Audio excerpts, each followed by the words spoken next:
This book contains up to 4 sides per cassette. Side 1, RC 62261. Conan the Swordsman, by L. Sprague de Camp, Lynn Carter, and Björn Newberg. Copyright 1978 by Conan Properties, Incorporated. Read by John Polk. This book contains 255 pages on 8 sides.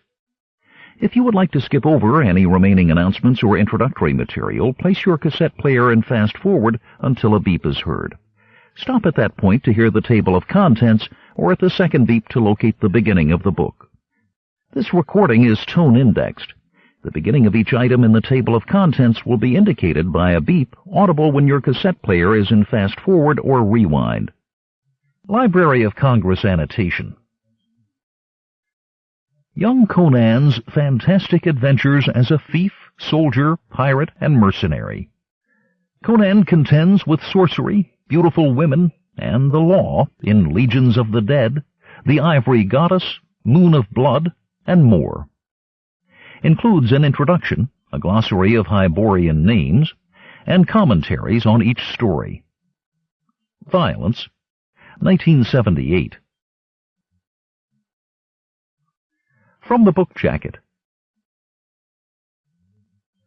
Imagine a world of gods and demons, where men are warriors, women are beautiful, life is a fantastic adventure, and the fate of kingdoms balances on the bloody blade of a fabulous hero, Conan of the Iron Thews, the blue-eyed barbarian giant who towers above the savage Hyborian world. Available for the very first time in trade, these are the works that relaunched Conan in both the 1970s and the 80s, back in print after more than a decade. Come live the adventure again. About the authors. L. Sprague de Camp is well known for his fantasies, science popularizations, and historical novels, as well as his work in the science fiction world. His work appeared in many of the science fiction magazines of the 1930s, including Astounding and the Magazine of Fantasy and Science Fiction. De Camp has also worked on unfinished manuscripts of Robert E. Howard, and with Lynn Carter, created new Conan stories. He is the author of the Science Fiction Handbook, a guide for writers on how to plot, write, and sell science fiction. Lynn Carter is a writer and editor of fantasy. Born in 1930, he became a regular contributor to the fan magazines before taking up writing as a career. He completed a number of Howard's unfinished drafts and has collaborated with L. Sprague de Camp in producing new Conan stories. He has compiled several fantasy anthologies and is the creator of the Thongor series. Björn Newberg is a business executive who lives in France. He began collaborating with L. Sprague de Camp on Conan stories in the mid-1950s. Chronological order of the Conan series. Conan. Conan of Sumeria. Conan the Freebooter. Conan the Wanderer. Conan the Adventurer. Conan the Buccaneer. Conan the Warrior. Conan the Usurper. Conan the Conqueror. Conan the Avenger. Conan of Aquilonia. Conan of the Isles. Conan the Swordsman. Conan the Liberator. Conan the Sword of Skelos. Conan the Road of Kings. Conan the Rebel. Conan and the Spider God. Illustrated Conan novels. Conan and the Sorcerer. Conan the Flame Knife. Conan the Mercenary. The Treasure of Tronikos. Other Conan novels. The Blade of Conan. The Spell of Conan. Contents. The Conan Saga, by L. Sprague de Camp, Side 1, Tone 2. Legions of the Dead, by Lynn Carter and L. Sprague de Camp. Side 1, Tone 3. The People of the Summit, by Björn Newberg and L. Sprague de Camp. Side 1, Tone 4. Shadows in the Dark, by Lynn Carter and L. Sprague de Camp. Side 2, Tone 1. The Star of Korala, by Björn Newberg and L. Sprague de Camp. Side 2, Tone 2. The Gem in the Tower, by Lynn Carter and L. Sprague de Camp. Side 3, Tone 1. The Ivory Goddess, by Lynn Carter and L. Sprague de Camp. Side 4, Tone 1. Moon of Blood, by Lynn Carter and L. Sprague de Camp. Side 4, Tone 2. Hyborian Names, by L. Sprague de Camp. Side 5, Tone 1. Reader's Note: the map found in the print edition is not included in this recording. End of note. The Conan Saga. How would you like to go to a world where men are mighty, women are beautiful, problems are simple, and life is adventurous? Where gleaming cities raise their shining spires against the stars. Sorcerers cast sinister spells from subterranean lairs. Baleful spirits stalk crumbling ruins of hoary antiquity.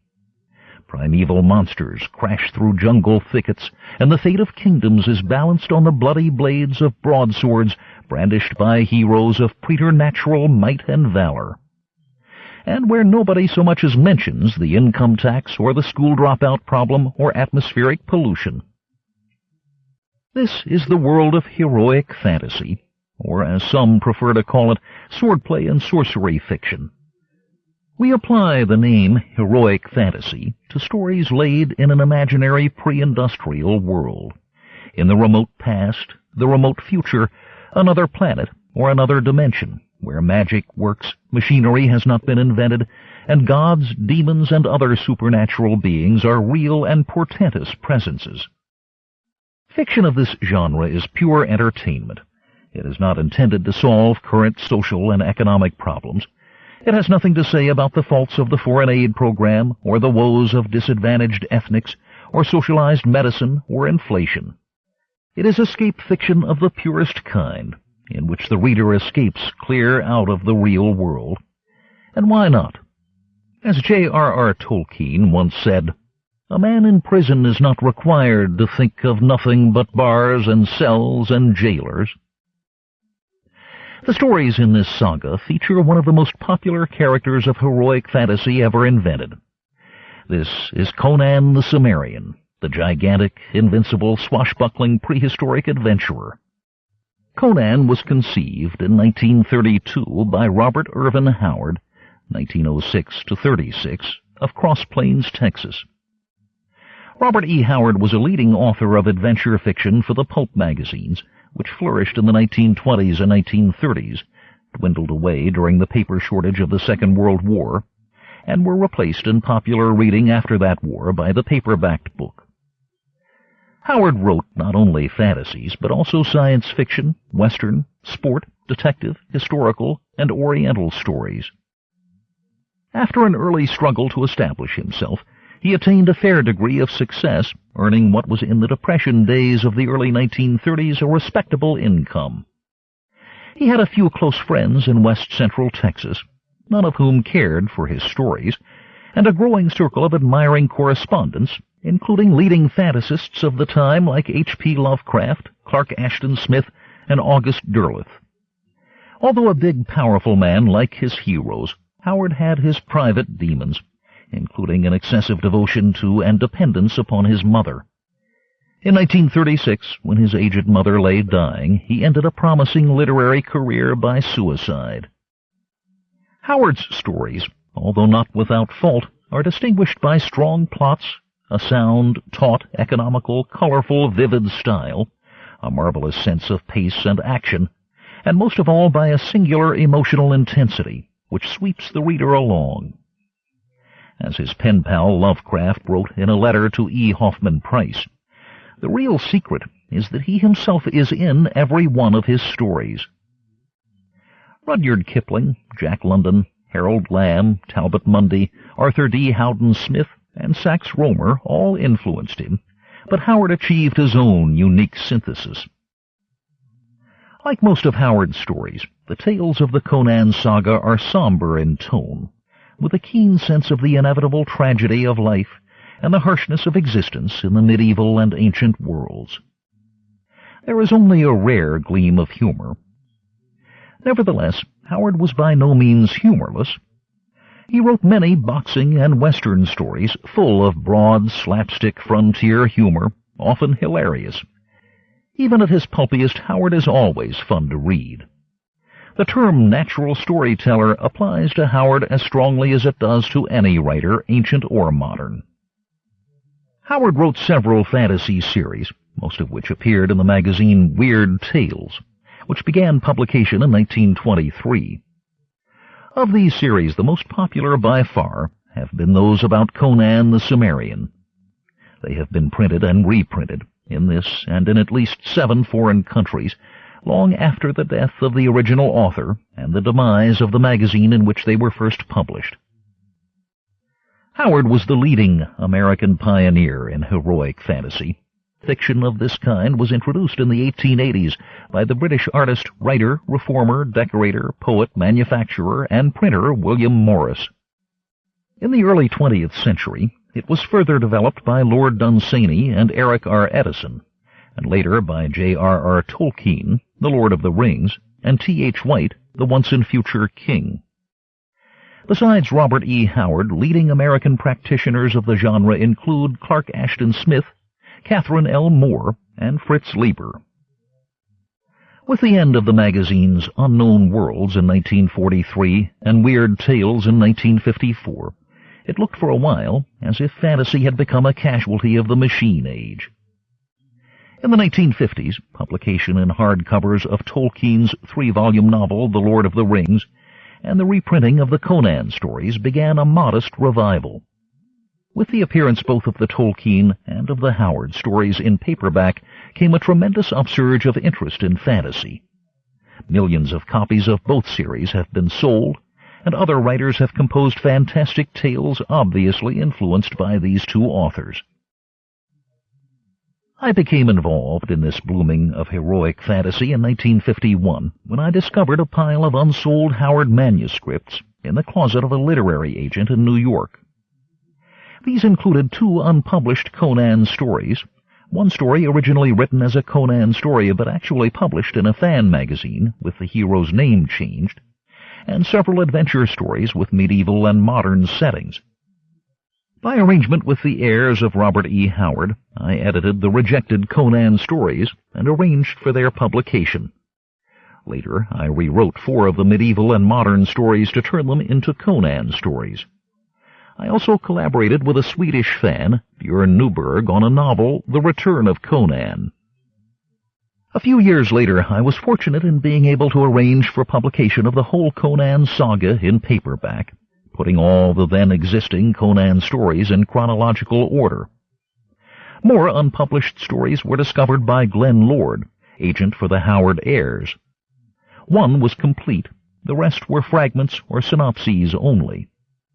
My colleagues Lynn Carter, Björn Newberg, and I have completed those unfinished Conan stories, and to fill the gaps in the saga have written several Conan stories of our own, following the hints in Howard's letters and original stories.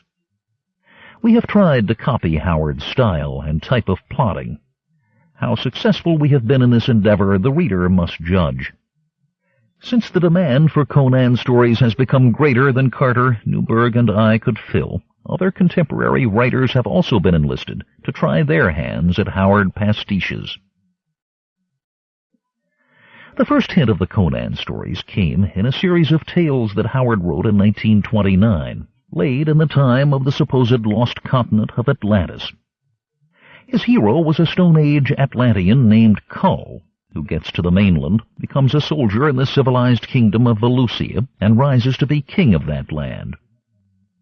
Howard wrote, or at least began, 13 Kull stories, but sold only 3. One of these brought Kull by magical time travel to the historical era, and involved him with another of Howard's heroes, the Pictish chieftain Bran Mac Morn of Roman times. 3 Kull stories, left unfinished, were later completed by Lynn Carter. Since the Kull stories enjoyed only meager success, Howard put the idea aside.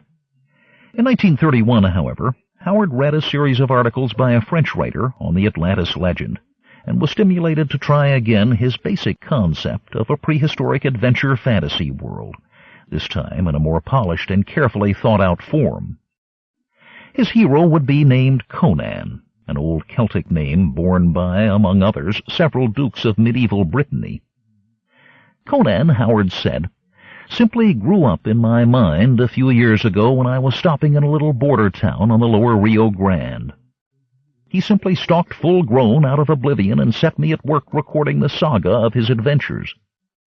Some mechanism in my subconscious took the dominant characteristics of various prize-fighters, gunmen, bootleggers, oil-field bullies, gamblers, and honest workmen I have come in contact with, and combining them all produced the amalgamation I call Conan the Cimmerian. As a stage for Conan to stride across, Howard devised a Hyborian age, about 12,000 years ago, between the sinking of Atlantis and the beginnings of recorded history. This period Howard supposed was one in which magic was rife and supernatural beings walked the earth. The records of this civilization were lost, save for myths and legends, as a result of barbarian invasions and natural catastrophes. Howard worked out a detailed fictional history of this Hyborian age, covering several thousand years. In the midst of this time, Conan lived, loved, wandered, and battled his way to kingship. Howard made it plain that this pseudo-history was invented for storytelling purposes and was not to be considered a serious theory of human prehistory. Howard had read widely in history and said he enjoyed writing historical fiction. It is sad that he did not survive to the 1950s, when such fiction was at the peak of its popularity. Conan, Howard assumed, was a native of the bleak and barbarous northern land of Cimmeria. The Cimmerians he supposed to have been the ancestors of the historical Celts. Still further north lay the subarctic lands of Vanaheim, Asgard, and Hyperborea.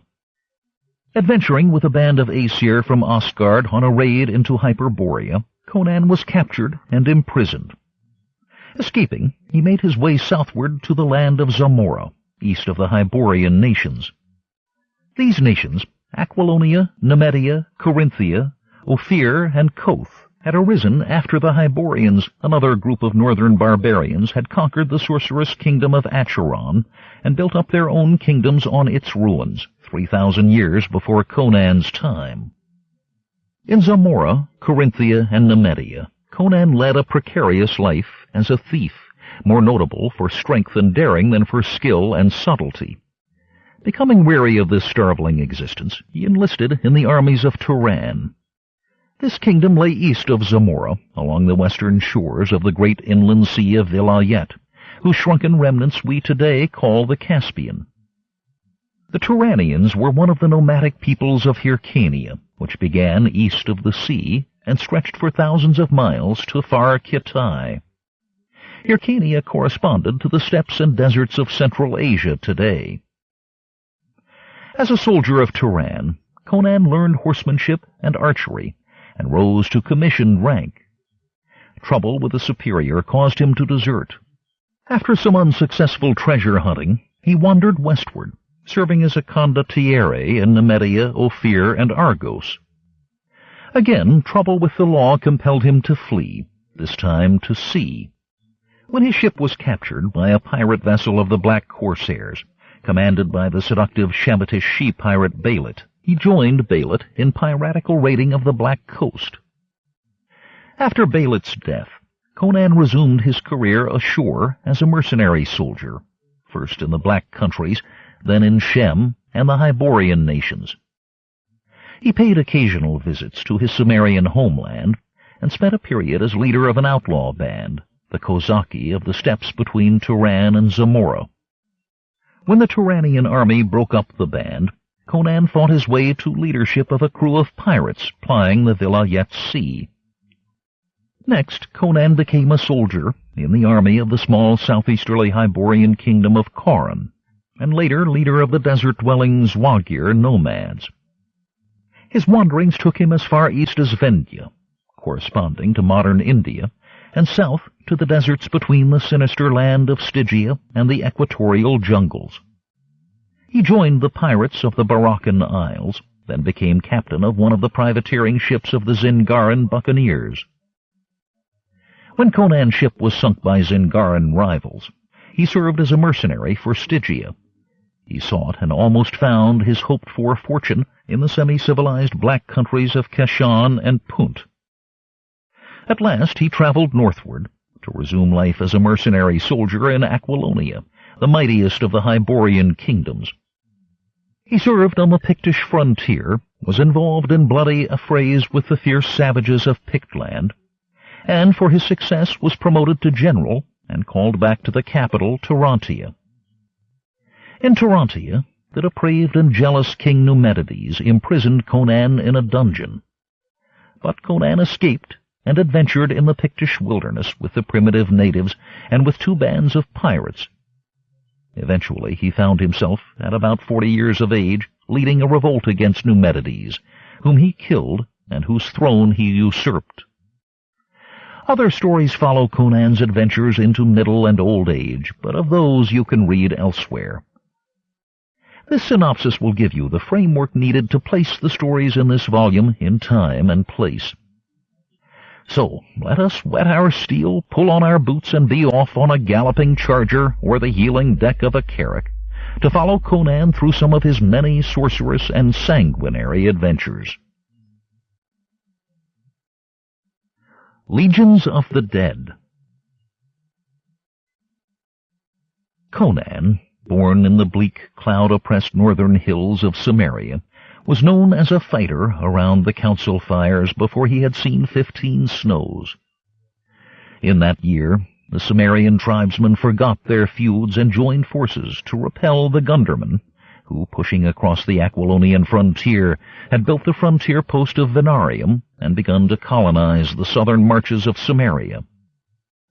Conan was one of the howling, blood-mad horde that swept out of the northern hills, stormed over the stockade with sword and torch, and drove the Aquilonians back to their former border. At the sack of Venarium, still short of his full growth, Conan already stood 6 feet tall and weighed 180 pounds. He had the alertness and stealth of the born woodsman, the iron hardness of the mountain man, the Herculean physique of his blacksmith father, and a practical familiarity with knife, axe, and sword. After the plunder of the Aquilonian outpost, Conan returns for a time to his tribe. Restless under the conflicting urges of his adolescence, his traditions, and his times, he becomes involved in a local feud, and is not sorry to leave his village. He joins a band of Aesir in raiding the Vanir and the Hyperboreans. Some of the Hyperborean citadels, however, are under control of a caste of widely feared magicians called Witchmen, and it is against one of these strongholds that Conan finds himself taking part in a foray. 1. Blood on the Snow. A deer paused at the brink of the shallow stream and raised its head, sniffing the frosty air. Water dripped from its muzzle like beads of crystal. The lingering sun gleamed on its tawny hide and glistened on the tines of its branching antlers. Whatever faint sound or scent had disturbed the animal was not repeated. Presently it bent to drink again from the frigid water, which rushed and bubbled amid crusts of broken ice. On either side of the stream, steep banks of earth lay mantled in the new-fallen snow of early winter. Thickets of leafless bush grew close together under the somber boughs of the neighboring pines. and from the forest beyond nothing could be heard but the ceaseless drip-drip of melting snow. The featureless leaden sky of the dying day scarcely seemed to clear the tops of the trees. From the shelter of the woods a slender javelin darted with deadly precision, and at the end of its arc the long shaft caught the stag off guard and sank behind its shoulder. The stricken creature bolted for the far side of the creek, then staggered, coughed blood, and fell. For a moment or two it lay on its side, kicking and struggling. Then its eyes glazed, its head hung limply, and its heaving flanks grew still. Blood, mixed with froth and foam, dribbled from its sagging jaws to stain the virgin snow a brilliant crimson. Two men emerged from the trees and studied the snowy landscape with searching eyes. The larger and older, plainly in command, was a giant of a man with massive shoulders and long, heavily muscled arms. The swell of his mighty chest and shoulders was visible beneath the cloak of fur that enveloped his stalwart figure and the coarse, baggy woolens he wore beneath the cloak. A broad belt of rawhide with a golden buckle held his garments around him, and a hood of wolf fur, forming part of the cloak, obscured his face. Now pushing back the hood to peer about, he revealed a head of curling golden hair, slightly streaked with gray. A short, roughly trimmed beard of the same hue clothed his broad cheeks and heavy jaw. The color of his hair, his fair skin and ruddy cheeks, and his bold blue eyes marked him as one of the Aesir. The youth beside him differed from him in many ways. Scarcely more than a boy, he was tall and brawny for his age, almost as tall as the full-grown Northman beside him, but lean and wiry rather than massive. He was dark and sullen, with straight, coarse black hair hacked off at the nape, and the skin of his somber visage was either naturally swarthy or heavily tanned. Under heavy black brows his eyes were as blue as those of the giant at his elbow. But whereas the golden warrior's eyes sparkled with the joy of the hunt and zest for the kill, those of the dark youth glowered like the eyes of some wild and hungry predator. Unlike his bearded companion, the young man's beard was shaven clean, although a dark stubble shadowed his square jaw. The bearded man was Najal, a jarl or chieftain of the Aesir and leader of a band of raiders known and feared on the wintry borders between Asgard and Hyperborea. The youth was Conan, a renegade from the rugged, cloud-haunted hills of Sumeria to the south. Satisfied that they were unobserved, the two emerged from cover, descended the bank, and waded the icy current to the place where their kill lay lifeless on the blood-spotted snow.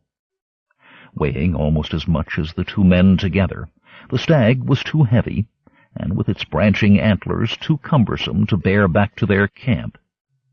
So while the youth watched broodingly, the chieftain bent, and with a long knife swiftly butchered the beast, peeling back the hide and separating the shoulders, haunches, and ribs from the rest of the carcass. "Dig a hole, boy, and make it deep," grunted the man. The youth cut into the frozen slope of the bank, using the blade of the long-handled axe that had been strapped to his back. By the time that Najal had finished dressing the stag, Conan had hacked out a pit capacious enough to hide the offal. While the Northman cleaned the bloody quarters in the rushing stream, the youth buried all that was left of the carcass and scraped the crimson snow into the pit along with the loosened soil. Then, untying his fur cloak, the Cimmerian dragged it back and forth, obliterating the traces of his handiwork. Najal wrapped the flesh of the deer in the freshly flayed hide of the beast and tied the mouth of the improvised sack with a thong brought along for the purpose.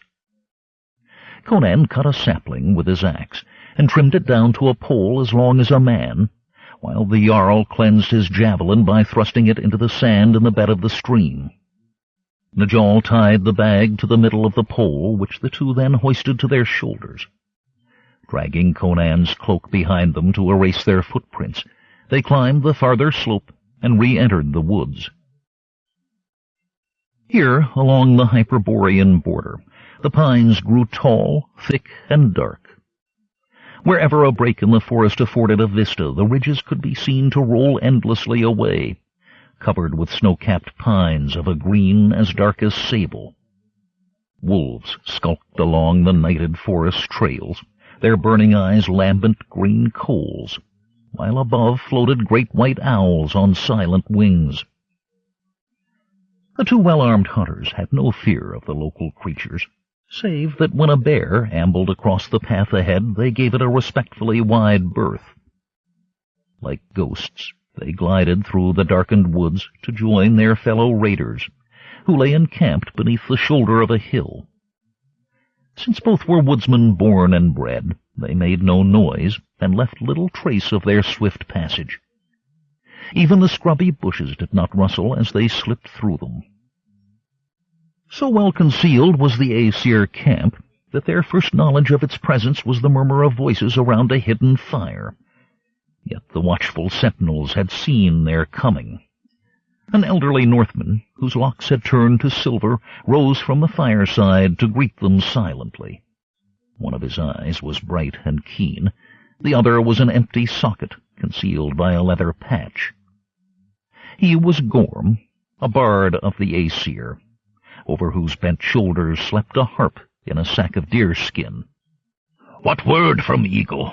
demanded the raider chief, lowering the pole from his shoulder and motioning to the cook to take it away. "No word, Jarl," said the one-eyed man somberly. "I like it not." He moved uneasily, as does a beast at the scent of danger. Najal exchanged a glance with the silent Conan. 2 days before, an advance party had left the camp under cover of a moonless night to spy out the great castle of Haloga, which lay not far beyond the hills that ringed the horizon to the southeast. 30 warriors, seasoned and canny veterans all, led by Eagle the huntsman, had gone to scout the way and to study the fortifications of the forbidding Hyperborean stronghold.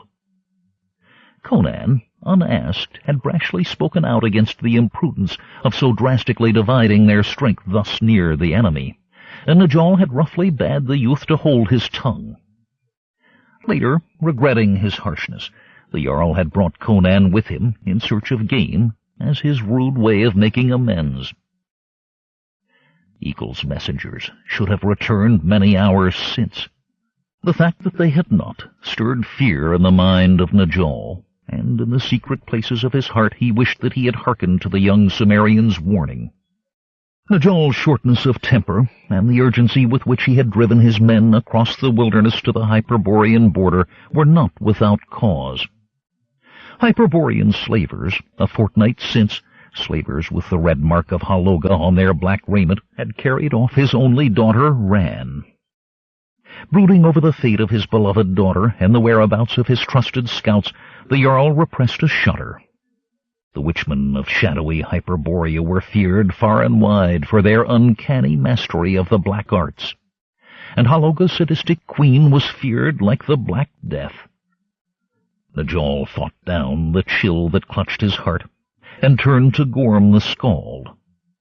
"Tell the cook to broil the meat swiftly, and on charcoal, for we cannot risk the smoke of open fires, and bid the men eat fast. When night descends, we move." 2. The Horror on the Parapet. All that night, like a band of wolves, the raiders from Asgard drifted in single file across the snowy hills, into the clammy, swirling mists of Hyperborea. At first the night was star-decked only, but once they crossed the hills, cold mists blotted out even the wan and frosty glimmer of the stars.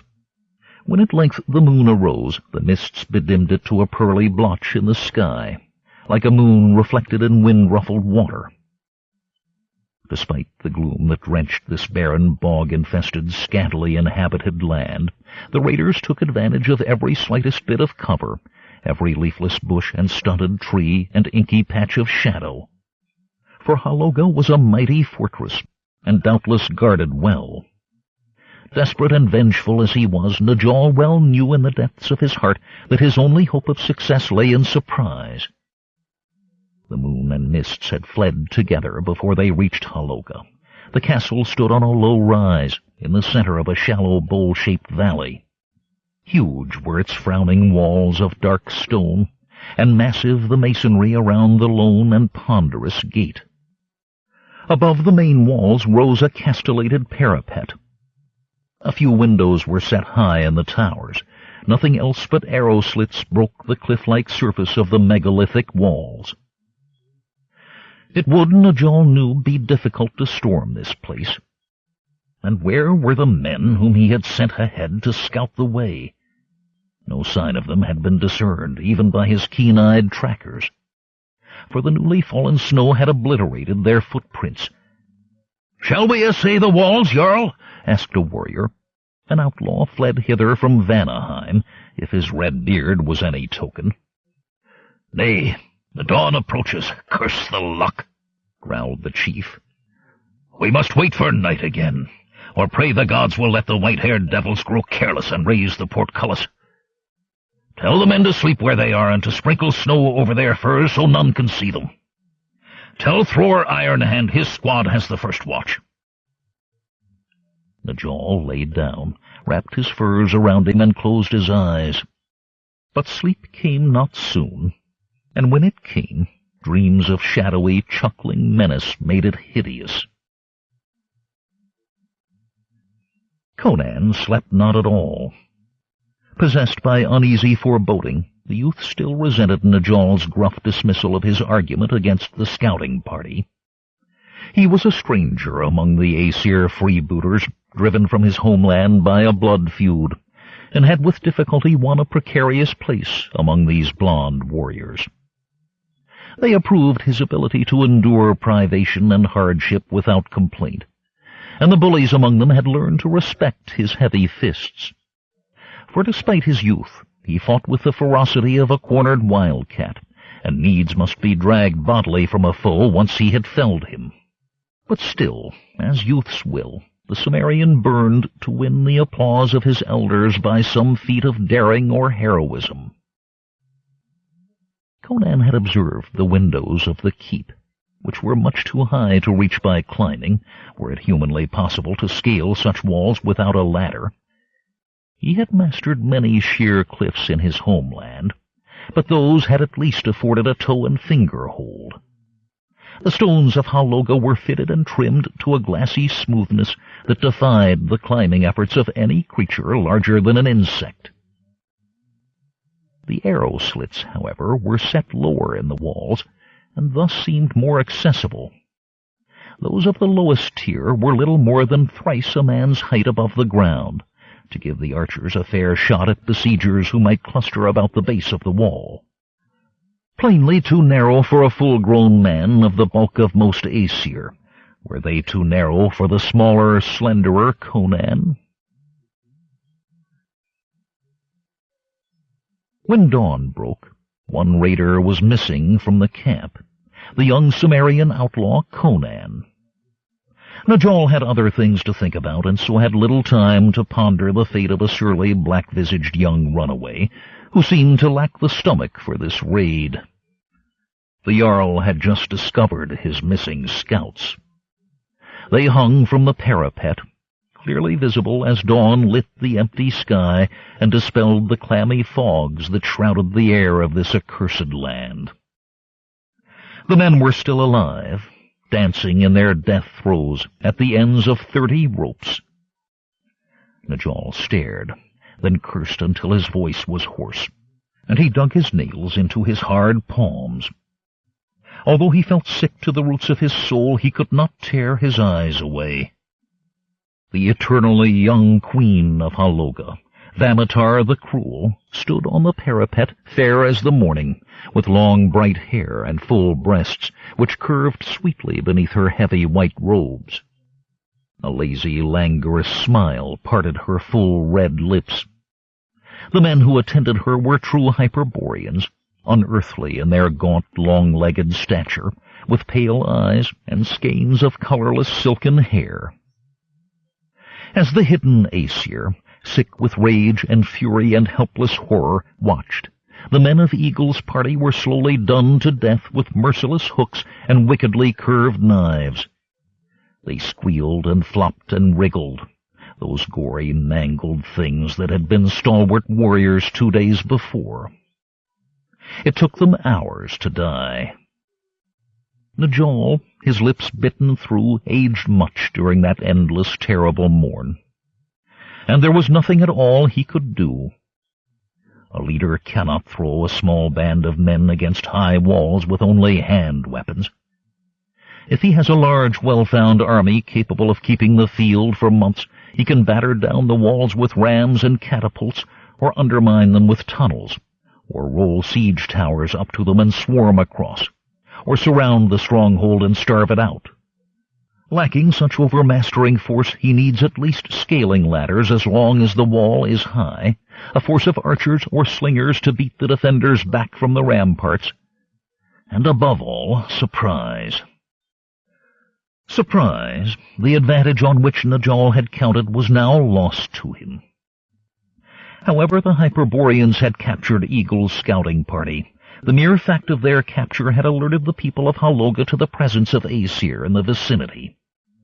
The witchmen of this devil-haunted land must, by their weird arts, have known of the approach of the hostile force. The sinister legends about them were now proved true by the crimson evidence hanging against the red-stained stone of the parapet. Haloga had known that the Aesir were out there all the time, and not even the cold-hearted and vengeance-loving gods of the Northlands could help them now.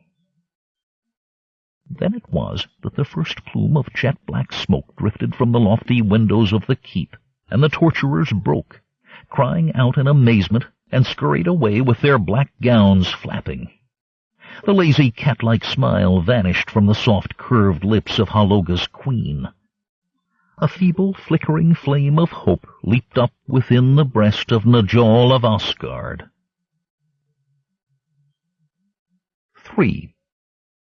Shadow of Vengeance. Scaling the wall had been neither easier nor harder than Conan had guessed. A rain spout, curved like the mouth of a vomiting dragon, caught and held the noose of his rope on the 15th or 16th try.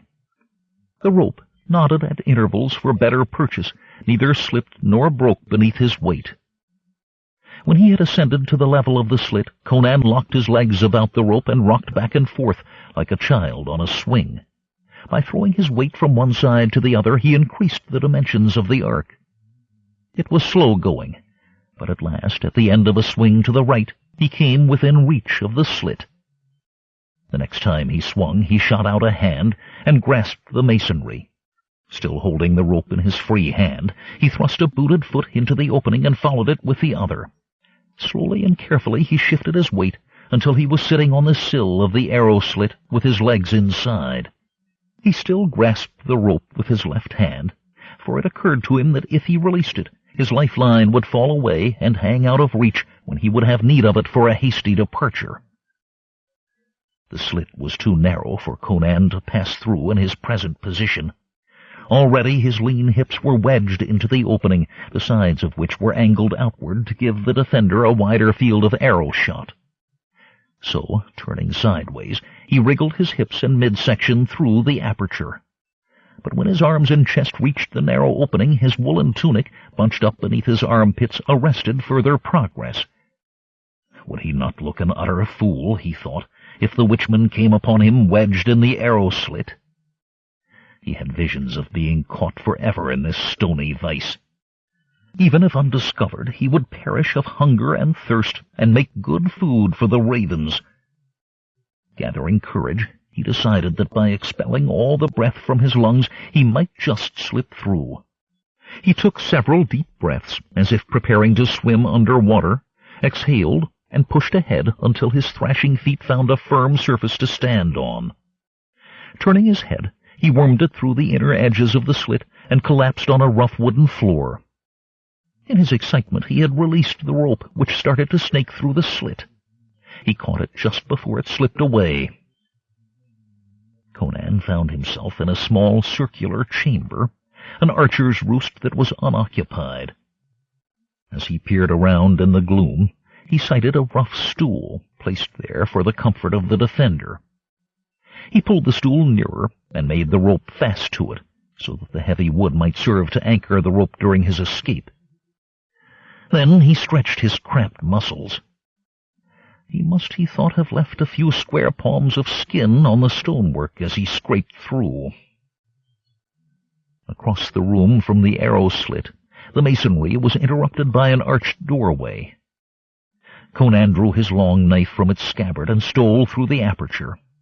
Beyond the doorway a spiral stair led upward, and occasional torches set in wall brackets did little to dispel the almost palpable obscurity.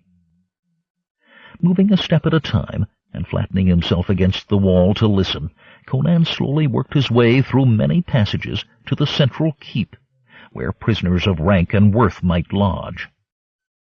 Day had dawned long since, although little light penetrated this massive pile of stone through the arrow slits and narrow windows. From the screams that filtered faintly through the thick walls, the Cimmerian youth had a grim notion of what occupied the witchman on the parapet. In a corridor intermittently lit by torches set in brackets, Conan found his prey at last. 2 of them, in fact. They were guarding a cell, and from the look of them he knew the old stories were true. He had seen Cimmerians and Gundermen, and Aquilonians and Aesir and Vanir, but never before had he set eyes upon a Hyperborean at close quarters, and the sight chilled the blood in his veins. Like devils from some lightless hell they seemed, long-jawed faces white as fungi, pale and soulless amber eyes, and hair of colorless flax. Their gaunt bodies were clad all in black, save that the red mark of Haloga was embroidered on their bony chests. It seemed to Conan's fancy that the marks were bloody tokens of hearts that had been torn from their breasts, leaving naught but a grisly stain behind. The superstitious youth almost believed the ancient legends that these men were mere cadavers, animated by demons from the depths of some black hell. They did have hearts, however, and when cut they bled. They could also be killed, as he found when he hurled himself upon them from the corridor. The first one squawked and went down, sprawling awkwardly under the thunderbolt impact of Conan's cat-like leap, and died bubbling as the Cimmerian's knife pierced his breast. The second guard, staring slack-jawed and blank-eyed, gaped for a heartbeat. Then he aimed a kick at the intruder and went for his sword. But Conan's knife, a serpent's tongue, flicked out and slashed the Hyperborean's throat, leaving a mirthless red-rimmed smile below the guard's pale, thin-lipped mouth. When the 2 were dead, Conan stripped them of their weapons, and, dragging the bodies to an empty cell, heaped upon them the straw that lay matted on the floor. Then he peered into the small compartment that they had guarded. A tall, milk-skinned girl with clear blue eyes and long, smooth hair the color of sun-ripened wheat stood proudly in the center of the enclosure, awaiting a fate she knew not of. Although the maiden's high young breasts rose and fell in her agitation, there was no fear in her eyes. "Who are you?" she asked. "Conan, a Cimmerian, a member of your father's band," he said, speaking her tongue with an accent foreign to her. "If you are Najal's daughter, that is." She lifted her chin. "I am indeed Ran Najal's daughter." "Good," he grunted, thrusting into the lock a key snatched from the dead witchman. "I have come for you." "Alone?" Her eyes widened incredulously. Conan nodded. Snatching her hand, he led the Aesir girl into the corridor and gave her one of the 2 swords of the slain witchman. With her behind him, and his newfound weapon readied for action, he cautiously retraced his steps along the stone passageways through which he had come. Down the long corridor he prowled, silent and wary as a jungle cat. Moving with every sense alert, his smoldering gaze swept the walls and the doors set in them. In the flickering torchlight, his eyes burned like those of some savage creature of the wild. At any moment Conan knew the witchman might discover them, for surely not every denizen of the castle was on the parapet with the torturers. Deep in his primal heart, he breathed an unspoken prayer to Crom, the merciless god of his shadowy homeland, that he and the girl might, unobserved, attain the arrow-slit whereby he had entered.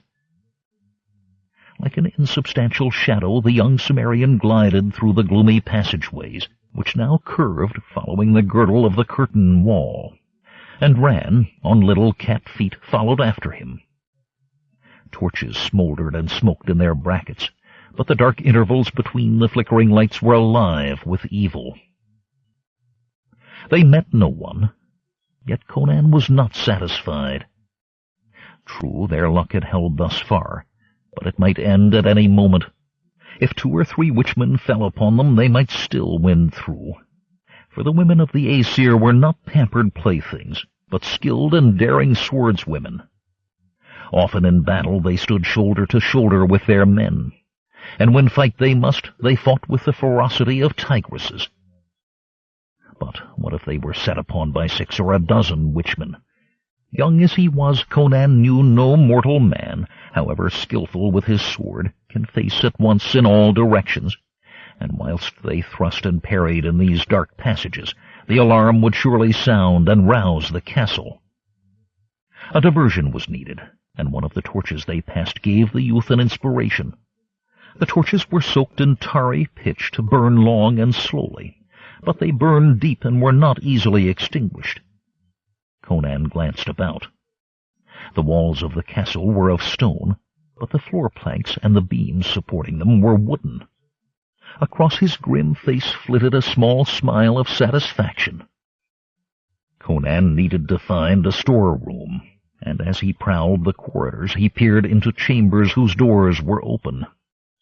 One was vacant. Another contained a pair of empty beds. A third appeared to be a storage place for broken or damaged weapons and other metallic objects awaiting repair.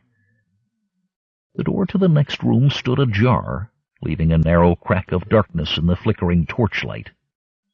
Conan pushed it, and the door swung open with a faint squeal of hinges. Then he started back and hastily shut out the sight of that dark chamber, for the room contained a bed, and on the bed lay a sleeping witchman. Beside him, on a stool, were several phials, which Conan supposed held medications for a sick man. He left the fellow snoring. The next chamber turned out to be the sought-for storeroom. As Conan surveyed it from the hall, the rising sound of footsteps and voices caused him to whirl about, lip lifted in a snarl. He gestured frantically to Ran. "Inside," he breathed. The twain slipped into the storeroom, and Conan closed the door. Since the room had no window, they waited in complete darkness, listening to the clatter of the approaching Hyperboreans.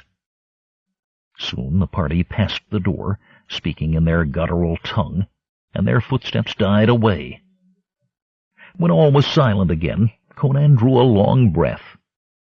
Holding high his Hyperborean sword, he opened the door a crack, then more widely, as he viewed naught but the empty corridor. With the door ajar, the dim light of the torches pierced the gloom, and he could make out the contents of the chamber. Here were a pile of fresh torches, a barrel of pitch, and in one corner a heap of straw to garnish the cell floors in lieu of carpets. It was but the work of a moment for Conan to toss the pile of straw about the chamber, overturn the barrel of pitch upon it, and spread the viscous stuff around. Darting out into the passageway, he snatched a torch from the nearest bracket and heaved it into the combustible mass that covered the floor of the storeroom. Crackling lustily, the flames ate their way through the straw and belched black smoke along the corridor.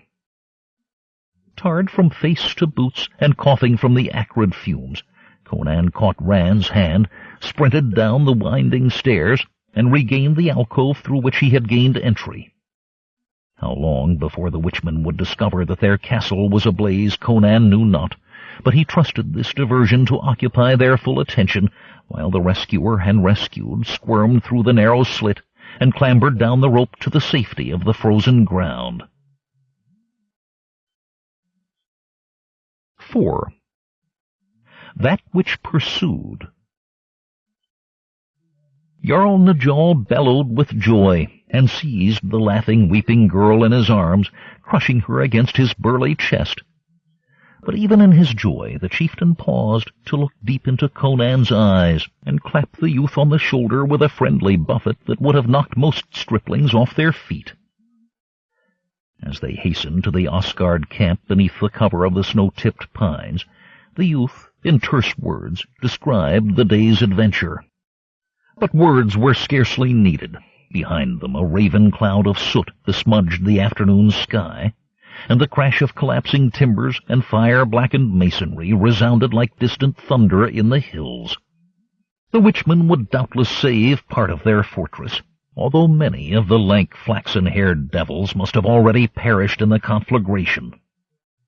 Wasting no time, Najal ordered his men to begin the long trek back to Asgard.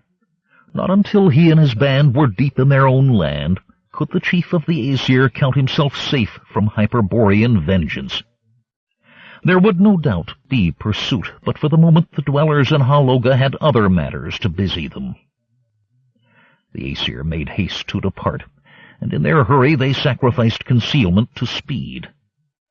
Since the face of the wan sun was still pillowed on the tree-tops, they could with effort put leagues between themselves and the castle before the early fall of the northern night.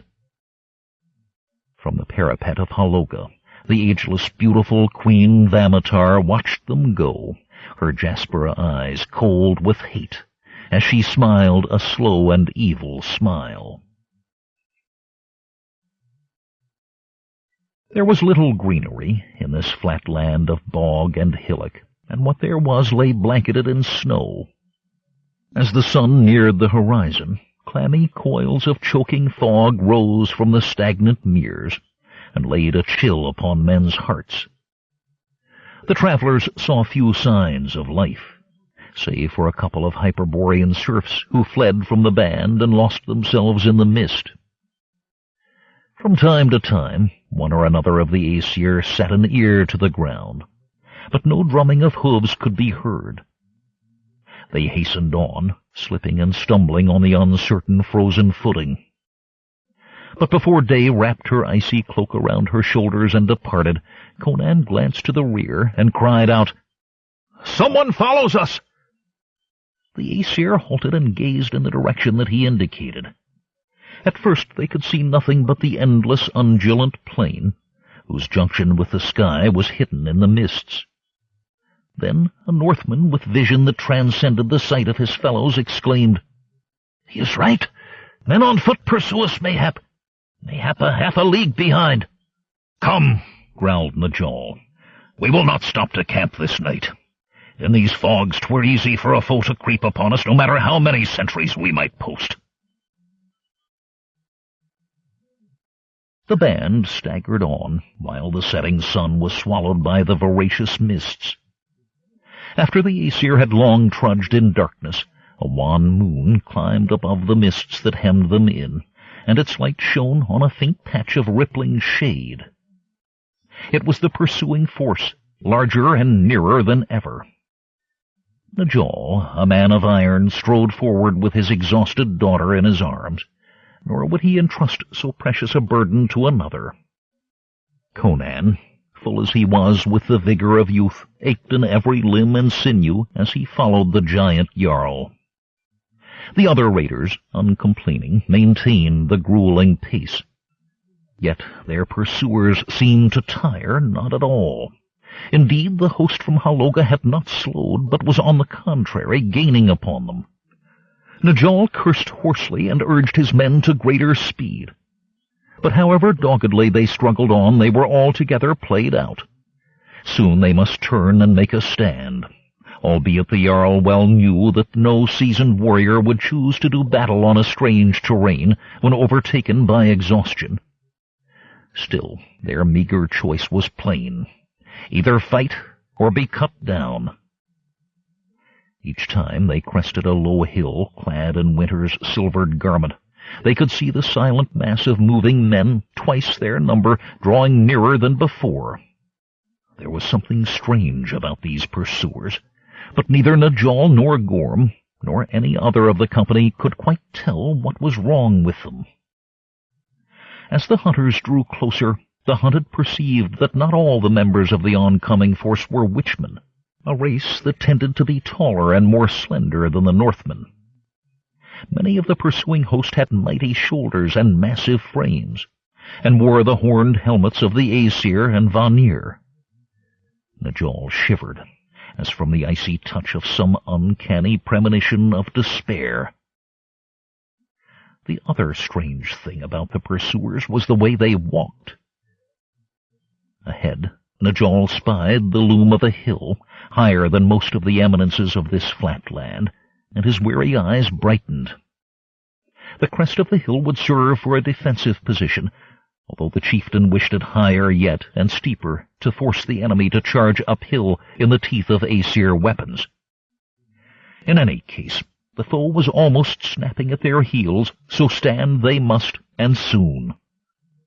Shouldering the girl, Najal turned to shout from a raw throat, "Men, up yonder hill, and speedily! There we shall make our stand!" The Aesir plodded up the misty slope to assemble at the crest, well pleased to cease putting one road-weary foot before the other. And like true warriors everywhere, the prospect of a bloody battle brightened their flagging spirits. Thor Ironhand and the other captains passed around leathern bottles of wine and water, albeit little enough was left of either. The raiders rested, caught their breath, and limbered their bows. Long shields of wicker and hide, which had been slung upon their backs, were cast loose and fitted together to form a veritable wall of shields, encircling the crest of the hill. One-eyed Gorm uncovered his harp, and began in a strong, melodious voice to chant an ancient battle song. "Our blades were forged in the flames that leap from the burning heart of hell, and were quenched in frozen rivers deep, where the icy bones of dead men sleep, who fought our sires and fell." The respite was short.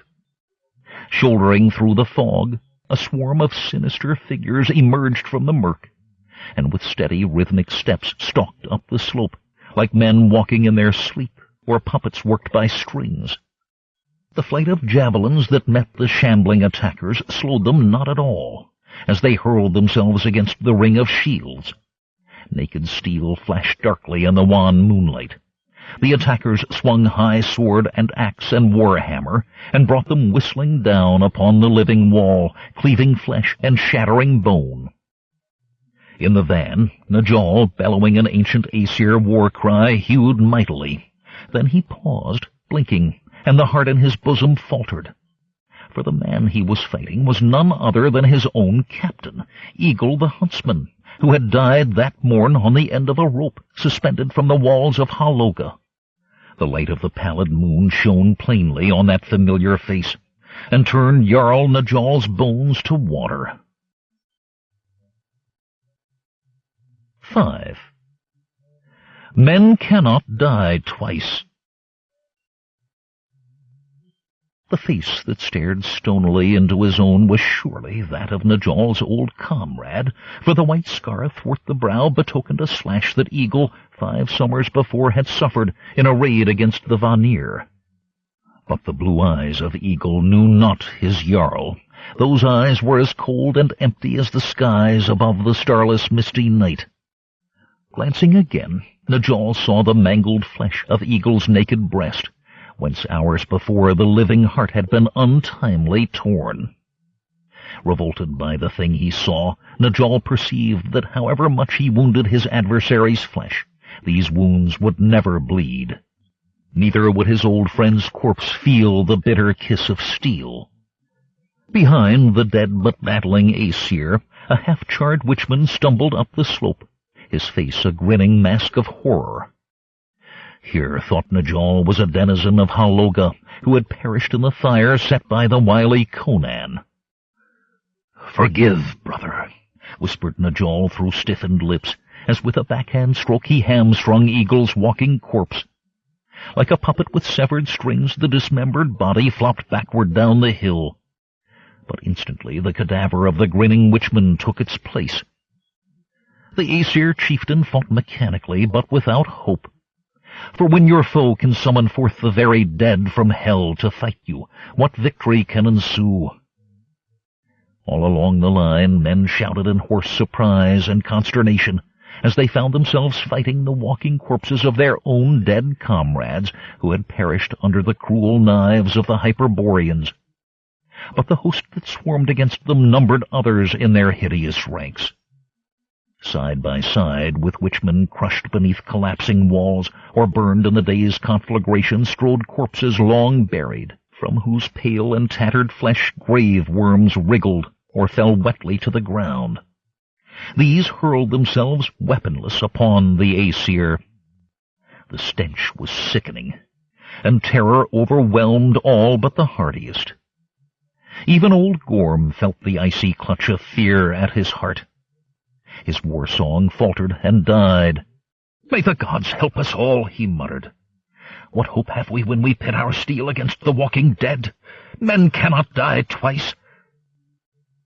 The Aesir line crumbled as wave after wave of walking corpses swept the warriors down one by one and crushed them into the viscid earth. These attackers bore no weapons but fought with naked hands, tearing living men asunder with their frigid grip. The Cimmerian stood in the second rank. When the stout warrior before him fell, Conan, roaring with a voice as gusty as the north wind, leaped forward to fill the gap in the swaying line. With a sweep of the Hyperborean sword he bore, he severed the neck of a skeletal thing that was squeezing the life from the Northman at his feet. The skull-like head rolled grinning down the hill. Then Conan's blood congealed with horror, for headless or not, the long-dead cadaver rose and groped for him with its bony hands. With the nape of his neck tingling in primordial fear, Conan kicked out and stove in ribs that showed through the tattered flesh. The corpse staggered back, then came on again, talons clutching. Gripping his sword hilt with both hands, Conan put all his young strength into a mighty slash. The sword bit through the lean and fleshless waist, severed the half-exposed spinal column, and sent the divided cadaver tumbling earthward. For the moment he had no opponent. Breathing hard, he shook back his raven mane. The Cimmerian glanced along the Aesir line. Najal had fallen, taking with him a dozen of the foe, hacked like venison into pieces. Howling like a wolf, old Gorm took his place in the wavering line, swinging a heavy axe with deadly skill. But now the line was breaking, the battle nearly done. "Do not slay all!" A cold voice rang in the stillness, borne upon the icy wind. "Take such as you can for the slave pens!" Peering through the murk, Conan spied the speaker. On a tall black stallion sat Queen Vamatar in her flowing snow-white robes. Trembling in every limb, he knew the legions of the walking dead obeyed her least command. Suddenly Ran appeared at Conan's side, her face wet with tears, but blue eyes unafraid. She had seen Gorm and her father fall before the onslaught of the ghastly enemy, and had pushed her way through the press to the young Cimmerian. She snatched up a discarded sword and prepared to die fighting. Then, like a gift from Crom, an idea shaped itself in Conan's despairing mind. The battle was already lost. He and the surviving Aesir were bound, as surely as day follows night, for the slave pens of Hyperborea. Something, however, might be saved from the wreck of all their hopes. Whirling, Conan lifted the girl in his arms and tossed her over his shoulder. Then he kicked and hacked a path through the foe, down the corpse-littered slope to the foot of the hill, where the queen sat on her steed, awaiting the end, an evil smile on her half-parted lips. In the sable dark beneath the swirling coils of mist, the queen, eyes raised to watch the final struggle on the hilltop, failed to mark the noiseless approach of the Cimmerian. Nor did she see the girl he sat upon the trampled snow. No premonition reached her senses until iron fingers closed about her forearm and thigh and hauled her, shrieking with dismay and fury, from her mount. With a mighty heave, Conan hurled the queen from him, to fall with a splash into the chilly bosom of the bog. Then Conan lifted Ran and boosted her protesting into the vacant saddle. Before he could vault up behind her on the prancing animal, several of the living corpses, obeying the furious commands of their mistress, seized Conan from behind and clung leech-like to his left arm. With a superhuman effort, before he was dragged earthward by the putrid monsters, Conan struck the stallion's rump with the flat of his sword. "Ride, girl, ride!" he shouted. "To Asgard and safety!" The black horse reared, neighing, and bolted across the foggy, snow-clad plain. Ran hugged the animal's neck, pressing her tear-stained cheek against its warm hide, and her long blonde hair mingled with its flying mane. As the steed swept around the base of the hill and off to the west, she cast one backward glance, just as the brave youth who twice had saved her life went down beneath a mound of fighting cadavers. Queen Vamatar, her white robes spattered with slime, stood in the frosty moonlight, smiling her evil smile. Then the loom of the hill and the rising fogs mercifully hid the scene of the carnage. Across the plain, a score of Aesir survivors trudged eastward in the pallid moonlight, their wrists bound behind their backs with rawhide thongs. The walking dead, those who had not been cut to pieces in the fray, surrounded the captives. At the head of the weird procession marched two figures, Conan and Queen Vamatar. With every step, the queen, her handsome face twisted with fury, slashed at the Cimmerian youth with her riding whip. Red wheels crisscrossed his face and body. But he walked with shoulders squared and head held high, although he knew that none returned from the slave pens of this accursed land. Easy it would have been to slay the queen when he threw her from her stallion, but in his natal land, custom demanded chivalry toward women, and he could not forsake his childhood training. As the eastern fogs paled with the approach of dawn, Ran Jarlsdottir reached the borders of Asgard. Her heart was heavy, but she remembered the last stanza of the song that Gorm had chanted beneath the fog-dimmed moon. "You can cut us down, we can bleed and die, but men of the north are we. You can chain our flesh, you can blind our eye, you can break us under the iron sky, but our hearts are proud and free." The brave words of the song stiffened her back and lifted her spirits. With shoulders unbowed and bright head high, she rode home under the morning. The people of the summit. After a year or two of felonious life as a thief in Zamora, Corinthia, and Nemedia, Conan, who has just about turned 20, undertakes to earn a more or less honest living as a mercenary soldier serving King Yildiz of Turan. Following the events of the story, the City of Skulls, the mighty Cimmerian, as a reward for his services to the king's daughter Zosara, is given a non-commissioned rank corresponding to that of sergeant. In this capacity he goes to the Kosgari Hills as part of the military escort of an emissary sent by the king to the restless tribesmen of that region, in hope of dissuading them by bribes and threats from raiding and plundering the Turanians of the lowlands. But the Kosgarians are warlike barbarians who respect only immediate and overwhelming force. They treacherously attack the detachment, killing the emissary and all but two of the soldiers. These two, Conan and Jamal, escape. The lean Turanian, whose dusty crimson jerkin and stained white breeches testified to the rigors of his flight, reined in his mare at the signal. Turning questing black eyes upon his giant leader, he asked, "Dare we tarry here?" His companion, similarly garbed, save that the flowing left sleeve of his woolen shirt bore the golden scimitar of a sergeant in the Turanian frontier cavalry, scowled.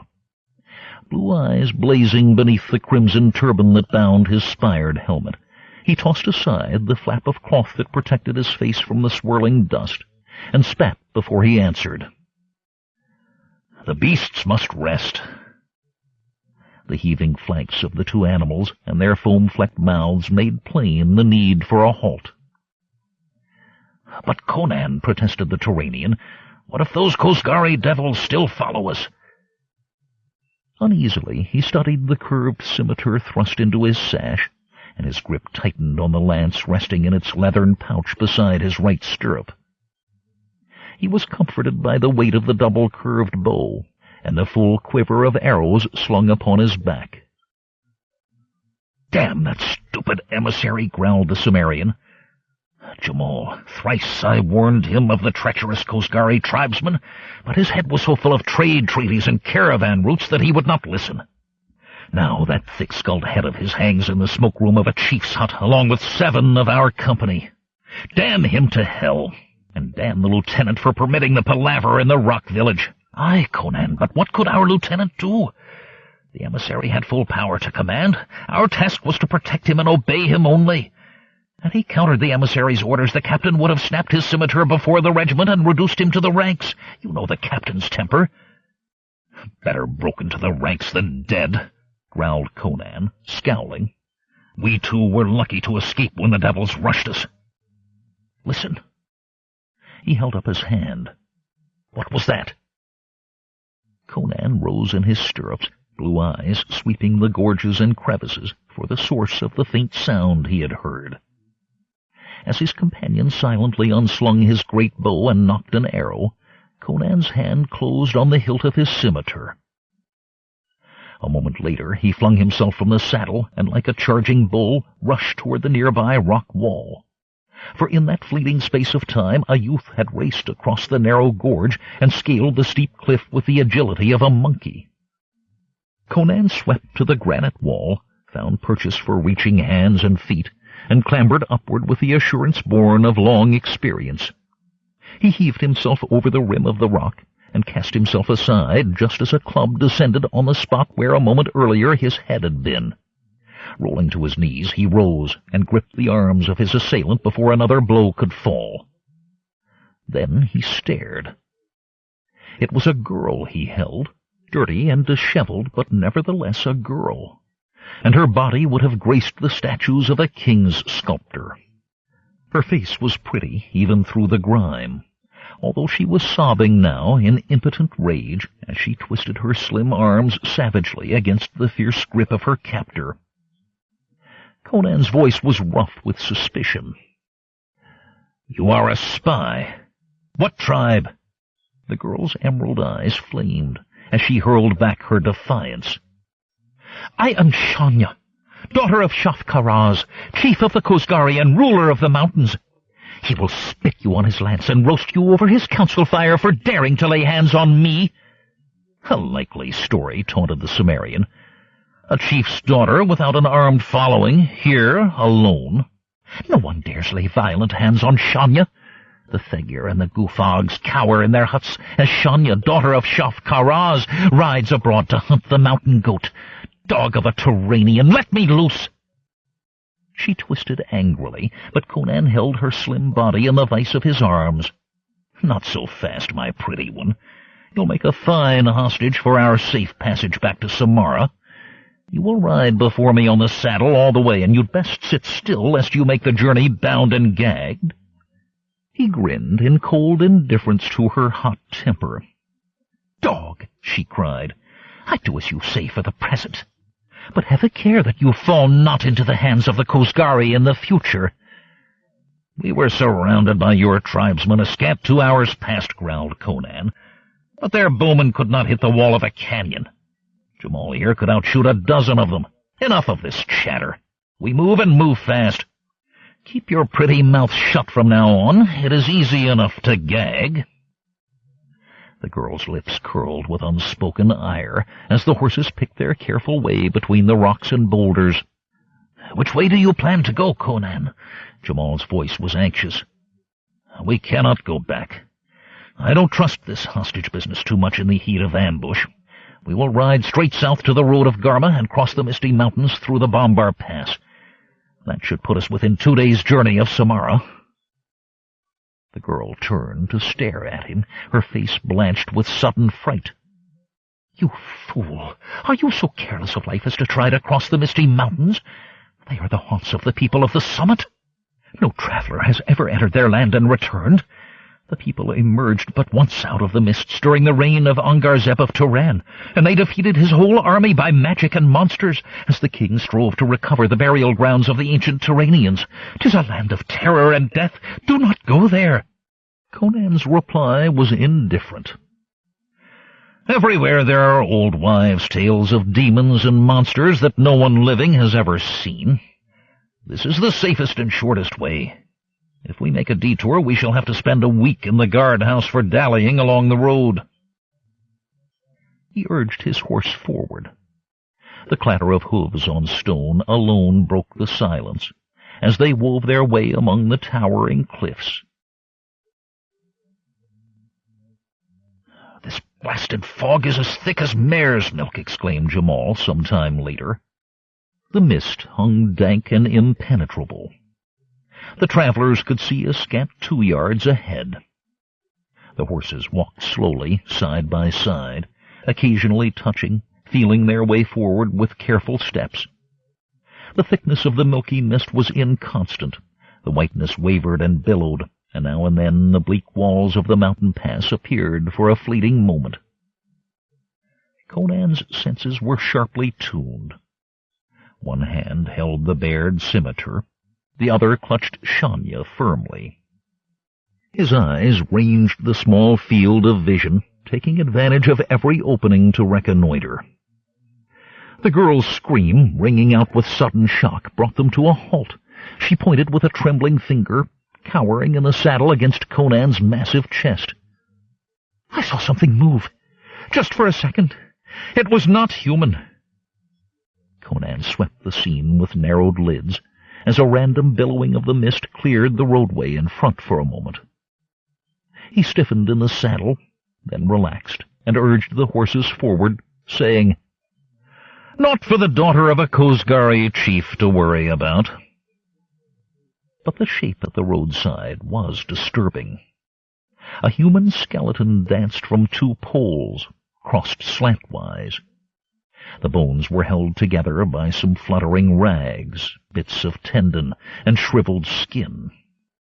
The skull lay on the ground, grinning, snapped from the neck bones and cracked open like a coconut. A sound floated through the mists. It began as a demonic laugh that rose and fell, changing into angry chattering, and ending in an ululating wail. The girl responded with keening. Stiff with terror, her lips moved dryly. The demons of the summit are calling for our flesh. Our bones will lie stripped in their stone dwelling before evening. Oh, save me! I do not want to die." Conan felt the hair rise on the nape of his neck, and chills ran down his spine on little lizard feet. But he shook off his fear of the unknown with a shrug of his great shoulders. "We are here, and we have to get through. Let that howler come within reach of my blade, and he'll scream in another key." As his horse stepped forward, a heavy crash and a groan caused Conan to glance back. At that moment he felt a tug upon his weeping captive.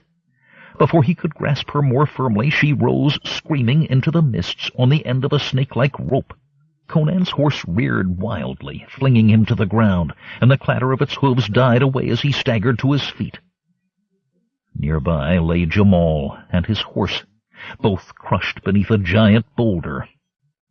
The man's dead hand protruded from under the gray stone, still clutching the war bow and a quiver of arrows. These Conan scooped up in one swift motion. He wasted no time in mourning the death of his comrade, for here was deadly danger. Snarling like an angry panther, he slung the bow over his shoulder, stuck the arrows in his sash, and gripped his bared scimitar. The thick mist swirled around him as he felt a noose drop over his head. Moving with the speed of lightning, he ducked, then seized the rope with his free hand, gave a tug, and voiced a gurgling cry like that of a strangling man. His eyes were slitted as he swung upward, hauled by an immense power whose source he knew not. The feel of the mist was wet in his nostrils. Heavy hands gripped him as he reached the edge of the escarpment, but the figures he discerned in the thinning mist were shadows only. He shrugged free of the clutching fingers and drove in silent deadliness at the nearest shadow. Soft resistance and a shriek told him that his scimitar had entered living flesh. Then the shadows closed around him. Standing with his back to the edge of the abyss, he swung his great blade in devastating arcs. Never had Conan battled in such eerie surroundings. His enemies disappeared into the misty whirls, only to return again and again, like insubstantial ghosts. Their blades flicked out like serpents' tongues, but he soon took the measure of their clumsy swordsmanship. With renewed self-confidence he taunted his silent attackers. "Time you learned something of the way of the sword, you jackals of the mist! Ambushing travelers does not make for skill with the scimitar. You need lessons. The undercut, like this. The overhand slash, there. The upward rip with the point into the throat. Watch!" His exclamations were accompanied by demonstrations that left many shadowy figures gurgling or shrieking on the rocks. The Cimmerian fought with cold and terrible control, and suddenly he carried the fight to his assailants in a swift and devastating charge. 2 more figures fell to his vicious slashes, their crimson guts spilling out upon the moss. Suddenly the remaining foemen melted away in panicky flight. Conan wiped the sweat off his forehead with the wide sleeve of his uniform. Then, bending down to stare at one of the corpses, he grunted in surprise. It was no human being that sprawled there with small, sightless eyes and flaring nostrils. The low forehead and receding jaw were those of an ape, but an ape unlike any he had seen in the forests on the shores of the Sea of Vilayet. This ape was hairless from head to toe, and its only accoutrement was a heavy rope twisted around its bulging swag belly. Conan was puzzled. The great Vilayet apes never hunted in packs, and lacked the intelligence to use arms and tools, save when trained for performances before the royal court in Agrapur. Nor was the creature's sword of a crude design.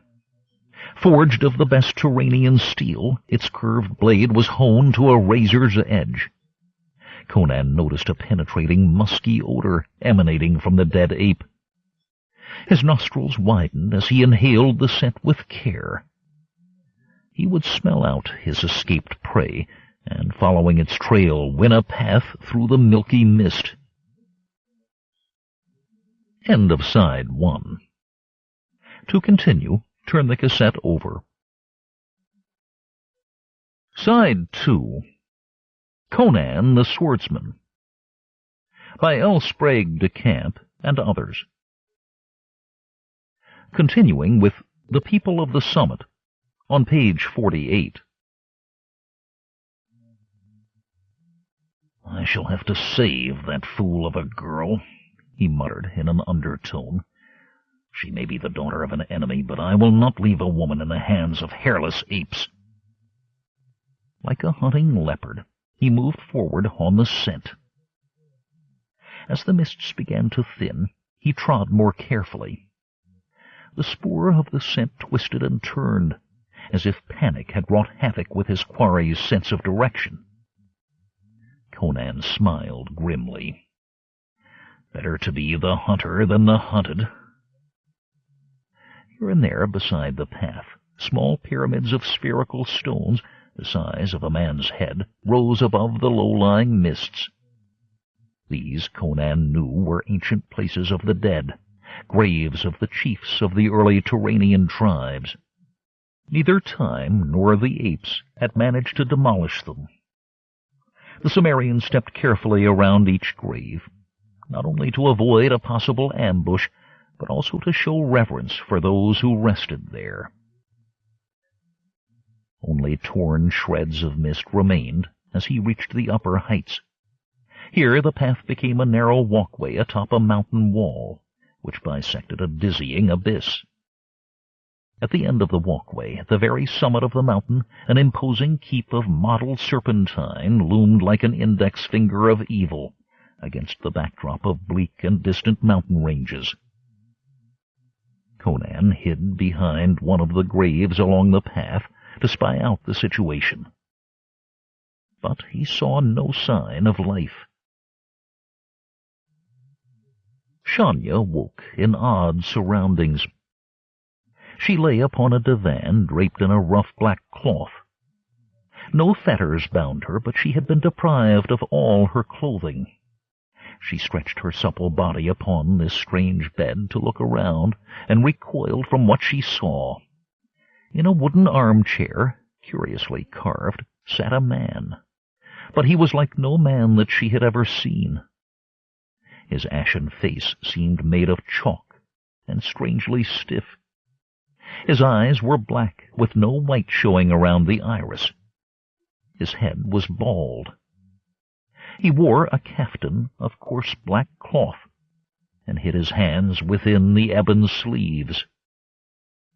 "It has been many long years since a beautiful woman last came to the abode of Shangara," he said in a sibilant whisper.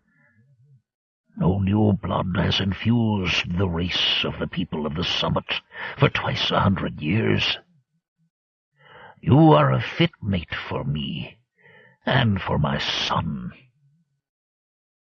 Horror ignited a bright flame of anger in the breast of the proud barbarian girl. "Think you that a daughter of 100 chiefs would mate with one of your abominable race? Rather would I fling myself into the nearest gorge than dwell within your house. Release me, or these walls will tremble to the thunder of 1,000 Kosgari spears." A mocking smile parted the pale lips of the ancient pallid face. "You are a headstrong hussy. No spears reach through the Bambar mists. No mortal lives who dares to cross these mountains. Come to your senses, girl. Should you persist in stubbornness, no easy leap from a cliff's edge will be your fate. Your body will instead be used to nourish the most ancient inhabitant of this forgotten land, one who is bound in serfdom to the people of the summit. He it was who helped smite down the Turanian king who once endeavored to conquer our domain. Then we ourselves were strong and could do battle. Now we are few, our number dwindling through the centuries to a bare dozen, who dwell here guarded by our cliff apes. Still, we have no fear of enemies, for the Ancient One lives, ready to come forth when peril threatens. Then choose your fate." The aged man arose, shaking back the folds of caftan, and clapped his claw-like hands. At the summons, 2 other white-faced, skull-eyed men entered the room, bowed, and grasped a pair of handles set into the stone wall. 2 massive door-halves rolled smoothly back, revealing a chamber filled with billowing mist. Like a scudding cloud it swirled into the room, and as it thinned, revealed the vague outline of a huge, unmoving shape. As the mist roiled out, the girl perceived the thing inside. She screamed and fainted. Then the heavy doors were closed. Conan, hidden behind a grave mound, fretted with impatience. During his long wait, no sign of life had appeared around the forbidding tower. Had he not scented the reek of musky ape, he would have deemed the tower to be deserted. Tensely, he fondled the hilt of his scimitar and ran a hand along the curve of his bow. At length, a figure strode to the battlements and gazed out upon the crumpled brown terrain. Conan could not discern details at so great a distance, but the lean contours beneath the flowing robe revealed a human shape. Conan's mouth curved in a grim half-smile. With a single motion, he drew and loosed an arrow, and the figure on the battlement flung up its arms and toppled, limp as a broken doll, over the crenellated wall into the depths below. He nocked another arrow and waited. This time he had not long to wait. A pierced stone portal slowly opened, and a group of apes ran out, padding splay-footed along the narrow walkway. Conan loosed again and yet again, his marksmanship unerring. His merciless hail of arrows pitched them one after another into the shadowy gorge. But still the apes came on, with lolling tongues and slavering jaws. Conan shot his last arrow and flung the bow aside. He rushed, sword raised, to meet the two that still defended the narrow cliffside path. Ducking, he avoided the sword thrust of the first and lunged, shearing through flesh and bone. The remaining ape proved quicker. Conan had scarcely time to wrench his reddened blade from the hairless corpse and parry a vicious swipe aimed at his head. He staggered at the impact of the great ape's blow and fell to his knees. He saw with horror the dizzying depths of the precipice that beckoned him to doom. The ape's dull mind perceived the situation, and the creature rushed forward to sweep him into the bottomless abyss. Still on his knees, Conan feinted swiftly, and lashed out with a disemboweling thrust too fast for the eye to follow. His adversary, bellowing, pitched forward, and trailing a receding cry, plummeted into the shadowy depths. Sure-footed as a mountain goat, Conan dashed up the unprotected walkway and reached the open portal. Something hissed past his head as he threw himself sidewise, and in swift retaliation he thrust his scimitar at a black-clad figure lurking in the gloom of the entrance. A muted gurgle was followed by the clatter of a fallen weapon. Conan bent down to peer at the corpse. A tall, skeletal man with a curiously stiff face stared up at him through sightless eyes. He saw that the face was covered by a peculiar mask of some translucent substance. He snatched it off and studied it. The Cimmerian had never seen anything remotely like it, nor like the material of which it was fashioned. He tucked it into his sash and strode on into the silent hall. Conan moved more warily along a curving corridor that he encountered farther on. The stones were damp when he laid a hand upon them, and the clammy air reminded him of the chill of morning fog. Then suddenly the circular passageway widened into a great chamber, where a strange assemblage confronted him. 10 black-clad, corpse-like people faced him, among whom he saw 2 women, whose stringy, colorless hair framed chalky features. They stood like painted ghosts, save that each held a murderous knife with a saw-toothed edge. Behind them, on a black-draped catafalque set in the middle of the chamber, reclined the naked body of a girl whom he recognized as Shanya. Motionless she lay, her heavy-lidded eyes closed beneath long fringed lashes, save that her full breasts rose and fell with her even breathing. And Conan knew that she was either drugged or in a faint.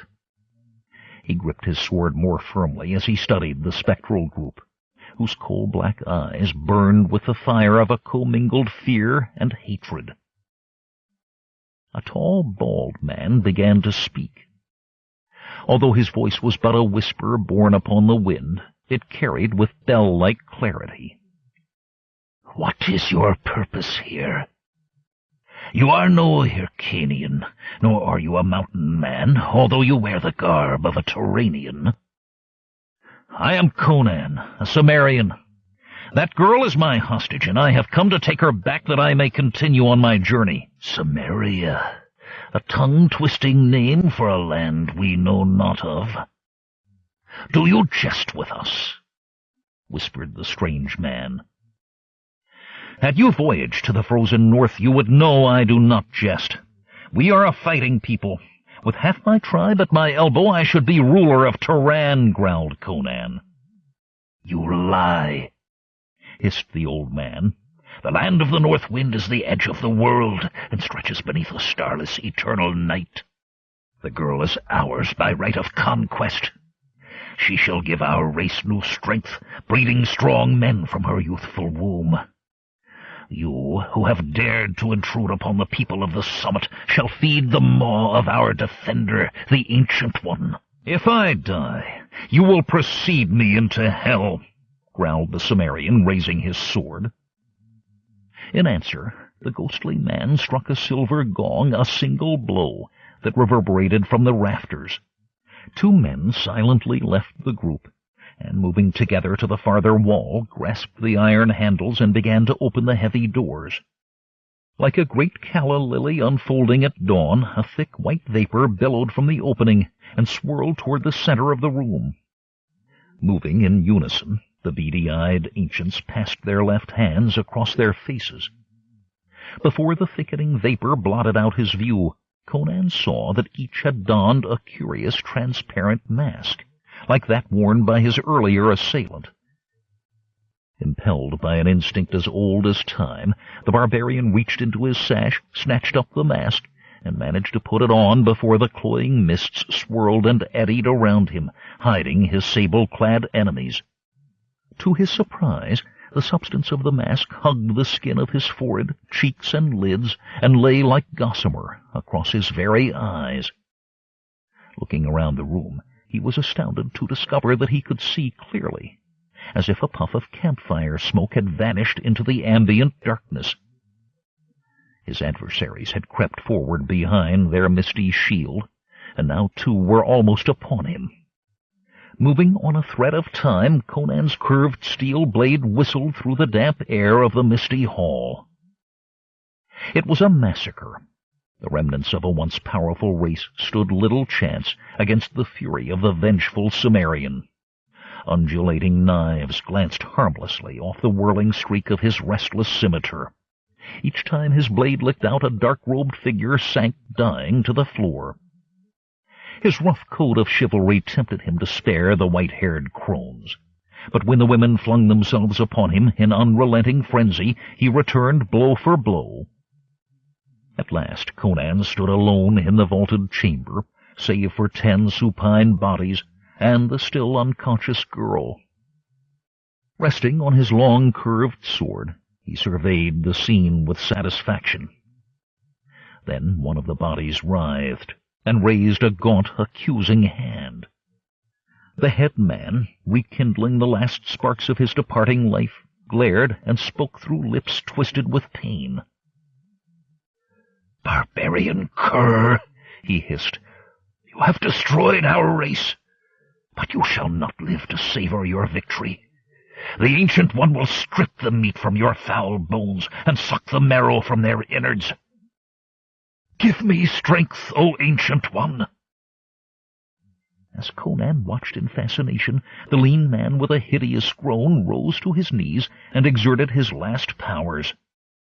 He struggled, half-crawling, to the scarcely opened doors, and with a claw-like hand tugged at one of the twin handles on the pair of heavy doors. With a roll of thunder, the door opened wide. Conan's hair rose on his nape as he glimpsed the hulking form within the cavernous chamber. Huge and many-limbed was the body, and spider-like, or like an egg with legs. Its stalked eyeballs and gaping jaw exuded an almost tangible power of evil, for it was a thing conceived in the dark eons before man ever walked the earth. Mastering his horror, the Cimmerian flung himself forward and scooped up the body of Shania, while a clawed and hairless limb fumbled at the other door to enlarge the opening.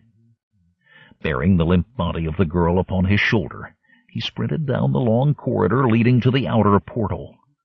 A wheezing snuffle followed him. Conan had almost transversed the elongated walkway, balancing precariously in his great haste, when he ventured to look back. The monster, running agilely on its 10 powerful legs, had reached the midpoint of the narrow path. Panting, Conan forced himself onward, until he stood between 2 pyramidal grave mounds. Gently laying the unconscious girl at the foot of one mound, he turned to give battle. Conan met the first onrush of the monster with a savage cut at one of the grasping limbs, but his blade splintered against the impenetrable, horny hide of the creature. Although it fell back for a moment, it came on again with its weaving gait. Desperate, Conan cast about for any weapon, and his eyes fastened upon the nearest mound of rounded stones. Flexing his great muscles, he lifted one of the spherical boulders above his head, and, straining his mighty thews, he hurled it at the terrible apparition that was almost upon him. The forgotten spells chanted by unremembered Turanian sorcerers over the graves of long-dead chieftains had not lost their power against a monster that roamed the mountains before mankind was young. For with a blood-curdling shriek, the creature, half-paralyzed, tugged at a limb crushed beneath insensate rock. Conan snatched up a second boulder and flung it, pushed yet another, rolling it toward the thrashing monster, and hurled still another. Then the undermined pyramid of ponderous stones collapsed in a hurtling avalanche, which carried the many-limbed creature down into the abyss in a cloud of dust and shards. Conan wiped his sweaty brow with a hand that trembled as much from revulsion as from exertion. He heard a stirring behind him and swung around. Shanya's eyes were open, and she gazed around her in bewilderment. "Where am I? Where is the white-faced evil man?" She shuddered. "He was going to feed me to—" Conan's voice broke in roughly upon her. "I cleaned up that nest of mummified robbers. Their evil thing, I returned to the abyss whence it came. Lucky for you that I arrived in time to save your pretty skin." Shanya's emerald eyes flashed with haughty anger. "I should have managed to outwit them. My father would have saved me." Conan grunted. "Had he found his way hither, that monster would have made mincemeat of his warriors. Only by luck I discovered a weapon that could kill the overgrown cockroach. Now we must move fast. I have to be in Samara before week's end, and I still need you as a hostage. Come." Shanya stared at the rugged barbarian as he stood outlined against the indigo sky, one strong arm outstretched to help her rise. Her green eyes softened. For a moment her lids drooped, and she blushed, suddenly aware of her nakedness. Then she tossed her proud head, shrugged her bare shoulders, and said, "I will come, Conan, not as your hostage, but as your guide to the border region. You saved my life, and you shall have safe conduct through Kosgari country as your reward." Conan caught a new warm undertone in her now gentled voice, as she added with a ghost of a smile, "It will be interesting to learn something of the ways of a northern barbarian." Shanya stretched her splendid body, rose-tinted by the setting sun, and reached for his outstretched hand. Conan looked at her with appreciation. "By the bones of Crom, perhaps dallying a few days along the way will be worth a week in the guard-house." Shadows in the Dark. After mercenary service in various countries, and a spell of piracy with the black corsairs of the Kushite coast, Conan adventures in the Black Kingdoms. Returning north, he soldiers, first in Shem, and then in the small Hyborian kingdom of Koraja. Following the events of Black Colossus, in which he defeats the armies of the terrible Natok, a long-dead sorcerer revived by magic, Conan settles down as general of the armies of Koraja. He is now in his late 20s, but complications arise. The princess regent, Yasmela, whose lover he had thought to be, is too preoccupied with affairs of state to have time for him. Her brother, King Kossus, has been treacherously seized and imprisoned by the hostile king of Ophir, leaving Koraja in a perilous plight. In the Street of Magicians, in the Shemitish city of Uruk, practitioners of the arcane arts put away their paraphernalia and began to close their shops. The scryers wrapped up their crystal balls in lamb's wool. The pyromancers extinguished the flames in which they saw their visions, and the sorcerers mopped pentacles from the worn tiles of their floors.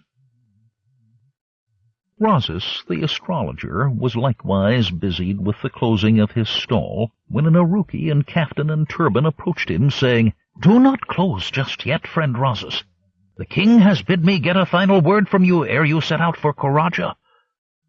Rosas, a large stout man, grunted his displeasure, then hid his feelings behind a suave smile. Step in, most eminent Dathan. What would his majesty at this late hour? He fain would know what the stars foretell about the fates of neighboring kings and kingdoms."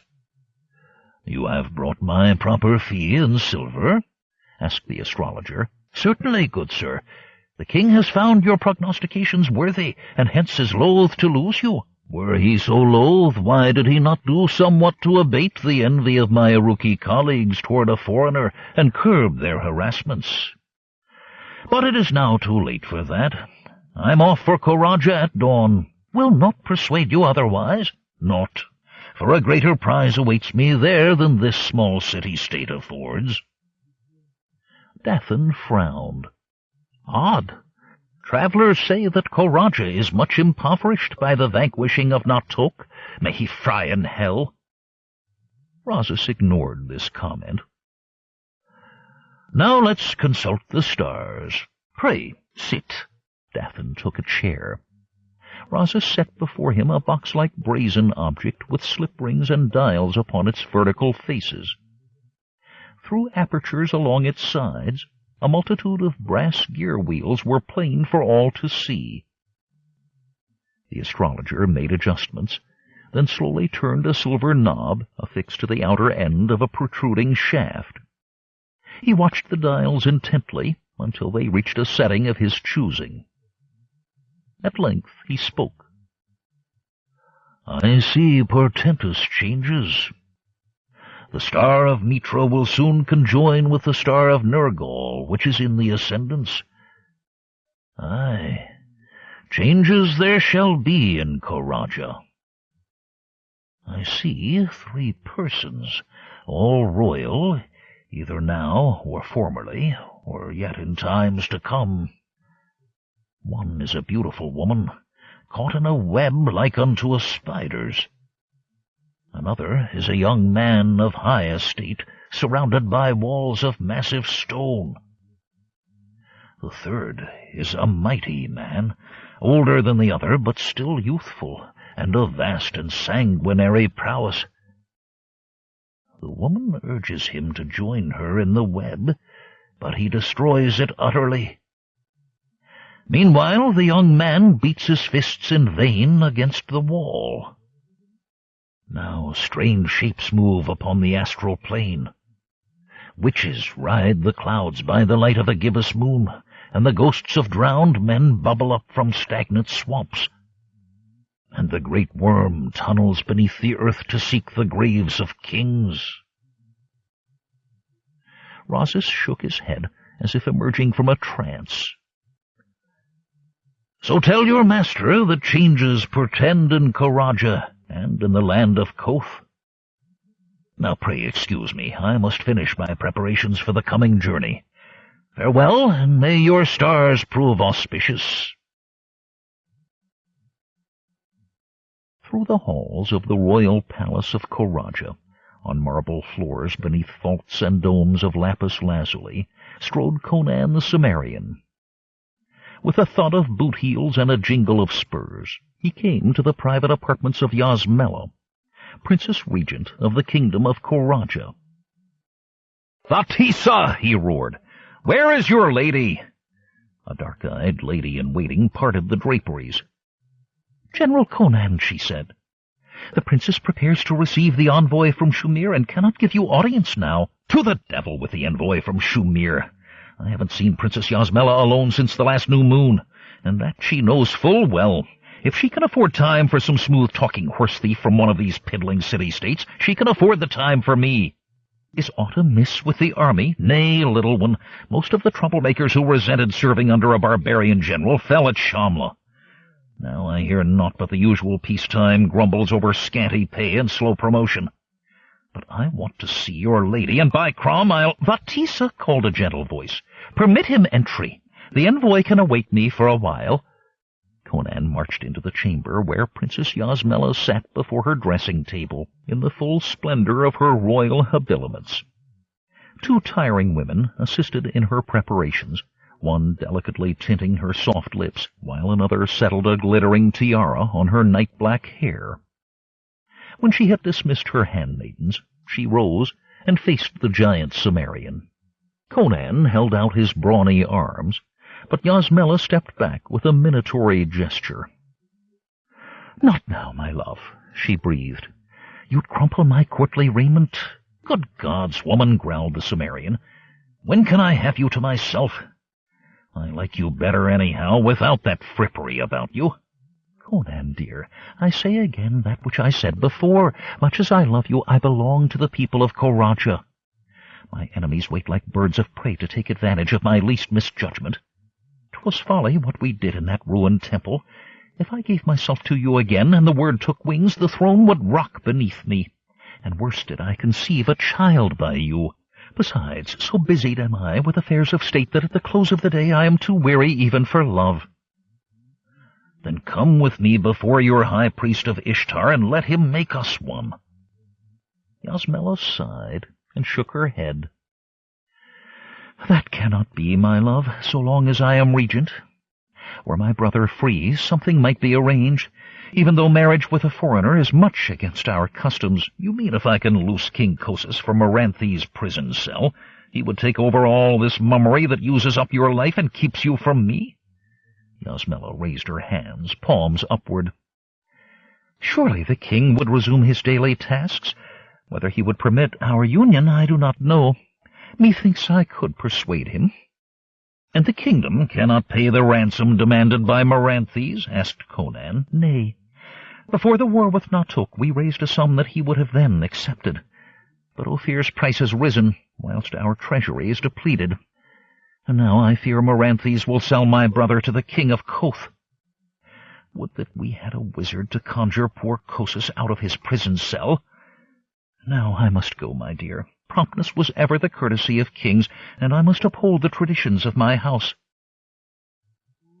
Yasmela rang a little silver bell, and the 2 servants returned to give the final touches to the princess's attire.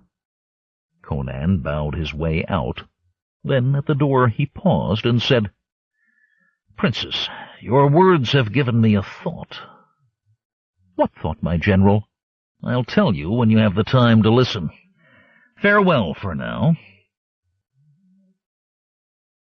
Taurus, the chancellor, brushed back the white hair above a face lined with the cares of many years. He looked intently at Conan, sitting across from him in his cabinet of state. He said, "You ask what would befall if Cosus were slain? Why, then the council would choose his successor. As he has no legitimate heir, his sister is the likely choice, since the Princess Yasmela is popular and conscientious." "If she declined the honor," said Conan, "the succession would pass to her next of kin, her uncle Bardus. If, good Conan, you think to grasp the crown yourself, dismiss the thought. We Karajis are a clannish folk. None would accept a foreigner like you. I mean no offense. I do but utter facts." Conan waved away Taurus's apology. "I like an honest man. But what if a ninny came to sit upon the throne? Better one ninny on whom all agree than 2 able princes wasting the land in a struggle for power. But you came not to discuss the rule of kings, but to advance some proposal, did you not?" "I thought if I went secretly to Ophir and smuggled Cosus out, the kingdom would greatly profit, would it not?" Experienced statesman though he was, Taurus's eyes widened. "Amazing that you voice this proposition. Only a few days since a soothsayer broached a like suggestion. The stars foretold, he said, that Conan would embark on this adventure and carry it to success. Thinking naught of magic, I dismissed the matter, but perchance the undertaking might happily go forward." "What mage was this?" asked Conan in surprise. Rhasis, a Corinthian, lately come from Uruk." "I know him not," said Conan. "Something the princess said gave me the notion." Taurus looked shrewdly at the barbarian general. He had heard rumors of the passion between Conan and Yasmela, but thought it wiser not to mention the affair. The idea of a union between his adored princess and a rough barbarian mercenary made Taurus shudder. Still, despite his pride of class and ancestry, he tried to be fair-minded toward the savior of Coraja. He said, "'Tis but a forlorn hope, this rescue of the king. Yet we must act upon it soon, or not at all. Since we cannot pay Maranthes the ransom he demands, I fear he will deliver our young king to Strabanus of Koth, who offers Ophir an advantageous treaty. Once the Kothian gets Kossus in his clutches, he'll doubtless torture him until he signs an abdication in Strabanus's favor, making him ruler of our land. We'll fight for certain, but a bitter end is foreordained." "We beat Natuk's army," said Conan. "Aye, thanks to you. But Strabanus commands in great numbers sound, well-disciplined troops, unlike Natuk's motley hordes." "And if I free the king, what reward is mine?" asked Conan. Taurus gave a wry smile. "You come straight to the point, do you not, General? Do you not hope to enjoy more of the princess's company once her brother regains the throne?" "What if I do?" growled Conan. No offense, but would not that reward suffice you?" "It would not. If I am to win respect among your perfumed nobles, I shall need more than an officer's pay. I will accept half the sum you offered Maranthes for the king's return ere he raised his price." With another, Taurus would have bargained, but he judged Conan too shrewdly to think that he could gain by chaffering with him. The unpredictable Cimmerian might roar with laughter, or fly into a rage, storm out, and leave Coraja just when the kingdom needed him. "Very well," said Taurus. "At least the money will stay within the kingdom.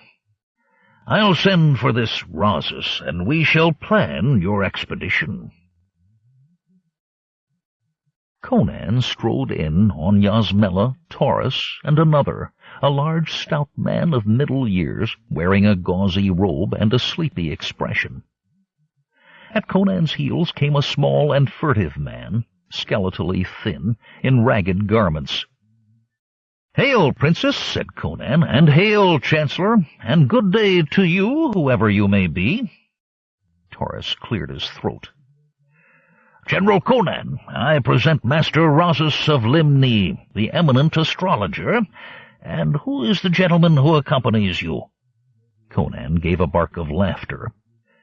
"Know, friends, that this is no gentleman, but Fronto, the most skilful thief in all your kingdom. I found him in a reeking dive last night when all you honest folk were sleeping." Fronto bowed low, while Taurus seemed to be controlling his feelings of distaste.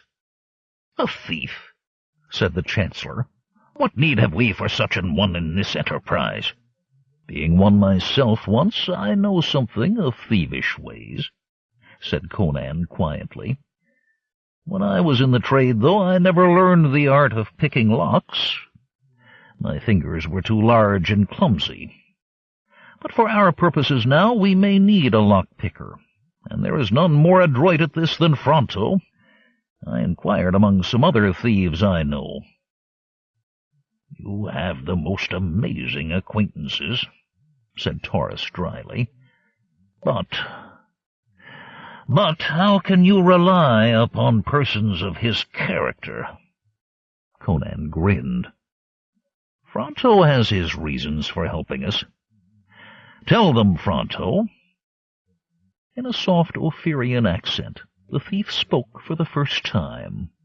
"Know, good sirs and lady, that I have my own score to settle with King Maranthes of Ophir.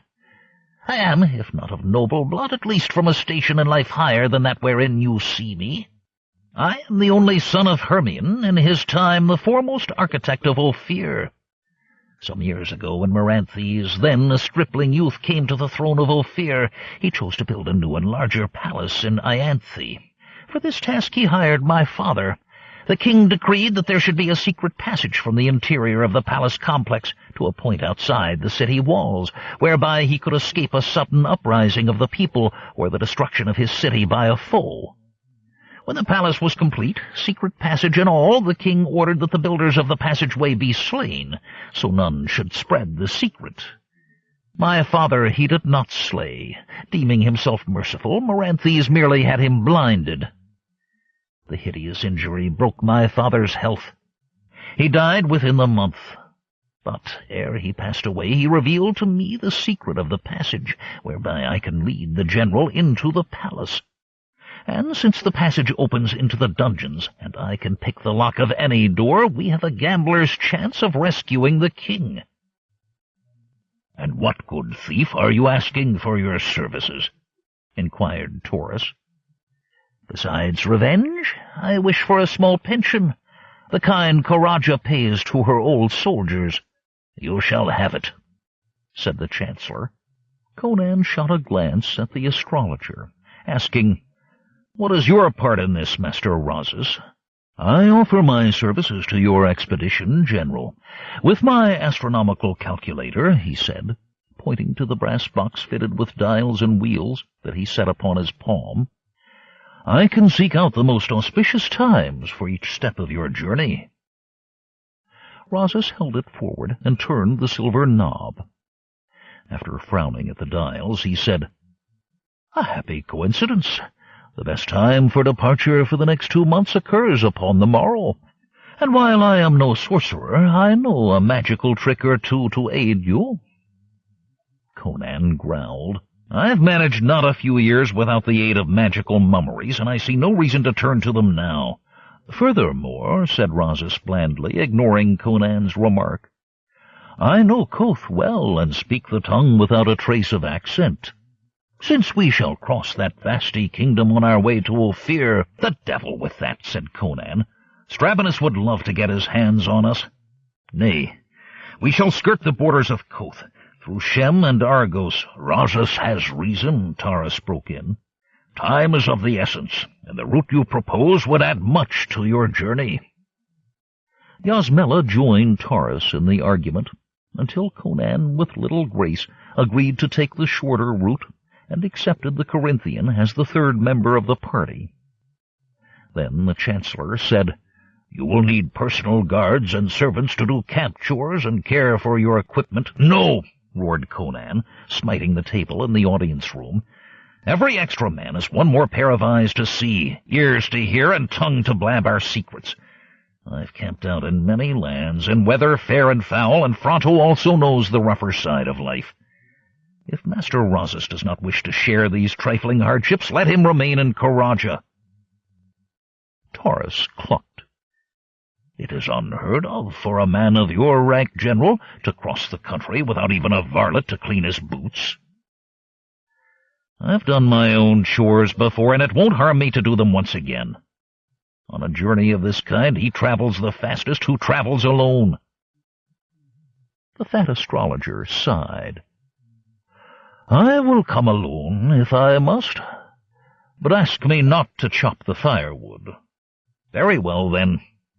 Conan rose. "Chancellor, give Fronto a pass from the palace, lest some sentry assume the worst and clap him in irons." He flipped a coin to the thief, who caught it. "Fronto, buy yourself some clothes, decent but not gaudy, and meet me at the officers' quarters before the supper hour. Princess, permit me to escort you to your apartments."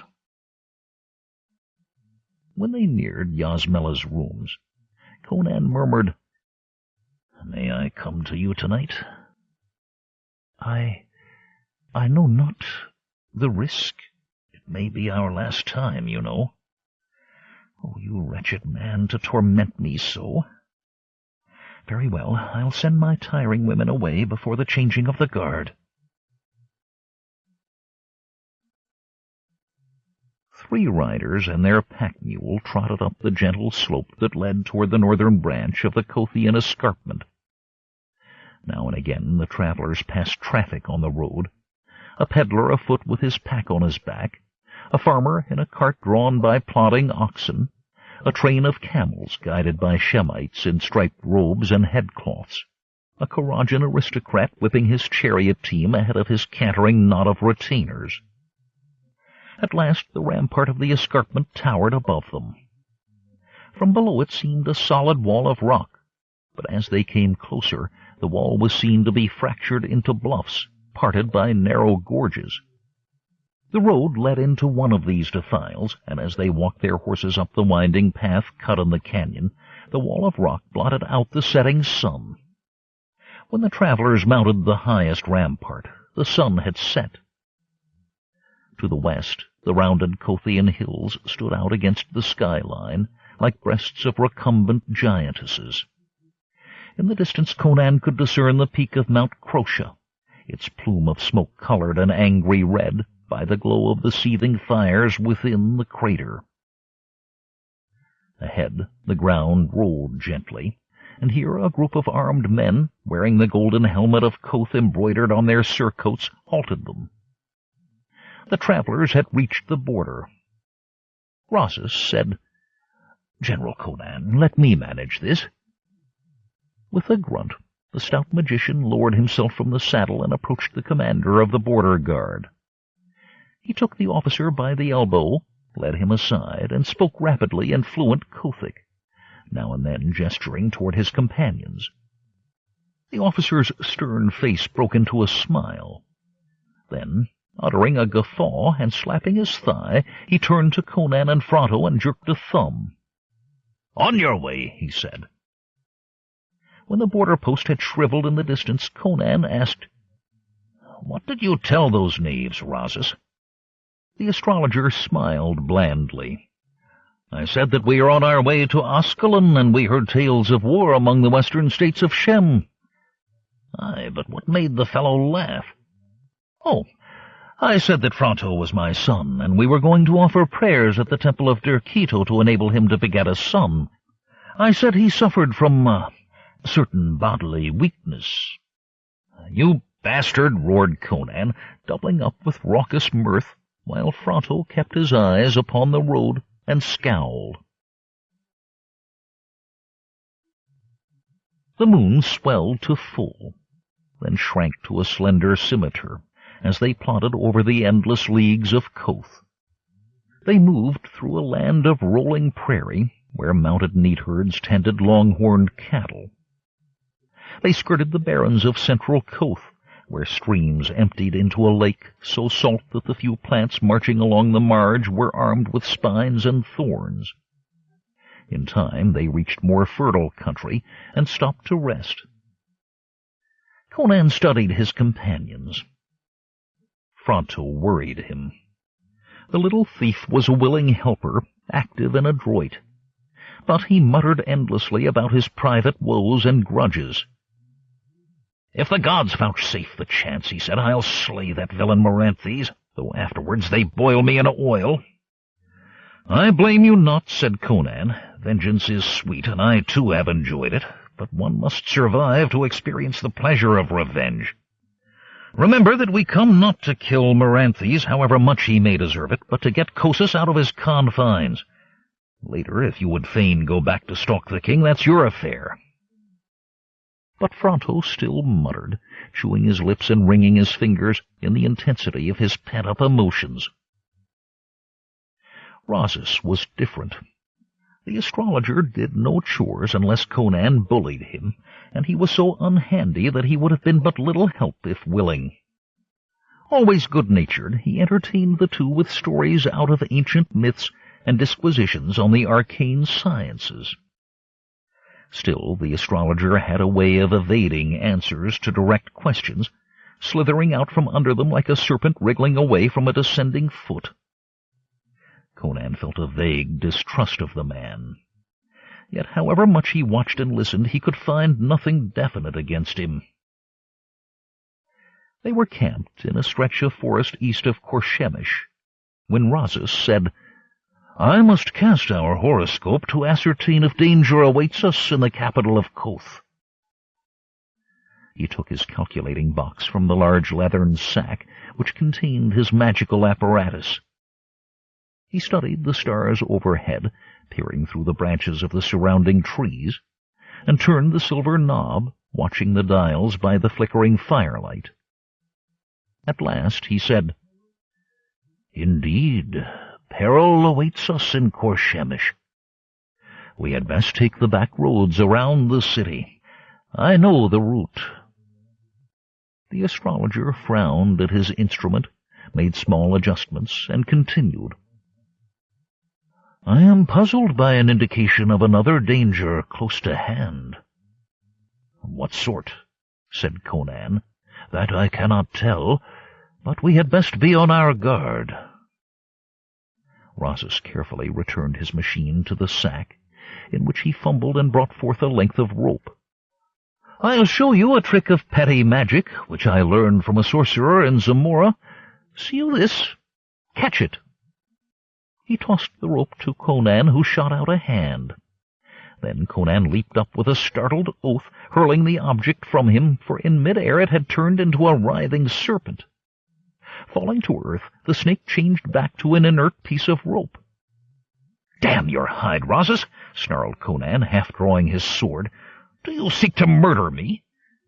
The astrologer chuckled as he retrieved the rope. "Merely an illusion, my dear general.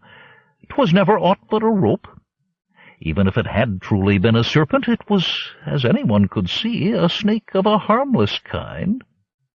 "To me a snake is a snake," grunted Conan, resuming his seat. "Count yourself lucky your head still rides atop your shoulders." Imperturbably, Rosas returned the rope to his bag, saying, "I warn you not to pry into this pack. Some of the things therein are not so harmless. This casket, for example." He drew out a small, ornately carved copper chest, larger than the calculating device, and soon returned it to the bag. Fronto grinned, an elfish grin. "So the mighty General Conan fears something after all," he chortled. "Indeed," growled Conan. "When we sight the towers of Ianthe, we shall see who fears." "Do not move," said a harsh voice in Kothic. "You are covered by a dozen drawn bows." Conan turned his eyes as a man stepped out of the shadows, a lean man in ragged finery with a patch over one eye. A movement among the trees revealed the presence of his fellows. "Who are you?" grated Conan. "A distressed gentleman, collecting his fee for the use of his domain. To wit, this greenwood," said the man, who called to his men. "Come closer, lads, and let them see the points of your shafts." There were only 7 archers in the robber band, but they were quite enough to keep 3 travelers covered. Conan bent his knees beneath him, as if preparing to spring erect. Were he alone, he would have instantly attacked, trusting to the mail shirt beneath his tunic. But the fact that his comrades would surely perish if he did so made him hesitate. "Ah," said the leading robber, bending over Rosas's leathern sack. "What have we here?" Thrusting in a hand, he brought out the copper casket. "Gold. Not heavy enough. Jewels, mayhap. Let us see." "I warn you not to open it," said Rosas. The one-eyed man gave a small snort of laughter, fumbled with the catch, and raised the lid of the box. "Why," he exclaimed, "'tis empty, or full of smoke." The robber chief broke off with a shrill scream, and hurled the box away. From it had issued what looked in the firelight like a cloud of sooty smoke. The cloud, like a living thing, swelled to man-size and wrapped itself around the one-eyed robber, who staggered about, thrashing his arms and beating his clothes as if to put out enveloping flames. As he danced, he continued screaming. Rosas sat motionless, muttering to himself. The box lay open where it had fallen, and from it poured another animated cloud, and yet another. Shapeless, amorphous presences, they billowed through the air like some shapeless creatures swimming through the depths of the ocean. One fastened on a second robber, who also began to leap about and yell. The remaining robbers loosed their arrows at the inky clouds, which continued to roll out of the copper casket, but the shafts met no resistance. The robber chief and the archer ceased writhing and lay still. In a trice the remaining archers vanished from the firelight, their pounding feet and shouts of terror receding into the silence of the forest. Rosas pushed himself erect and recovered his box. Holding it open, he raised his voice in a weird chant, and one by one the smoky clouds drifted toward him and poured into the casket. They seemed to have no trouble crowding back into their pen. At last Rosas snapped shut the lid and turned the catch. "He cannot say I did not warn him," said the astrologer with a smile. "Or, I should say, his ghost cannot so accuse me." "You're more of a sorcerer than you care to own," growled Conan. "What were those spooks?" "Elemental spirits trapped by a powerful spell on this material plane. In darkness they obey me, but they cannot endure the light of day. I won the casket from a magician of Luxor in Stygia." He shrugged. "The stars foretold that I should win the game." "Seems like cheating to me," said Conan. "Ah, but he tried to cheat me too by enchanting the dice." "Well," said Conan, "I've gambled away more gold and silver than most men see in a lifetime. But Mitra saved me from being lured by a wizard into a game of chance." Conan poked the fire thoughtfully. "Your man-eating clouds saved our gear and perhaps our necks as well. But had I not been listening to your chatter, I should have heard the men approach and not been surprised like a newborn lamb. Now stop the talk and go to sleep. I'll take the first watch." Rosas guided the party over little-traveled roads around Korshemish until they were again on the main road to Ophir. As the leagues fell behind them, Conan grew more and more uneasy. It was not the prospect of breaking into King Meranthes' stronghold that daunted him. He had survived many such episodes. Nor was it fear of torture, and death had been his companion for so long that he paid it less attention than he would a fly. He finally found the source of his unease. Their journey so far had been too free of trouble. Whenever they were stopped by road patrols, Rosas talked their way past them as handily as with the border guards. There had been no magical menace, no desperate combat, no wild pursuit. Conan smiled at the irony of it. He had become so hardened to peril that its absence made him uncomfortable. At last they came in sight of Ianthe, straddling the Red River. A short, sharp rainstorm had swept the air clean, and the setting sun sparkled on the metal ornaments that crowned the city's domes and towers. Over the wall stared the red-tiled roofs of the taller houses. Fronto said, "To cross the river by the floating bridge one must enter the city. A questionable plan. Or we can ride half a league upstream to the nearest ford." "Is the tunnel entrance on the northern side?" asked Conan. "Aye, General." "Then we'll go upstream to cross." Rosas looked sharply at Fronto. "Can we reach the tunnel by midnight?" "I'm sure of it." The astrologer nodded.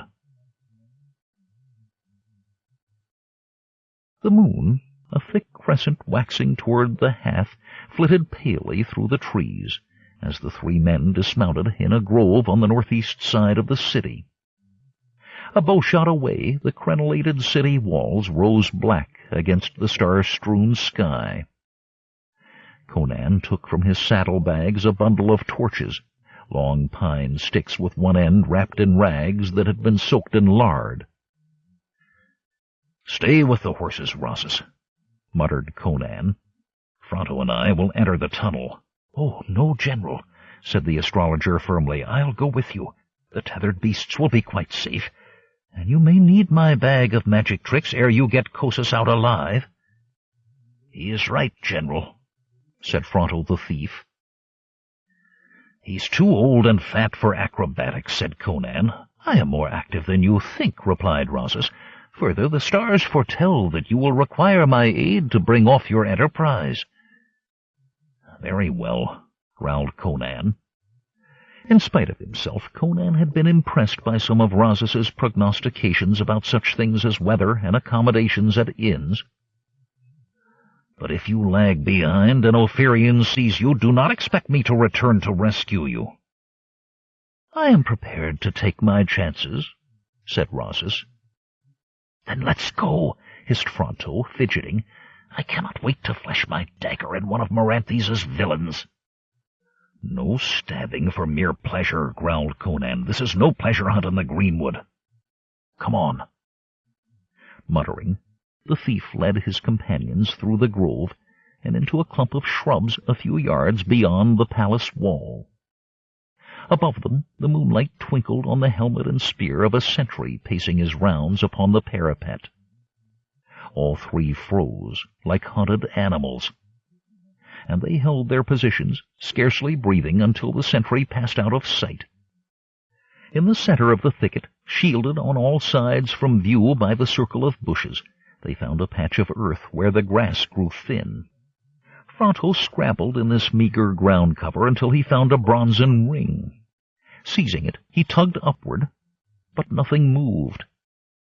"General," he breathed, "you are stronger than I. Try raising it." Conan took a deep breath, stooped, grasped the ring, and heaved.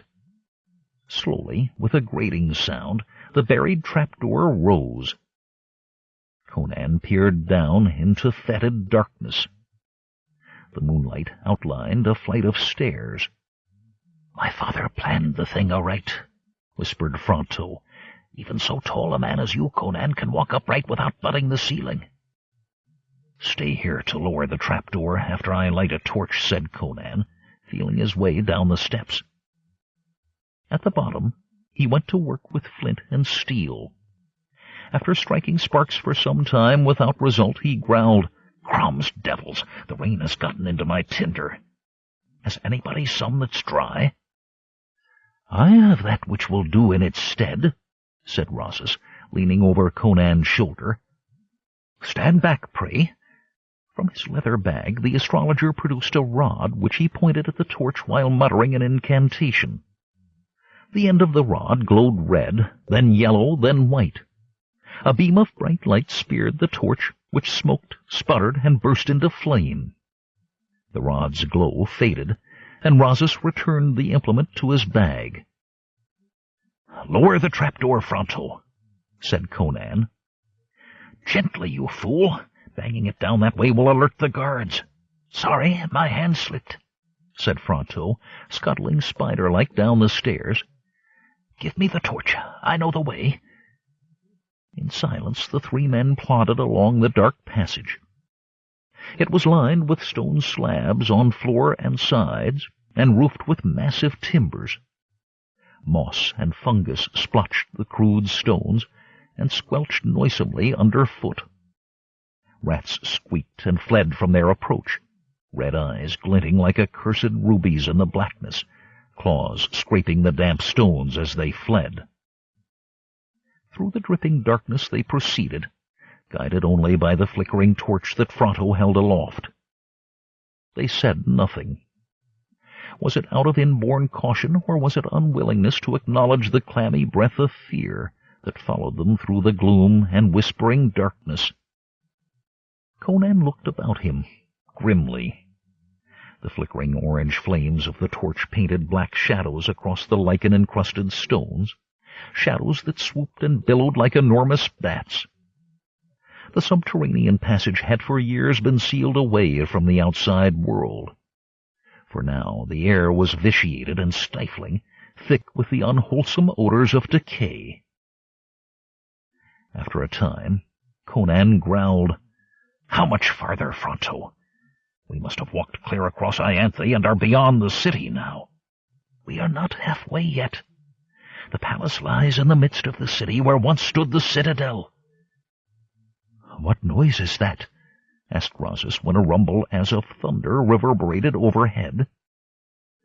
"Just an ox cart on Ishtar Street," said Fronto. At last they reached the tunnel's end. Here a flight of steps led upward to a trapdoor like the other.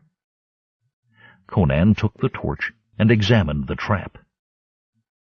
Conan asked softly, "Where in the dungeons does this passage lead?" Fronto rubbed a reflective hand over a stubbled jaw. "To the far end of the south branch," he said. "And King Khosus is held prisoner in the middle branch parallel to this," murmured Rosas from behind them. Conan, suddenly suspicious, shot him a glance.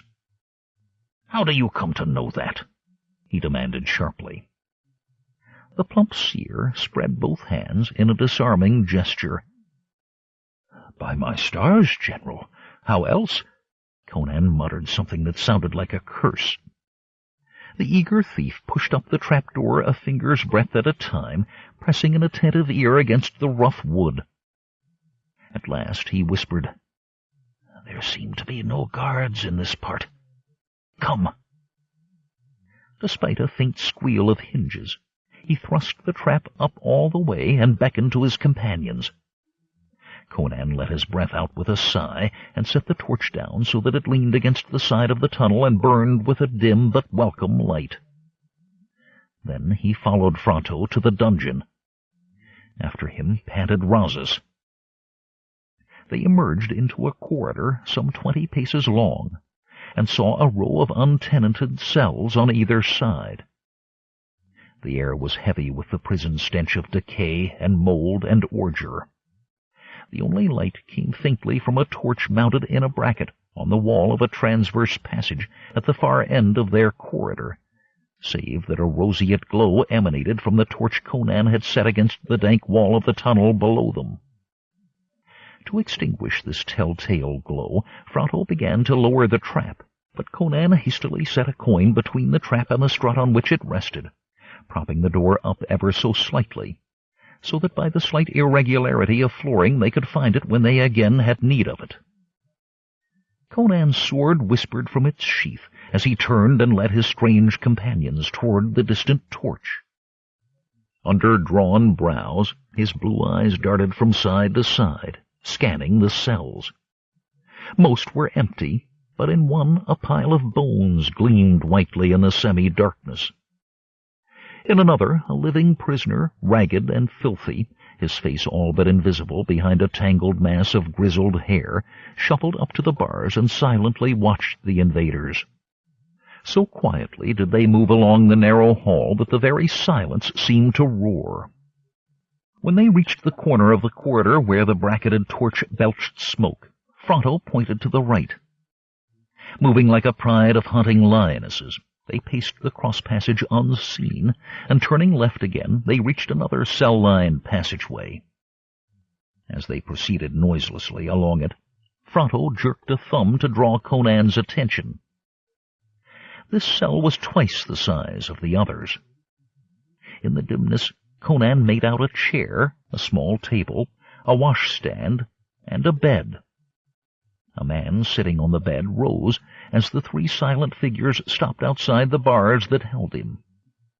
The man could not clearly be discerned, but from his stance and outline Conan perceived that he was young and handsomely attired. "Get to work, Fronto," whispered Conan. The thief pulled from his boot a slender length of bent wire, and inserted it into the keyhole, his feral eyes agleam in the flickering torchlight.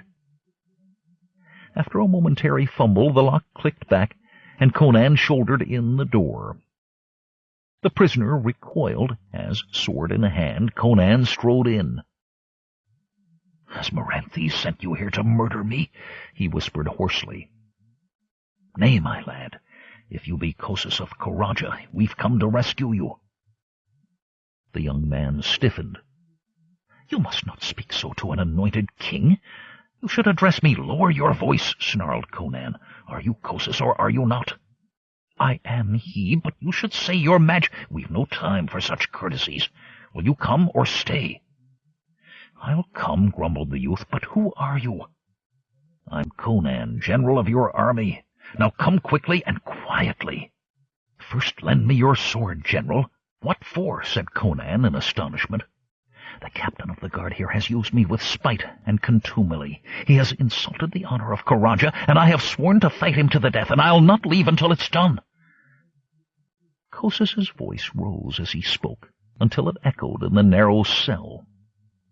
Conan glanced at his companions, shook his tousled mane, and brought his huge fist up against Kosis's jaw. With a click the king's teeth came together, and Kosis fell back against his cot. An instant later, Conan, with the king's unconscious body draped across one shoulder, led his companions from the cell. As they turned into the transverse passageway, they heard the tramp of booted feet and the clank of metal accoutrements. "Run for the tunnel! I'll stand off the guard," hissed Conan. "Nay, you bear the king. You go ahead. I'll harry the lout," whispered Rosus, fumbling in his bag. "What goes on there?" rumbled an angry voice, as its owner, sword unsheathed, appeared around the third prong of the cell block. As Conan and Fronto sprinted toward the passage in which the trap-door lay, the astrologer, billowing robes etched by the feeble light of the single torch, drew from his leathern sack that which appeared to be a hempen noose. The prison warden checked his pace and threw up a hand to catch the flying rope. Then, shrieking at the writhing thing within his grasp, he flung the serpent from him, turned abruptly, and still yelling like a madman, vanished down the farthest corridor. Then Rosus trotted to the open trap-door, where Conan, still bearing the unconscious king upon his shoulder, reached up a brawny arm to steady his descent. As the astrologer reset his bag-strap across his back, Fronto scampered up the steps and lowered the trap-door carefully. Conan muttered, "Is there no bolt to secure the trap?" "I see none," said Fronto. "The fact that the door is masked by several flagstones makes it nigh invisible from the upper passageway." "Then we must run," said Conan, and shifting the weight of the slender king, he followed Fronto, who darted ahead with upheld torch. Rosus, like some merchant ship sailing before the wind, panted after them. During their flight, Kosis revived. When his head cleared and he realized his undignified position, he complained, "Why do you carry me like a sack of tubers on the way to market? Put me down instanter. This is no way to treat your king." Conan, never slackening his pace, grunted, "When you can run as fast as I'll set you down, unless, perchance, you prefer to be overtaken by the prison warden and return to your cell, or to a worse one." "Well?" "Oh, all right," said the young king sulkily. "But you seem to have no feel for royal dignity." At the exit from the tunnel, Conan set the king upon his feet, and pushing past Fronto, scrambled up the stairs. With a grunt and a mighty heave, he pushed open the trap-door. Fronto was at his heels. "Put out that torch," he snapped. Fronto obeyed. Then Conan stepped out into the starlight. The moon had set, and Conan realized that the rescue had taken longer than expected.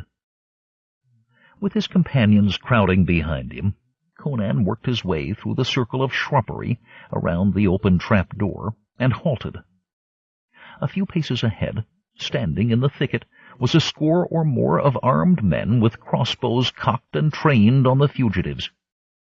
Behind them, in the grove, he saw the flames of a brisk campfire. "What's this?" demanded Conan, sweeping out his sword. "Pray, General," wheezed Rosus behind him. "I can explain." "Come out, Rosus," said one of the dark figures in Kothic. "We should not wish to shoot you by mistake." The astrologer pushed past Conan and turned. "Dear simple General, you'd best surrender quietly. These are soldiers of my native Koth, whose king I have the honor loyally to serve. Arrangements for this ambuscade were made on our way hither by our border guards. We avoided Korshemish lest some acquaintance hail me and disclose my small imposture. You have helped me pluck King Kosis out of Moranthes' clutches, and now we'll take the pair of you to Koth. Thus shall we remove the last obstacle to reuniting Karaja with her mother country." Conan tensed, rocking forward on the balls of his feet, preparing for action. He trusted to his mail shirt to deflect the crossbow bolts, and if that failed, well, no man can live forever. "Drop your sword, General Conan," ordered the soldier who had already spoken. "You'll have to kill me first," shouted Conan, rushing forward to meet the Kothian officer. Then Fronto moved. With a scream of rage, the little thief leaped forward, eyes gleaming in reflected firelight, and drove his dagger into Rozas's paunch, once, twice, thrice. 2 crossbows snapped, but the bolts whistled harmlessly into the dark as the arbalesters feared hitting their own men. Silently, Rozas sank down, his fluttering garments billowing like pale fog in the starlight. His leather bag fell open on the ground beside him. Like a jumping spider, Fronto leaped sidewise, snatched up the bag, and ran for the grove of trees. Then another crossbow twanged. Fronto strangled on a blood-flecked cough and dropped headfirst into the fire. The bag he bore likewise landed in the embers. Conan, defending Kossus, traded blows with several Kothians. His blade whirled and clanged against his foes as the cold stars glimmered on the steel. One Kothian gave back with a hoarse scream, gripping the stump of his sword-arm with his remaining hand. Another fell, his belly ripped open, spilling out his guts. Bounding ahead, Kossus stooped and wrenched the sword from the severed hand in time to save the battling Cimmerian from a sword thrust in the back. Then, despite the noise and confusion, Conan perceived the faint jingle of mail, the crackling of broken branches, the tramp of booted feet as more men pushed through the thicket. Drawing Kossus with him, Conan faded into the bushes as a party of Ophirian prison guards poured from the tunnel on the trail of their liberated prisoner. Bursting through the thicket, they found themselves face to face with the men of Koth. Conan and his king, hidden in the shadows, heard the snap of a crossbow and shrieks of pain as the new battle was joined. All was confusion. Kothians fought Ophirians. Men shouted contradictory orders. "Kossus!" barked the Cimmerian. "Run for the grove, on the left! The horses tethered there!" They broke from their shelter and ran. Then the Ophirian prison warden recognized the slender king and shouted to his men, "To me! Here's the prisoner and his rescuer! Seize them!" "Faster!" said Conan, wheeling around to stem the tide of pursuers. He parried a slash from one scarcely seen antagonist and wounded another. He was about to strike down another, a Kothian, when an Ophirian attacked the man, and the fight swirled off into the darkness. In the confusion, Conan and Kossus plunged out of the melee, reached the grove, jumped over the embers of the fire, and raced for their tethered horses. "Stop them! Stop them!" shouted a chorus of voices as the fugitives disappeared among the trees. Behind them, Kothians joined with Ophirians, each intent on recapturing their human prize and his barbarian protector. One Kothian leaped the fire, and Conan, wheeling, struck him down, just as a tremendous report shook the earth and showered the fugitives with embers and debris. Rozas's bag, simmering on the fire, had at last exploded. As 2 Ophirians plunged into the grove in hot pursuit, black smoky clouds boiled up from the ruptured fire. In wave after wave the shadows rose, like huge amoeboids swimming in the deep. One swooped down upon the first oncomer and engulfed him. The man gave a wild shriek of terror and lay still. The other pursuer, whirling in his haste to get away, stumbled over a root and sprawled beneath another undulating cloud. "Roz's shadows," muttered Conan, as another howl of horror from a dying man floated upward. "Untie the horses, fast! Ride one and lead the other." With trembling fingers, Kossus obeyed. The next instant, Conan and the king flung themselves into their saddles and spurred out of the grove, faces close to the horses' necks to avoid the lashing branches. But even in their mad flight, Conan looked back to see the billowing shadows hovering like wings of death, impartially above both the men of Ophir and their Kothian adversaries, whose fleeing cries of pain and terror melded into one indistinguishable shriek. Conan and the king came out upon a road, and the ringing of their horses' hooves drowned out the clangor of the rout. As the flying hooves cleaved the still night, Cosus called out in a shaky voice, "Conan, this is not the way to Karaja. We're on the road to Argos and Zingara." "Which way do you think they'll go to look for us?" snarled Conan. "Come on, kick some speed out of that nag." He galloped westward with the king of Karaja close behind him. Although the flying pair made exceptional speed by frequent changes of mount, the following nightfall saw them still within the confines of Ophir. None challenged them, since their flight had outrun the news of their escape. They found the stretch of forest and made camp, eating dried fruits and biscuits from their saddlebags. Cosus, who had abandoned his efforts to make Conan address him in royal style, told how he came to be captured. "Moranthes proposed an alliance against Strabanus of Koth, and that seemed logical to me. Like a fool, I went to parley with him with a small escort only, carefully bypassing Koth by traveling through the city-states of Shem. Taurus had warned me against Moranthes, but I was sure that no anointed king would sink to trickery. I know better now, for no sooner had I reached the Ianthe than the scoundrel clapped me into prison. My lot was somewhat better than that of common prisoners. Now and then news of the outside world reached me. Thus I learned of your victory over Natok at the Shamla Pass." The king peered narrowly at Conan. "I also heard that you had become my sister's lover. Be that true?" Conan looked up from the fire, with a slight suggestion of a smile. "If I had, it would be ungentle of me to admit it. Whilst no blushing virgin, I do not kiss and tell. But tell me, would you accept me as a brother-in-law?" Cosus started. "Out of the question, my good general. You, a foreign barbarian and a vulgar mercenary? Nay, friend Conan, think not upon the matter. I appreciate your heroism and owe my life to you, but I could not admit you into the royal family. And now it is my royal wish to sleep, since I am weary to the bone." "Very well, your majesty," grumbled Conan acidly. "Your royal will be done." Long that night he sat beside the embers of the fire, his black brows drawn in night-dark thoughts. The following day they crossed the Argosian border and put up at an inconspicuous inn. After supper, as they dawdled over jacks of ale, Cosus said, "General, I have been thinking. You deserve well of me." He raised a hand as Conan opened his mouth for a reply. "Nay, deny it not. Your rescue of your king from the Ophirians, the Kothians, and your treacherous friend Rossus's elementals were feats worthy of an epic. A man like you should be well settled with a family, and I shall wish to keep you with us to direct our army.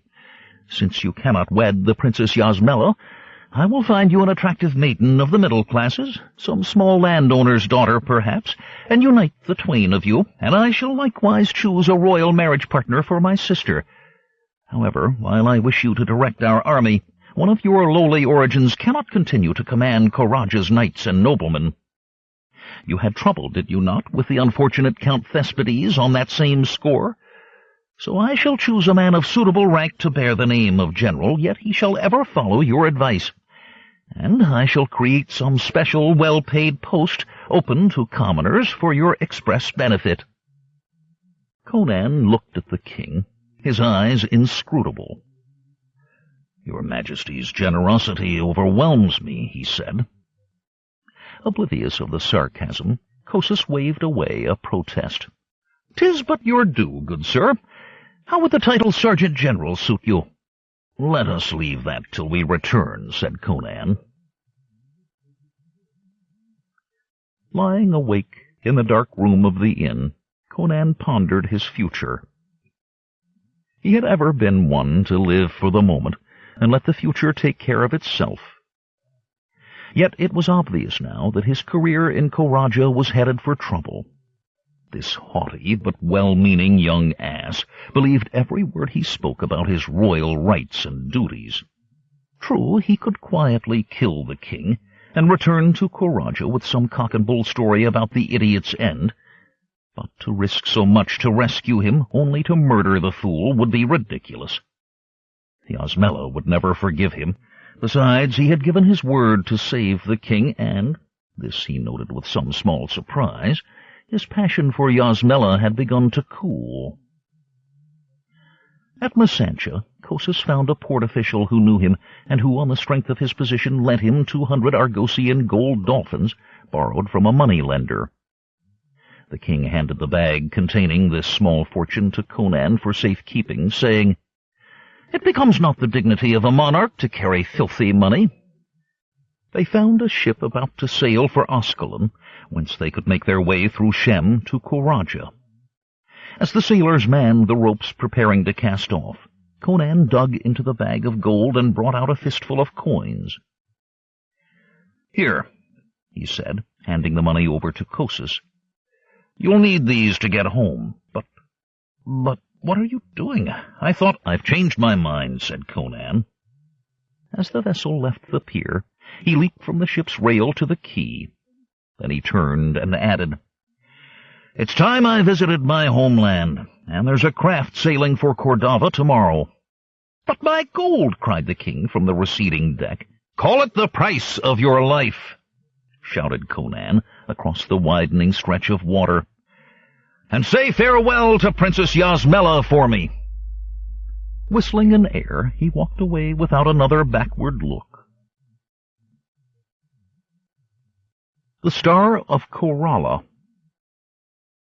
Conan survives adventures as a leader among the Kozaki of the steppes east of Zamora, and as a pirate captain on the Sea of Vilayet.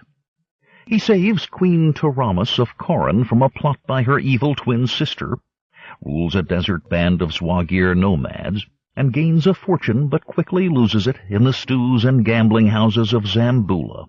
He does, however, acquire, by a feat of sleight of hand, a ring of supposedly fabulous magical powers, the Star of Korala.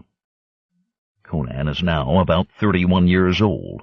After the events of Shadows in Zambula, he rides westward with the star into the meadowlands of Shem and across the vast stretches of Koth on his way to Ophir, looking for a substantial reward from the Queen of Ophir for the return of her magical gem.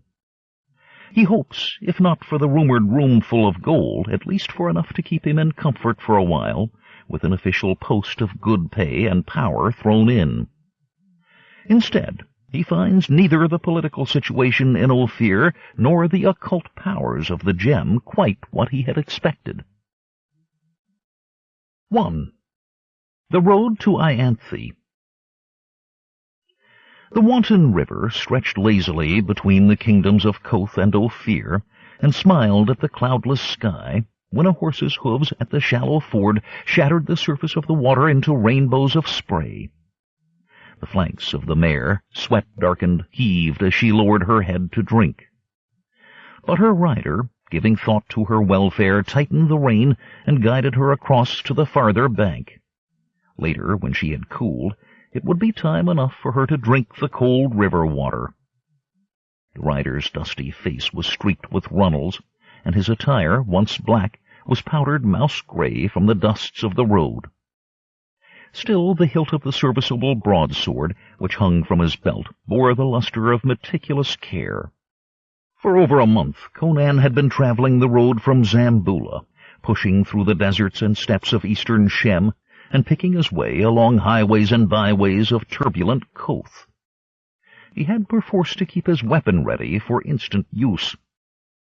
In his pouch lay a comfortable weight, the Star of Korala, a great gem set in a ring of gold, which had been stolen some time past from the young queen of Ophir, and snatched in turn by Conan from the satrap of Zambula.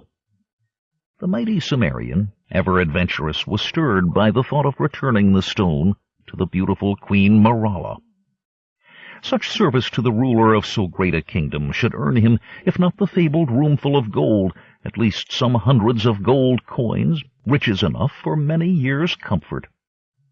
The reward, so ran his thinking, would buy him land, or a commission in a Hyborian army, or mayhap a title of nobility. Conan despised the people of Ophir, whose kingdom had long been a cockpit of conflict among the feudal factions. The weakling ruler, Maranthes II, leaned for support on the strongest among his barons. It was said that centuries before, a far-seeing count had sought to force the fractious nobles and their king to sign a charter. Many tales were told about this ancient effort to provide a stable government, but the present state of Ophir showed no lessening of its immemorial turmoil. Conan chose the shortest route to Ianthe, the capital. His road wound through craggy borderland that huddled, lone and deserted, save for the ramshackle huts of peasants who eked out a bare living as goat-herds.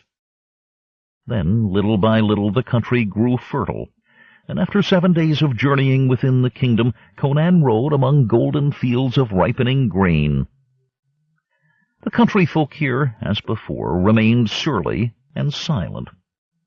Although they permitted the traveler to purchase food and lodging at wayside hostelries, they answered his questioning with grunts and monosyllables or not at all. End of Side 2. To continue, change side selector switch and turn the cassette over. Side 3. Conan the Swordsman, by L. Sprague de Camp and others. Continuing with The Star of Coralla on page 84. While Conan himself was not a garrulous man, this reticence irritated him, and to discover the cause of it, he asked the landlord of an inn outside the capital of Ophir to share a cup of wine with him. He asked, "What ails the people hereabouts? Never have I seen a folk so sour and silent, as if the worm of death were feeding on their guts. I hear of no war, and the land is bursting with fruit and ripening grain. What is wrong in the kingdom of Ophir?" "The folk are frightened these days," replied the taverner. "We know not what will happen. Word travels on forked tongues that the king has imprisoned his queen, because, quoth he, she excelled in lewdness whilst he was busy with his counsellors. But she is a gentle lady, always just and kind to the common folk when she travels in the land, and never the hot breath of scandal has scorched her before. Lately the barons have kept to their castles, laying up supplies and preparing for war. We know not how the king's mind runs." Conan grunted. "You mean you wonder if the king has lost his sanity? What faction now rules this weakling?" "The king's cousin, Rigello, is said to be in favor again. 5 years since he burned 10 villages of his fief when the rains came not and folk could not deliver to their liege their quota of crops. He was therefore banished from the court. But now they say he has returned. If true, this bodes ill for the rest of us." The door of the tavern opened. A gust of air and the jingle of bells interrupted the talk. Conan beheld a grizzled warrior in helmet and mail, with a star-shaped emblem on his chest, who shortly doffed his casque and threw it clanging on the floor. "Wine, damn you!" he said hoarsely. "Wine to slake my thirst and deaden my conscience." A tavern maid hurried to fetch a pitcher and goblet. Conan asked, "Who is that man?" The host lowered his voice and, leaning forward, murmured, "Captain Garrus, an officer of Queen Maralla's guard. The regiment is now disbanded. I do but hope he has the wherewithal to pay for his victuals." Conan took a silver coin from his pouch. "This will pay for his eating and drinking, and mine too. The balance will cause you to forget our talk." The taverner opened his mouth as if to speak, but after a glance at the grim eyes of the black-browed Cimmerian, he merely answered with a nod and scuttled back to his wine-taps. Picking up his own pitcher and goblet, Conan carried them to the old soldier's table and seated himself boldly. "I offer you health, Captain," he said. The ex-officer's faded eyes fixed themselves on Conan's face with unexpected sharpness. "Do you try to make a fool of me, stranger? By Mitra, do you mock me? I know full well that I should have laid down my life defending my queen, and that I failed to do so. You need not tell me this." Conan curbed the curt reply that trembled on his lips when the tavern door slammed open and 4 men in ebon mail stamped in, hands on sword hilts. Their leader, a gaunt fellow with a white scar stitched from ear to mouth, pointed a mail-gloved finger. "Seize the traitor!" The old captain lumbered to his feet, tugging at his sword, as the grasping hands of 2 soldiers seized and tried to disarm him. Conan leaped to the tabletop and with a sweeping kick sent one of the intruders tumbling into a corner. The other aimed a cut at Conan's legs, but the Cimmerian leaped high with folded knees, and the blade whistled harmlessly beneath his feet. Then his booted heels slammed into the chest of the attacker, and both men hit the straw-covered floor in a whirl of thrashing limbs. The man collapsed with a scream of anguish as his ribs cracked under the blows of the mighty Cimmerian. Conan rolled to his feet and swept his sword out of its scabbard just in time to parry a slash from the scar-faced officer's weapon.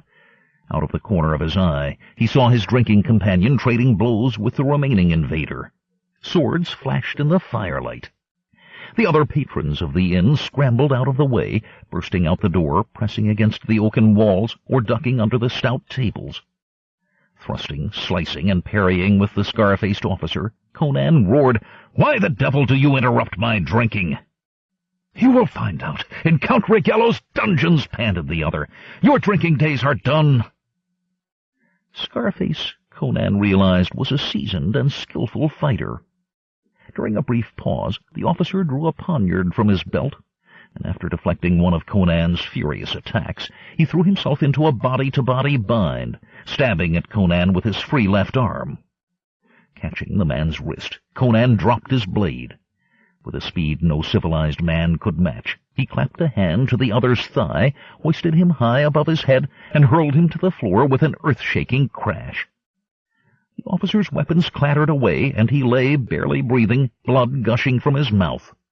Conan retrieved his sword and turned to see how Garrus fared. The old soldier's opponent had lost his weapon, and now stood with back to wall, nursing a blood-stained arm and murmuring pleas for quarter. "Have done with him!" shouted Conan. "Let us be off!" Garrus slapped the man's ear with a gusty blow to the side of his head, and the fellow, moaning, tumbled into the straw. The innkeeper and the bravest of the tavern's habitués clustered in the doorway, gaping at the carnage and the overturned tables. But Conan and Garrus, ignoring their slack-jawed stares, sheathed their weapons and hastened out. Soon they were galloping toward Ianthe, hooves drumming on the clay roadbed, cloaks blown backward in the wind. "Why did you, a stranger, save my hide?" grumbled Garrus, when they slackened their speed to a trot. Conan's rude laugh floated back along the moonlit road. "I like not to be disturbed at my drinking. Besides, I have business with your queen, and I shall find your help of value to procure an audience." He spurred his mount, and the horses plunged forward into the velvet night. At dawn they thundered into the city, which straddled the Red River, a tributary of the Corotus. The rising sun painted the windows of the tile-roofed buildings myriad shades of red, and the metallic ornaments on the domes and towers twinkled jewel-like in the clear morning light. 2. Fetch me the dragon's feet. Again a tavern, again a table, again a pitcher of wine. At the Wild Boar in Ianthe sat Conan and Garrus, swathed in voluminous hooded robes, purchased with gold the Cimmerian had brought from Zambula. The merchants of the city favored these garments, because Conan guessed their sheer bulk aided many to cozen their customers. In this surmise Conan was not altogether wrong, but the robes also lessened a man's chance of recognition by the minions of Lord Ragello, a useful aspect of the apparel. The wine-drinkers talked in low voices to a dark-skinned young woman in a servant's smock, of a quality that bespoke service in a wealthy household. The girl was red-eyed from weeping.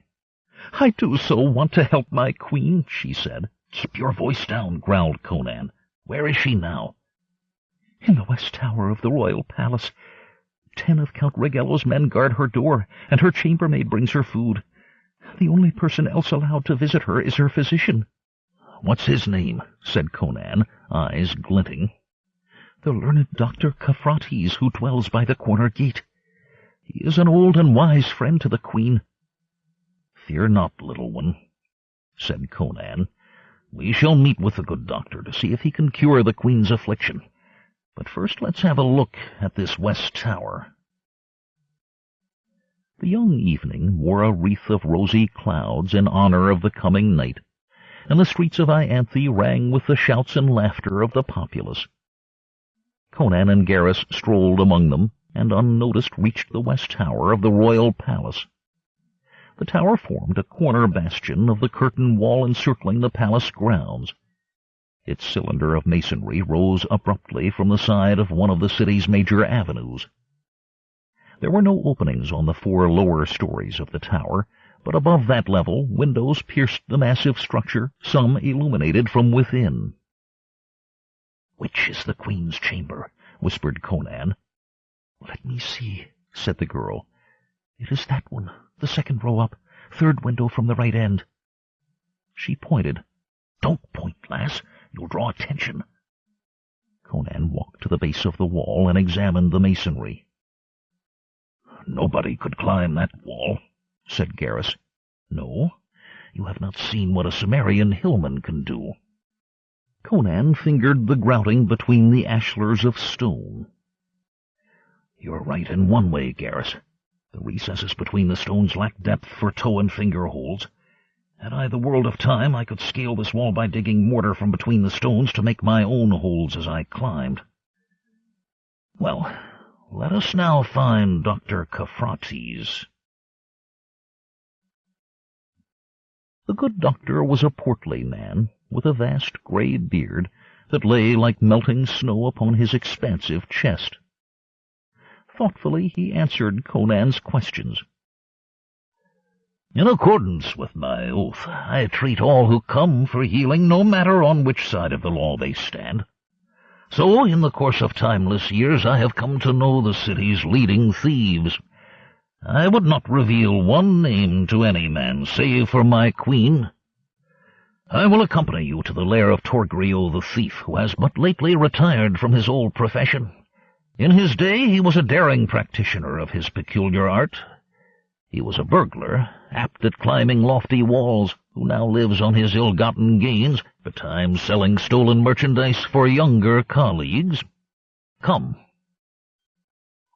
Torgrio's house, a small but well-kept structure, nestled between a magnate's mansion on one side and a pottery works on the other. It was a house to which a thrifty, hard-working tradesman might retire after a lifetime of scrimping, for it wore respectability like a garment. Torgrio was no man to make an ostentatious display of his felonious gains. The man himself was of so spare a build as to remind Conan of a spider. When Cophrates introduced the newcomers and vouched for them, Torgrio smiled a snag-toothed grin. "Like the good doctor, I have my principles," he said, "but this case admits of exceptions. What would you of me?" "Means to climb the western tower," said Conan. "Indeed," said Torgrio, raising an eyebrow. "What means?" "You know what I need," growled Conan. "There are such things in Ianthe. When I was in the business myself, I heard about them." "I'll allow they do exist," said Torgrio. "Then will you show them to me?" "Perhaps, for a consideration," said Torgrio with a shrug. He called across his shoulder, "Junia, fetch me the dragon's feet." Presently a middle-aged woman padded in, her arms full of steel devices.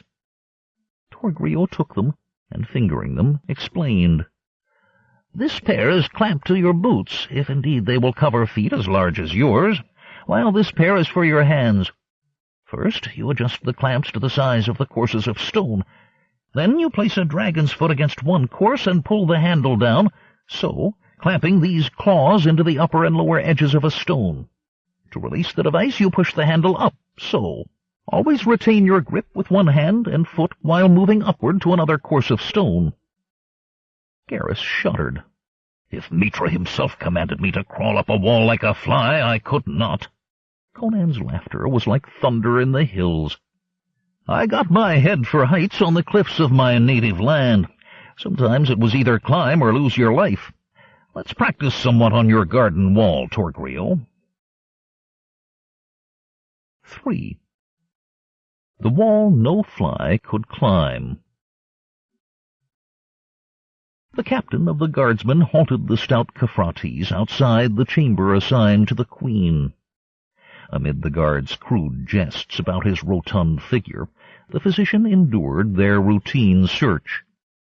Then the heavy locks clanked open, and Caphrates entered the queen's apartment.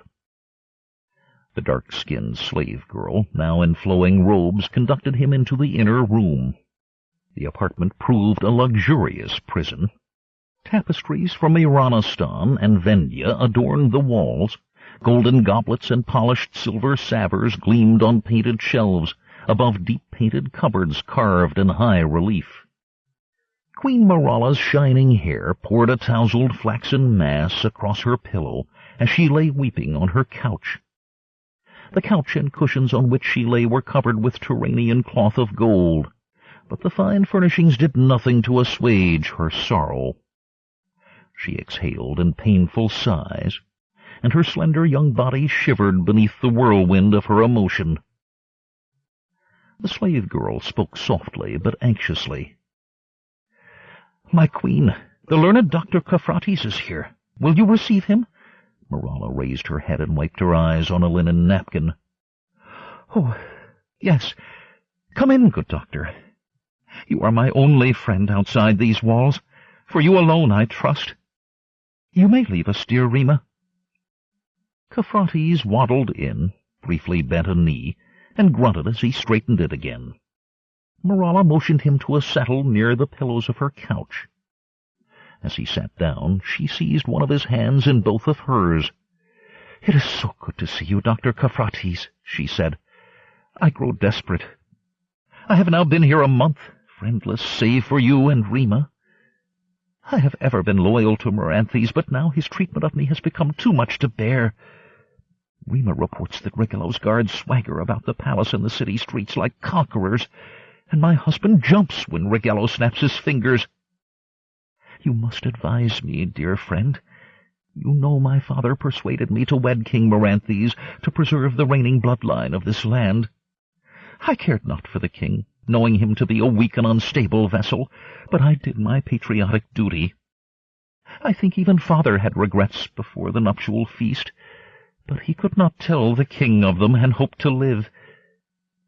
As it came to pass, father's dreams of sturdy princelings for the throne of Ophir proved fruitless.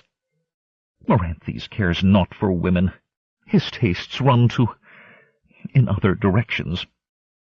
Then my troubles multiplied when, a year gone by, some worthless wight filched the star of Coralla." Caphrates stroked his beard to collect his thoughts. Never had the queen addressed him with such candor. No courtier physician he, using his position for political gain, and for this reason he was still allowed to minister to the imprisoned queen. Yet now he needs must risk that role, and with it risk his very life. He called to mind his recent conversation with the giant blue-eyed barbarian and the grizzled captain of the Queen's Guard, who in happier times was wont to stride about his duties in the palace. His blood ran cold as he thought of the peril they had placed him in. Yet he loved the beautiful woman, hardly out of her girlhood, who now appealed to him for help.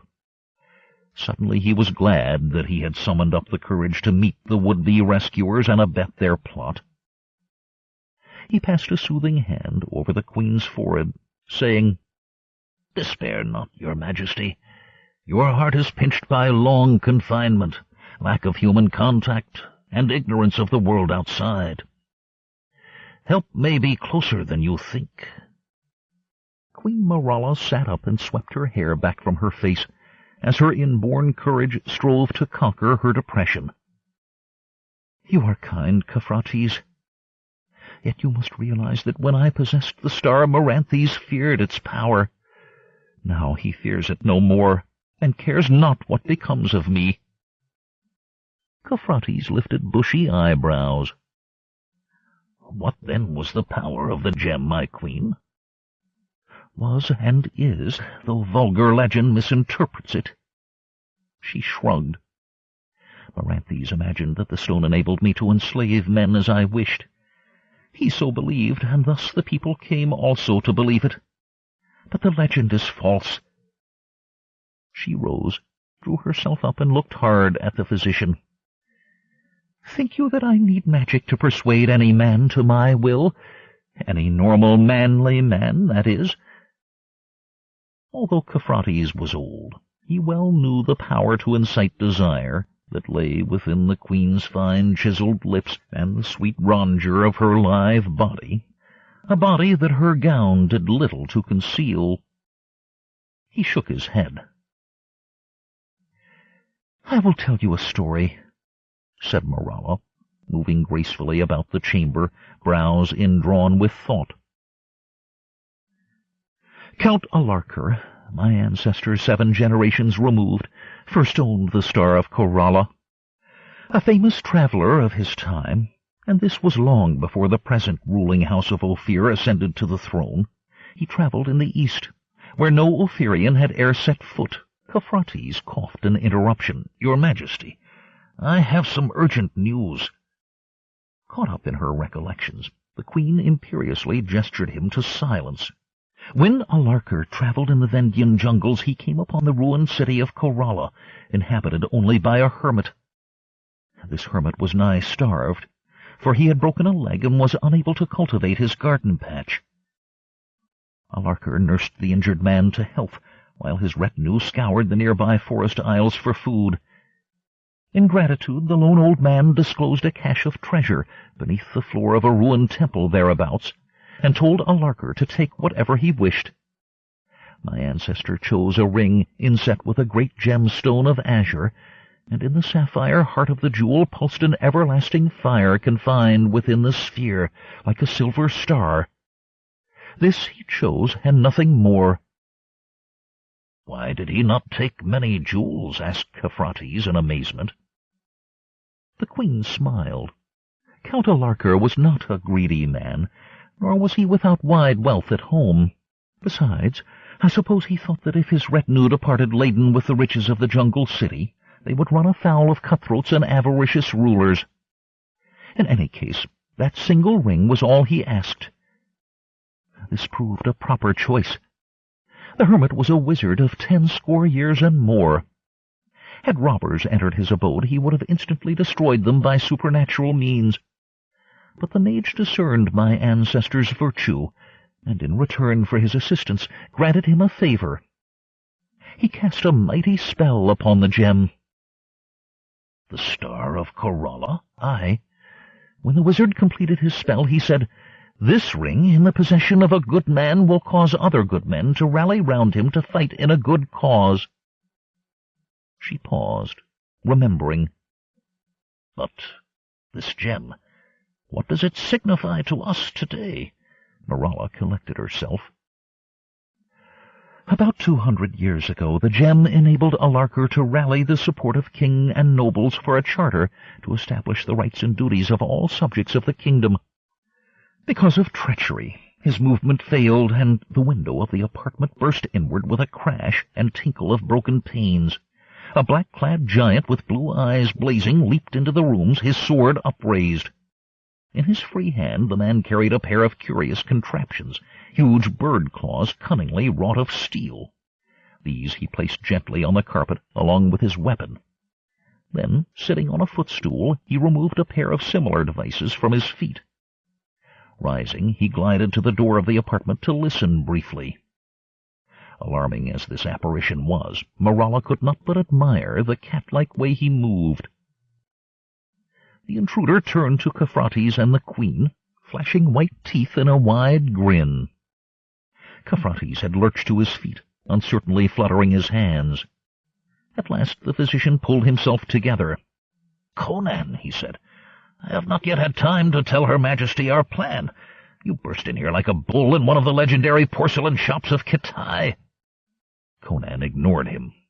With eyes devouring Morala's splendid form, he said, "Your Majesty, you want your freedom from this prison, do you not?" "Oh, yes, but how?" "The same way that I entered, down the wall with the use of these devices. You'll have to ride like a sack on my back." "Whither would you take me, stranger?" The Queen's eye smoldered with excitement. "First to a safe place where we can strike a bargain, and then wherever you choose." "But what of me?" quavered Kafrates. "When the guards find your Majesty gone, 'twill be the rack and boiling oil for me." Morala turned to Conan. "Can we not take him with us?" The Cimmerian pondered. "Nay, these dragon's feet could not support the weight of more than 2. But I shall give the good doctor an excuse for having failed to call the guard. We must hurry. Garrus waits below with horses." Morala's face betrayed her joy. "Is Garrus still alive, then? I would entrust my life to him at any time." "Then let's be off, lady. We have no time to lose." Morala was unused to being addressed in a rough, peremptory manner, let alone by a foreigner with a barbarous accent. But she hastened to her dressing-room and soon emerged in hunting dress to find Kafrates lying bound and gagged upon the carpet. The physician, who bore a purpling bruise about his jaw, knew neither where he was nor what had befallen him. Conan grinned as the Queen approached him resolutely. "Your plan for Kafrates' safety was sound," she said. "I am ready." The barbarian's ice-blue eyes warmed with admiration, as much for her composure as for the lovely curves scarcely shrouded by a velvet riding jacket and silken pantaloons thrust into fine red-leather boots. Snatching up a broidered coverlet, he said, "I shall tie you to my back, lass, like a babe in its mother's shawl. Put your arms around my neck and press your knees against my waist. If heights make you queasy, shut your eyes. Shift not your weight, and these dragon's feet will serve for both of us." Conan sat down to clamp the devices to his boots. Then, enfolding the Queen's slim body in the coverlet, he tied 2 ends around his chest and 2 around his hips. With Morala clinging to him, he backed carefully out the window, feeling for joints in the masonry to make fast his steel devices. Conan moved slowly during the descent, for the strain was great both on the dragon's feet and on his gigantic frame.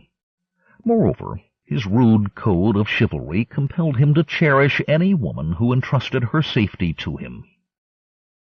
Thus they descended foot by foot, while the city slept under a moonless sky, and no dogs barked. 4. A Fire on the Mountain. "Stranger, tell me, pray," said Morala, "who are you?" After a long gallop away to the southwest, they were walking their horses to breathe them. There had been no surprises and no delays upon reaching the road where Garrus awaited them with 3 horses and supplies for the journey. Nor had the thunder of their horses' hoofs disturbed the sleep of prince or peasant as they rushed along the quiet streets of Ianthe and the ghost-haunted country lanes. "I am Conan, a Cimmerian by birth, and a wanderer," said the hulking barbarian. "I have fought in more countries than most wise men know exist." "And why did you rescue me?" "I may have something you want, lady, and I think you will offer a fair price for it." "Methinks I shall never be able to offer anyone a fair price, even for a loaf of bread. I am a queen without a throne. But tell me, what is this desirable thing?" "We'll talk of such matters later, when we stop to rest. We must not tarry now."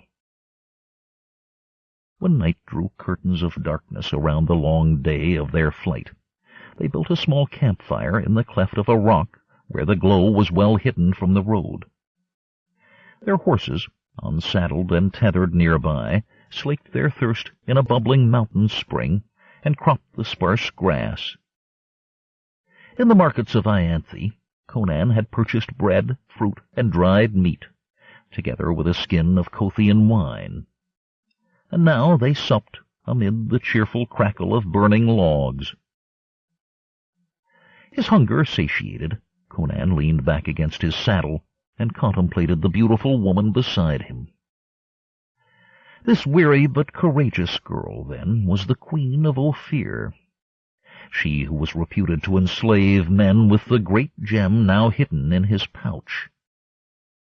He had often imagined how he would come to Ophir, obtain an audience with the Queen, bowing like a courtier, and hand her the ring in exchange for 1,000 pieces of gold and perhaps a military post of consequence. He found himself instead stretched out upon the greensward like a common laborer in a strife-torn land, beside a queen who was a penniless refugee. He spoke bluntly. "Euphrates, I see, did not explain things to you, nor perhaps to me. What of this gem they say you use to bend men to your will?" The Queen met his eyes with a level gaze. "Know, Conan, that Alarker, my ancestor, received the jewel from a Vendian hermit long ago." As she briefly repeated the story she had told to Euphrates, memories of ancient treachery made her voice heavy with unshed tears. Upon his return to Ophir, Count Alarker, determined to strengthen the kingdom, called an assemblage of all the lords of the realm. She turned to Garrus. "Captain, you have surely heard of the Battle of the 101 Swords?" Garrus, half dozing, vanquished sleep, and his deep voice told. "Aye, your majesty, I have heard of it, albeit as a legend, muddied by the passage of time. Count Alarker called a meeting of these lords at his castle of Thuringo 200 years agone.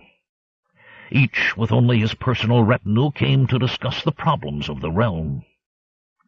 They all met on the plain outside Thuringo Castle, but could agree on nothing. Then the Count disappeared." The Queen broke in. "The remainder of the tale is known only to my family. I will tell it to you." Conan sat still, intently listening. Morala went on.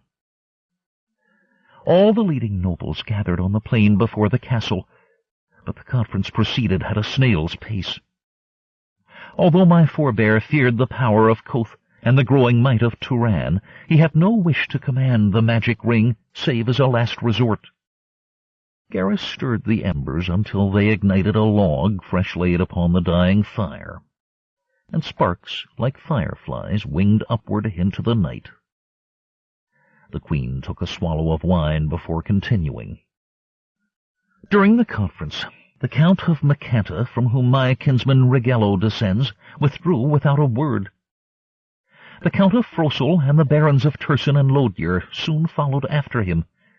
All, with their retainers, saddled their mounts and sped away.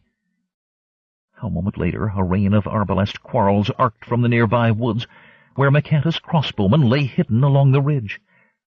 There were 100 nobles and their knights unarmed upon the plain that day, and most of them were slain.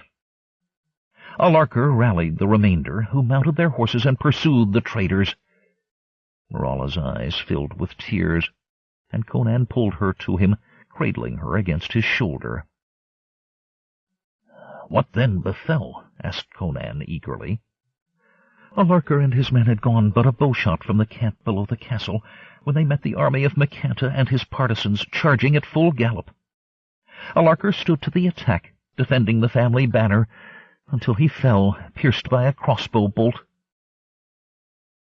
Her voice became silent at the memory of ancient wrongs. Conan's deep bass recalled her to herself. "So," he said, "the same as always. Nobles quarrel and stab each other in the back. What's new about that?"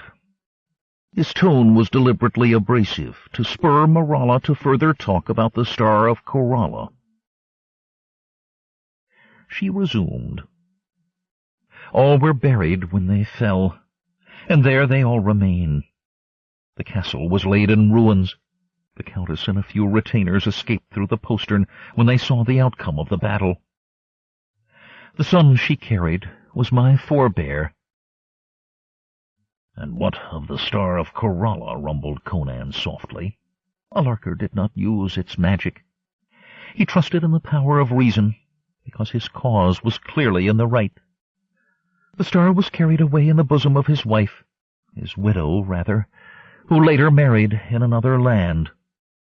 Her son, when grown, returned to Ophir to claim his fief, and found my family line. And so the legend has been remembered, and the jewel handed down the generations. Now it is lost forever. "What would you do if it were returned to you?" asked Conan casually. I would try to work the magic in it. I would gather the good men of the kingdom to free my feckless husband from the clutch of Ragello and his ruthless kind. Do you question that I would oust Ragello and unite the kingdom if I could?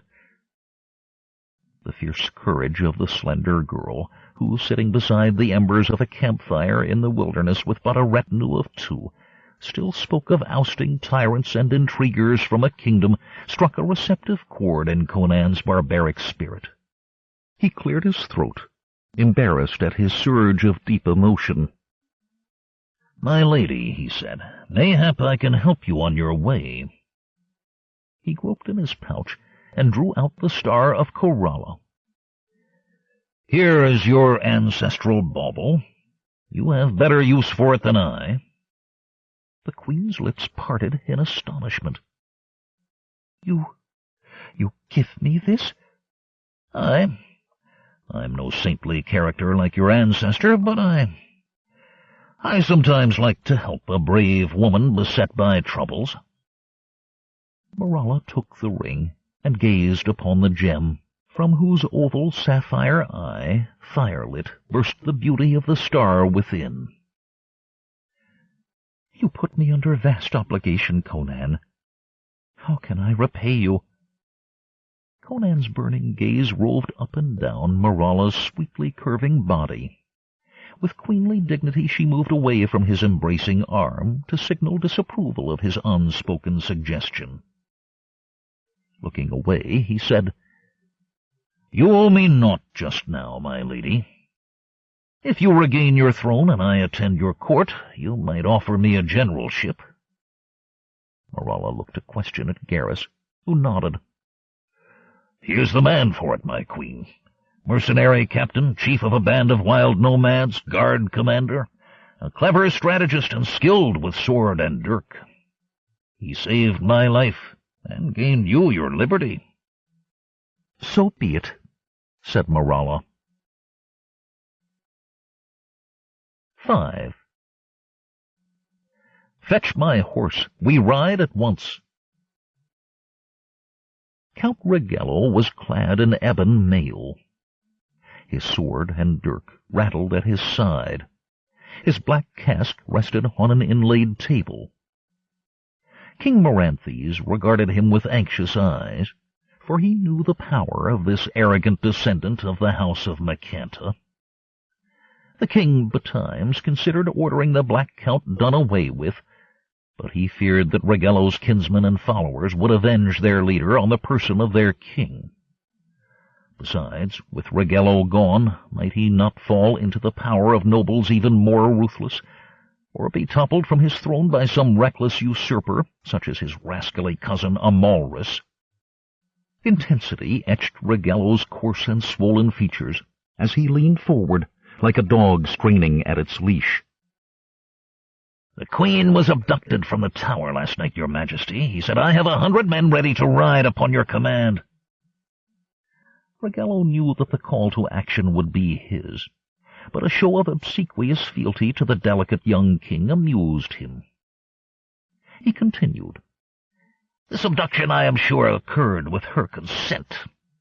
Her trusted physician was found senseless, bound and gagged in her apartment, and the window was shattered." "How could anyone enter and leave the chamber by way of the window?" asked the king in his high-pitched voice. "There is a sheer drop of 15 or 20 paces. "Exactly so, sire," said Ragello.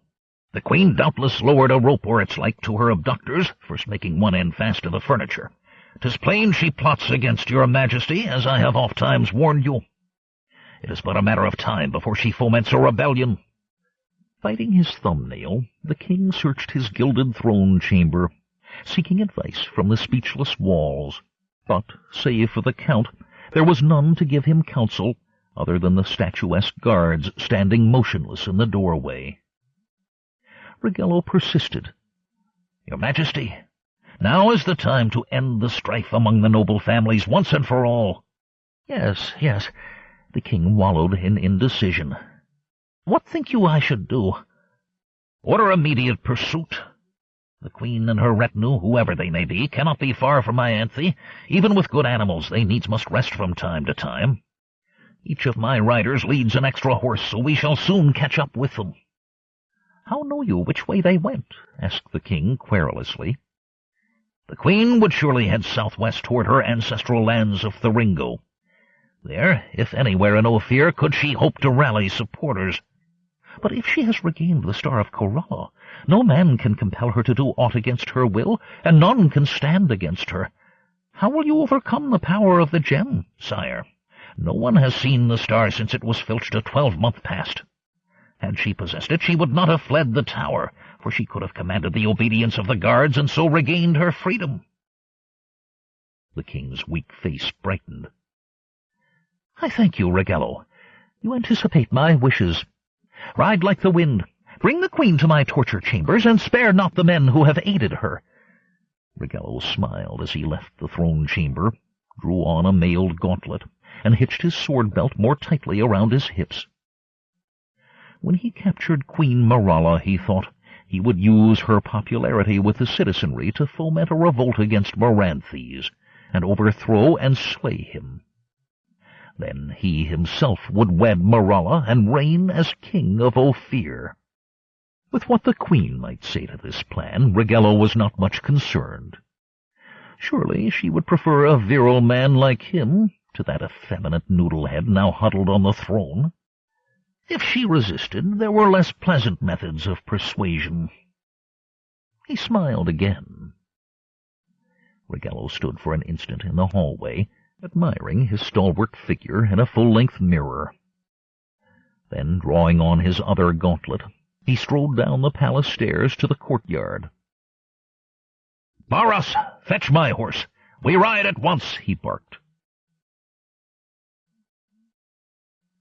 6. This is Thuringo Castle. Conan left his horse with Garrus below the crest of the hill, and crept to the summit. He did not show his head above the bushes, but instead gently parted the foliage to study the land beyond.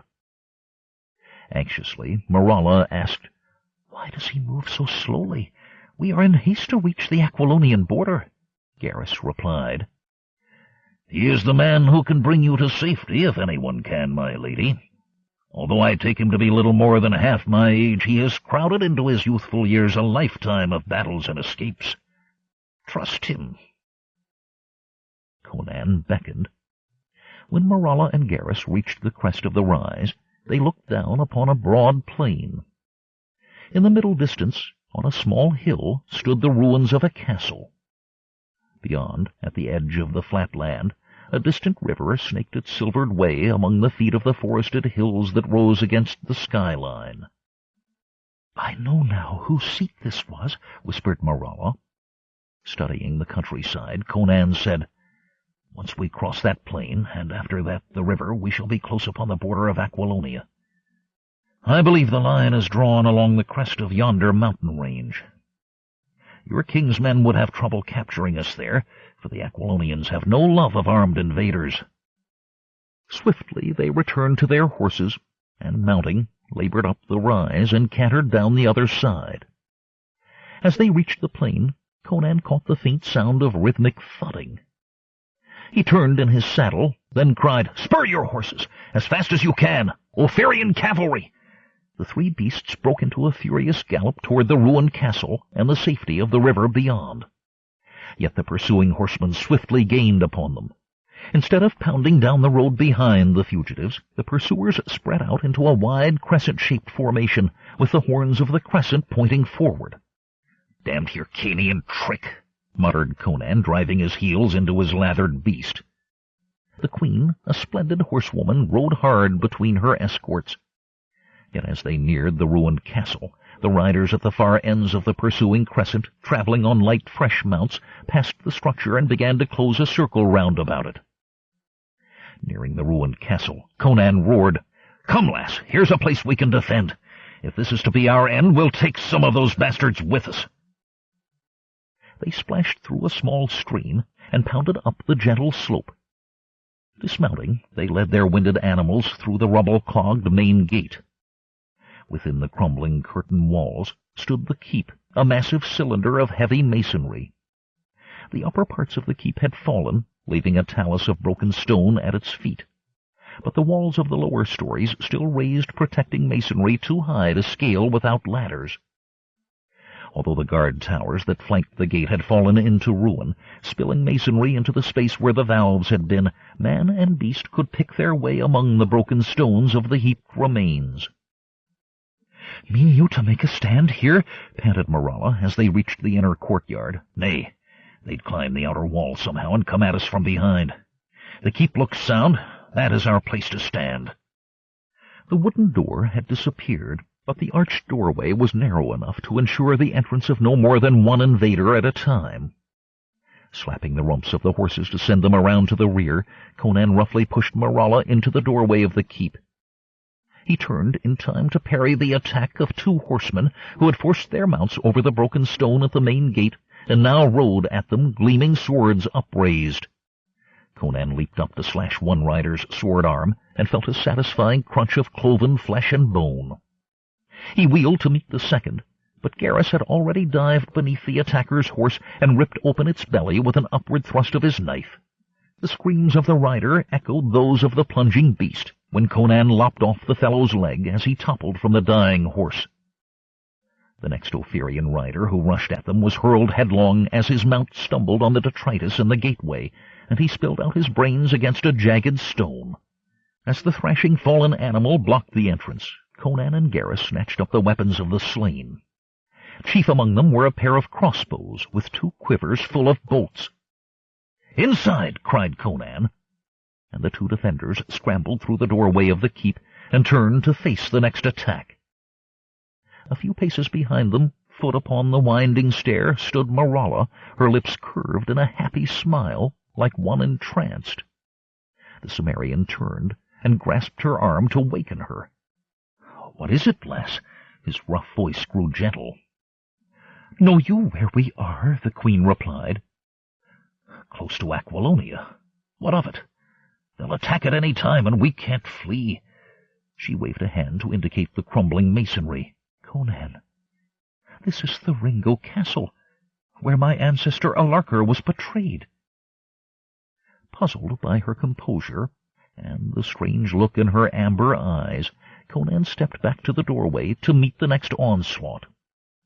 Maralla followed him, snatched up a crossbow, and said to Garrus, "Cock me both crossbows. I am not strong enough to do it." When the weapons were ready, she carried them up the worn stone stair, which spiraled high inside the ruined tower. At the first turning she discovered a small landing, dim-lit by a narrow window, scarce wider than an arrow slit. Then the attack began. 7. A host on horseback. Conan, Maralla, and Garrus leaned wearily upon the doorway of the keep. Twice they had beaten off attackers. In the second assault they were almost overwhelmed by a mass of men pushing in with leveled spears. But so narrow was the opening that the crowded enemy could not wield their weapons, while Conan and Garrus above them on the stairs grasped at spear points and hacked at heads and hands.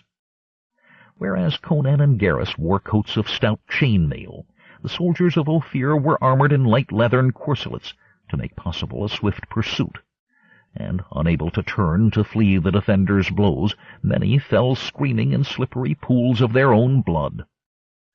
Maralla, from the second-story window picked off 2 attackers with her pair of crossbows. Although she was not a trained arbalester, the bolts she shot at the struggling mass of men near the doorway of the keep could not fail to find their mark. And after she discharged both weapons, she hurried down the stone stairs so that one or the other of her warriors could, in a moment of lull, recock them for her. This steady attrition of their forces at last sent the surviving attackers streaming back through the main gate, leaving behind a tangled mass of maimed and dying men. Their broken bodies half-blocked the doorway to the keep, and their shrieks and groans were horrible to hear. Conan pushed his way out, shoving dead and wounded aside to retrieve their weapons. Count Rigello, sitting his destrier on the slope below the ruin, received his officers impatiently. His black mail was dust-besmirched from the long ride, and his temper frayed by the ridiculous resistance of his quarry. A veteran captain, reining in his horse, saluted the Count and said, "Sir, the dungeon is invincible. We have lost 20 men in the attempt to storm it. Others of our lads are like to bleed to death or to live crippled all their days. There is no way to bring our strength to bear." 100 men against 3, and 1 a woman, sneered the Count. "Pity your prospects when we return to Ianthe." "But, my lord," said the captain earnestly, "this barbarian warrior is incredible. None can stand before his sword, and the woman in that window with her crossbows. If you would let our arbalesters pick off the woman, nay, she must be taken alive at any cost. But wait, how many arbalesters have we now?" "Like a score in condition to fight." "Then hark! Order the lads to cock and load their weapons, then charge up the hill afoot. Let them enter the gate, bent double to present a negligible target, and spread out before the keep, losing their quarrels upon a single signal. If only one defender falls, our swordsmen can rush in and overpower the other. Fail not to kill the men, but take the woman captive." Brows creased in doubt, the captain withdrew to order the attack. Rigello watched the preparations, stroking his moustache and imagining the silken cushions of the throne already at his back. Nothing, he thought, could stop him now. The Count's eyes suddenly grew wide. His men, dismounted, were advancing up the slope, when between them and the ruined castle walls appeared a host on horseback, clad in the armor of a fashion long gone by. Rigello's men recoiled, amazed, as the newcomers started down the slope at a brisk trot, lances leveled and swords swinging. The arbalesters threw down their bows and, running for their horses, scrambled to their saddles and flogged their mounts into a mad retreat. The swordsmen held a moment longer, then joined the headlong flight. "Mitra!" yelled Rigello, galloping against the ebbing tide of men. "What ails you? Stand and fight, you cowards! To me! To me!" With courage born of desperation, Count Rigello spurred his palfrey up the slope, cutting a swath through the rack of his army, and rode into the thick of the oncoming knights. Then a crossbow bolt split his skull. 8. Our paths may cross some day. The 3 defenders stood, panting, at the ruined castle's gate, watching the rout of the Ophirian force. "Good shot, girl!" cried Conan. Laughing, he added, "If you tire of playing queen, you can hire out as an arbalester in any army I command." Conan's mood changed, and he frowned. "But I cannot understand this army that appeared from nowhere, chased away our foes, and vanished in a trice. Have you been working magic?" Morala smiled serenely. "Aye, the magic of the Star of Kerala.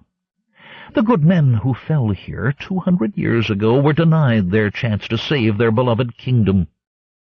They waited till this day, when the star and I, and you forgiving it, released them to do their duty. Now Alarker and his true men can rest at last."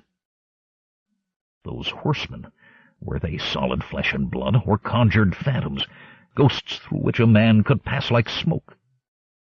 The queen raised her delicate hands, palms upward, and as she moved, the great jewel flashed its fire encased in azure ice. I know not, and I think none shall ever know. But you are hurt. Let me clean and bind your wounds, and Garrus's too, as best I may. She led the two, unarmored now and limping wearily, down the slope to the brook that gurgled merrily along the bottom before it disappeared into the distant river. She helped them wash their battle-sore bodies, and bound their superficial wounds with strips of cloth torn from the garments of the dead. Refreshed at last, Conan asked, "And what of you now, lady? Ragello is dead, but others will scramble to control the king." Maralla tied the final bandage and stood back, biting her lower lip in thought. "Mayhap the star can rally the good men of the kingdom, but Ophir seems to lack good men, at least among the nobles of the realm. All the magnates whom I know are like Ragello, greedy and unscrupulous. Of course, with the star of Corolla—" She broke off, staring at her hand. "My ring! Where is it? It must have slipped off my finger whilst I dabbled in the chilly water." Until sundown the three sought the great jewel within the stream and along its banks. But the star was not to be found. The rushing waters must have carried it downstream, or playfully buried it in the silver sand. When the search was ended, Maralla burst into tears. "Just when I recovered it, to lose it again so soon." Conan enfolded her in his strong arms to comfort her, saying, "There, there, lass. I never much liked magic anyway. You cannot trust the stuff." "That settles it," said Maralla when at last her tears ran dry. "I had but feeble chance in Ophir when I possessed the star. Without it I should have no chance at all. Nor do I think that Mitra himself could make a man of Maranthes. I shall go to live in Aquilonia, where I have kin. Let the men of Ophir settle their feuds without me, and may Mitra help the people of my realm." "Have you money enough?" asked Conan with gruff concern. "A moment, and I'll show you," said the queen with a flicker of a smile. Turning away, she withdrew from her inner clothing a damask belt, into which were sewn many pockets no larger than a fingernail. Tucked into these were sparkling jewels and coins of gold in dizzying profusion. "You'll manage," growled Conan, "if some thief light-fingers not your wealth." "For that I shall rely on Garrus." Turning to him prettily, she said, "You will go into exile with me, will you not?" "My lady," smiled the old soldier, "I would follow you into the very gates of hell." "I thank you, loyal friend," said Maralla with a regal nod. "But what of you, Conan? I cannot offer you the promised generalship of Ophir's armies. Will you to Aquilonia with me?" Conan shook a somber head. "I, too, have changed my plans. I'll head north to see my native land once more." The queen studied Conan's solemn mien. "You do not sound as if you liked the prospect. Do you fear to return?" Conan's harsh laugh rang out like the clash of steel on steel. "Save for some sorcery and certain supernatural beings I have met, there's naught I fear. I may come home to trouble with an ancient feud or two, but that does not disturb me. It is just... well, Samaria is a dull country after the southerly kingdoms." Taking both her hands in his, he surveyed her golden hair above her heart-shaped face, her splendid bosom, and her proud and graceful carriage. His eyes burned with desire, and his voice grew intimate. "True it is that fair company shrinks the miles and warms the lonely heart." Watching them, Garrus tensed. Maralla gently disengaged her hands and shook her lovely head. "While Maranthes lives, and I am yet his wife, I will be faithful to my vows. But neither state will last forever." She smiled a trifle sadly. "Why go you to that bleak Northland if you enjoy it not? The Hyborian kingdoms offer many opportunities for a brave and generous man like you." "I go to pay a visit." "To whom? Some sweetheart of former days?" Conan turned a cool glance on Queen Marala, but his blue eyes betrayed his painful disappointment. He replied, "Say that I go to visit an old woman. Who is she is my affair. But where in Aquilonia will you settle? Our paths may cross again some day." Marala smiled fondly at the brawny Cimmerian. "My Aquilonian kin dwell in the county of Albiona, near Tarantia. They are old and childless, and look upon me as a daughter. They intend to leave me title to their ancestral lands.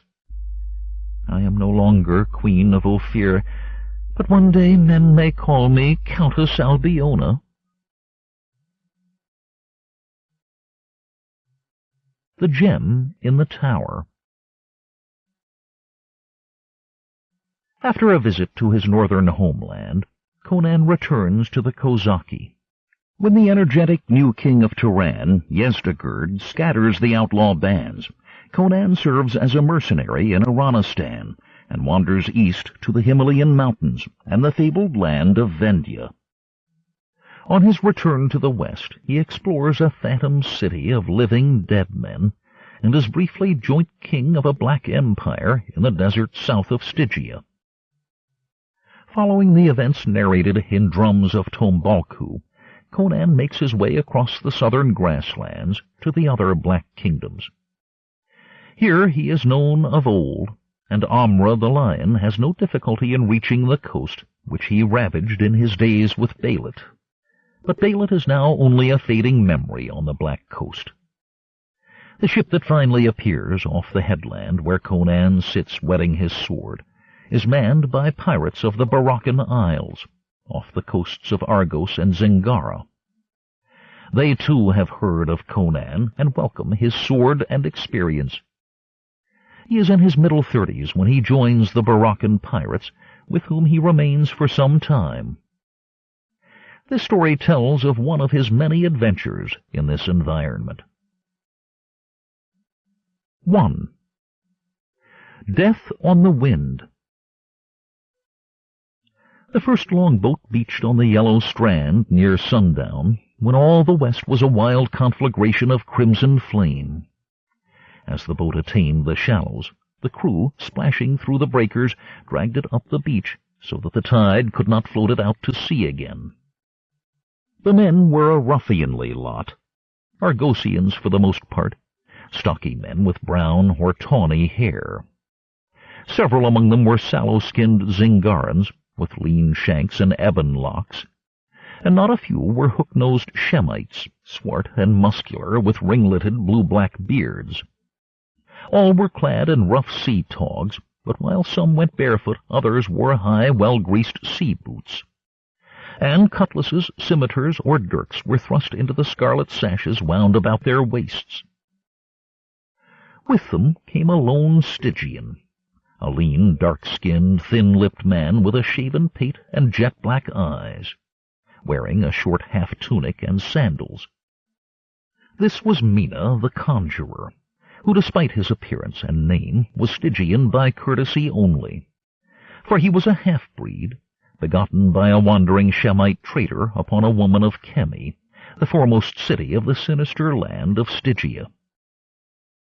At their leader's command, the crew hauled their boat into the shrubbery at the jungle's edge, where, like a forbidding wall, trees crept down to edge the beach beyond the high tide mark. The man who gave the order was neither Zingaran nor Argosian, but a Cimmerian from the frigid, fog-bound hills to the north.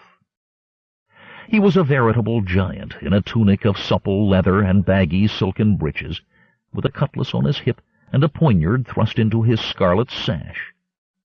Tall was he, and deep-chested, with powerful sinewy arms and swelling thews. Unlike the other pirates, he was clean-shaven, and his coarse mane of straight raven hair was hacked off at the nape.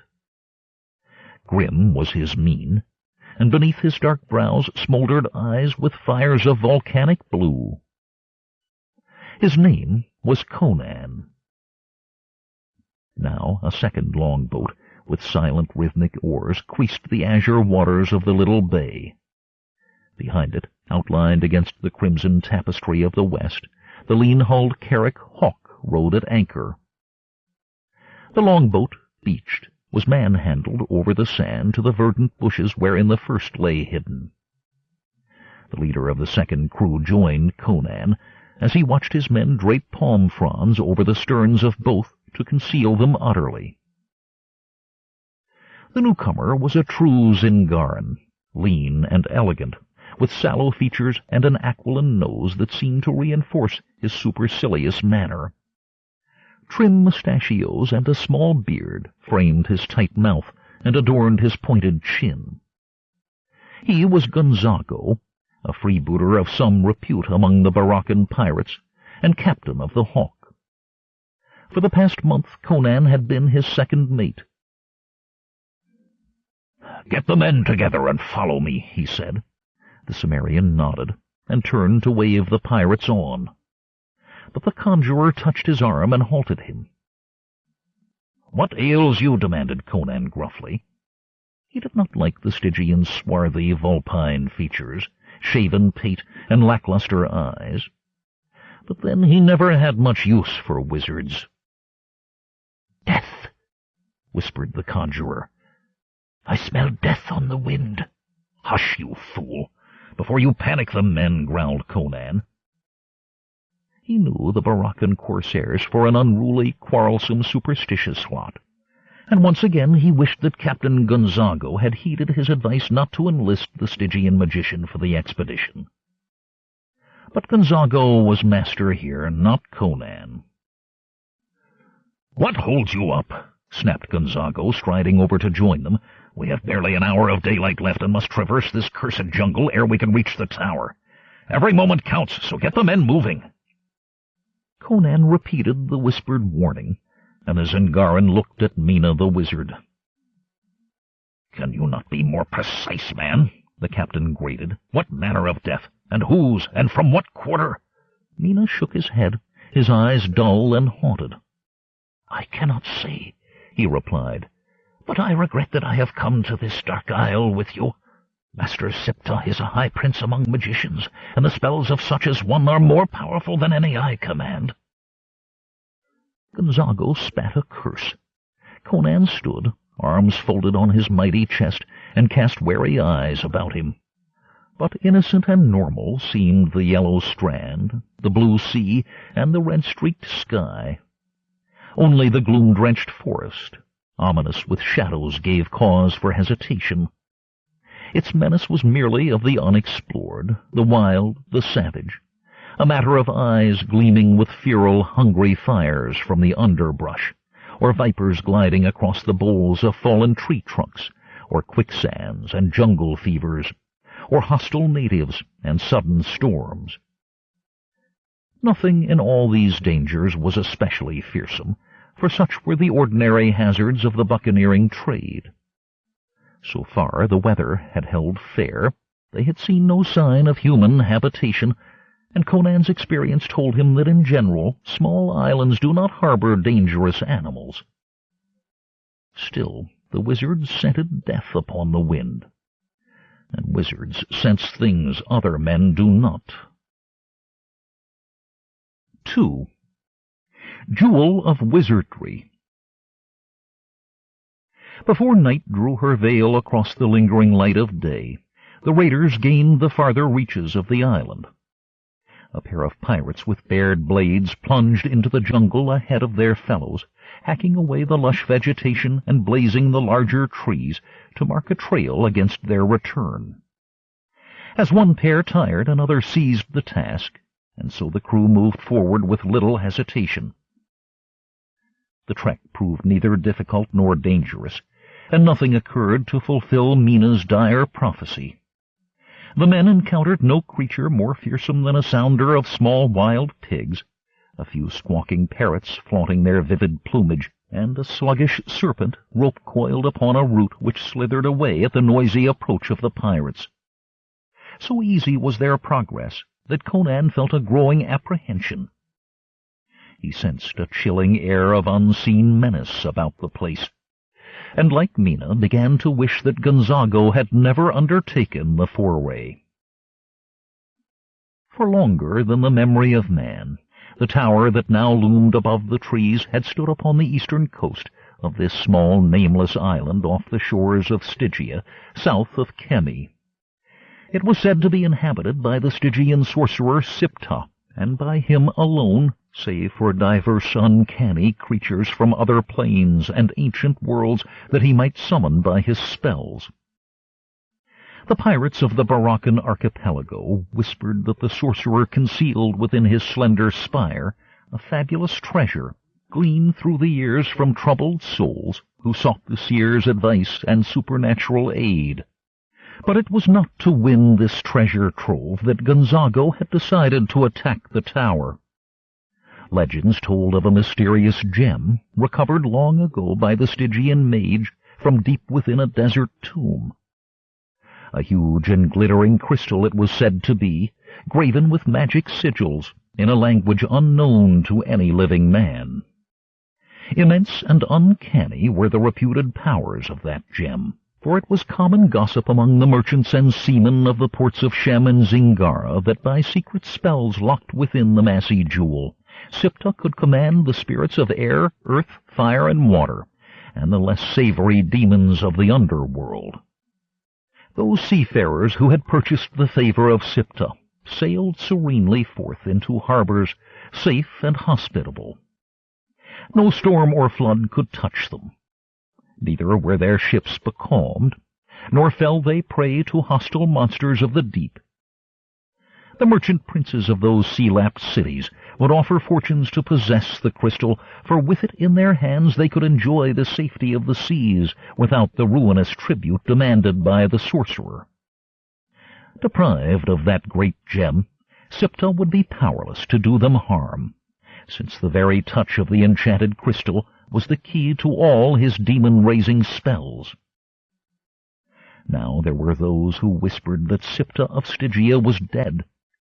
For many months had passed since the merchants of the sea-coast cities had received demands for tribute, and even longer since the sorcerer had replied to their petitions. Indeed, if he were living, Sipta the Stygian would be of an enormous age. But wizards can transcend the mortality of common men, warding off senility and death with their uncanny powers. At length, anxious to render the rapacious Stygian powerless and to arrogate to themselves his mastery over wind and wave, a consortium of merchants had approached the more daring of the Barachan pirate captains to commission such a venture. If in truth Sipta was dead, they urgently desired possession of the gem, to which the spirits of Stygia were bound by terrible oaths. If another wizard gained the gem in the tower, he might prove even more extortionate in his demands than Sipta. This scheme appealed to the daring of Gonzago and to his greed. The merchant's plan had roused in his breast a lust to seize the fabulous gem, even if he must wrest it from the withered arms of the ancient sorcerer. For if the maritime merchants would pay him well to secure the gem, another sorcerer, lusting for Sipta's power, might reward him far more handsomely. Yet Gonzago was no fool. Wizards are dangerous, and men seldom live to enjoy the treasures stolen from practitioners of the black arts. Gonzago would be careful. 3. Blood on the Sand. In a waterfront tavern at Masantia, the pirate captain first encountered Mina. A cunning thought inflamed his greed. How better to fight magic than with magic? He had bought the conjurer's services on the spot, and bade his officers to prepare the hawk for a voyage to the lonely isle. Now, as the pirates hacked a narrow path across the jungle and reached the eastern shore close to the tower, Gonzago knew his plans had been well laid. He had dropped anchor on the west side of the island, lest the approaching carrack and its ship's boats be seen from the sorcerer's stronghold. The raiders had traversed the jungle without loss of life and without discovery by the dreaded sorcerer, if in truth he still lived at all. Now that the blue-green of the sea shimmered through the trees, the men had but to rush the tower, batter their way in, and seize for themselves the gem and other treasures of the aged magician. But Gonzago had not survived his hazardous trade thus long by acting rashly. So now he summoned the gaunt Stygian to his side. "Can you cast a spell upon us, Master Mina, to ward off Sipta's magic?" he demanded. Mina shrugged. "I can perchance becloud his vision, so that he perceives not our approach until too late," he murmured. Gonzago grinned, white teeth gleaming in his sallow, bearded face. "As you did in the tavern," he suggested.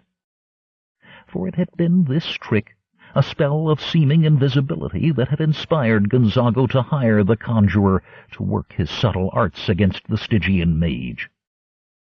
Mina nodded his shaven pate.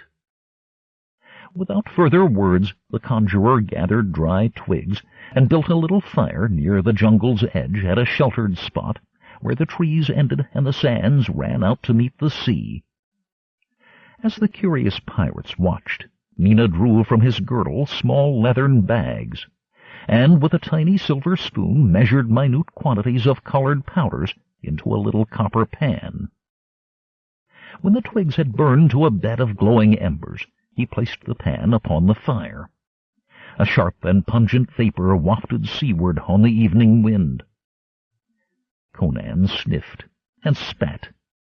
He little liked such witcheries. His way would have simply been to charge the tower with naked steel, a band of fearless swordsmen at his back. But since Gonzago was master here, Conan held his tongue. Mina sat cross-legged before the little mound of coals, whereon the nameless melded powders seethed in the copper pan and wafted perfumed smokes upon the evening breeze. Arms folded on his bony breast, the conjurer chanted a sonorous spell in a sibilant tongue. The crimson embers cast a weird rosy light on the sorcerer's fleshless face, lending it the aspect of a living skull. Deep sunken in their sockets, the magician's eyes gleamed like the ghosts of long-dead stars.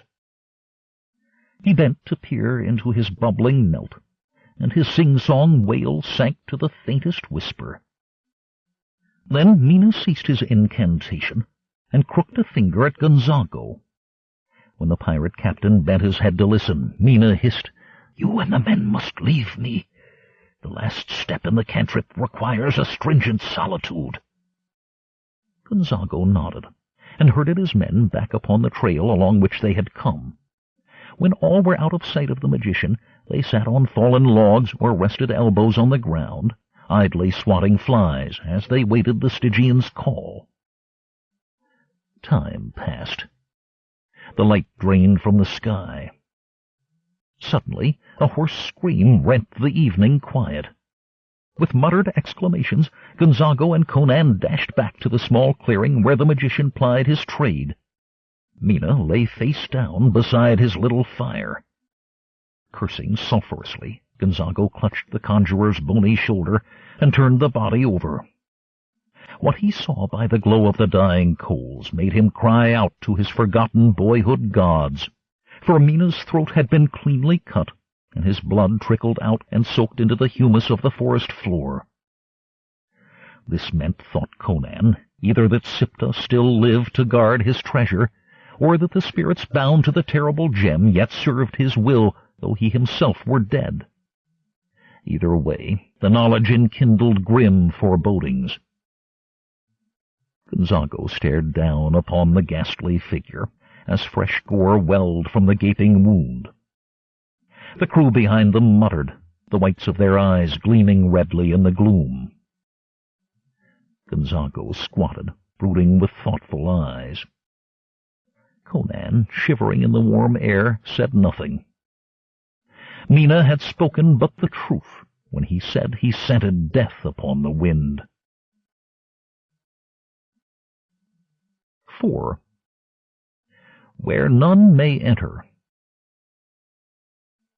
Few of the men were willing to return to their ship empty-handed, though all felt the cold breath of mysterious menace at their backs. Gonzago was determined to attack the tower, confident that bright steel would triumph over even the darkest wizardry. Therefore he led his party through the tangled vines that edged the jungle, and out upon the beach where the first stars of evening gleamed above an oily, darkling sea. Their spirits cowed by Mina's strange and unexpected death, the pirates plodded along the strand, hugging the jungle's edge and speaking in hoarse, furtive whispers. Presently Conan parted a clump of tall dune grass that rose from a small headland and studied a smooth stretch of beach that lay as pale and untrodden as a silver stream beneath the wan glimmer of the far uncaring stars. There were few sounds to break the hush of night, only the plash of little waves against the sands, the mournful cry of a distant gull, and the buzz and chirp of nocturnal insects. A bowshot's distance along the deserted beach, a black shape like a pointing finger pierced the starry sky, now paling in the east. As Conan watched, a silver slice of moon, just past its full, manifested itself above the seascape. The moon moved slowly up the sky, turning the tower into an ink-sketched silhouette backed by the silvery light. It was a simple, slender cylinder, surrounded at its tapered height by a narrow parapet. And above this prominence sharply rose the spire. There was no sign of light or life within the tower. The tower seemed untenanted and forlorn. But where magic is concerned, looks can ever be deceiving. Besides, thought Conan grimly, someone or something had slain the conjurer. Now the pirates had no recourse but to attack the tower directly, sure that the Stygian wizard had perceived their presence. Since the advantage of surprise was lost, little could be gained by further secrecy. So Gonzago set his men to felling a slender palm tree, cutting notches down its trunk, and tying thereto small lengths of branches. Then, beneath the risen moon, they carried this crude ladder across the virgin sand to the base of the black tower. But at the spire's foot they halted, staring at each other in wild-eyed disbelief. For Sipta's tower had neither doors nor windows. Sleek walls of black basalt rose windowless from the rugged rocks of its foundation to the small parapet that crowned its castled height. Although they strained their eyes, they could discern no opening, crack, or crevice in the satin-textured fitted stones. "Crom and Mitra," rumbled Conan, his nape hair lifting and scalp a-tingle. "Has this sorcerer wings?" "Only Set knows," mused Gonzago. "Mayhap we could scale the height by means of a grappling hook," said Conan. "Too tall," replied the captain heavily. They explored the rocks around the base of Sipta's spire and found nothing that was useful in their predicament. The tower thrust skyward from a shelf of naked rock that jutted into the sea's edge as the tide came in. There was no possibility of entrance there. Yet some way of entry must exist, however well concealed, for every dwelling, if this was a dwelling, must have a mode of entrance and egress. Gonzago stood silent for a moment, the sea breeze ruffling his black cloak as he chewed his lower lip. "Back up the beach, bullies," he said at last. "We can do naught at night without tools and a plan. We'll camp 2 bowshots from this accursed tower, lest one loose arrows from the parapet. Behind a jungle screen we'll wait for dawn." The raiders plodded dispiritedly back along. None, Conan noted with wry amusement, had been too eager to beard the wizard in his lair, such gentry being as notoriously unlucky to disturb as hibernating bears. The pirates set up camp in a sheltered spot where the tree line met the sand. Conan ordered some to gather brush to build a fire, while Gonzago dispatched a pair to the far shore, whereon the longboats lay hidden under palm fronds. Then, rowing to the Hawk, they must inform Gonzago's first mate, the Argosian Boris, of all that had befallen on the island, and gather sacks of axes, hammers, chisels, drills, and other tools, to aid in their attack upon the spire. Food, too, and flasks of wine were needed to replenish their supplies. Under the fitful glimmer of the inconstant moon, the others sat about the fire, broiling what meat they had, and grumbling at the scarcity of water. Their grumbling was muted, for their captain, not an easy man even in the best of times, was in the grip of icy fury. As the others fell asleep beside the dying fire, he sat apart, wrapped in his cloak, and brooded sulkily. Conan set the watch, and retired to the place that he had chosen for his rest. Thrusting his cutlass into the soil where it would be within reach of his hand, he leaned against a palm tree and prepared himself for slumber. But that night sleep did not come easily to the giant Cimmerian. The playful waves ceased their chattering, and the jungle, like a crouching beast, silently watched and waited.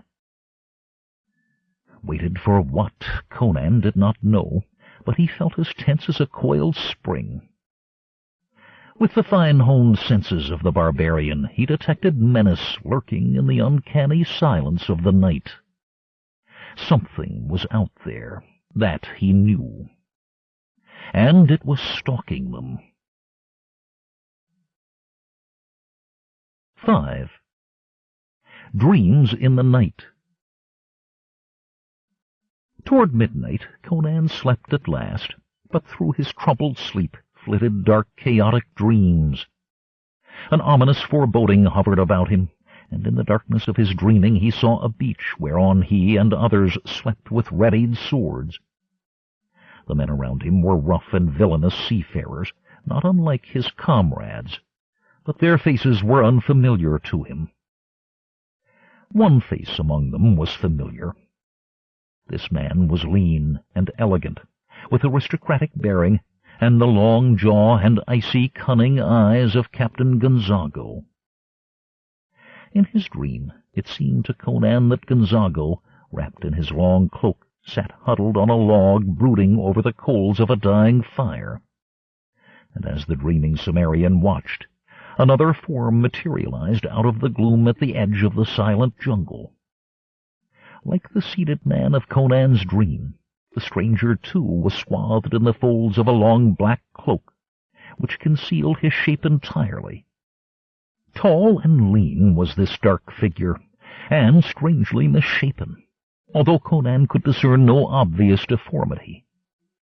Perhaps it was his high, hunched shoulders that lent his figure a suggestion of abnormality, or the crooked, bony jaw and slitted yellow eyes that glared from the mask of his face like the feral orbs of a savage beast.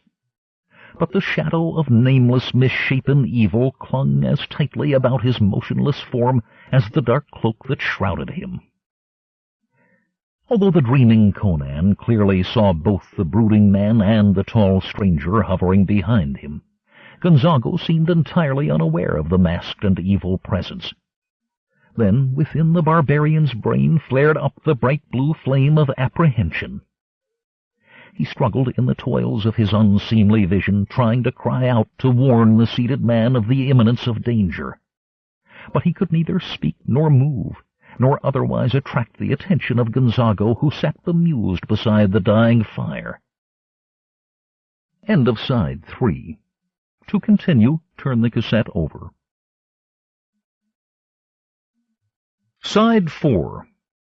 Conan the Swordsman, by L. Sprague de Camp and others. Continuing with The Gem in the Tower, on page 120. Then, with startling suddenness, the cloaked figure sprang into motion. He hurled himself out of the jungle, amber eyes burning through the gloom. Straight for the back of the unknowing Gonzago the dark man launched himself, and coming spread strange slender arms with gaunt fingers hooked to rend and tear like talons of some monstrous predatory bird. As the being spread his arms, Conan saw they were not arms at all, and what he had perceived as the long folds of a dark cloak were the wings of an enormous bat.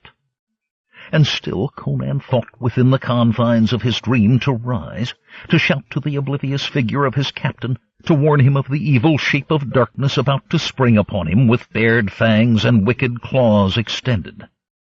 Then a sudden scream ripped the unnatural stillness of the night, shattering the dream like tinkling shards of glass. For a timeless moment Conan lay propped against the palm tree, his heart thudding, not knowing whether he had waked or still lay trammelled within a nightmare's grasp. That hoarse, despairing shriek aroused the other sleeping pirates, with the same abruptness that wrenched Conan from his haunted slumbers. As the Cimmerian snatched up his cutlass and rolled to his feet, he sought the cause of the cry that had awakened him. His comrades likewise shambled from their earthen beds, fumbled with their weapons, and muttered confused questions. The moon rode high in the sky, and in its opalescent light all eyes were drawn to the slumped figure of their captain. Silent and motionless, he sat upon his log before the grey-veiled embers, head bowed upon his knees. He alone had not been shocked awake by the scream that floated on the breeze. Deep indeed must be Gonzago's dreams if that terrible cry did not awaken him. Conan's scalp prickled with a superstitious premonition as he strode to the captain and shook him by the shoulder. Gonzago sagged and tumbled forward as limp as a rag doll, and as he fell his head flopped back upon one shoulder. Then Conan knew who had voiced that raw, despairing shriek, knew, too, that they were not alone on this small island, for Gonzago's throat, like Mina's, had been sliced across as if by a hooked knife, or by the talon of some monstrous bird of prey. Through the mask of blood that once had been a face, eyes stared forth sightlessly. 6. Murder in the Moonlight. No raider slept for the remainder of that night.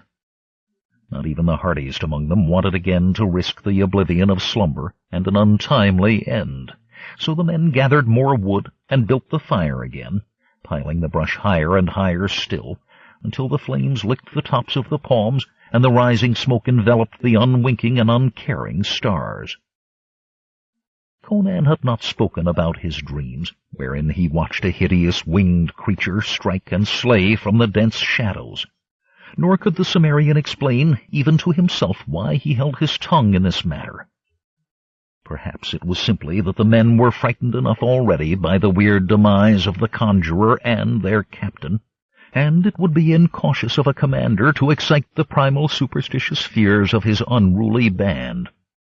For were they to conceive the notion of a gaunt and murderous spectre stalking the shadowy aisles of the jungle night, not even one such as the mighty Conan could hold them obedient to his orders.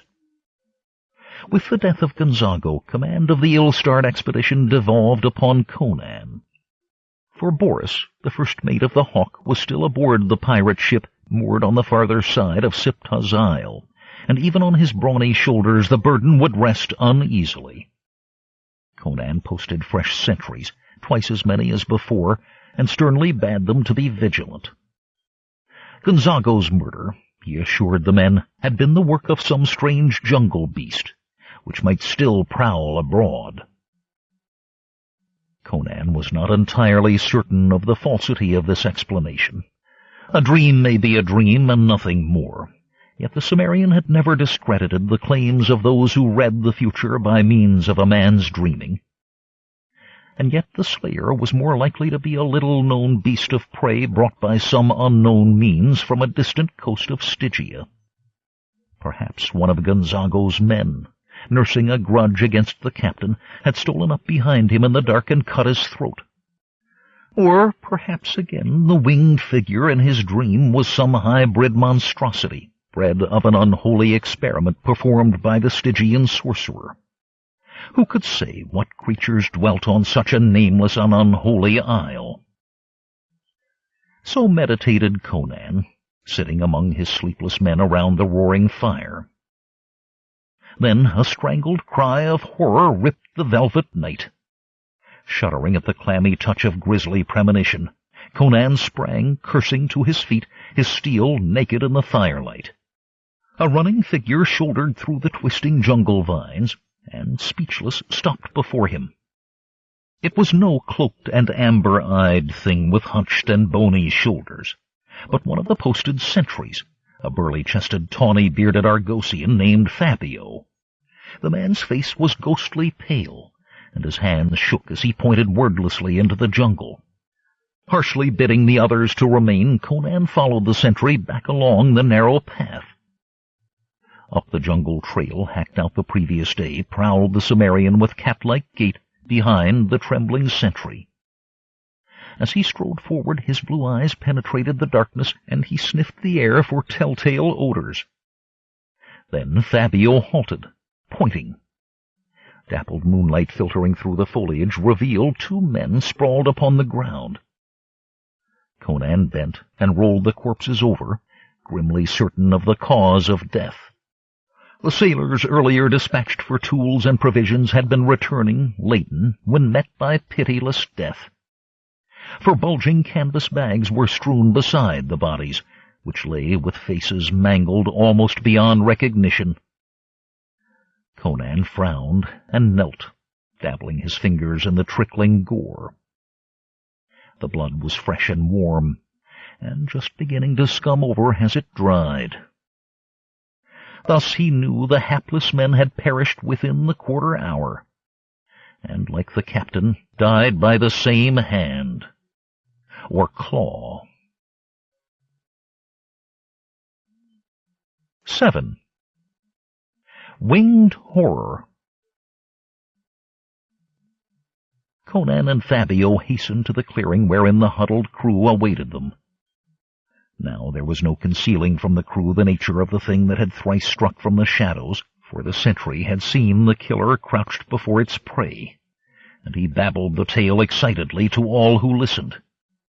Like a tall man he was, a winged man, and bald, with the yellow eyes of a cat and a long crooked jaw. At first I thought he wore a black cloak, but as I watched he spread his arms wide, so, and I saw the cloak was a pair of wings, black wings like those of a bat, an enormous bat. How tall was he? Growled Conan. Fabio shrugged. Taller than you, even. What did he then? Asked the Cimmerian. He slashed with talons affixed within his wings, cutting their throats, and then he sprang into the air and disappeared, said Fabio, wetting dry lips. Conan was silent, scowling. The men looked fearfully at one another. Never had they heard of a man-sized bat that ripped out throats in the dark of the night.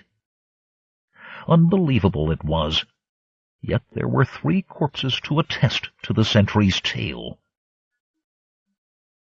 Is it Siptah himself, think you, Conan? A pirate asked. Conan shook his raven mane. From all that I have heard, he said, Siptah is a Stygian sorcerer, naught more, a man like you or me, even though master of the blackest arts.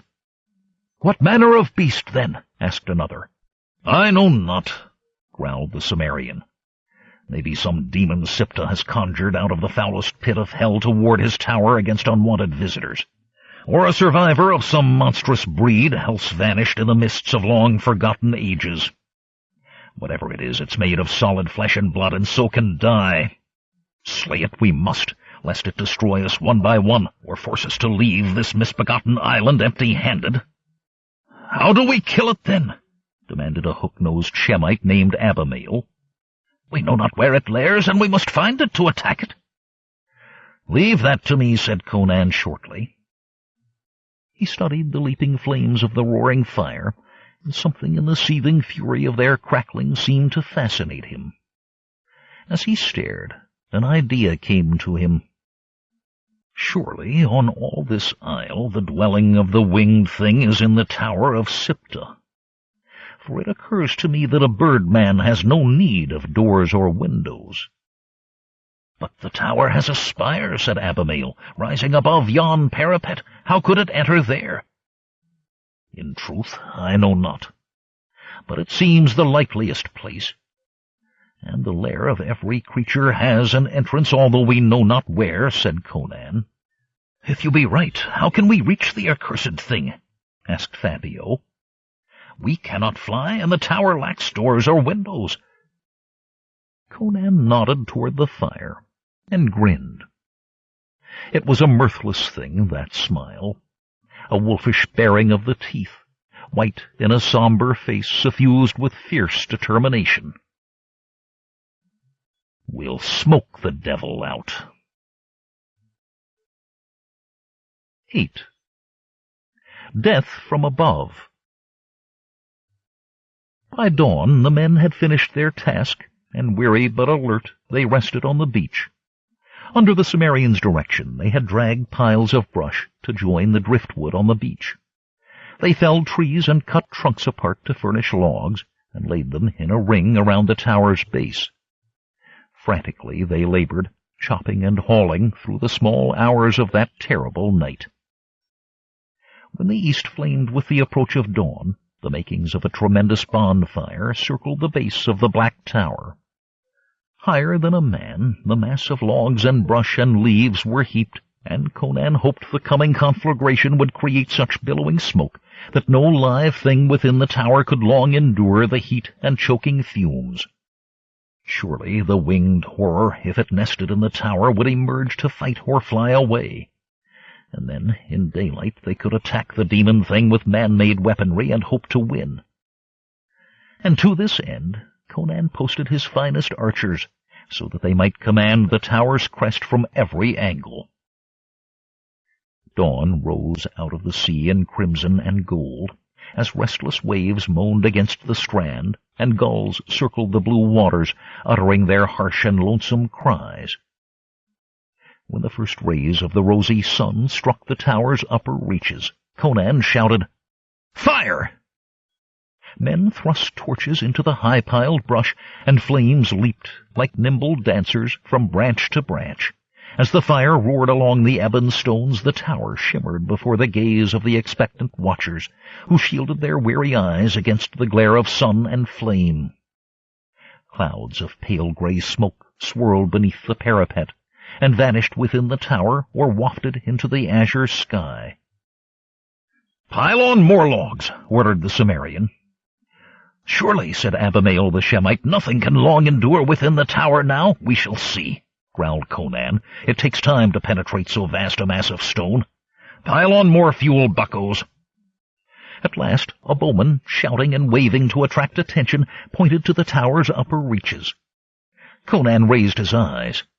A dark, hunch-shouldered creature stood out against the morning sky, leaning like a gargoyle above the parapet to survey the beach with hate-filled yellow eyes. Conan heaved a gusty sigh of relief. Now it was all over but the killing. "Ready with your bows!" he roared. A bowman yelled, as from the tower's crest the black-winged monster cast itself upon the ambient air. Colossal was the stretch of its bat-like pinions. No earth-bred bird had ever soared the winds on wings so broad. Tense bowstrings snapped, and swift arrows flicked about the soaring figure, but with the armor of enchantment around it, not one struck home. The creature wavered in a zigzag bat-like flight, so that no barbed shaft grazed its feathered flesh. Conan stared skyward, eyes narrowed against the growing glare, and clearly saw the winged devil. The thing he saw was naked, with a pallid body, lean and fleshless. Its upper chest bulged forward to form a kind of keel, and on either side of its bird's breast bulged massive muscles. Its narrow, elongated skull was bald and shapen like that of some ancient predatory reptile. Its translucent leathern wings were supported by a structure that corresponded to a human wrist, whence were prolonged downward 2 free digits that ended in hooked and lethal claws. Swooping like a striking hawk, the devil thing approached the beach and slew a bowman as he nocked an arrow.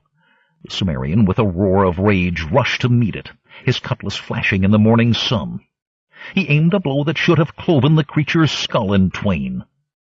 The blade snapped near the hilt, and only a small cut gaped in the creature's skin. Then Conan knew that he had struck no ordinary skull, but one of strange and sinister density. Down came the taloned feet toward Conan's chest. With a mighty sweep of his left arm he knocked aside the deadly claws and struck the devil's body with the brazen knuckle-guard of his shattered sword. The grinning monster, ignoring Conan's hammer-like blows, closed in, and Conan fought for life against a relentless adversary. With superhuman strength, the wicked talons on feet and wings ripped the Cimmerian's leather jerkin, gashed his arms, and tore an opening in his scalp, streaking his face with crimson. Beside him stood the Shemite Abimael, screaming curses as he slashed the winged form to no avail, and Conan realized with the clarity of the beleaguered that his lifespan was measurable in minutes. Half-blinded by his blood, Conan fought on, as other pirates, yelling and waving weapons, rushed toward him from all sides. And Conan knew if he could but hold out a heartbeat more, the demon would be ringed with glittering steel, outnumbered and cut down despite its unnatural vitality. Suddenly, alerted to its peril, the otherworldly brute sprang away from Conan, turned, and spread its wings. But Conan, in a crimson fog of battle-lust, refused to let it flap away, to attack again. With a howl of primal fury, he leaped upon its back and hooked an arm around its throat. He strove to break its neck or strangle it, but that lean neck was steel beneath its leathery skin. The black wings spread, catching the shoreward breeze. Lean sinews writhed across the gaunt torso as the monster soared on laboring pinions with Conan on its back. A score of yards above the sea they rose, while Conan measured the languid curling swells, and wondered if he might survive a fall and swim ashore, and then he dug his iron fingers deeper into the gullet of his aerial steed.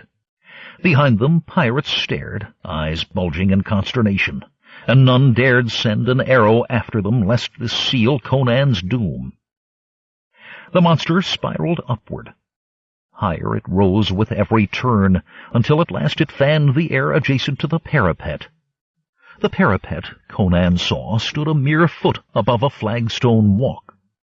Over it, a cone-shaped roof, thrusting upward like a spire, was supported by 4 columns of black basalt. These strange supports were richly carved in high relief, with creatures never before seen by mortal man. On one writhed squid-like beasts with reaching tentacles.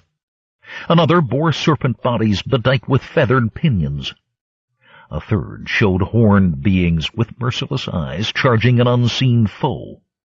And on the fourth were scribed narrow man-like bodies with widespread bat-like wings, which Conan recognized as like that which bore him now aloft. Like some ungainly bird, the monster fluttered to the parapet and hopped upon the flagstoned walk. Conan slid free of its back. As the being whirled to face him, Conan snatched the poniard from his sash. It was a feeble weapon, but now that hope had fled, Conan prepared to sell his life as dearly as he might. The thing came on, the claws of its bird feet clicking on the flagstones, wings half spread to reveal the knife-like digits on each wing joint. Conan crouched, his dirk held low, prepared for one last upward thrust. Suddenly, with a cawing screech of pain, the monster lurched sidewise, one wing gone limp. The shaft of an arrow protruded from the fleshless shoulder, its point embedded in a dorsal muscle.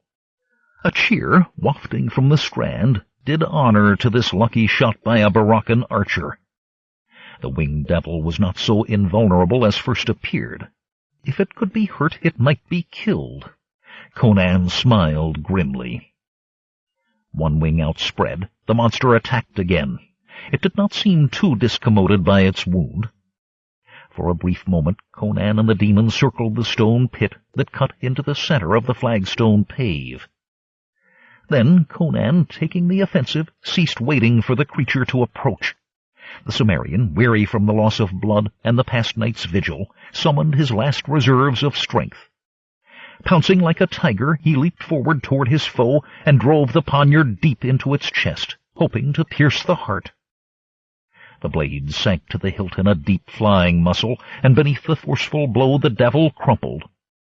Squawking furiously, the creature twisted its disabled body, wrenching the hilt-buried knife from Conan's hand, and then lay prone upon the flagstones. Conan, gasping painfully, wiped the blood from his eyes and looked for signs of life. He saw none. The Cimmerian looked closely at the pit centered beneath the columned pavilion, and saw that it housed a circular stair of stone that led down to a room below. He had indeed smoked the devil out, for even now the dwindling plumes of smoke from the surrounding bonfires swirled like a whirlpool beneath the conical roof of the pavilion and were sucked into the stairwell. Not knowing what he should encounter there, he set his feet upon the narrow steps and clambered down. Within the tower the air was hot and stifling, and the smoke obscured parts of the circular chamber in which he found himself. Here was luxury indeed. The polished wooden floor, inlaid with lighter woods in curious designs, was embellished with small silken rugs, in which were woven pentacles and circles, and other mystic patterns. The chamber's curved stone walls were hung with tapestries and rich brocades, and worked into the fabric Conan saw threads of gold and silver gleaming brilliantly in the slanting rays of sunlight that by some strange arrangement of mirrors lit the room as if the sun itself shone in upon it. To one side stood a lectern of carved and polished wood, upon which rested an open book of ancient parchment leaves. Farther along the wall an idol leered, its wolfish mien a frozen mask of menace. Conan moved quickly around the room, searching for a weapon, but he found nothing. The circumferential chamber had several curtained alcoves, that he ascertained, and choosing one at random, he flung the curtains back, and stared. The center of the alcove was occupied by a high-backed chair of creamy marble, intricately carved into a labyrinthine tangle of serpent bodies and devil's heads. And, seated on this throne, was Siptah the sorcerer, his expressionless eyes returning Conan's stare. 9. Slave of the Crystal. Conan, who had tensed, prepared to fight again, let his breath out with a sigh of satisfaction. Siptah was dead. His eyes were dull and shriveled, and the flesh had fallen in upon his visage, so that his face was but a skull, over which dried skin was tightly stretched.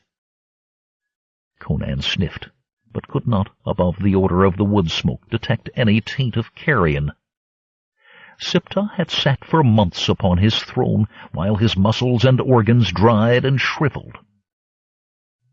The shrunken figure wore a gown of emerald cloth, and in the bony upturned hands resting in its lap was cradled a huge unfaceted crystal, which glowed with topaz fire.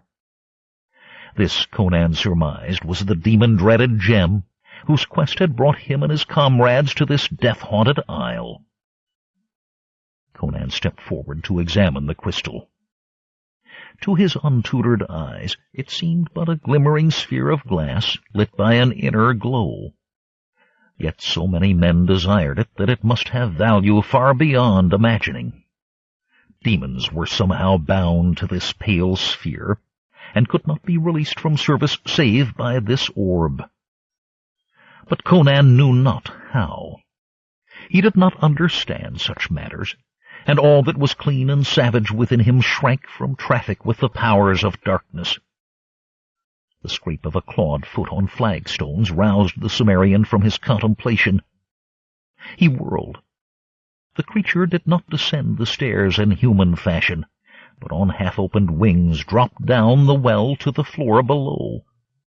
Amazed, Conan saw the arrow still transfixing its shoulder, and his poniard still sunk into the muscles of its breast, and yet it showed no lessening of its preternatural vitality.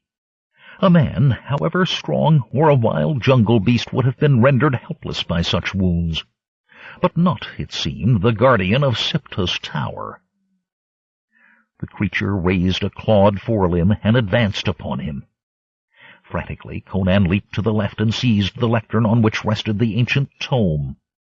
The book crashed to the floor as the Cimmerian raised the heavy piece of furniture like an unwieldy club.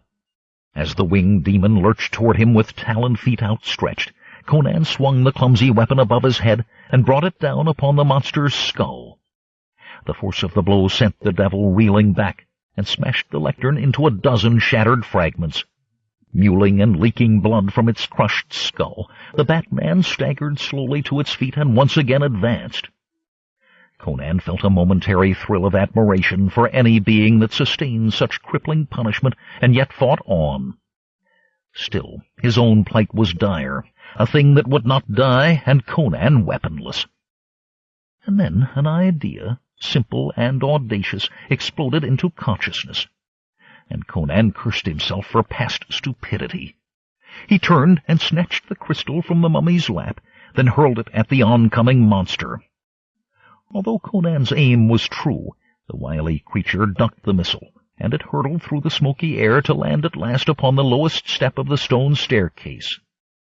And there, with a tinkling crash and a flash of amber light, the crystal shattered into 1,000 pieces. Then, as Conan watched, slit-eyed and empty-handed, his adversary fell headlong to the floor. There was a puff of dust, an acrid odor. When the air cleared, he witnessed an amazing transformation. The monster's skin shriveled, curled up, and crumbled into powder. It was as if the process of decay were speeded up 10,000 times before his wondering eyes. He watched the membranes of the bat wings vanish, and saw the bones disintegrate beneath the leathery hide. In a few minutes nothing was left of the creature but an outline of its shape marked on the floor by little heaps and ridges of dust, and a spent arrow and Conan's dirk. 10. Siptah's Treasure. The midday sun beat on the yellow sand when Conan's shaggy mane appeared above the parapet. A blood-stained bandage was wound around his head, and strips of sheeting staunched wounds on his arms and chest. He waved to the cheering men below, and, using a knotted strip of bedding for a rope, he lowered a small chest into their eager hands. Then, grasping that self-same rope a trifle gingerly, he stiffly slid down into the ashes of the burned-out bonfire. "Gods and devils, is there aught to drink in this accursed place?" he croaked. "Here!" cried several corsairs, thrusting leathern wineskins toward him. Conan took a hearty swig, then greeted Boris, the first mate of the Hawk. "While you were in the tower, the lads sent back for food and drink," explained the Argosian. "From what they told me, I thought it best to come ashore. What in the 9 hells happened in the tower, Conan?" "I'll tell you once I get these scratches cleaned and bandaged," growled the Cimmerian. An hour later, Conan sat upon a stump, eating huge mouthfuls of brown bread and cheese, and gulping red wine from the ship's stores. "And so," he said, "the monster crumbled into dust in less time than it takes to tell of it. It must have been an ancient corpse kept living by Siptah's sorcery, the old he which laid some command upon it to drive all uninvited callers from the island, and under Siptah's spell it followed the command long after its master's death." "Is that the only treasure in the tower?" asked Abimael, pointing to the chest. "Aye, all but the furnishings, and those we could not carry. I went through every alcove, where he cooked and worked his spells, where he stored supplies, even in his narrow bedchamber, but I found naught save this. 'Twill furnish all a good share out, naught fabulous, and a good carouse and port tortage." "Were there no secret doors?" said Fabio, when the men had ceased their shouts of laughter. "None that I could find, and I hunted the place over. It stands to reason Siptah gained more gold than's in this little chest, but I saw no sign of it. Perhaps it's buried somewhere on this island, but without a map to guide us we could dig 100 years in vain." Conan took a gulp of wine and looked at Siptah's spire. "Methinks this tower was built centuries before the Stygian came with his black arts to conquer it." "Whose was the tower, then?" asked Boris. "My guess would be it was the Winged Man's, and others of his kind. said Conan somberly. "I think the devil was the last of a tribe that walked the earth or flew the skies before mankind appeared. Only winged men would build a tower with neither doors nor windows." "And Siptah with his magic enslaved the Batman?" asked Boris. Conan shrugged. "That were my guess. The Stygian bound him to the magic crystal in some occult manner, and when the crystal broke, the spell was ended." Abimael said, "Who knows? Mayhap the creature was not hostile after all, until the sorcerer compelled it to obey his cruel commands." "To me a devil is a devil," said Conan, "but you may be right. That we shall never know. Let's get back to the Hawk, Boris, and trim sail for the Baraccas. And once aboard, if any dog wakes me before I've slept my fill, I'll make him wish the Batman had cut his throat instead." The Ivory Goddess. Among the Baraccan pirates, Conan acquires more enemies than even he can handle. Fleeing the Isles, he is picked up by a ship of the Zingaran buccaneers, whose captaincy he usurps. He makes himself welcome at the Zingaran court by rescuing the daughter of King Ferdrugo from captivity among the Black Amazons. But other Zingarans, jealous of his rise, sink his ship. Conan gets ashore, joins a band of condottieri soldiering for Stygia, and finds an ancient city whose people, divided into two factions, are waging a war of mutual extermination. Escaping the final massacre, Conan tries his luck in Kashan, a black kingdom rumored to harbor a set of priceless jewels in the ruined city of Alkmeenon. He wins the gems, but loses them in a matter of minutes. After the events of Jewels of Gwalior, Conan takes Muriela, the girl he picked up at Alkmeenon, eastward to Punt. He means to use the actress to swindle the Puntians out of some of their abundant gold. He is disconcerted to find that his Stygian enemy Thutmekri, like himself, has been compelled to flee from Kashan and has already reached Kassali, the capital of Punt. Thutmekri is deep in intrigues with King Lali Beha, which fact calls for a sudden change in Conan's plans.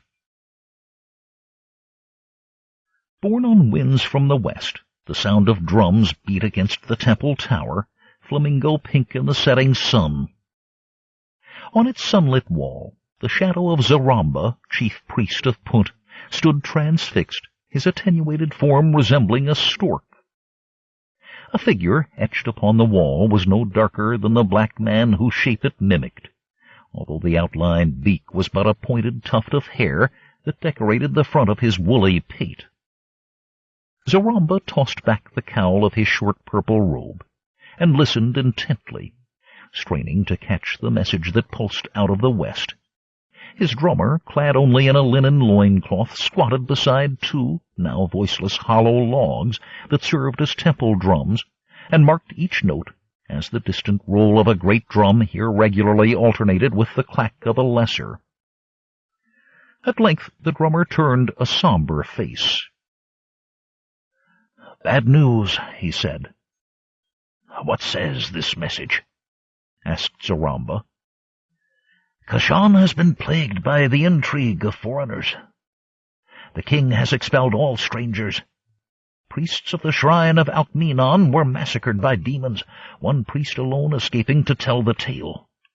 The scoundrels who wrought this evil are on their way to Punt. Let the men of Punt beware." "I needs must tell the king," said Zaramba. "Send a message to our brother priests in Kashan to thank them for their warning." The drummer raised his sticks and pounded the logs in a rattling code, as Zaramba hastened from the tower and bent his steps toward the royal palace of sun-dried mud, which raised its towers in the center of Kassali, the capital of Punt. Days passed. The sun of late afternoon stood far down in the western sky, where long clouds lay athwart the deepening azure, like red banners floating on the winds of war. From the grassy hill whereon the painted temple stood, the city stretched all around. The low sun gleamed on the gold and crystal ornaments that topped the dun-brown palace in the middle distance, and lent sparkle to the temple on the hill. Eastward, beyond the city, a stretch of forest encroached upon the uplands, and from the far side of these clustered trees now issued two figures mounted on wiry Stygian ponies. In the lead rode a huge man, nearly naked, his massive arms, broad shoulders, and deeply arched chest burned to a bronzen hue. His only garments were a pair of ragged silken breeks, a leathern baldric, and sandals of rhinoceros hide. A belt of crocodile skin, which upheld the breeches, also supported a dirk in its sheath, and from the baldric hung a long, straight sword in a lacquered wooden scabbard. The man's thick mane of coarse blue-black hair was square-cut at the nape of his neck. Smoldering eyes of volcanic blue stared out beneath thick, drawn brows. The man scowled as a gust of wind disordered his sable mane. Not long before, he had worn a circlet of beaten silver around his brows, denoting him a general of the Kashani hosts. But the medal he had sold in Kassali to a Shemitish trader for food and other needfuls now carried in a sack, along with a meager roll of possessions on the back of the pack-horse he led. Emerging from the forest cover, the man pulled up his pony and rose in his stirrups to stare about. Satisfied that they were unobserved, he gestured to his companion to follow. This was a girl who slumped with exhaustion in her saddle. She was nearly as nude as the man, for generous areas of smooth, soft flesh gleamed through the rents in her scanty raiment of silken cloth. Her hair was a foam of jet-black curls, and her oval features framed eyes as lustrous as black opals. As the weary girl caught up with him, the man thumped his heels against the ribs of his mount and trotted out upon the savannah. The westerly sun was setting in a sea of flame as they crossed the grassy flatland and reached the somber hills. Conan of Samaria, soldier, adventurer, pirate, rogue, and thief, had come to the land of Punt with his love of the moment, the Corinthian dancing girl Muriela, former slave to Zargeba. They came to search for treasure, having escaped a hideous death at the hands of the priests of Kashan. There, Zargeba, his slave girl Muriela, and his Stygian partner Thutmekri had concocted a plan to steal from the temple of Alkmeenon a chest of precious gems, just when Conan, then a hireling general in Kashan, had set afoot a similar scheme. When all their plots were foiled, and Zargeba fell victim to the supernatural guardians of the shrine, Conan and Muriela fled together from Kashan ahead of the vengeful Thutmekri and the furious scandalized priests.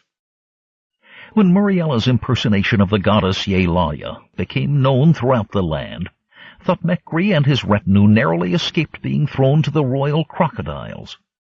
The Stygian claimed innocence in the blasphemous plot and strove to lay the blame on his enemy Conan. But the incensed priests refused to listen to his plaints, and he and his men departed hastily under cover of darkness, and came to the land of Punt.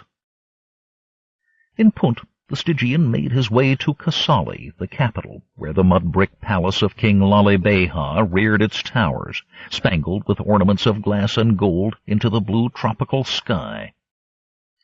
Arguing that the Kashanis planned an invasion of Punt, the wily Thutmekri offered his services to the black ruler. The king's advisers scoffed.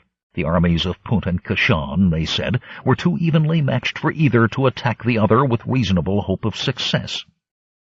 The Stygian then claimed that the king of Kashan had formed a secret alliance with the twin monarchs of the southeasterly kingdom of Zimbabwe to grind Punt between them. He promised, if accorded gold and plunder, to train the black legions of Punt in the skills of civilized war, and swore that he could lead the Puntish hosts to the destruction of Kashan. Thutmekri was not alone in his search for wealth and power. The riches of Punt also drew Conan and Muriela. For there, it was said, people sieved golden nuggets the size of goose eggs in the sandy beds of sparkling mountain streams. There, too, the devout worshipped the goddess Nebethet, whose likeness was carved in ivory, inlaid with diamonds, sapphires, and pearls from the farthest seas.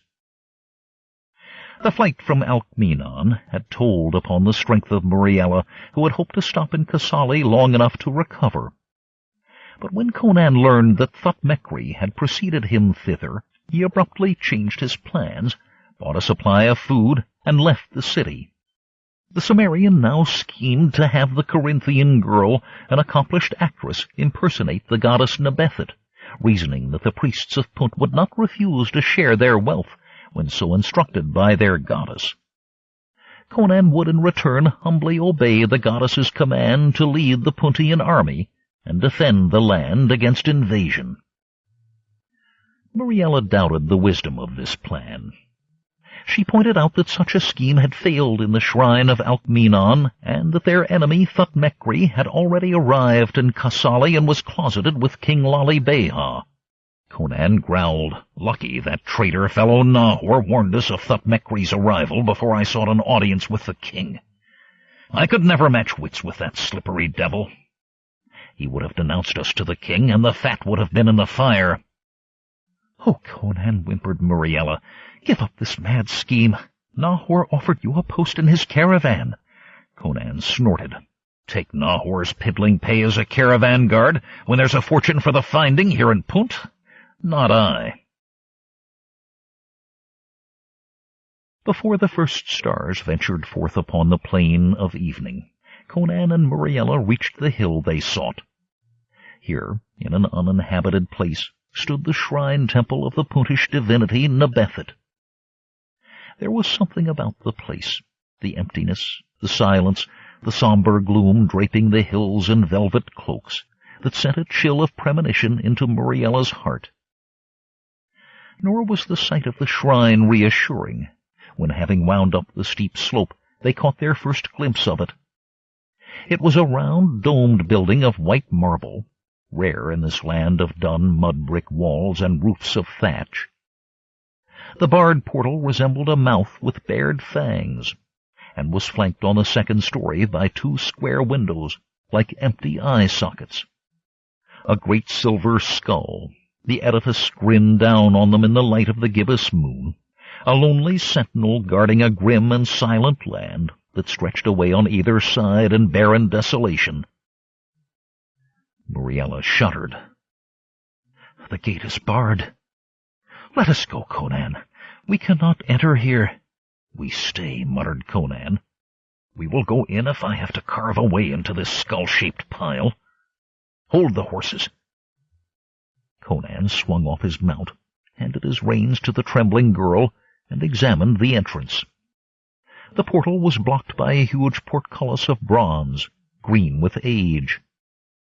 Conan heaved upon the structure, but although the massive muscles of his arms and chest writhed like pythons, the portcullis would not budge. "If one way does not serve, we'll try another," he grunted, returning to Muriela and the horses. From the sack strapped to the spare horse, he took a coil of rope to which was attached a small grapnel.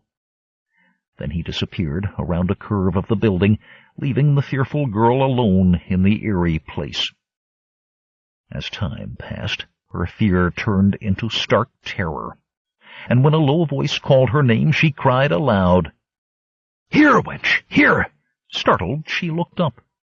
At one of the dark windows above the portal, Conan waved at her. "Tie the nags," he said, "and forget not to loosen their girths." When she had tethered the beasts to one of the bars of the toothy portal, he added, "Grasp this, and sit in the loop I have made." The rope snaked down, and when she was seated in the bight, he hauled her up hand over hand. The grazing horses and the grinning entrance wobbled and spun beneath her in the light of the rising moon. She bit her lip and closed her eyes, and her knuckles were alabaster as she clung to the rope.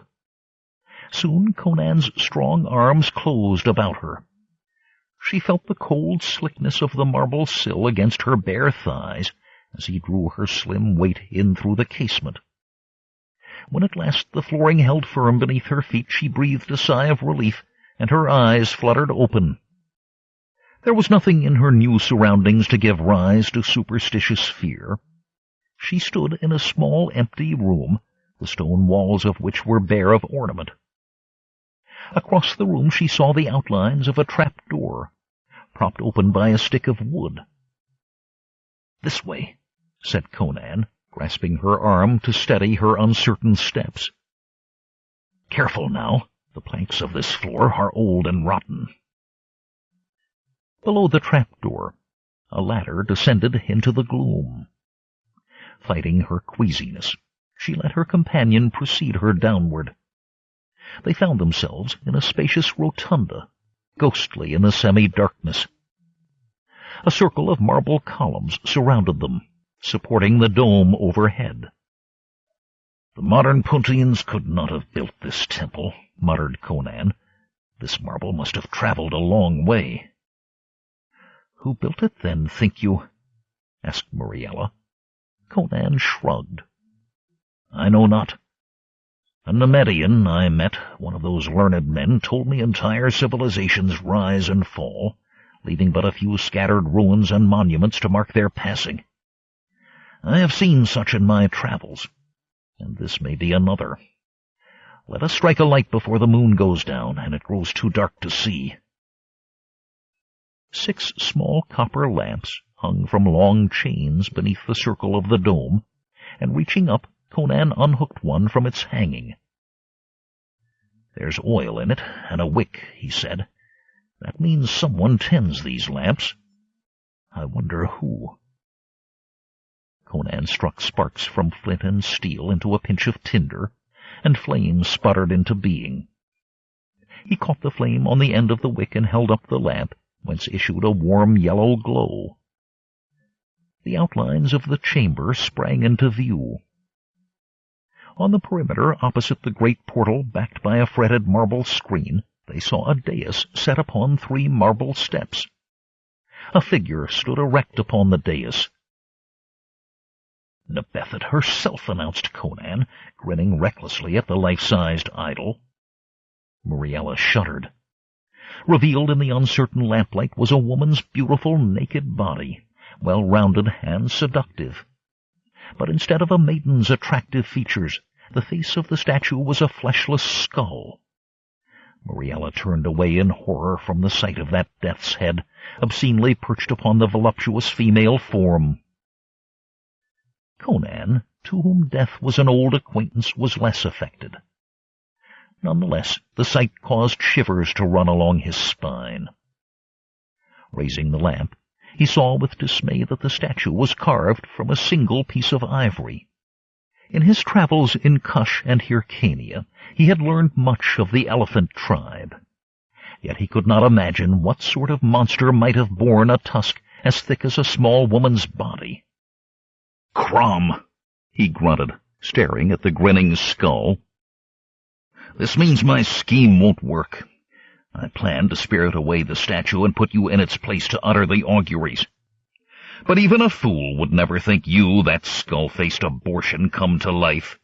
"Let us fly, then, whilst we still live," implored Muriela, backing toward the ladder.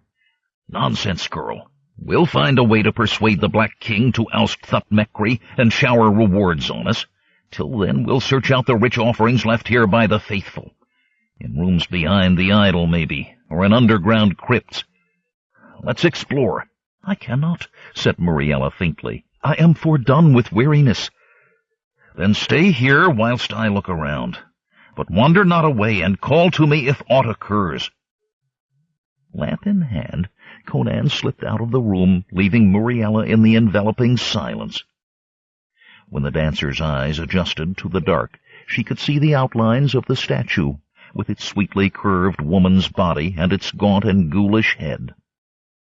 The idol was faintly illuminated by the rays of the moon, down-thrusting through an opening in the dome, and as the tomb-like silence seemed to take on a tangible shape, so the statue in the moonlight seemed to sway and waver.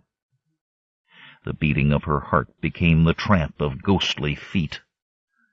Resolutely, Muriela turned her back upon the statue and sat, a small, huddled shape, on the first step of the dais. The things she felt and saw, she told herself, were illusions wrought by fatigue, lack of food, and the weirdness of her surroundings. Still, her fear blossomed, until she could have sworn before the gods of Corinthia that a dim, unholy phosphorescence lifted the gloom of the columned hall, and that she heard the spectral shuffle of unseen presences. Muriela felt a compelling need to turn and look behind her, for she had an uncanny sensation that something stood there, staring at her from the shadows. Time and again she resisted this temptation, urging herself not to succumb to foolish fears. A dirty skeletal hand, like the claw of some huge bird of prey, closed on the flesh of her naked shoulder. She shrieked as she turned to find herself looking at a sunken face with bony, withered jaws, topped by a mat of tangled hair that was barely visible in the palpable-seeming darkness. As she jerked away and began to rise, a lumbering monstrosity materialized on her other side. It picked her up like a doll and pressed her against its hairy, muscular chest. With a scream of sheer terror, Muriela fainted. In the dusty apartments behind the marble rotunda, Conan whirled like a startled jungle cat as the echo of that shriek invaded his senses. With a coarse oath, he sprang from the cubicle he had been investigating and raced back along the corridor, retracing his steps. If something had befallen Muriela, he thought, he was to blame for abandoning her in this ghastly place. He should have kept her with him while exploring the ancient shrine. But aware that she was near the end of her strength, he had taken pity on her weakness. When he re-entered the central hall, sword in hand and lamp held high, there was nothing to be seen. The girl was no longer where he had left her, nor was she to be found behind one of the many moon-pale columns. Neither could his keen eyes discern any signs of a struggle. It was as if Muriela had evaporated into air. A prickling of superstitious horror stirred the barbarian to the core.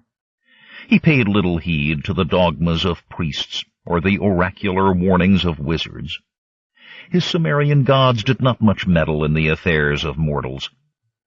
But here in Punt, things might be different.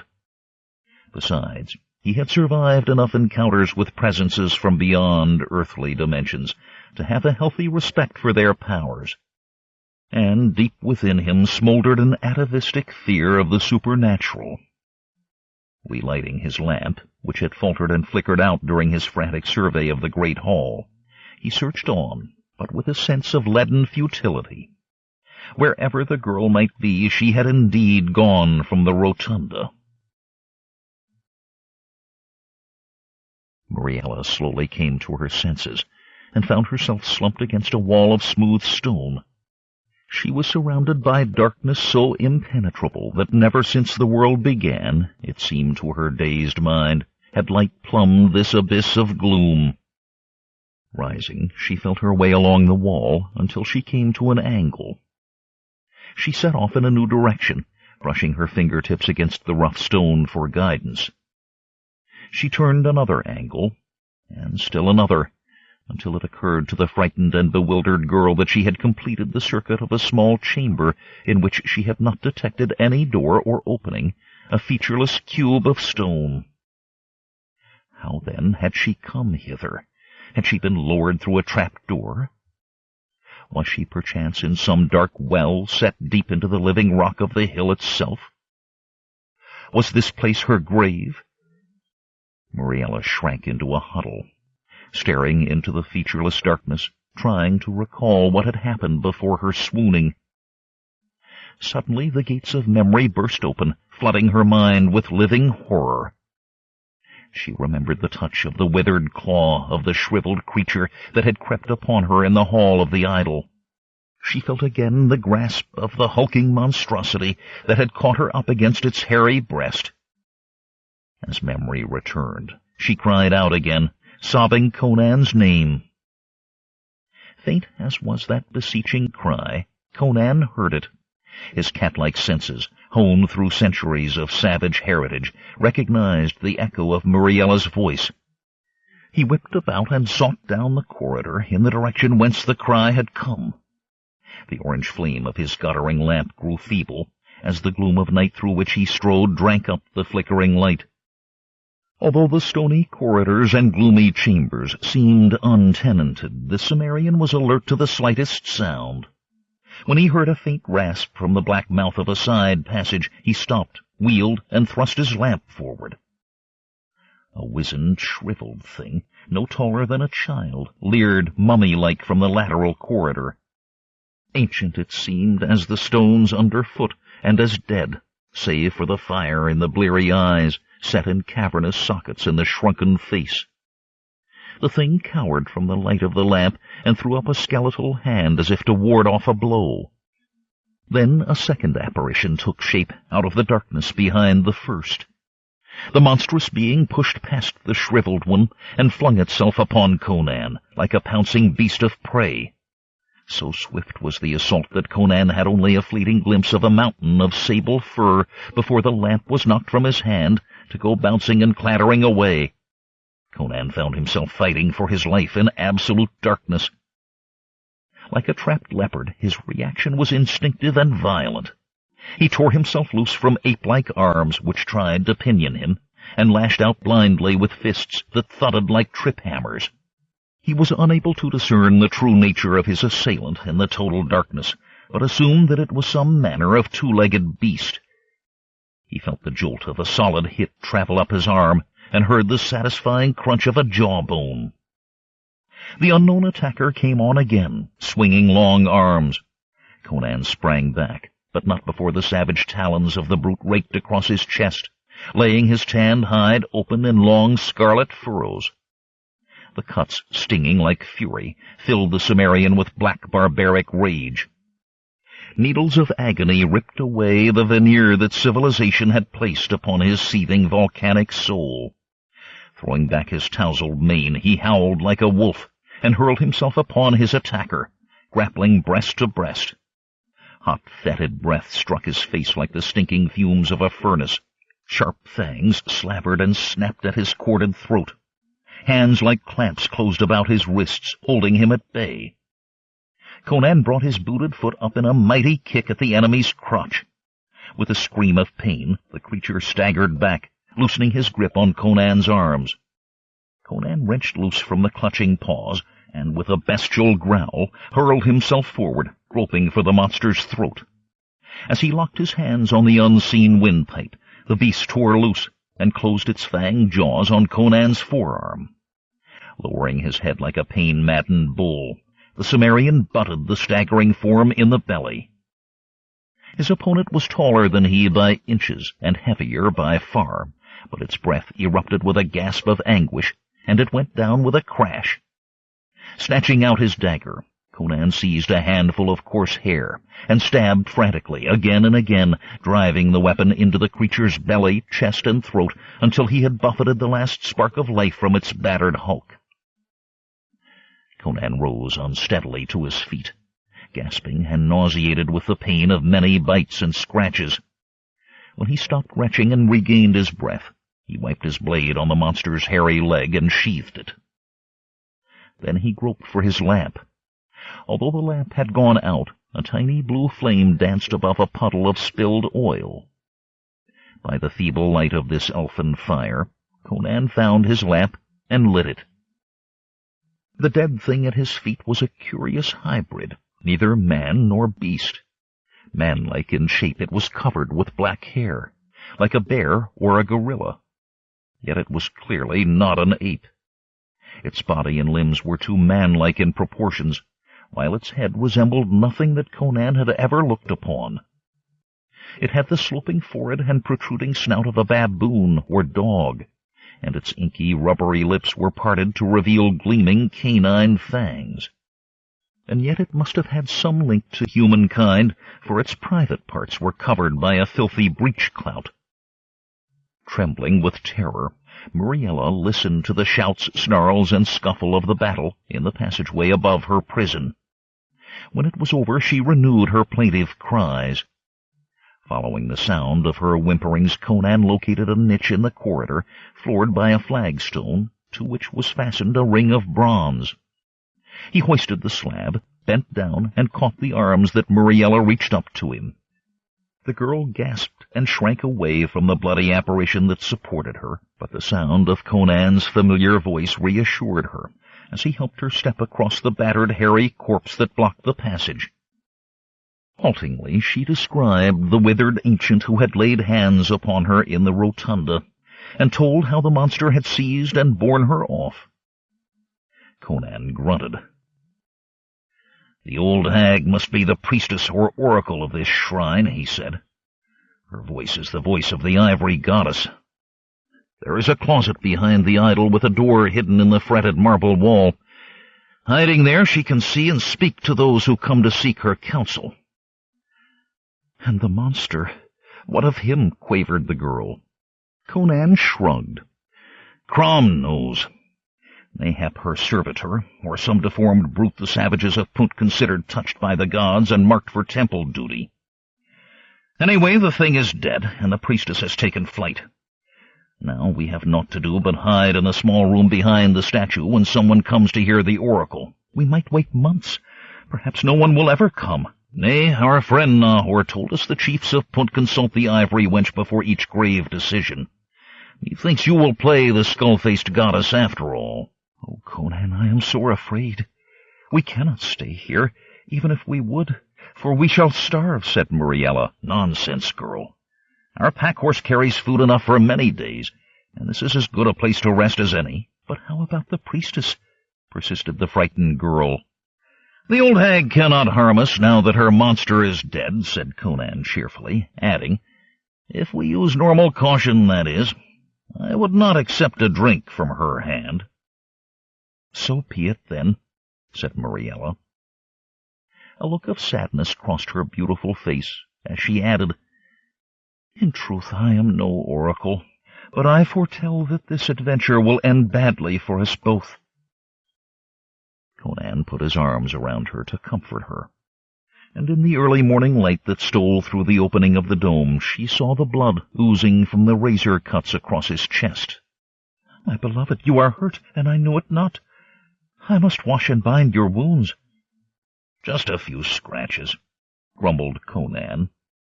But he allowed her to lead him to the well in the little cloistered courtyard behind the skull-faced temple. There she washed the dried blood from his limbs and bandaged the beast's bites with strips of silk torn from her skirt. A half-hour later, Conan and Muriela returned to the rotunda and rested behind a pillar out of sight of the ivory goddess. Keeping alternate watch, they slept all that day and the following night. When Conan awoke, the golden rays of the rising sun were gilding the clouds of morning, and the east was ablaze with ruddy vapors. Muriela sat with her back to a pillar, cradling Conan's head in her arms. He stretched. "I must go and get us some food," he said. "Here, take this dagger in case the old priestess returns." Climbing the ladder to the small storeroom through whose window they had entered, he hooked the grapnel into the sill and prepared to descend the rope. Then he paused to peer westward, for he caught, or thought he caught, a glimpse of distant movement. Beyond the hills that surrounded the temple shrine lay a wide savanna, and at the far end of that grassy plain stood the city of Kassali, roof ornaments on temple and palace twinkling in the slanting sunlight. All seemed peaceful, the city asleep. Then Conan's keen eyes discerned a row of black dots moving across the plain. A faint plume of dust arose behind them. "Our visitors are coming sooner than I thought," he growled. "I cannot leave the nags tethered here. The delegation would know at once that strangers occupied their temple." He swung over the sill and let himself down swiftly. In a moment he had unhitched the horses. Tightening the girth on one, he vaulted into the saddle and departed at a gallop, leading the other two. A quarter-hour later he returned, breathing hard from running up the long slope of the hill. He climbed the rope and drew it in, then made his way to the head of the ladder. "Horsemen coming," he gasped. "Tied the nags in the woods at the foot of the hill. Put on your goddess garb, and quickly." He tossed Muriela a bundle of female garments. Returning to the window, he found that the line of dots had grown into a cavalcade, cantering toward the foot of the temple knoll. He raced to the ladder, clambered down, and said, "Come, we have scarce time to hide ourselves in the oracle chamber. You remember your speech?" Yes, but I fear it did not work when we tried it at Alkmeenon." "There was a rascal then, and bit Yakin's accursed servants. This priestess lacks her monster, and I have seen no other temple denizens. This time I'll stay beside you. Come." He took her hand and almost dragged her across the room. By the time the cavalcade reached the temple, Conan and Muriela were crowded into the small chamber behind the ivory goddess. They heard the clop of hooves, the jingle of harness, and the mumble of distant voices as men dismounted. Presently Conan caught a slow mechanical rumble. "That must be the portcullis," he whispered. "The priests must have some sort of key." The voices grew louder, mingled with the tramp of many feet. Through the band of fretwork that ran across the door, Conan saw a procession file into the rotunda. First came a group of blacks in barbaric finery. In their midst paced a large, stout man with graying, woolly hair, on which rode an elaborate crown made of sheets of gold hammered into the form of a hawk with outspread wings. This, Conan surmised, must be King Lale-Beha. A very tall, lean man in a purple robe he took to be Zaramba, the high priest. They were followed by a squad of Puntian spearmen, with headdresses of ostrich plumes and rhinoceros-hide shields. Behind them strode Thutmekri, the Stygian, and a score of his personal retainers, among them Kushite spearmen and Shemitish archers armed with heavy double-curved bows. Conan's neck hairs stiffened as he sighted his enemy. Thutmekri the Stygian felt the morning breeze at his back. That same chill, or an echo of it, closed about his heart. Rogue and adventurer though he was, the tall Stygian cared little for this unexpected visit to the shrine of the ivory goddess. He remembered all too well the disaster that had befallen his partner in the temple of the goddess Yelaya at Alkmeenon. Although Thutmekri had spoken plausibly about the possibility of war against Punt, King Lale-Beha had remained doubtful and suspicious. Among the rulers of the northern tier of black countries, the old king was known as canny and cautious. To cap the king's doubts, his high priest Zaramba had received a drum message from his sacerdotal colleagues to westward, warning against certain pale-skinned troublemakers who were fleeing toward Punt. When the smooth-talking Stygian persisted, Zaramba proposed a visit to the oracular shrine of Nebethet, to seek the advice of the goddess. Thus king and high priest with their attendants had set out at dawn and traveled into the sunrise. It behooved Thutmekri to go with them, much as he disliked the notion. The Stygian thought little of these southern gods, but he feared their fanatical priests, who might turn upon him, denouncing him as a foreign interloper. His debacle in Keshan had honed a fine edge on his fears, and as they rode toward the skull-shaped temple on that distant hill, he wondered whether the whole expedition was a pretext by Lale-Beha and his high priest to trap and destroy him. So they had come to the shrine of the goddess Nebethet. Zaramba released the hidden catch that enabled his servants to raise the portcullis, and in they went.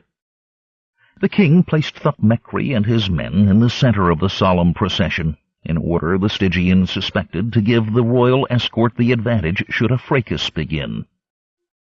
Eyes gleamed with holy awe. The priest and the courtiers knelt and bowed low to the ground.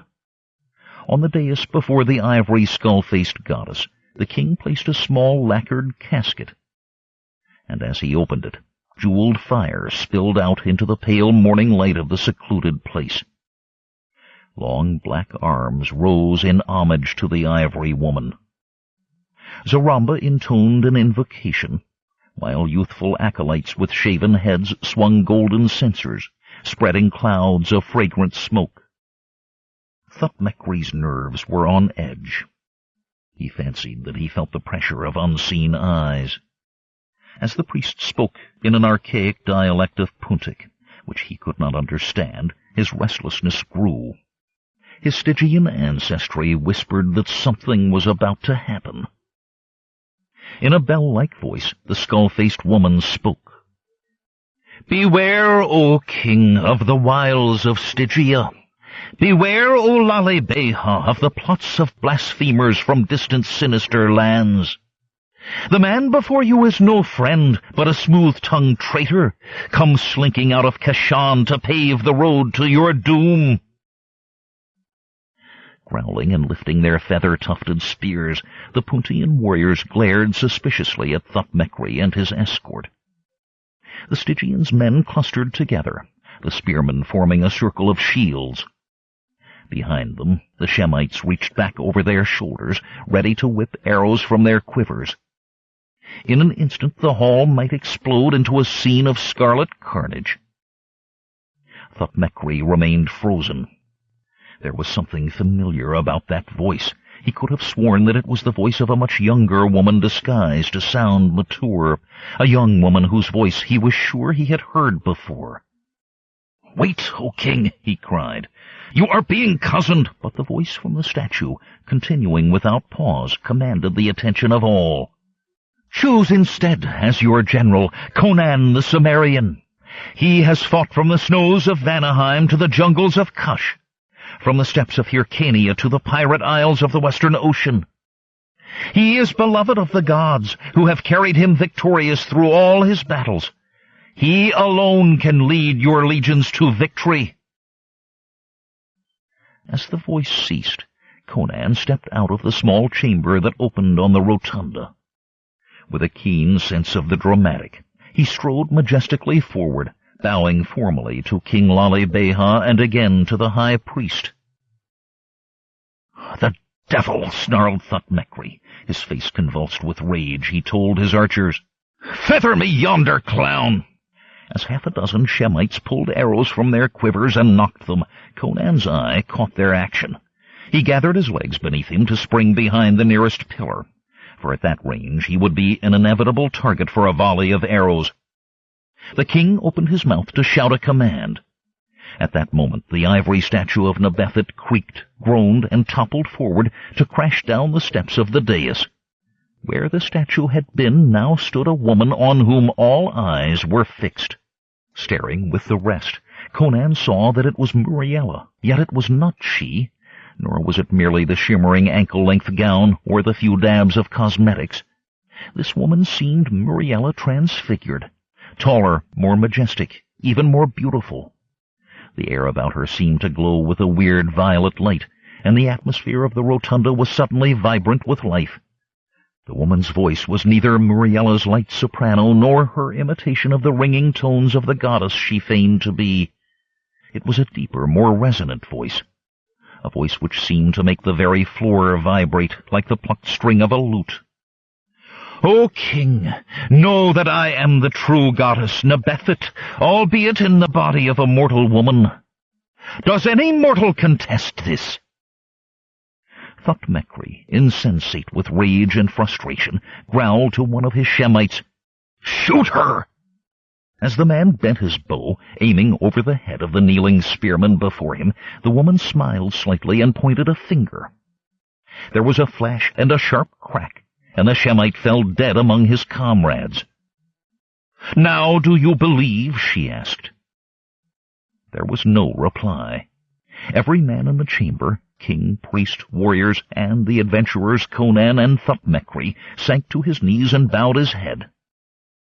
The goddess continued, "Know, O king, that these two great rogues, Thutmekri and Conan, desire to gain whatever they can at your expense, as they sought and failed to cozen the priests in Kashan.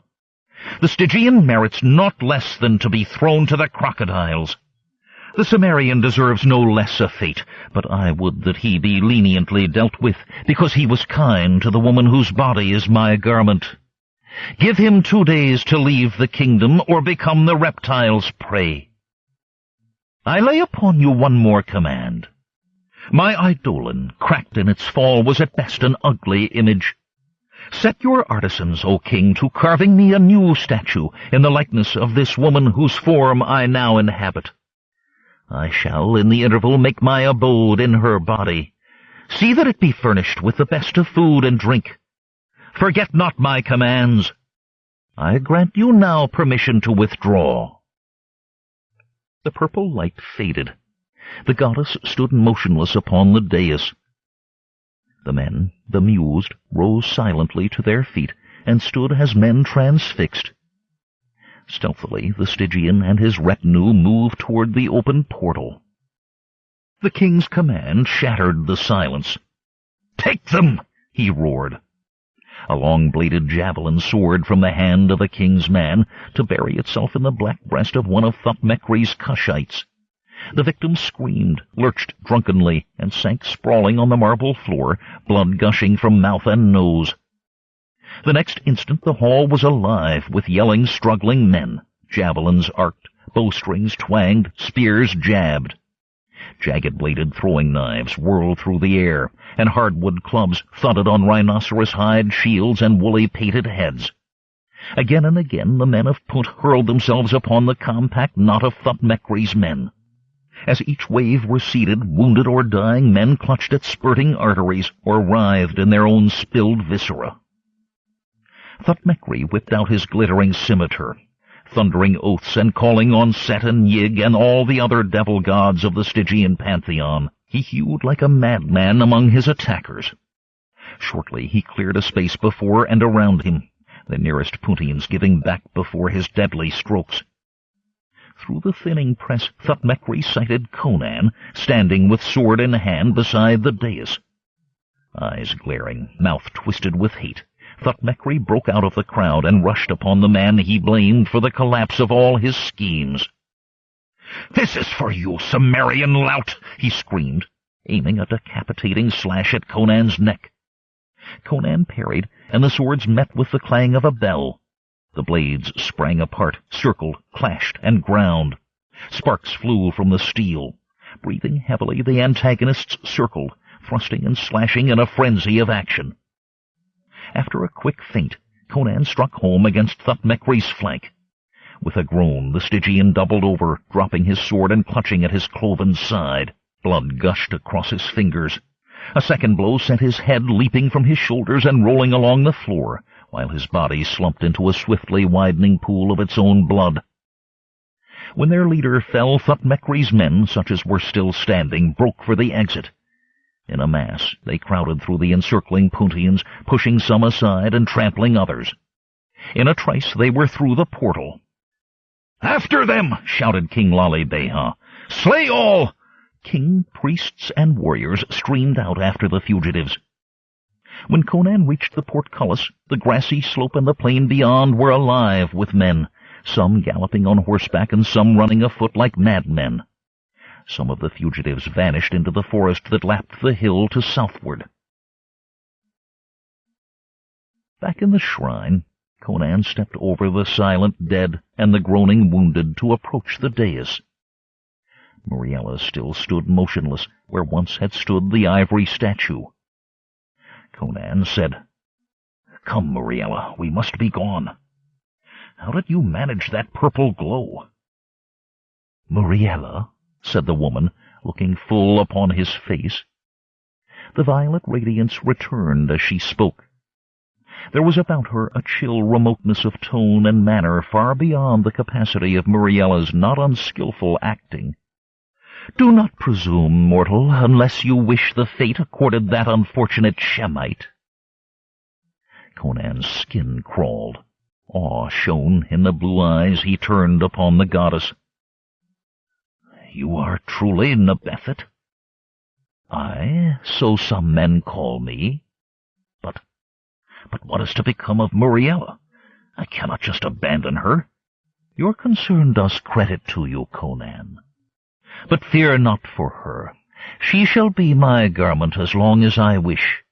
When I wish otherwise, I will see that she is well provided for. Now you had best be on your way, unless you prefer to end up in the bellies of Lale Beha's crocodiles. Seldom in his turbulent life had Conan deferred to any human being, no matter how exalted. Now, for once, he became respectful, almost humble. "On my way whither?" he said. "Your divinity knows that I am out of money. I cannot return to Kassali to take up Nahor's offer, for my welcome either in Punt or in Keshan would be something less than hearty." "Then bend your steps toward Zimbabwe. Nahor of Ascalon has a nephew in the city of New Zimbabwe who may have a post for you as a caravan guard. Now go, ere I bethink me of the blasphemies you plotted in my name." Conan bowed, backed away from the dais, turned, and strode out. As he walked beneath the raised portcullis, a shuffling sound behind made him whirl, hand on hilt. From the darkness within, a withered, bent, and shrunken figure tottered into the light. It had once been a woman. The aged priestess of the temple of Nebethet shook a bony fist at Conan. From her toothless jaws came a harsh, grating speech. "My son! Ye have slain my son! The curse of the goddess upon thee! The curse of the child's father, the demon Jamank, upon thee! I call upon Jamank, the hyena demon, to blast and rend this murderer, this blasphemer! May your eyeballs rot in your head! May your bowels be drawn from your belly inch by inch! May he be staked out over an ant-hill! Come, Jamank! Avenge—" A fit of coughing racked the aged frame. The crone pressed both bony hands to her chest, and her faded eyes widened in their cavernous sockets. Then she fell headlong upon the marble. Conan stepped forward and touched the ancient body. Dead, he mused. She was so old that any shock would slay her.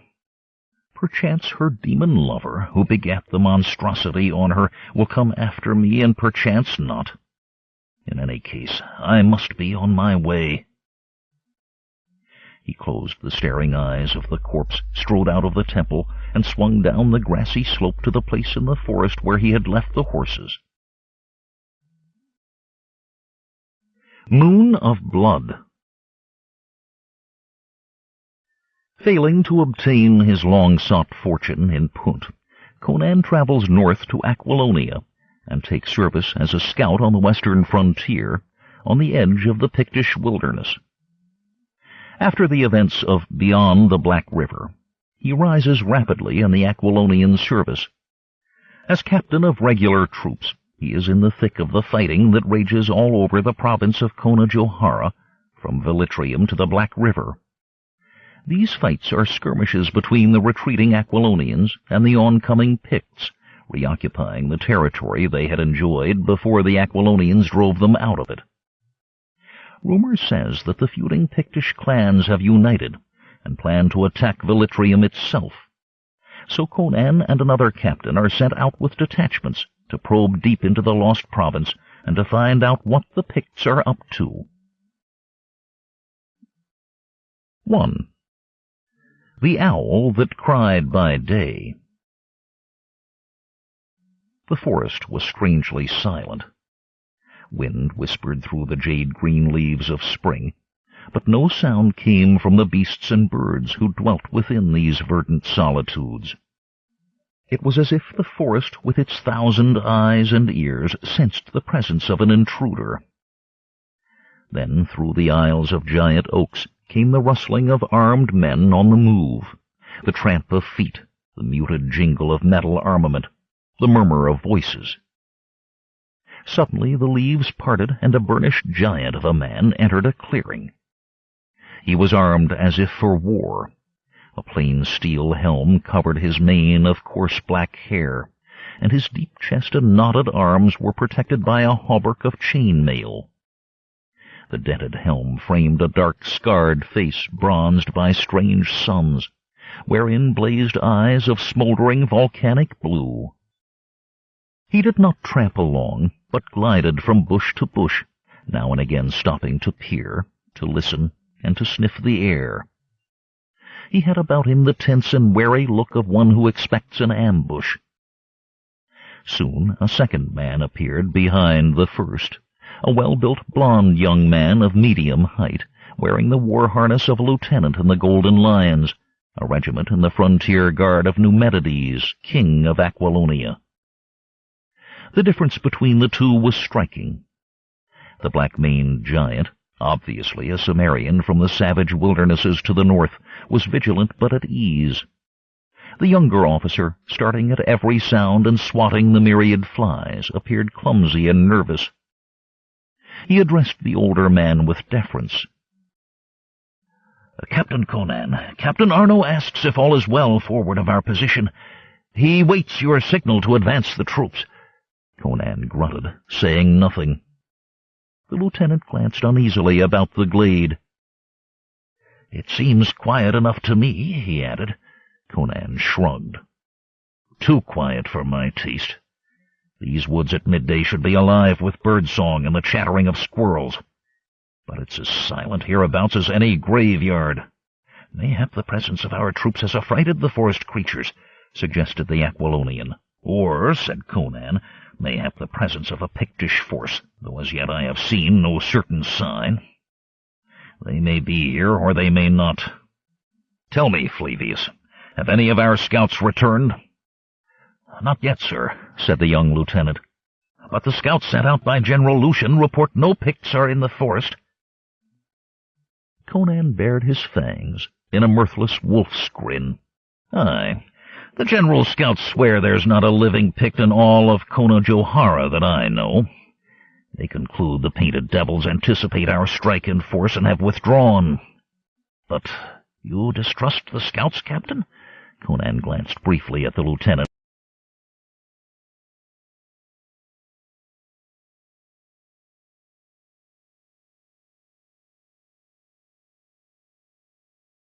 Side 5. Conan the Swordsman, by L. Sprague de Camp and others. Continuing with Moon of Blood, on page 157. "I know them not, nor whence Lucian brought them, nor how trustworthy their opinions may be. I'd trust the word of my own scouts, the men I had before Fort Tuscalan fell." Flavius blinked, incredulous. "Do you suspect Viscount Lucian of wishing us ill?" Conan's face became a mask, as slit-eyed he studied his companion. "I've said naught to that effect, but I've seen enough of this world to trust few men. Go, tell Captain Arno. Wait, here comes one of Lucian's vagabonds." A lean man with a brown skin seamed by 100 small wrinkles stepped from behind the trunk of a huge oak, an oak that was already old when the Picts ruled all the Westermark. The man was clad in buckskin and bore a bow and hunting falchion. "Well," said Conan in lieu of other greeting. "Not a sign of a Pict the whole length of South Creek," said the scout. "Who is on our flanks?" The scout repeated several names. "No Picts anywhere. There's the creek ahead of you," he said, pointing. "That I know," said Conan dryly. As Flavius, peering through the massive tree trunks, discovered a glimmer of silver in the middle distance, the scout faded back into the forest. The sounds of moving men grew louder as the head of the column appeared on the trail behind them. Of the 100-odd Aquilonian soldiers who traveled in ones and twos along the narrow trail, half were pikemen and half archers. The pikemen, mostly stocky, tawny-haired gundermen, wore helmets and mail shirts. The archers, mainly Bossonians, walked unarmored save for hauberks of leather studded with bronzen rings or buttons, and here and there a light steel cap. Arno, it seemed, had wearied of waiting. A stocky, brown-haired officer hurried up to Conan, sweat running down his round, red face. The new arrival pushed back his helmet and said, "Captain Conan, my pig-stickers begin to tire. They need a short rest. They find this a hard march. Ha!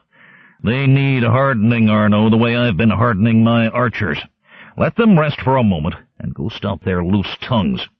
If there's a Pict within a league, he'd know where and how many we are." Captain Arno slapped a fly on his neck.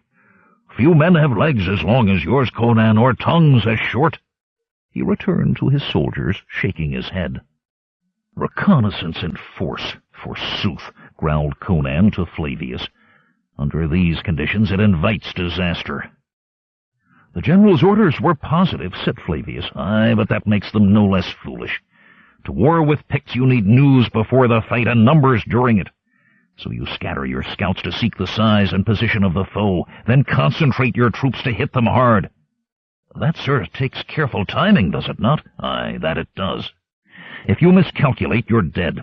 Timing, lad, is half the art of war, what Numenides' gilded generals call strategy. But sending 2 half-companies thus along the creek, with no force to back us up in case of trouble, when the Picts can bring together thousands—" Conan's deep-set blue eyes pierced the long aisles between the ancient trees, as if by staring hard he could penetrate the massive boles and see into the shadowy hidden distances. He liked nothing about this expedition, which seemed to him foolhardy to the point of insanity. Soldiers long in the service of King Numenides never questioned their orders or the wisdom of their superiors.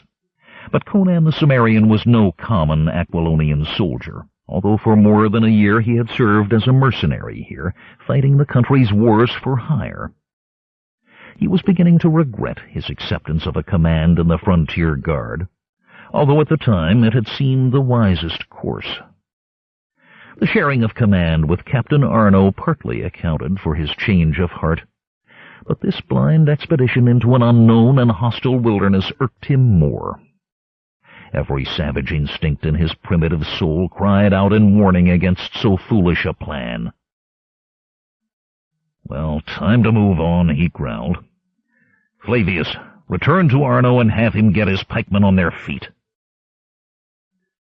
Through the long morning, the troops with muted tread made their way over rocks and roots of trees along the trail to South Creek, the boundary of water that divided the province of Shohira from the lost Kona Johara, now overrun by painted Picts. Returning up the line of marching men, Flavius rejoined Conan at the front and delivered his message. "Captain Arno will hold the pace you set until you signal otherwise." Conan nodded curtly, lips parted in a sour smile.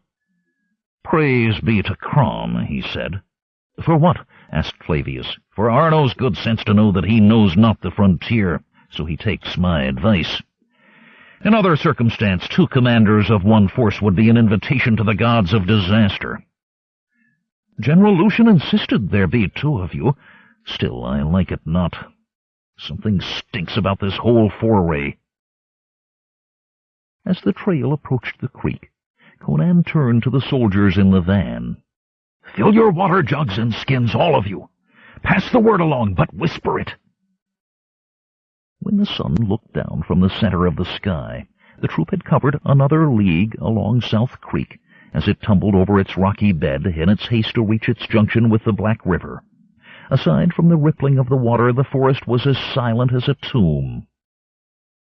Suddenly a sound broke the quiet. It was the hoot of an owl. Conan whirled and dashed back toward the disorderly column of marching men. "Form square for attack!" he roared. "Archers, hold your shots till you see your targets plain." Running after him, Flavius panted. "It was but an owl, Captain. There is no—" "Who ever heard an owl at midday?" snarled Conan, as a chorus of yells from trees ahead half drowned his words. 2. Death from the Trees. Arno, too, shouted orders, and the snake-like column dissolved into a shapeless mass of men. Then, in accordance with the maneuvers that Conan had drilled into them, the mass shook itself out into a hollow square. The perimeter bristled with the low-held points of 50-odd pikemen, and behind each stood an archer, bow in hand and arrow nocked. The pikemen knelt on the soft, leaf-covered forest floor, their pikes butt to the ground, shafts slanting forward, points waist-high.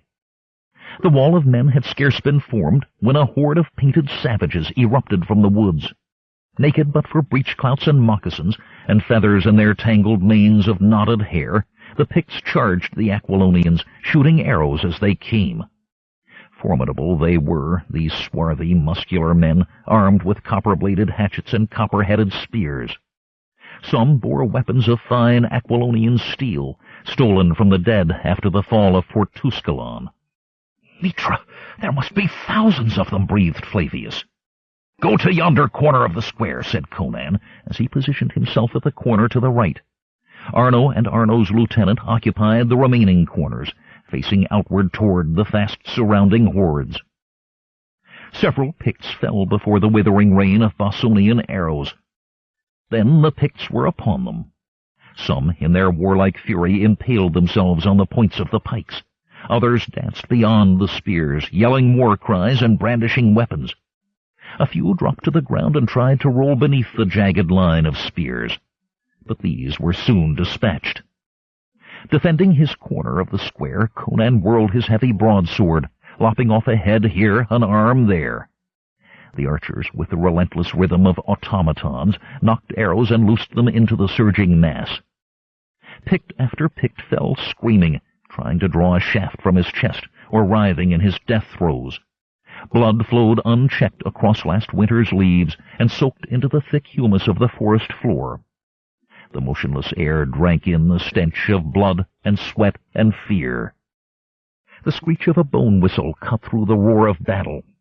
Pictish chiefs ran among the battle-crazed savages, pulling them back and shouting unintelligible commands.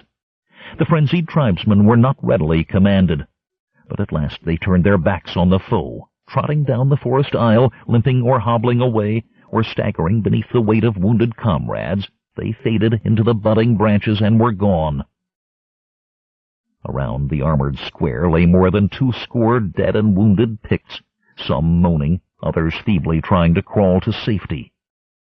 Conan wiped the blood and sweat from his face, and turned to confront his soldiers, who stood expectantly beside the fallen members of the company.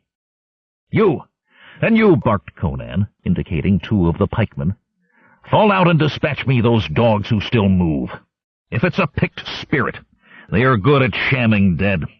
The rest of you keep your places. Throw our dead out of the square. Tend our wounded."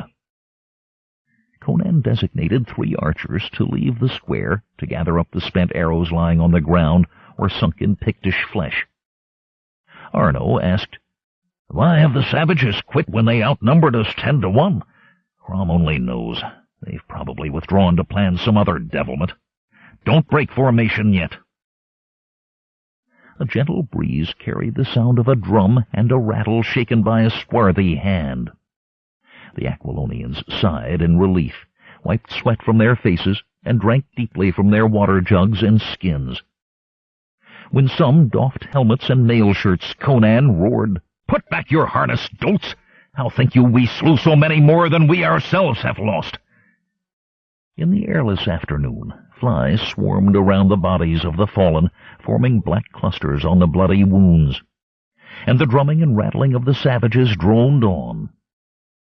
The 4 officers gathered apart from the square of restless, weary men to confer in lowered voices. Conan said, "I heard they have a new wizard, Sagayetha, nephew of old Zogar Zog. Methinks that racket means he's there among them directing the next attack." "Beware, Conan," hissed Arno. "If the men suspect there's sorcery afoot, anyone who wars with Picts fights sorcery," said Conan. "'Tis the natural condition of the frontier. They cannot stand against good Aquilonian steel, the steel that plucked the Westermark out of Pictish hands.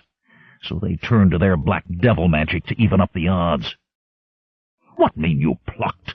said Arno with indignation.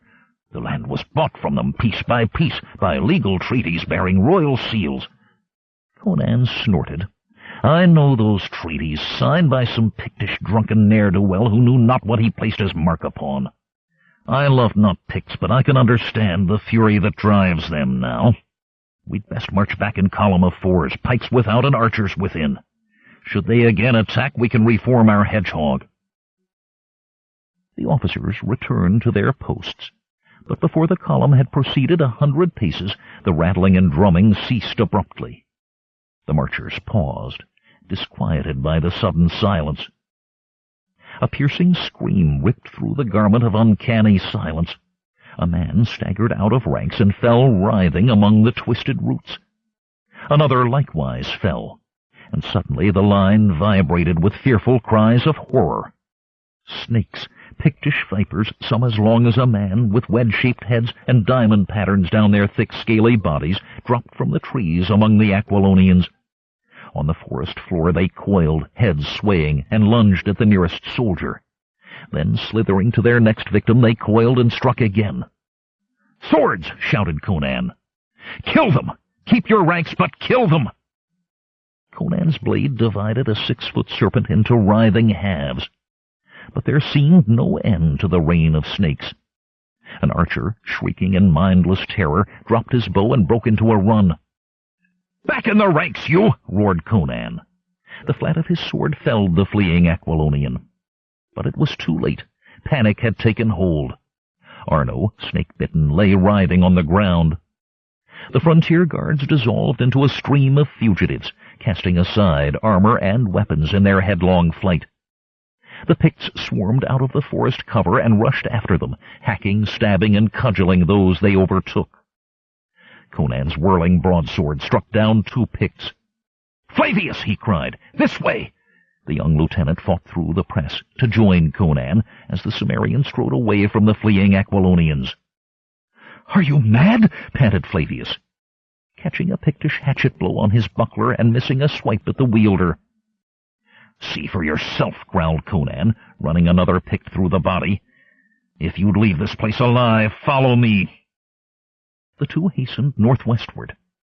Suddenly there were no more Picts ahead, the nearest having given a wide berth to the 2 mailed warriors with bloody blades. Conan and Flavius ran down the trail and were soon out of sight of the battlefield.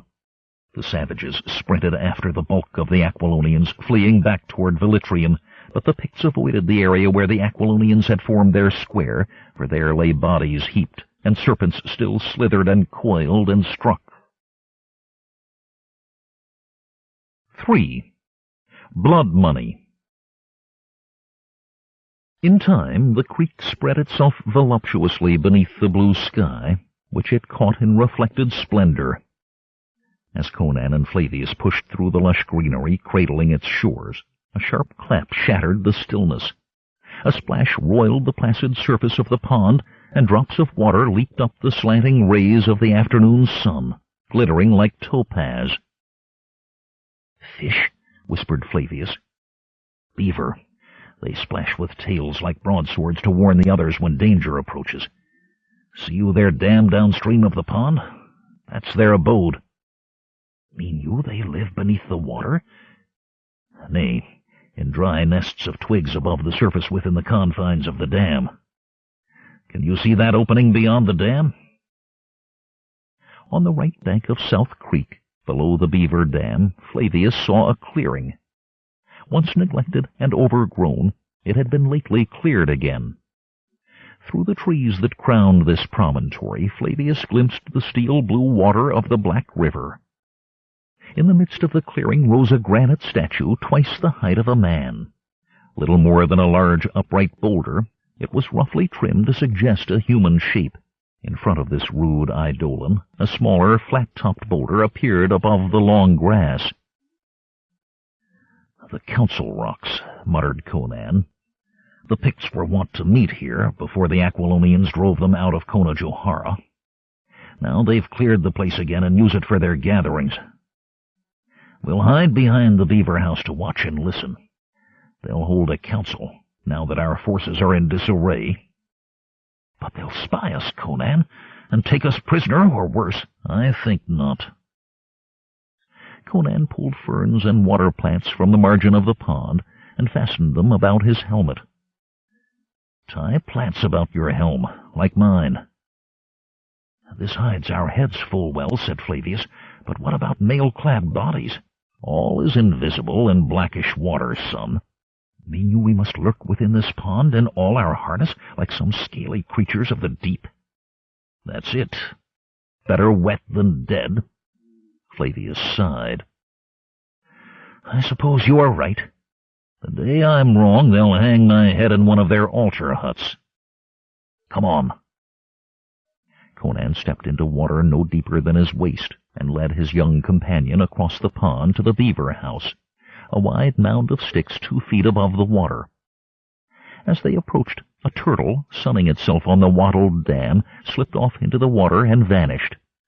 As they crouched until the water reached their chins, only their heads, all but undetectable under the leafy disguises, showed above the surface. I'd rather pray to Mitra in a temple than kneel on this dank leaf mold, said Flavius with a wry little smile. Be still. Our lives depend upon it. Can you hold this pose for hours, if need be? I'll try, said the lieutenant gamely. Conan grunted approvingly, and like a crouching leopard ceased to move. Insects hummed around them, and the frogs, which had fallen silent when the men appeared, resumed their croaking chorus. A red sun hung low above the fan of greenery that dabbled its feet in the roseate water. Slowly the woods darkened.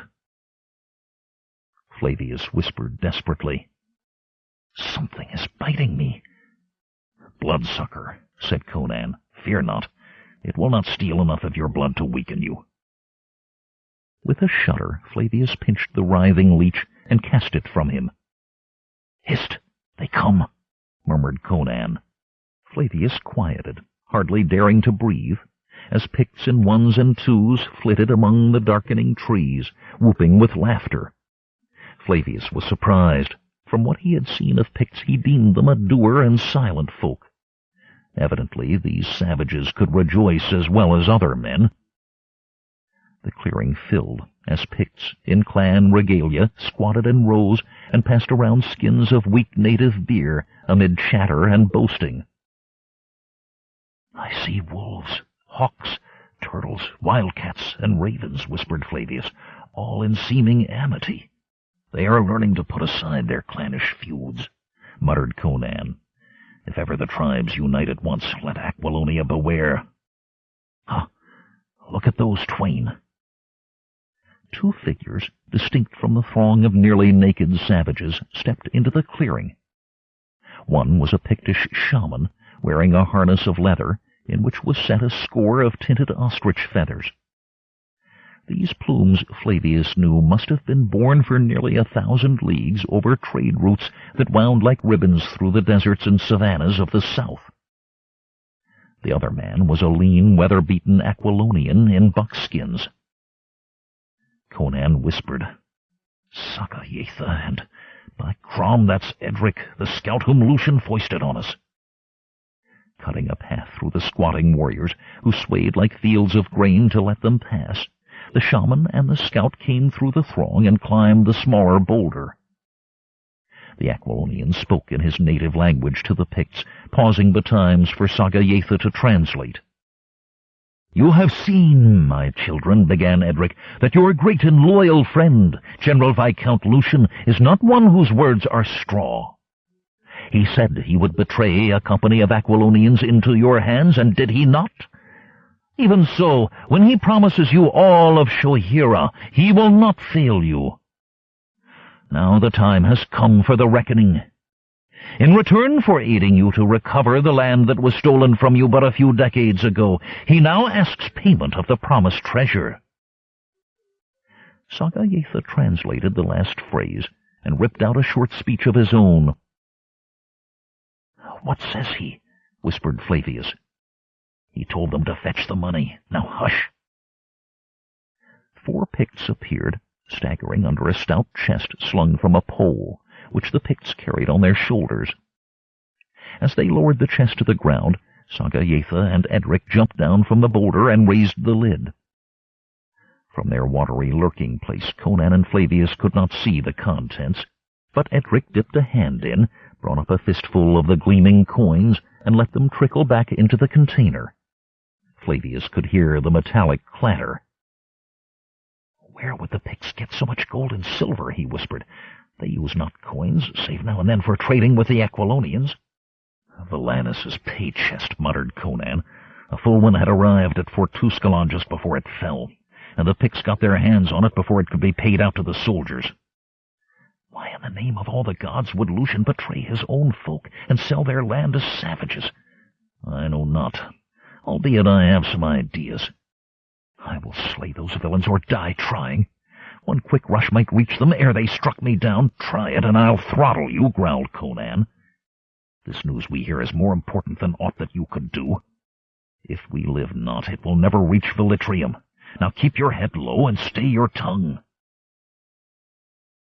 The two men in the beaver pond watched in silence as the 4 Picts hoisted the pole from which hung the chest and set off with Edric into the forest. Sagayeatha mounted the boulder again and launched into an oration, telling the Picts of their past heroism and future glories. His gaudy plumage swayed and flapped with his fiery gestures. Before Sagayeatha finished, the sun had set, leaving overhead a scattering of scarlet clouds in a sapphire sky. In the gathering dark, the Picts began a victory dance, hopping, shuffling and stamping in long lines, while others applied themselves to the beer skins. By the time a few stars appeared through the canopy of leaves, the dance had become a savage thing of leaping, shadowy figures. Maddened by the liquor of their victory, the Picts cast off restraint, reverting to the beast that sleeps within all men. As the roistering became obscene, Conan grunted in disgust. The moon was high when the forest grew still, save for the croaking of frogs and the hum of mosquitoes. Fireflies flashed their elfin lights as they soared above the recumbent Picts. Conan said, "They're all asleep. We go." Across the beaver pond they waded, bent low to shield their passage from the sight of any waking Pict. As they emerged dripping and sought the shelter of the trees, Flavius shivered in the chilly evening air. He suppressed a groan as he stretched his stiffened muscles and fought down an urge to sneeze. Conan struck out along the trail that had led them to the beaver pond. The Cimmerian seemed to possess the ability to see in darkness as well as by day, and moved through the trees with cat-like ease. So little moonlight penetrated the dense cover that Flavius had much ado to keep from straying off the path or blundering into clumps of brush or trunks of trees. The best way to travel, Flavius found, was to follow Conan closely and trust blindly in his barbarian instincts. The forest was alive with the chirp and buzz and twitter of nocturnal insects. As they passed the site of the past day's battle, where rotting corpses had already begun to exude a fetid stench, Flavius started at the sound of some unseen beast crashing through the darkness. When Flavius began to gasp at the stiff pace set by Conan's long legs, the Cimmerian halted to rest his young companion. When his breath returned, Flavius said, "Why did Lucian turn traitor to his country? You said you knew." "'Tis plain enough," said Conan, drawing his sword to cleanse it of the water of the pond. "After the fall of Tuscalan, Lucian became the temporary governor of Kona Johara, and commander of what troops remain in this rump province." "True," said Flavius. "It's nothing but a strip along Thunder River, joining Conawaga and Shohira with Oriskany, and the city of Velitrium." "Aye, and this rump province will not keep its independence long, for Thasparus of Shohira and Brocas of Conawaga have gone to Tarantia to press before the king their claims to this poor remnant. Lucian well knows that his governorship will end when King Numedides bestows the land on one or the other, or perchance gives parts to each of them. It's said that Thasparus and Lucian hate each other, so he gains both fortune and revenge by betraying Shohira to the Picts. That pay chest held a half-year's pay for nigh 1,000 men, a tidy sum indeed. Lucian is said to be a gambler, and belike is to his jowls in debt. But, Conan, what fate will overtake the common folk of Shohira? Lucian cares not a fig for them. He works for General Viscount Lucian first and last, as do most feudal lordlings." "Baron Thasparus would do no thing so foul, I know," said Flavius.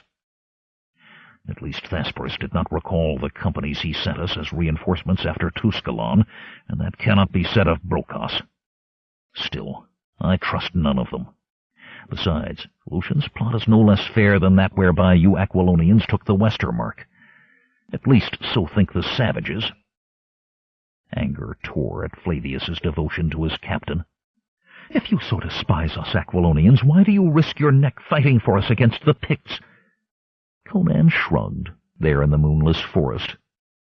I do not despise you, Flavius, or any of the other good men I have met among your people. But good men are hard to find in any land. The quarrels of lords and kings mean nothing to me, for I am a mercenary. I sell my sword to the highest bidder. So long as he pays me, I give him fair value in strength and strokes. Now get up, young sir. We cannot stay here babbling all night. 4. Moonlight on Gold. In the officers' quarters in the barracks at Velitrium, the fortress headquarters of the Golden Lion Regiment, 4 men sat in the yellow light of a brazen oil lamp, which swung from the sooty ceiling. 2 were Conan and Flavius, both red-speckled from the myriad bites of mosquitoes. Conan, little affected by the grueling day and night that he had survived in the wilderness, spoke forcefully. Flavius fought the tides of sleep that threatened to engulf him. Each time he jerked himself awake, he forced his attention back to the 2 men who stared at him with searching eyes. Then his eyelids would droop, his body slump, and his head nod until he jerked himself awake again. The other 2 men wore parts of the uniform of Aquilonian officers. Neither was fully dressed, since both had been aroused from bed. One was a heavy-set man with a grizzled beard and a battle-scarred face. The other was younger, tall and handsome in a patrician way, with wavy blond hair that hung to his shoulders. The blond man spoke. "'Tis incredible, Captain Conan, what you tell us, that one of gentle blood like General Lucian should so foully betray his trust and his own soldiers. I cannot believe it. Were you to make such accusation publicly, I should feel obliged to denounce you as a traitor." Conan snorted. "Believe what you like, Laodamas, but Flavius and I saw what we saw." Laodamas appealed to the older officer. "Good Glyco, tell me, am I hearing treason, or have they both gone mad?" Glyco took his time about replying. "It is a serious charge, surely. On the other hand, Flavius is one of our better junior officers, and our Cimmerian friend here showed his loyalty in the fighting last autumn. This Lucian I know not, save in the way of duty since he came here to command us. I say naught against him without evidence, but not for him either." "But Lucian is a nobleman," persisted Laodamas. "So," growled Conan. "Laodamas, if you believe a title renders a man above ordinary temptation, you have much to learn about your fellow beings." "Well, if this fantastic tale be true—" "Wait," said Laodamas, as Conan's blue eyes flashed menace and a deep growl arose in his throat.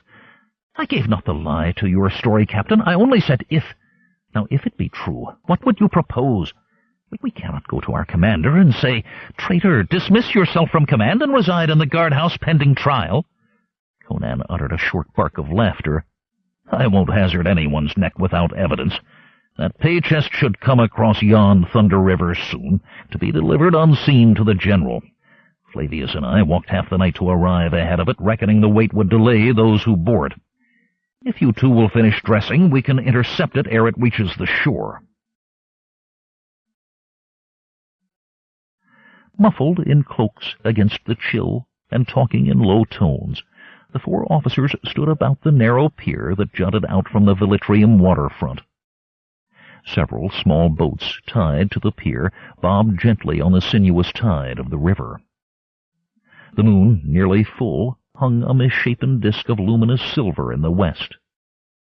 Overhead, white stars wheeled slowly, while from the surface of the river a ghostly mist was rising. Above the mist could be seen the shaggy silhouettes of trees on the farther bank. There was little sound, save the lapping of water against the piles of the pier, and the faint scrape of the small boats as they nudged each other in the current. The cry of a loon came from afar. The other three looked a question at Conan, who shook his head.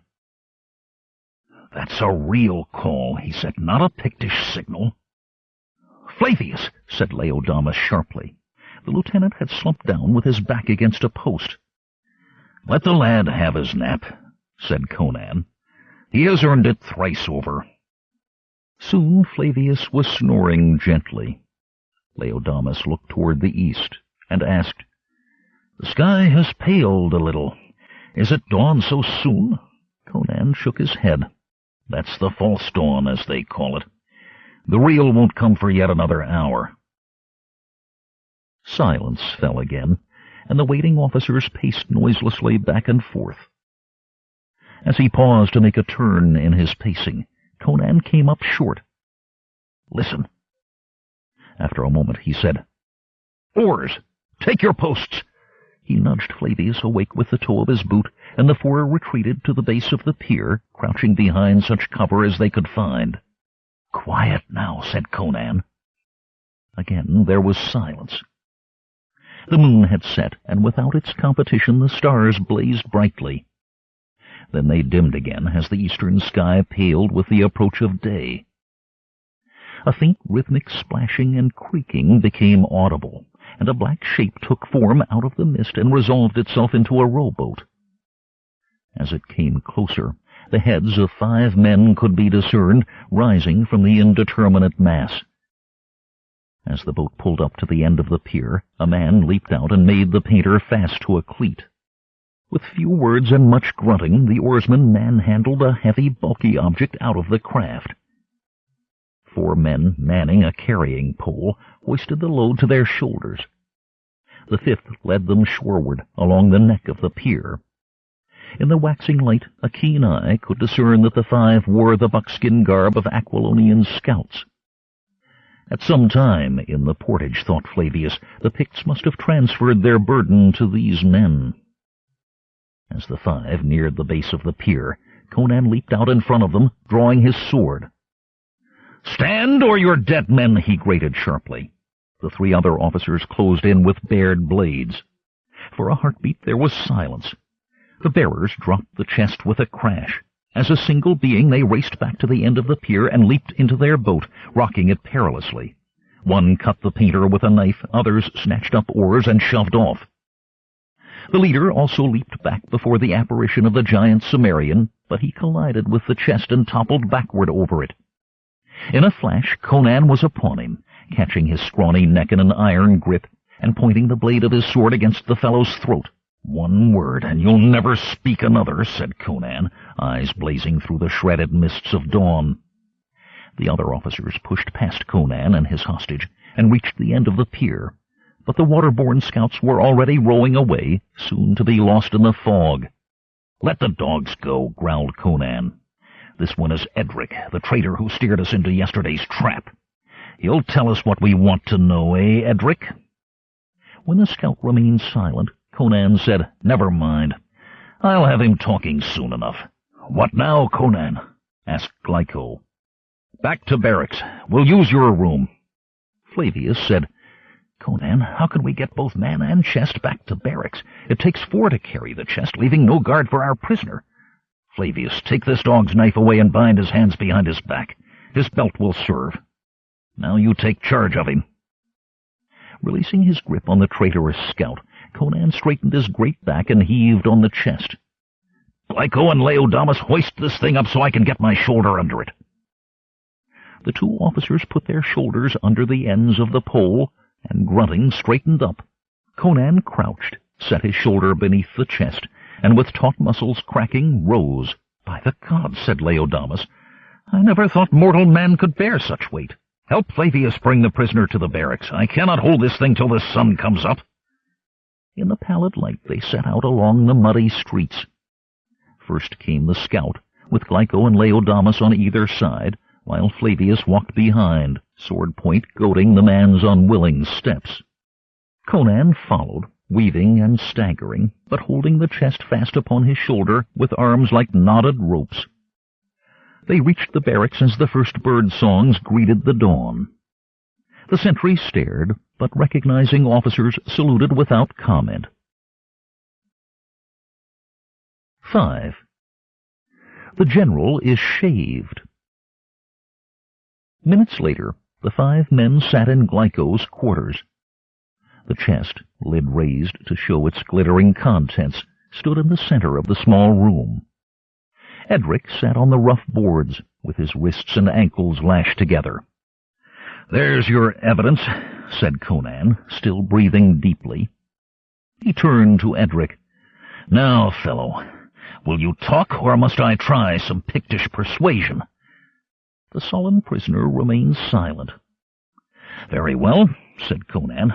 "Flavius, give me yon fellow's knife." Flavius drew the scout's knife from his boot top and handed it to the Cimmerian, who thumbed it purposefully. "I mislike to use my own blade," he mused, "because heating it to red takes the temper out of steel. Now, set the brazier here." "I'll talk," whined the prisoner. "A devil like you could wring a confession from a dead man." Edric drew a deep breath. "We of Oriskany," he said, "live far from the rest of the Westermark and care little about the other provinces. Besides, the general promised to make us rich after we had delivered Shohira to the Picts. What have we had from our baron, or from the rest of you lordlings for that matter, but robbery and abuse?" "It is your place to obey your natural lords," began Laodamas, but Conan cut him off with a sharp gesture. "Go on, Edric," said Conan. "Never mind the rights and wrongs of it." Edric explained how General Lucian had put him and other scouts to work guiding the Aquilonians at Velitrium into Pictish traps. "We set the trap at South Creek so that the general could show good faith to his Pictish allies and get the pay chest from them." "How can a man like you betray your own countrymen for gold?" demanded Laodamas hotly. Conan, brows knit, turned to the officer. "Quiet, Laodamas. Edric, what was this trap the general set?" "The wizard, Sagayetha, can master serpents from afar. His people say he puts his soul into the body of a serpent, but I do not understand such matters of vile witchery." "Nor I, nor any man," said Conan. "Think you Lucian would in truth deliver Shohira to the Picts?" Edric shrugged. "I know not. I had not thought so far ahead. Is it not likely that he would have betrayed you too? Have you and your comrades slain, lest any bear tales of his treachery to the throne of Aquilonia?" "Mitra, I never thought of that," gasped Edric, turning his head to hide his frightened eyes. "Perhaps this wretch lies, and Lucian is a loyal Aquilonian after all," said Laodamas. "Then we need not fool," exploded Conan. "A loyal Aquilonian to sacrifice a company of good men merely to bait a trap. Glyco, how many survived the rout?" 200 straggled back ere nightfall," said Glyco. "We hope a few more may—" "But," began Laodamas. Conan smote his palm with a clenched fist. "They were my men," he snarled. "I had trained them, and I knew each one. Arno was a good man and my friend. Heads will pay for this treachery, whatever scheme the general may have had in mind. Glyco and Laodamas, go to your companies and choose a dozen men you can trust. Tell them it's a perilous action against treachery in high places, and if they want revenge for South Creek, they must follow orders. Meet me on the drill ground in half an hour. Flavius, take our prisoner to the lockup and then join me." "Conan," said Laodamas, "whilst I concede your plan is sound, it is I should command the venture. I am of noble blood and stand above you on the promotion list. This is irregular." "And I stand above you, young man," snapped Glyco. "If you make an issue of rank, I'll take command. Lead on, Conan. You seem to know what you're about." "If he does not," said Laodamas sulkily, "we shall all hang for mutiny. Suppose the general cries to the men, 'Seize me those traitors!' Whom will they obey?" "That," said Conan, "is a question time will answer. Come." On the drill ground, the 3 officers and their lieutenants lined up their 200 soldiers. Briefly, Conan explained the Pictish trap, and who had planned the massacre. He told 4 men to carry the chest and said, Follow me." The sun had mounted the tops of the rolling Bossonian hills when Conan's group arrived at the generous dwelling wherein lived the commander of the frontier guard of Conan Johara. Built on a slope, the house fronted on a high terrace, reached by a dozen steps from street level. At the officer's approach, 2 sentries on the terrace snapped to attention. Conan stamped up the steps. "Fetch the general," he barked. "But, sir, the general has not yet arisen," said a sentry. "Fetch him anyway. This matter brooks no delay." After a searching look at the grim faces of the officers, the sentry turned and entered the house. A groom appeared in the muddy street, leading one of the general's chargers. "Why the beast?" asked Conan of the remaining sentry. "His lordship oft goes cantering before his morning meal," replied the sentry. "A magnificent animal," said Conan. The first sentry reappeared and said, "The general is being shaved, sir. He begs you wait." "To hell with him. If he comes not forth to treat with us, then we shall go to him. Go, tell his lordship that." With a small sigh, the sentry re-entered the house. Presently, General Viscount Lucian appeared with a towel around his neck. Although he wore breeches and boots, his upper torso was bare. He was a short, stocky man of middle age, whose well-developed muscles were growing flabby, and his black mustache, usually a pair of waxed points, looked without the morning's pomade frayed and drooping. "Well, gentlemen," said Lucian haughtily, "to what emergency do I owe this untimely visit?" To a sentry he said, "Fetch a stool. Hermes can finish my shave whilst I listen to my early visitors. Captain Conan, if I remember aright, you seem the leader here. What is it you would say to me?" "Few words indeed, my Lord Viscount," growled Conan, "but we have something to show you." He gestured savagely, and the soldiers waiting in the street below moved briskly up the steps and deposited the chest on the mosaic floor of the terrace. Then they stepped back. Glyco and Laodamas studied the general's face like scribes deciphering an ancient parchment. At the first glimpse of the chest, Lucian started. His face went pale, and he bit his underlip. But he stared at the bulky object, saying naught. There was no doubt in the hearts of those who watched him that the general recognized the chest, for the wine-red leather whereof it was fashioned, and the gilt-tipped design of dragons incised upon it were unmistakable. Then Conan lashed out with his booted foot, kicking the lid back upon its creaking hinges. The sentries blinked, and Lucian flinched as the golden coins glittered in the sunlight. "The time for lies is past, Viscount," said Conan grimly, his steel-blue eyes boring into those of his superior. "The evidence of your crime is here before you. I doubt me not that King Numedides will call it treason. I have other words for it. Foul treachery, foulest treachery to betray into a death-trap your own soldiers who fought for you valiantly and blindly, trusting in you." Lucian made no move, save that he wet his lips with the tip of his tongue as delicately as a cat. His eyes were bright and unwinking. Conan's eyes narrowed to slits through which burned naked hate. "We saw the Picts give yonder pay-chest to your man Edric, and we have a full confession from him. You are under arrest." Holding the bowl of scalding water under the general's chin, the barber lifted his razor to make a stroke. Like a striking serpent, Lucian moved. He snatched the bowl from the astonished barber and hurled it into Conan's face. With amazing speed, Lucian rose and, placing both hands upon the chest, gave it a mighty shove. It toppled off the terrace, lid flapping, and turning over in its descent, it spewed forth a golden shower of coins, a veritable rain of flashing precious discs. A collective gasp of sheer delight came from the soldiers who had followed Conan and his fellow mutineers. As the chest crashed to earth, sending more coins bouncing and rolling along the street, the soldiers broke ranks to scramble for the money. Lucian brushed past Conan, who stood half-blinded by the scalding soapy water, took the steps 2 at a time, rushed through the scattered soldiers, and flung himself into the saddle of his stallion. By the time that Conan could see again, the horse was disappearing down the street at a mad gallop, clouds of mud flying from its hooves. Laodamas shouted to his dismounted cavalrymen to run to the barracks, mount, and pursue the fugitive. "You'll never catch him," said Conan. "That's the best horse in all the Westermark. Not that it matters greatly.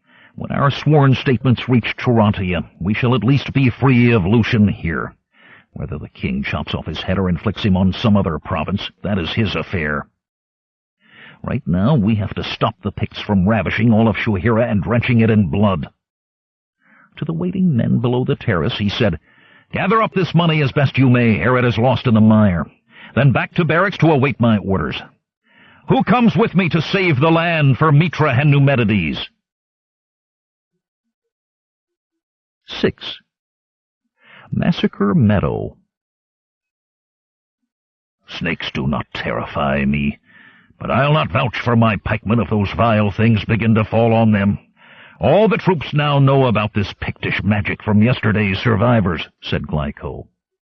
Laodamas shuddered. "In battle I am no worse a coward than most, but serpents, 'tis no knightly way of war.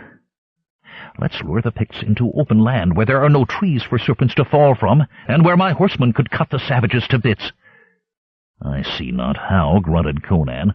"Their next thrust is like to be across South Creek into Shuhira, since that's the province Lucian sold to them. And for many leagues southwest that land is naught but forests. The Aquilonians have yet to clear and settle it." "Then," persisted Laodamas, "why not muster our forces at Shondara, where the open land invites the use of cavalry?" "We cannot force the Picts to seek us out on ground of our own choosing," said Conan. "The settlements of Shuhira are scattered, and the Picts could swallow up the rest of the province while we sat like statues awaiting their attack. They flow through woods as water flows through gravel, while our men must be mustered and marched in battle array." "What is your plan, then?" asked Glyco. "I have picked from my archers scouts with forest experience. When they report back, I'll seek the place where the enemy plans to cross the creek and strike them there." "But the serpents," began Laodamas. "Devil swallow the serpents! Whoever told you that soldiering was a safe trade? The snakes will cease to plague us when Sagayetha is dead. If I can slay him, that I will do. Meanwhile, we must do what we can with what we have. Crom and Mitra grant that we have enough." Along the trail above the Council Rocks, South Creek ran through a patch of level ground, swampy on both sides of its serpentine bed. Since the creek was broad and shallow, and easy to cross at this point, several trails converged there. The boggy flatlands supported grasses and brush, but trees were rare. Still, Massacre Meadow, as it was known, was more open than most of the great Pictish wilderness. Back from the open space where dense forest began, Conan posted his army. Pikemen and archers were arrayed in a crescent beneath the trees, while Laodamas's horse were positioned on Conan's right flank. The riders sat on the ground throwing dice, and the tethered animals stamped and switched their tails to discourage the tormenting flies. Conan walked up and down his line, inspecting equipment, encouraging the fearful with rude jokes, and issuing orders. "Glyco," he called, "have you told off the men who are to make torches of their pikes?" "They are preparing them now," said Glyco, pointing toward the dozen Aquilonians who were binding brushwood to the heads of their spears. "Good. Light not the fire until the Picts are in sight, lest we reveal ourselves without need." Conan strolled on. "Laodamas, if I'm not here to give the command, order your charge when the Picts are halfway across the creek." "That would be taking unfair advantage," said Laodamas. "'Twere not chivalrous. Crom and Mitra, man, this is no tournament. You have your orders." Back among the infantry, he sighted Flavius and said, "Captain Flavius, are your men ready?" Flavius beamed at hearing the title of his temporary rank. "Aye, sir. The extra quivers are laid out. Good. Whether an army is in more peril from having in command an honest idiot like Laodamas or a clever jackal like Lucian, I know not. You I can count upon."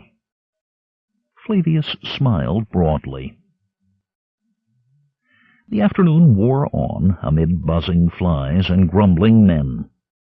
Water jugs passed from hand to hand. Conan, sitting on a fallen log, made marks upon a sheet of bark as scouts came to him, reporting the position of the Pictish force. At length he had a rude sketch map from which to plan the coming fray. As the sun was setting, the first Picts appeared across Massacre Meadow, yelling defiance and brandishing their weapons. More and more poured out of the forest, until the low ground beyond South Creek was thronged with naked, painted men. Flavius murmured to Conan, "We are outnumbered here as much as at the Battle of the Serpents." Conan shrugged and rose. Commands rang up and down the Aquilonian line. The pikemen, designated as snake destroyers, kindled a fire from which to light their improvised torches, while archers drew arrows from their quivers and thrust them into the ground before them. A drum began to beat like a throbbing heart. Yelping war cries, the Picts splashed across the creek, trotted across the boggy land on the southwest side of the meadow, and closed with the Aquilonians. Amid the savage whoops and the shouts of command, arrows whistled across the meadow like specters of the damned. Knots of painted Picts dashed themselves against the lines of pikemen. When one savage was transfixed by a pike and his weight dragged the weapon down, others pushed in through the gap thus created, thrusting with spears and slashing with hatchets. Pikemen of the second line, sweating and cursing, thrust them back. About the meadow the wounded crawled, twitched, shrieked, or lay still. Conan himself held the center of the line, towering like a giant above the stockier Gundermen and Aquilonians. Armed with a steel-shafted axe, he reaped a gory harvest of the foe. They came at him like yelping hounds, seeking to drag down a boar.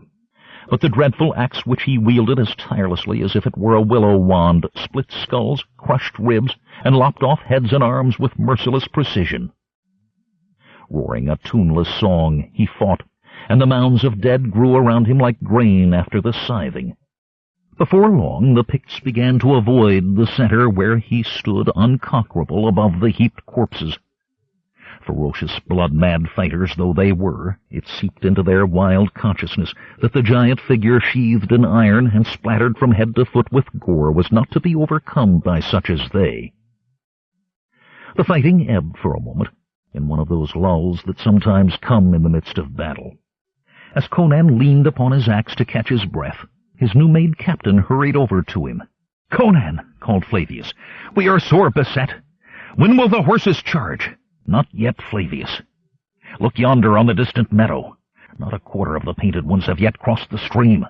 This is but a skirmish to probe for our weakness. They'll draw off presently."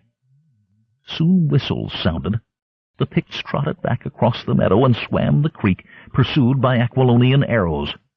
"Archers!" shouted Conan. "2 men from each squad harvest arrows!" The archers hastened to push through the pikemen and pull spent shafts from the ground or from the blood-soaked bodies of the fallen, while the remainder cleansed their equipment or drank deeply from the water-skins. "Phew!" said Flavius, doffing his helmet to wipe his blood-spattered face. "If that be but a skirmish, I hate to contemplate the onslaught. How knew you when the fiends would fall back?" "When savages find a plan that works, they often repeat it blindly," replied the Cimmerian. "Sagayethe's earlier attack destroyed us, so belike he follows the same scheme now. Some civilized officers do likewise." "Then will the next assault be one of serpents?" "No doubt. Hark!" From the deep woods came the distant sound of a drum, and a rattle pounded in the same rhythm as that which preceded the magical assault of the previous battle. "'Twill soon be full dark," said Flavius fearfully. "We shall not see the Picts to shoot, nor the snakes to burn." "You can do your best," growled Conan. "I'm going after that devil Sagayetha. Pass the word to the other officers." Conan strode swiftly down the line to the glade wherein Glyco stood.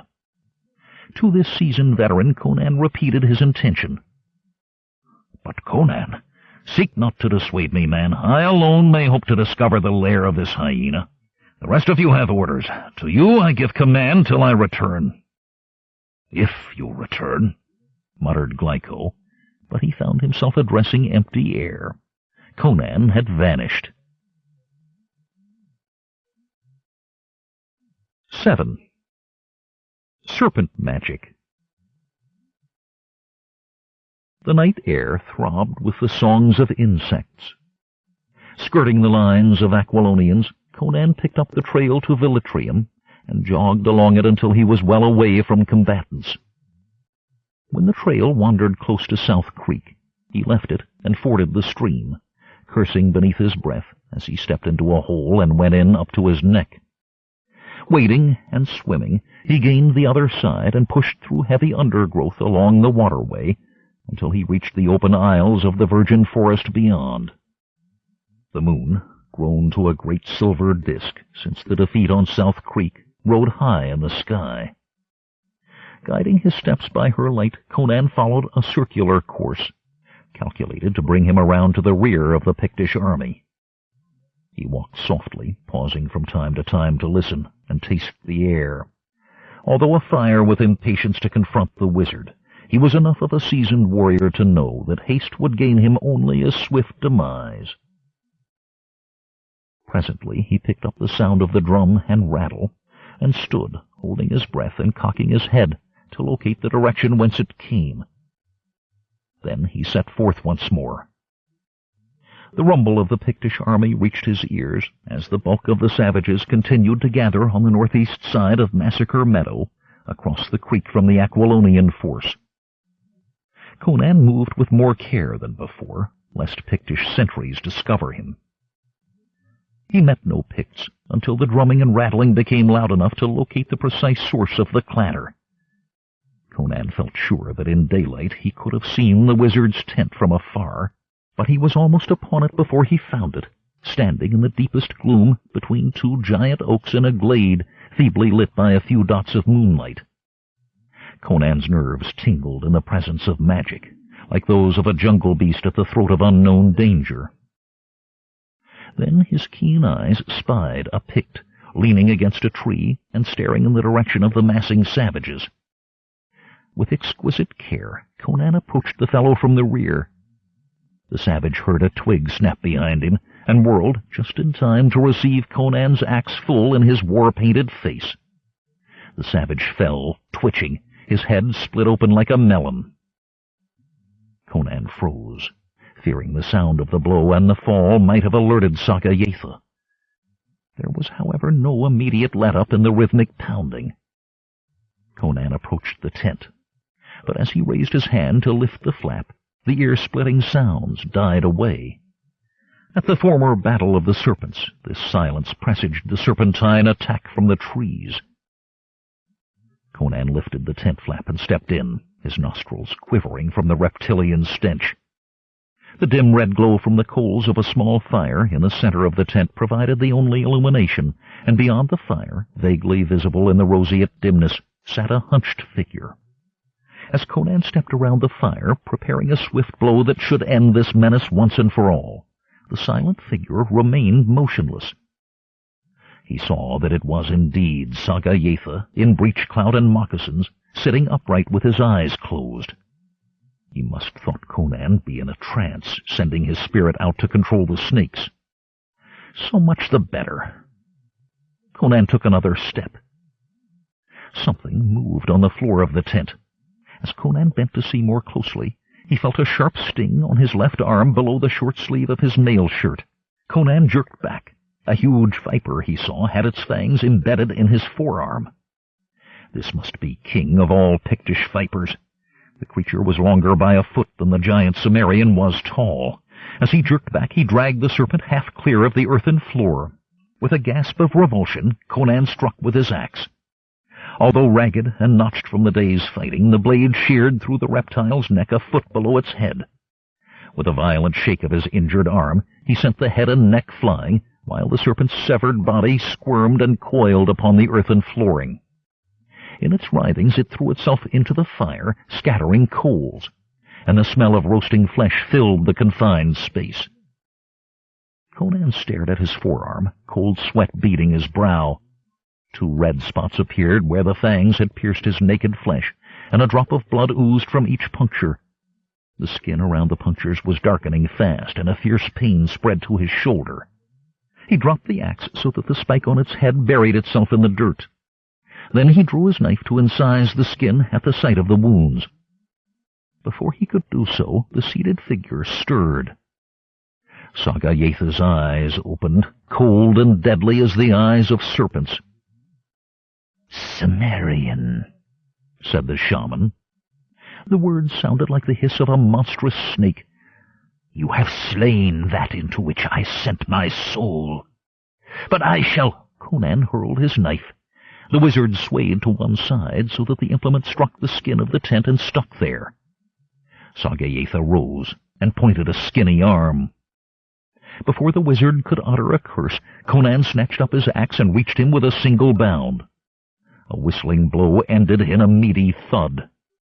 Sagayetha's head flew off, rolled toward the embers, and came to rest on the hard-packed dirt. Blood poured from the collapsing body, soaking into the earth and hissing as it flooded over the hot coals in the center of the tent. Sinister vapors rose in the dim, rosy light. Conan recovered his knife and slashed at his bitten arm. He sucked blood from the wound and spat it out, sucked and spat again and again. The dark discoloration had spread over most of his forearm, and the pain was agonizing.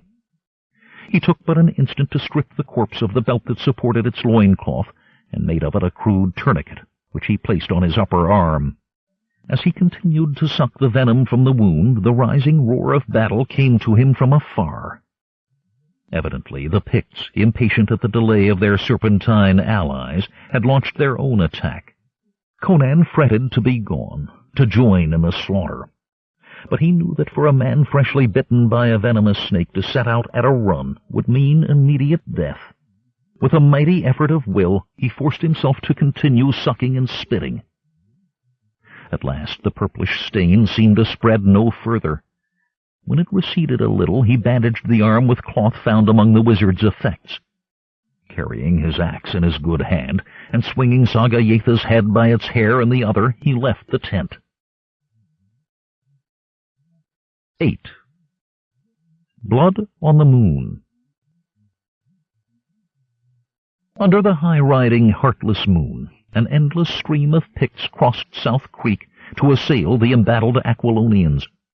Bodies of Aquilonians joined those of Picts in heaps on Massacre Meadow. "Laodamas," said a deep, harsh voice in the shadows. Sitting his horse, the cavalry commander turned in his saddle. "Mitra, save us!" he cried. "Conan!" "Whom did you expect?" growled Conan. As the full moon, now near its zenith, fell on Conan's upturned face, Laodamas saw that Conan staggered as he approached. In that face he saw signs of exhaustion, as if Conan had pushed himself beyond the limits of endurance.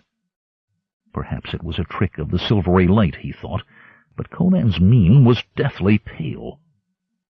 "Why in hell haven't you charged?" continued Conan.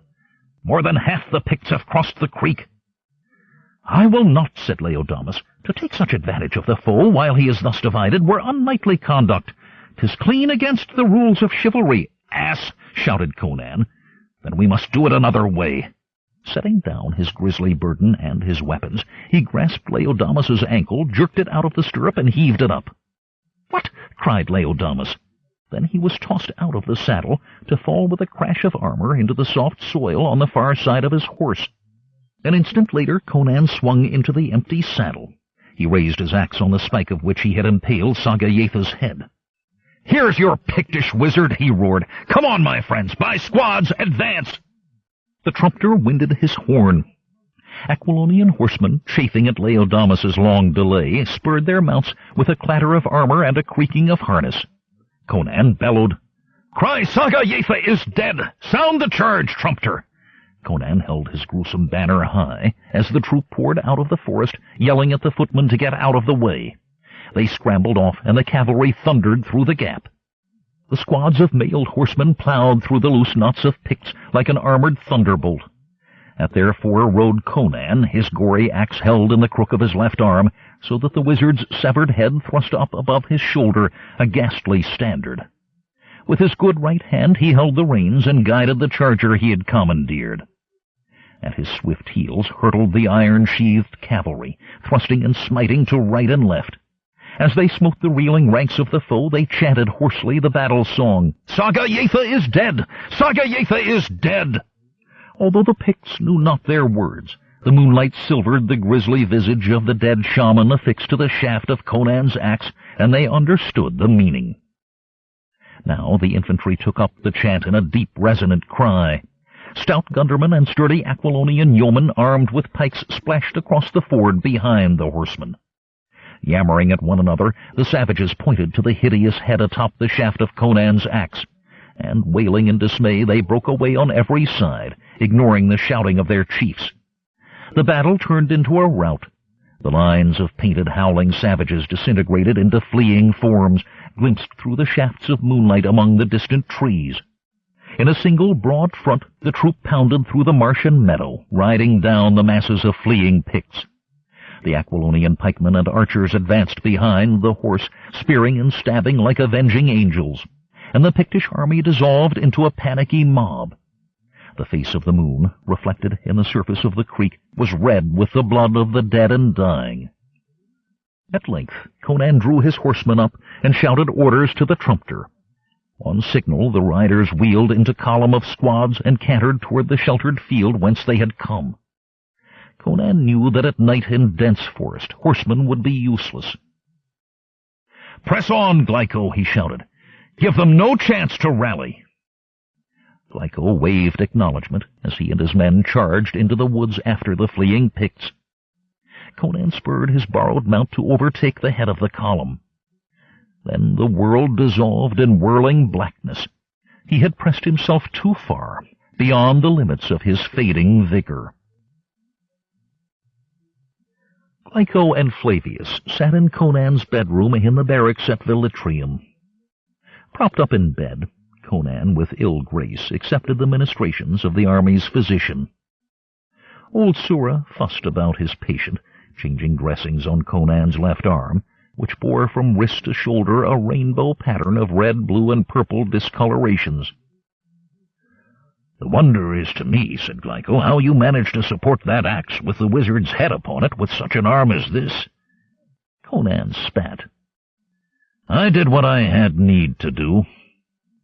Then, turning to the doctor, he asked, "How long will you keep me here swaddled like an infant, good Sura? I have things to do." "A few days of care will see you restored to duty, General," said the gray-haired doctor. "If you overdo before then, you risk a relapse." Conan growled a barbaric oath. "What was the final tale of the battle?" Glyco replied, "After you swooned and fell from your horse, Laodamas's horse, I should say, we harried the painted devils till the last of them vanished like smoke into the forest depths. While we lost not a few good men, we slaughtered many more." "I must be getting old," said Conan, "to faint from a mere snake-bite and a bit of action. Who was it called me General?" Flavius spoke. "Whilst you lay here unconscious, we sent a messenger to the king bearing a report of our successes in the province of Shohira, and a memorial praying him to confirm you as our new commanding officer. Our choice was unanimous, albeit we put no small pressure on Laodamas to make him sign it. He was much angered with you for usurping his horse and his authority, and talked of challenging you to a duel." Conan laughed enormously, a laugh that spread and resonated like the sound of trumpets blown at dawn. "I'd have been sorry to carve up the young ninny-hammer. The lad means well, but he lacks sense." A knock preceded the opening of the door, and a lean man in the tight leather garments of a royal messenger entered. "General Conan," he asked. "Aye? What is it?" "I have the honor to deliver this missive from His Majesty." The messenger handed over a scroll with a deferential bow.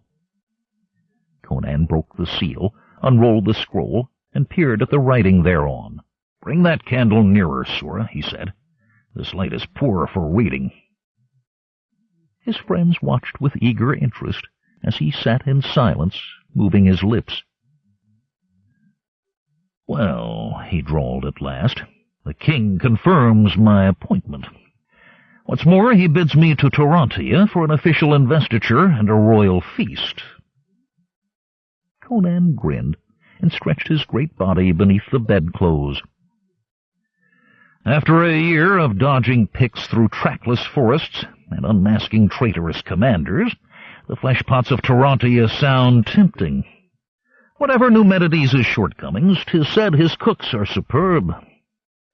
And I could use some fine wine and a bouncing high-bred damsel in place of the belly-wash we get here and your slatternly camp followers. My patient must rest now, sirs, said the doctor. Glyco and Flavius rose. The old soldier said, Till later, then, Conan. But have a care. At court, they say, there's a scorpion under every silken cushion. I'll take care, fear not. But if neither Zogar Sog nor Saga Yetha, for all their uncanny powers, could slay me, I think the hero of Elytrium will be in little peril at the court of Aquilonia's king. Hyborian names. In choosing names for the people and places in his stories of the Hyborian age, Robert E. Howard revealed a number of facts about his sources, his reading, and the writers who had influenced him. Concerning these names, H.P. Lovecraft once remarked, in a letter to Donald A. Walheim about Howard's essay, The Hyborian Age, reprinted in The Coming of Conan, the only flaw in this stuff is R.E.H.'s incurable tendency to devise names too closely resembling actual names of ancient history, names which for us have a very different set of associations. In many cases he does this designedly, on the theory that familiar names descend from the fabulous realms he describes, but such a design is invalidated by the fact that we clearly know the etymology of many of the historic terms, hence cannot accept the pedigree he suggests. Many of the personal names used by Howard in his Conan stories are ordinary Latin personal names, Publius, Constantius, Valeria, or Greek names, Dion, Pelias, Tiberius, or modern Italian versions of these, Publio, Tito, Demetrio. Others are modern Asiatic or Arabic names, sometimes modified, Aram Baksh, Yar Afzal, Jungir Khan, Bunda Chand, Shah Amurath, while still others are apparently made up. Thak, Thog, Thog, Yara, Yog, Yoga, Zong, Zogar Sog. In RN occur a number of Aztec or Pseudo-Aztec names. In BR, TT, and BB, Pseudo-Iroquois names. Perhaps Lovecraft had especially in mind the Asiatic names that originated in the conquests of Alexander the Great in minus Roman numeral 4, or in those of the Muslim Arabs in plus Roman numeral 7. It is interesting to note that the three made-up names above, beginning with TH, are all names of monsters. Despite Lovecraft's criticism, there was much to be said for Howard's use of real ancient names and names derived from these, because his purely made-up names show a disagreeable sameness. Ka, Kau, Kanu, Kanub, Thak, Thog, Thog, etc. The reason for this is probably a lack of linguistic sophistication on Howard's part. When he graduated from the Kull stories to the Conan stories, he seems to have sworn off made-up names in favor of real names from history and geography, sometimes slightly modified.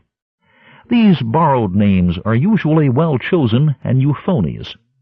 They convey the glamour of antiquity by their near familiarity without being too difficult for the modern reader, who, having been taught to read by sight-reading methods, is apt to boggle at any name more exotic than Smith. Moreover, Lovecraft sometimes borrowed real ancient names, Menes, Cronon, Sarnath, in exactly the manner which he chided Howard for doing. Howard's geographical names come mainly from the more accessible bodies of myth, classical, e.g. Stygia, Norse, Asgard, or biblical, Kush, and from the kind of geographical lore to be had from an atlas. Besides the names of obvious derivation, there are many whose origin is more complex, showing wide reading by Howard. Anybody who made a practice of reading Adventure magazine during the 1920s will recognize, in Howard's Hyborian stories, the influence of the historical adventure stories by Harold Lamb and Talbot Mundy, published in this magazine at this time. Lamb's tales were usually set in an Asiatic locale, dealing with such events as the Crusades, the Mongol and Turkish conquests, and the rise of the Russian state. Howard's stories of Conan and the Kozaki are closely derived from Lamb's yarns of 16th and 17th century Cossacks. Mundy's stories were usually laid in modern India, Afghanistan, Tibet, or Egypt. Mundy's picture of these countries is highly romanticized, full of assumptions of ancient sorceries and occult wisdom. Howard's Stygia and Vendia are essentially Mundy's Egypt and India, respectively, with the names changed.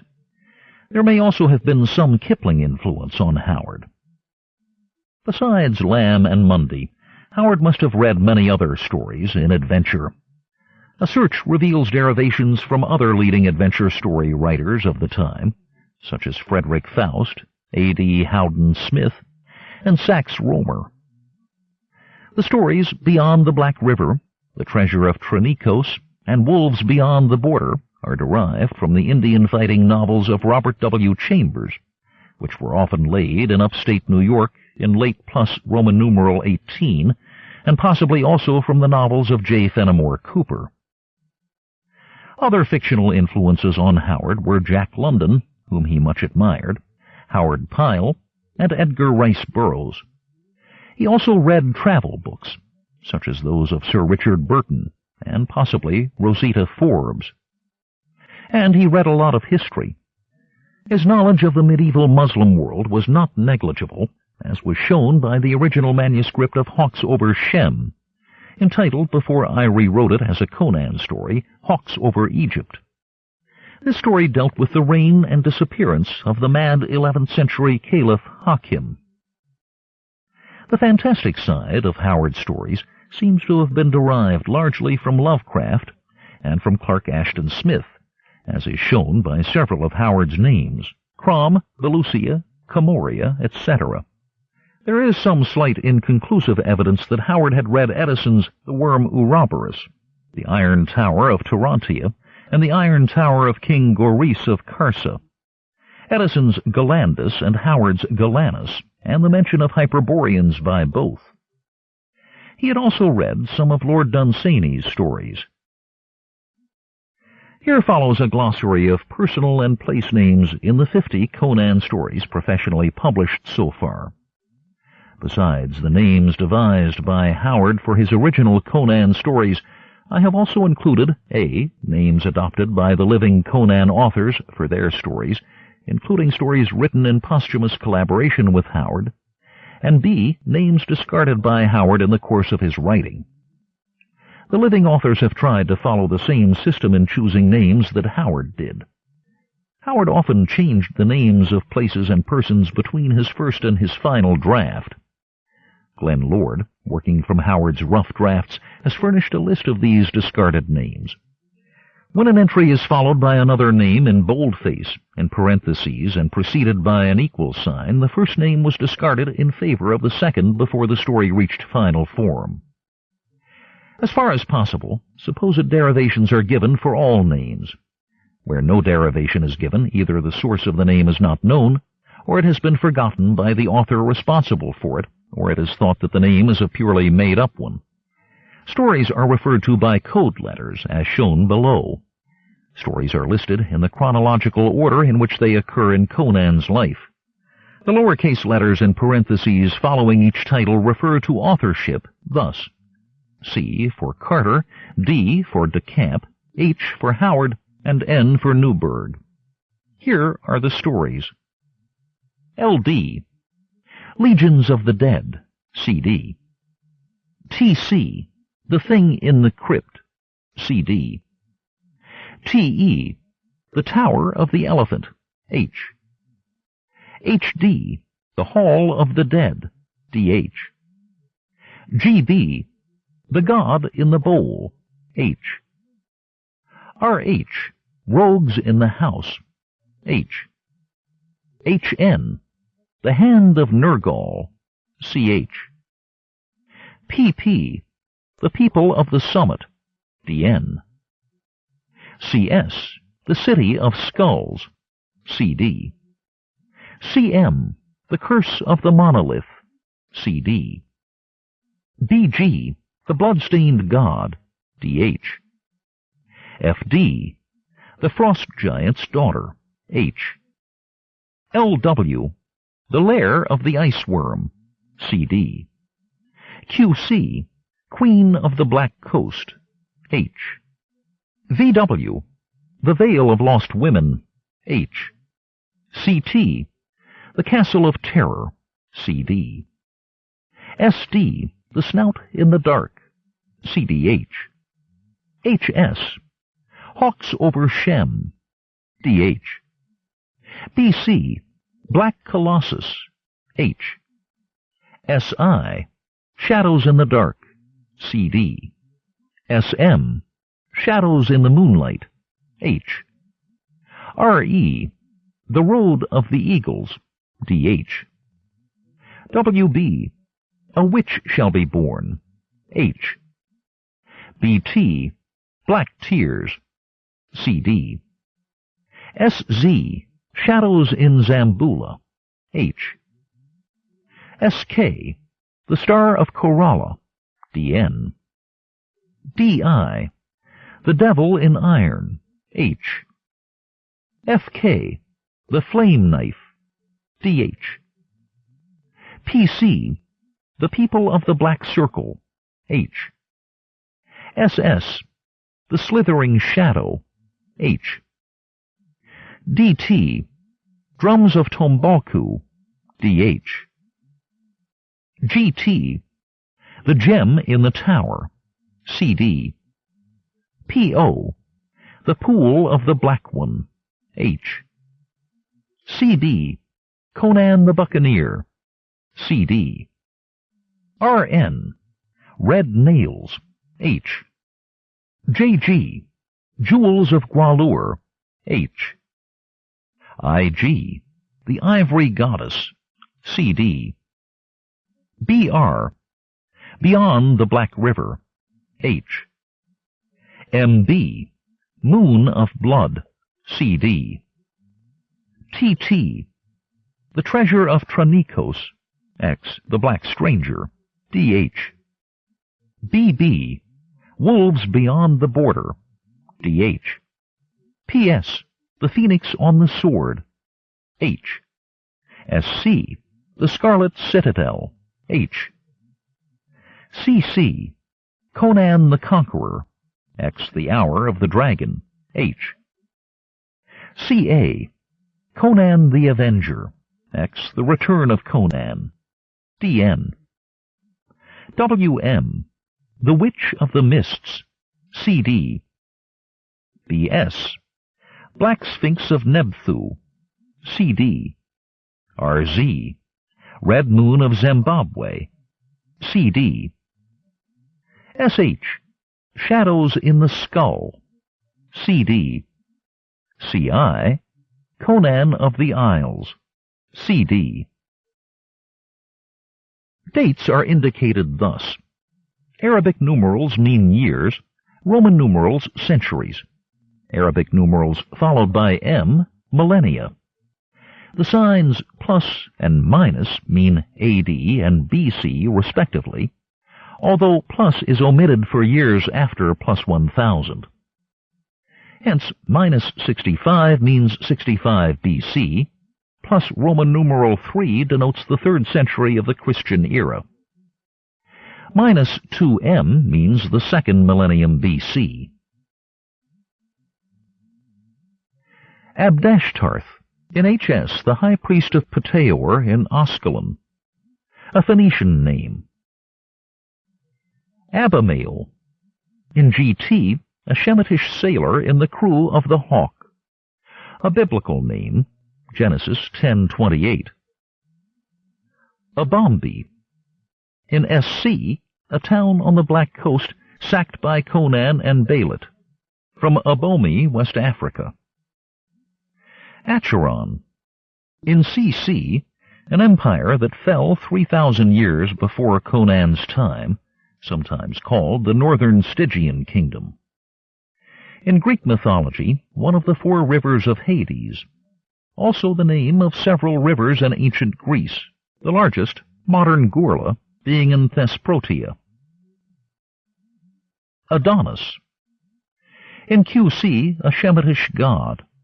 In HS, Ascalon has a square of Adonis, the Greek name for a Semitic god of vegetation and agriculture, called Adonai, Lord, Tammuz, or in Babylonia, Dumuzi.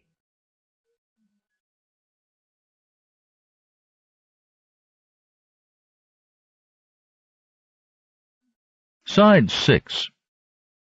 Conan the Swordsman, by L. Sprague de Camp and others. Continuing with Hyborian names, on page 195. Aesir. In FD, QC, PS, etc., the blond folk of the northern country of Asgard. In Norse myth, the chief gods, singular As, Odin, Thor, etc. Afari. In SD, a henchman of the Kushite nobleman Tuthmes. From the Afar, a Hamitic or Erythraeotic tribe of Abyssinia, Ethiopia, and Somaliland. Their name may be connected with ancient Ophir. QV. Athguli. In PC, CA, one of the people of Athgulistan. QV. Athgulistan. In PC, a region of the Himalayas. A mixture of Gulistan, QV, and Afghanistan. The Athguli tribe, of which Conan becomes chief, dwells here. Agira. In SD, a Kushite witch-smeller. Aga.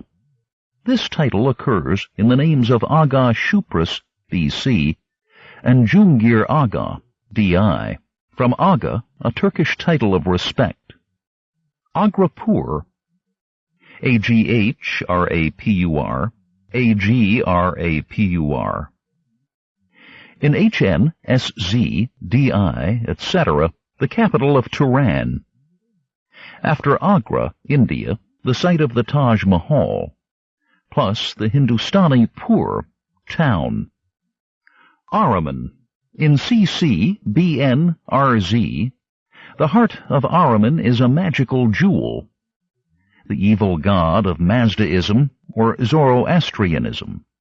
Old Persian, Angra Mainyu, evil spirit.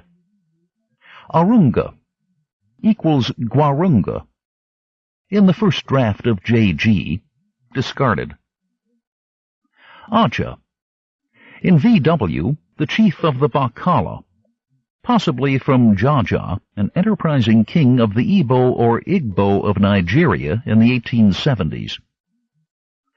Ajaga.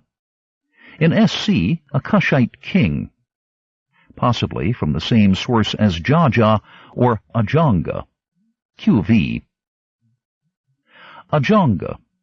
In CC, a Negro galley slave, possibly from Wajanga, a place in southern Libya mentioned by Rosita Forbes, or from Ajoga or Ajanga, meaning wizard in the speech of the Longo of Uganda. Ajujo. In DT, the god of the black tribesmen of Tombalku, possibly from Juju, a West African fetish, which comes from the French juju, toy. Akbatana. Akbatana, Akbitana. In BC and JG, a Shemitish city, from Agbatana or Ekbatana, the Greco-Roman names for Hagmatana or Hangmatana, modern Hamadan, the capital of ancient Media. Akhebman. In CA, a Turanian officer, a pseudo-Arabic name. Akiram.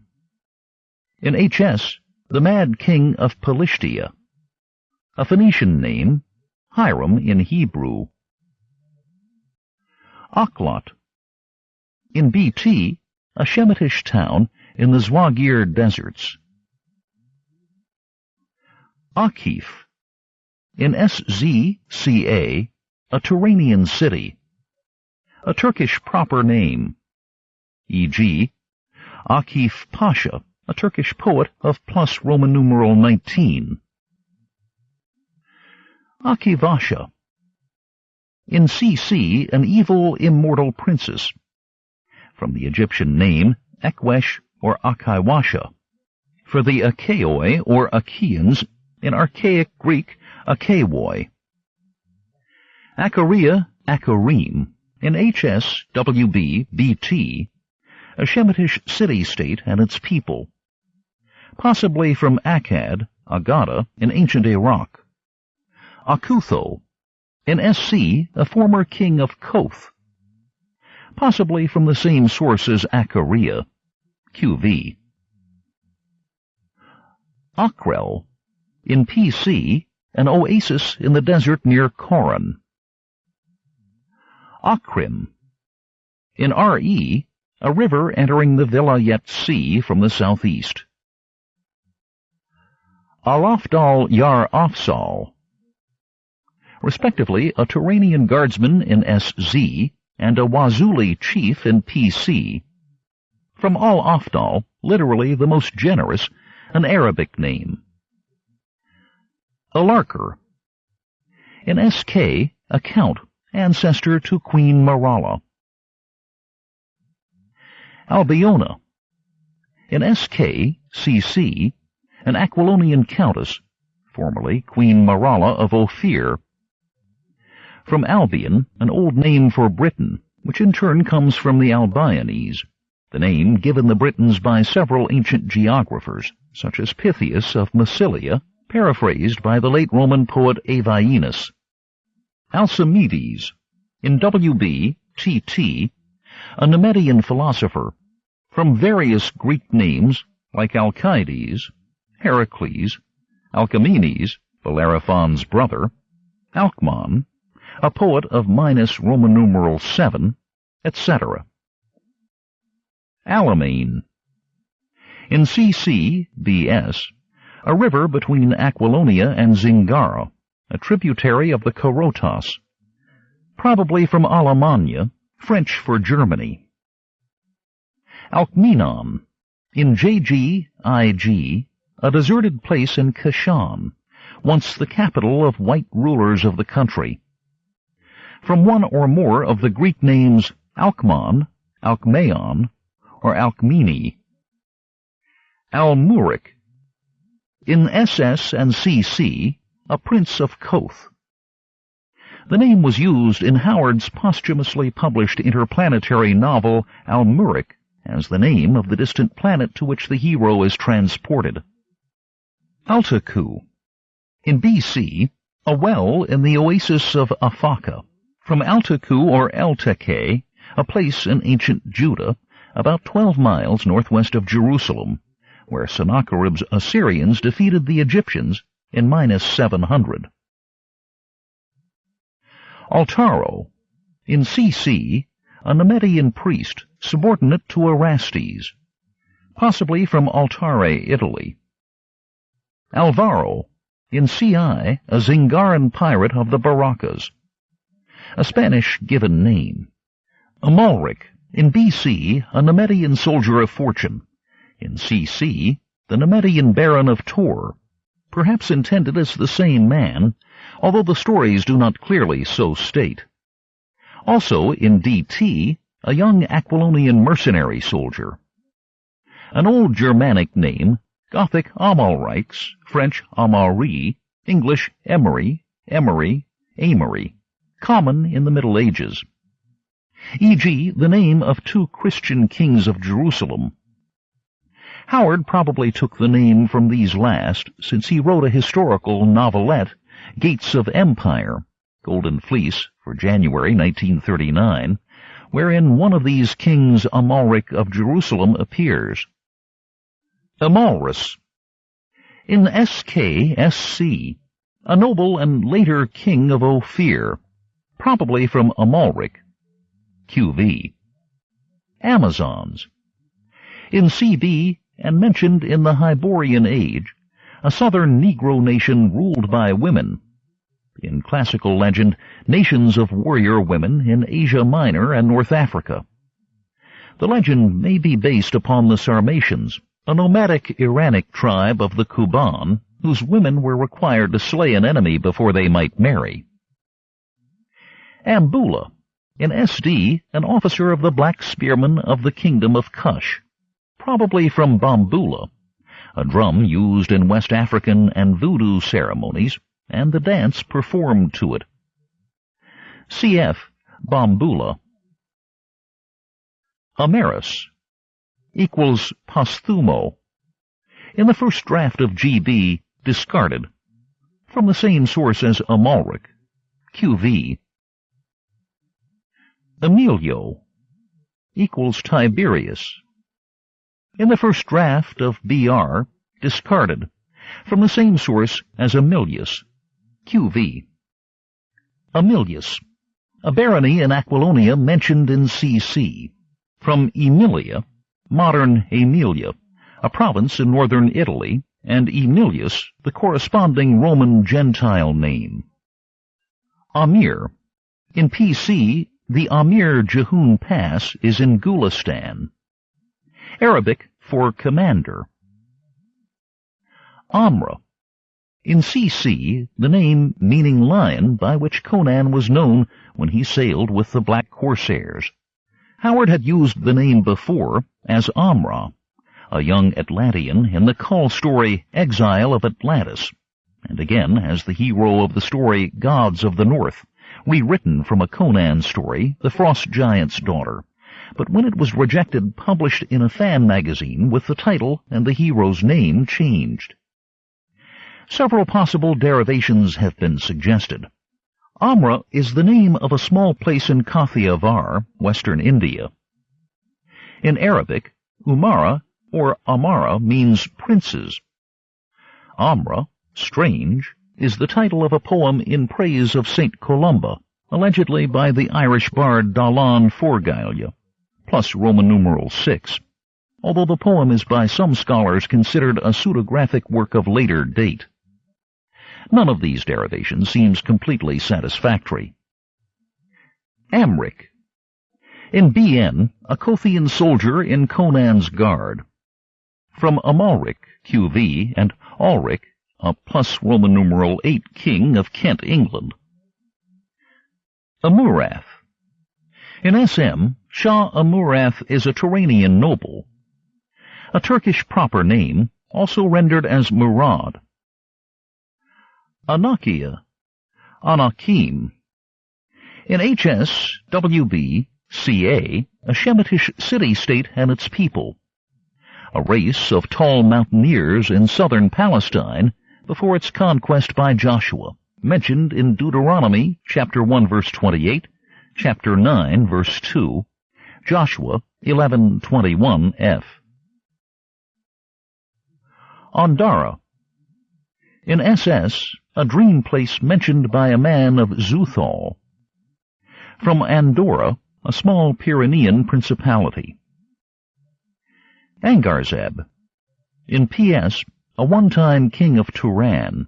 From Aurangzeb Almagir, a plus Roman numeral 17 Mughal emperor of India. Angkor. In WM, RZ, the capital of Cambodia. From Angkor Wat, the ancient capital of Cambodia. Anshan. In FK, the capital of Iranistan, a city in ancient Elam. Antar. In FK, a Zwagir.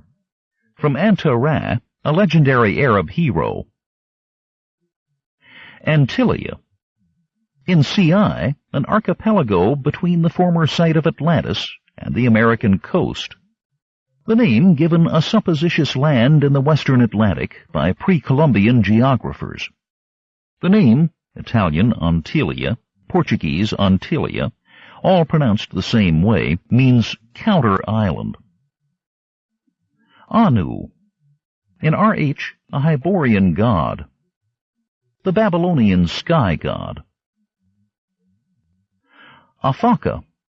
In BC, an oasis in the Shemitish desert. Probably from the Lebanese village known to the classical Greeks as Afaka, modern Afka, near Al-Muntera. It was destroyed by a landslide in 1911. Afaki. In DT, the former ruling caste of Tombalku, of mixed Shemite Negroid ancestry. Probably from the same source as Afaka, QV. Aquilonia. In TE, QC, RN, etc., the leading Hyborian kingdom, of which Conan eventually becomes king. The name of an ancient city in southern Italy, between modern Venosa and Benevento, ultimately from Latin aquilo, onus, north wind. Aralu. In FK, a hell referred to by Antar. The Babylonian hell. Aram. In SZ, Aram Baksh is a villainous innkeeper of Zambula. An Armenian proper name, going back to a king of Urartu in Roman numeral 9. Also the Hebrew name for Syria, whence Aramaic. Aratus. In SM, a Brythunian pirate. From the Greek proper name Aratos, born by a statesman of Roman numeral 3, among others. Arbanus. In SC, the general of King Strabonus of Koth. From Artabanus, the Latin form of Artabanush, later Artaban, Artavan, born by various Persian and Armenian notables, including 4 Parthian kings. Ardashir. In CS, a Turanian officer. An Iranian name, originally Artaxerxes, or Artaxerxes. In CA, another Turanian officer. Arenjan. In TC, HD, BG, etc., the thief city of Zamora. From Erzincan, Turkey. The Turks use C for the sound of English J. Argos. In QC, WB, PO, etc., a maritime Hyborian nation. A Peloponnesian city in classical Greece, reputedly the oldest city in Greece, at the head of the Gulf of Argolis near modern Nafplion. Howard calls the people of his Argos Argosians, whereas the folk of the historical Argos were called Argives. Argus. In QC, an Argosian ship. From Argos, a Greek name borne by a mythical 100-eyed giant, Odysseus' dog, and others. Cf. Argos. Aridius. In CC, the squire of Tarascus, possibly from Philip Aridius, Aradios, a half-brother of Alexander the Great. Ariosto. In BN, CI, the young king of Argos, successor to Milo, from Lodovico Ariosto, the Italian poet of plus Roman numeral 15 and plus Roman numeral 16, author of Orlando Furioso. Arno. In MB, an Aquilonian officer. A North European given name, also a river in Italy. Arpello. In SC, an Aquilonian noble, possibly from Rapallo, Italy, or Apelles, a Greek painter of Roman numeral 4, or a combination of the two. Arshak. In BG, a Turanian prince. In FK, the successor to Kobad Shah as king of Iranistan. An Iranian name, also Arshaka or Arsaces, born by the founder of the Parthian dynasty, among others. Artaban. In RE, a Turanian general. from the same source as Arbanus, QV. Artanus. In CI, a Zamorian pirate in Conan's crew. A Persian name, later Artan, borne by various Achaemenid and Armenian notables. Artis. In CA, a Vilayet pirate. A form of Arthur. Eris. In the Hyborian age, a Nemedian priest of Mitra, missionary to the Picts. In GB, a Nemedian watchman. In CA, a name taken by Conan on his way to Coniria, possibly from Arus, a medieval sultan of Wadai, QV, Africa. Aryan, Arius. In the Prolegomenon to CC, see the introduction to the Ace Books edition of Conan, Howard speaks of the Hyborian age as the time between the years when the oceans drank Atlantis and the gleaming cities, and the years of the rise of the sons of Arius. I do not know whether Arius is an individual or an error for sons of the Aryas. In the Hyborian age, Howard speaks of the Aryans as the people of mixed Vanir, Aesir, and Sumerian descent, who conquered lands in Europe and Asia after the Picts and the Hyrcanians had overthrown the Hyborian nations, and a convulsion of nature sank much of the Hyborian land beneath the Atlantic Ocean and the North and Mediterranean seas. The true history of the term Aryan is complex. Arya is a Sanskrit word meaning noble. Between minus 1500 and minus 1000, nomadic cattle-raising barbarians, calling themselves Arya, noble ones, overran Iran and northern India. About the same time, other nomads, speaking similar tongues, conquered most of Europe and parts of the Near East. They ruled the natives, imposed their languages upon them, and finally mixed with them. On linguistic evidence, these nomads probably radiated out originally, perhaps before minus 2000, from what are now Poland and the Ukraine. They were enabled to conquer their neighbors and their neighbors' neighbors by having been the first people to tame the horse. In plus Roman numeral 19, scholars discovered the relation of the speech of Iran and northern India on one hand, and of Europe on the other, and also came upon this word Arya. They called this family of languages Indo-European, or sometimes Aryan. Since then, Aryan has been used in several senses: A, the Indo-European family of languages; B, the Indo-Iranian or Eastern branch of this family; C, the original Indo-European-speaking horse-taming nomads; D, the descendants of these nomads; or E, loosely, anybody of the Caucasoid or white race speaking an Indo-European language. Strictly speaking, the term has no racial meaning, and is avoided by most scientists because of its equivocality. In addition, in the late plus Roman numeral 19 and early plus Roman numeral 20, Aryan was used by a number of writers, cultists, demagogues, and politicians, notably Gobineau, Chamberlain, and Hitler, who built up a pseudo-scientific cult about the supposedly pure, superior Aryan race. They used the term as a vague equivalent of Nordic, which describes the tall, blond, long-headed type of the Caucasoid race found most commonly in northern Europe. Actually, there is no reason to think that the original horsemen were Nordics. Since the Alpine type predominates in their land of origin, it is most likely that they were Alpines, and whatever their racial type, it soon disappeared by intermixture with those whom they conquered. Although, like other pulp writers of his time, Howard was given to national and racial stereotypes, he was, as far as I can tell, no crackpot Aryanist. In his introduction to the Hyborian Age, he was careful to state that the essay was a mere fictional background for his stories, and not to be taken as a serious theory of prehistory. And some of the most vigorous peoples in his pseudo-history are racially mixed. Ascalante.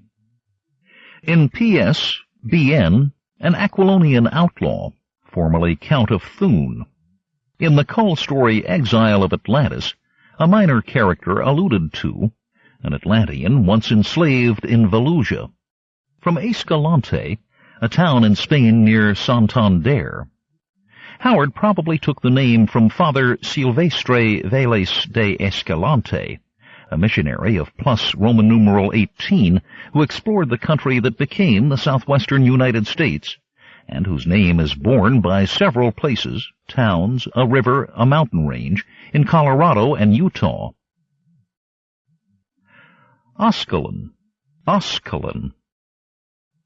In QC, HS, JG, the capital of Philistia, a Shemitish city-state. From Ascalon or Ashkelon, an ancient city of Palestine. Osgard. In LD, FD, PS, etc., a northern land, cf. Aesir. From Osgard, in Norse mythology, the home of the Aesir or principal gods. Ashkarian dynasty. In WB, the ruling family of Coran. QV. Ashtoreth. In QC, a Shemitish deity. See Ishtar. Askia. In DT, a black wizard, servant of King Sakumbe. From Askia Muhammad, or Askia the Great, king of the Songhai Negroes, who ruled the Songhai Empire from Timbuktu, 1492 to 1529. Ashuri. In BC, RE, WB, Shemitish mercenary soldiers. From Ashur, Assur, the original name of Assyria, of one of its capital cities, and of its patron gods. Astraeus. In WB, a Nemedian philosopher, possibly from the Greek name Asterios, born by the mythical Minotaur, among others. Asura. In PC, CC, a god of an Eastern religion flourishing secretly in Aquilonia. In Indian mythology, a term for a god, spirit, or demon, cognate with the Persian Ahura. Atali. In FD, the daughter of Ymir, possibly from Attila the Hun, who appears in the Volsunga saga as Atli. Attalus. In HN, a philosopher of Yaralet in Turan, probably from the Greek name Attalos, or the Hunnish Attila. Athicus. In RH, a prison guard, from Ethicus, a Byzantine geographer. Atleia, Atlayans. In DT and the Hyborian Age, a Negro nation far to the south, possibly from Atlas, cf. Atlantis. Atlantis. An imaginary sunken continent in the Atlantic Ocean, conceived by Plato for his dialogues Timaeus and Critias, and named for the demigod Atlas. Used by Howard, along with many fantasy writers, geographical speculators, and cultists, as part of the background for his King Call stories, and mentioned in TE, PC, the Prolegomenon to CC, etc. Attalus. In PS, CC, an Aquilonian barony. From Attalos, a common Macedonian personal name, born in Roman times by 3 kings of Pergamon in Asia Minor. Atelius. In BB, a baron of Westermark, possibly from Attila or Attalus, or both. Auzakia. In CS, one of the 7 sacred cities of Meru. Ayodhya. In FK, PC, CA, the capital of Vendya, from Ayutthaya, the former capital of Thailand, and Ayodhya, the legendary capital of India in the golden age of King Rama. Astrius Patannius. In GB, a Nemedian noble. Astraeus is probably from the same source as Astraeus, QV. Patanus may be from any of several classical names, like Patines and Pritinus. Asweri. In CS, a people of Meru. Baal. In CC, a minion of Zaltatun, also equals Baal-Teor, discarded. From Baal, Hebrew Phoenician for Lord. Cf. Bel, Baal-Teor. Baal-Teor. In SZ, a Kosalan strangler. From Baal-Peor, a place in Moab, Numbers 25. Cf. Teor. In Howard's preliminary drafts, this character was called Baal or Bel. Baidba. In PS, a Sumerian deity. An Irish goddess, more exactly Bav, pronounced Bav, Bav. Bajuj. In VW, the Negro king of Bacala. There was a piratical tribe of Borneo, the Bajau, but the derivation is dubious. Bacala. In VW, a Negro village and tribe of Kush, from a Central African tribe, the Bacalai or Bacalay. Bacariot. Bacariot. In WB, PC, CA, an adjective describing a kind of broad belt. From Bokhara, Turkestan. Bakr. In BN, a Stygian river, an affluent of the Styx. From the Arabic bar, river. Bakra. In HN, a Turanian general. Baksh. See Aram, probably from Bakshi, bakshish, used in the Near East and India for giver and gratuity, respectively, from the Persian bakshi, bakshish, or the Arabic bakshish. Ballardus. In BN, the king of Koth, successor to Strabonus, a pseudo-Latin name. Balash. In RK, chief of the Kushafi tribe in the Ilbars Mountains, a Persian name, Balash, Valash, Valagash, etc., of Parthian and Sassanid times. Balthus. In BR, a young Turanian settler in Kona Johara, possibly from Balshia, a Latin name for Scandinavia, whence the Baltic Sea. Bamula.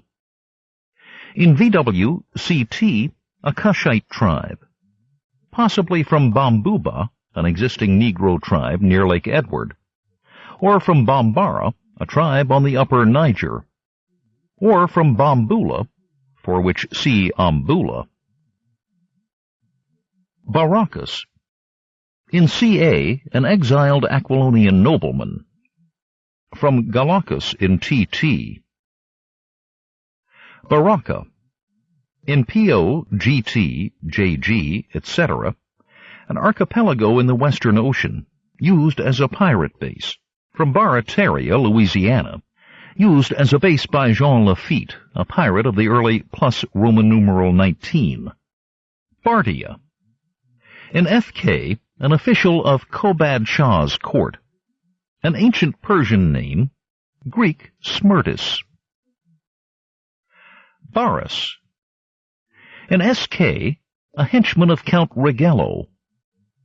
A French place name. The Comte de Barras was a French revolutionary and Napoleonic politician. Bel. In TE, QC, BC, etc., the Shemitish god of thieves. An Assyro-Babylonian word meaning lord, cognate with the Hebrew Phoenician Baal, applied originally to Enlil, an old Babylonian earth god, and later to Marduk, the Babylonian Zeus. A discarded name for Baal-Teor, QV in the first draft of SZ. Belasa, Beloso. Respectively, the Zingaran heroine of TT and a Zingaran man-at-arms in CC. Origin uncertain. Remote possibilities are Belasis, a Babylonian priest of minus Roman numeral 7 mentioned by Ctesias, a Belesa river in Ethiopia, and Berosus or Berossus, etc., a Hellenized Babylonian priest and writer of early minus Roman numeral 3.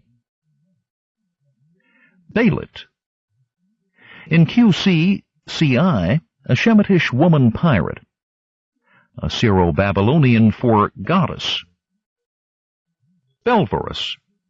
In CC, the capital of Nemedia, possibly from Belverde, Italy. Balkana.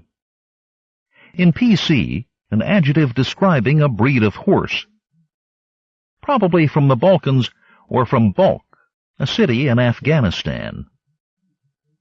Bombar Pass. In PS, a pass in Hyrcania.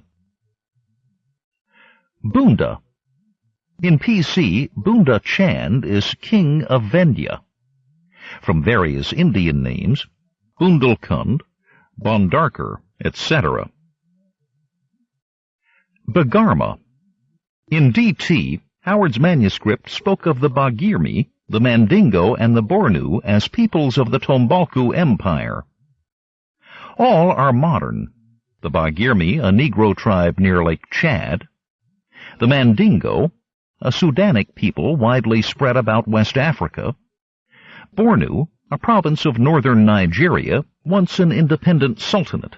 I changed the sentence to the Bagarma, the Mindonga, and the Borni, thinking that the use of so many well-known modern tribal and geographical names unmodified would put too great a strain on the reader's sense of illusion. Bit-Yakin. In JG, a Pelishti wizard. In Assyrian times, the capital of Chaldea, Chaldee, or sometimes Chaldea, modern southern Iraq itself. Black River. In BB, a river on the western Aquilonian frontier, probably from the Black River in upstate New York, mentioned in the frontier stories of Robert W. Chambers. Bombata. In HS, a Cushite captain in Ascalon, a pseudo-Bantu name. Bori. In the Hyborian Age, the deified eponymous ancestor of the Hyborians or Hybori. From Hyperborea, QQV. Borni. In DT, a people of the Tombalku Empire. See Bagarma. Boris. In GT, the first mate of Captain Gonzago's hawk. From Boros, an uncommon Greek name. Bosonian Marches. In GB, and all the stories from BR to CC, the western frontier province of Aquilonia, possibly from Bosini, a former parliamentary borough in Cornwall, England, which included Tintagel Castle, connected with the Arthurian legends. Bragi. In FD, a chief of the Vanir, the Norse god of poetry. Bragoris. In DT, a former Nemedian king. Bront. In BB, Bront Drago's son is the elected governor of Thondara. Bront is probably from Joseph Brant, the English name of Thayendanegea, a Mohawk chief of American Revolutionary times. Brokos.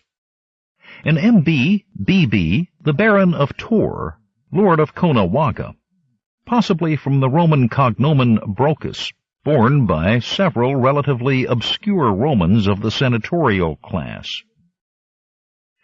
Brithunia. In TE, SM, DI, etc., an easterly Hyborian land. From the Welsh Britton, Britain, derived from the same root as the Latin Brito, Britannia. Bubastes. In BN, the Styx is crossed at the ford of Bubastes. From Bubastis, ancient Egyptian Perbasta, a city in ancient Egypt near modern Zagazig. Batu. In CB, a man of Juma's tribe. A pseudo-Bantu name. Beatus. In RZ, a deity of the serpent men of Volusia. From serpent-bearded Beatus, an entity in Robert Bloch's Thuluvian Tales. Caranthes. In GB, a priest of Ibis. See Calanthes. Castria. In RZ, an Aquilonian barony. From various European places named Castra, ancient Roman, Castri, French, and Castri, Greek.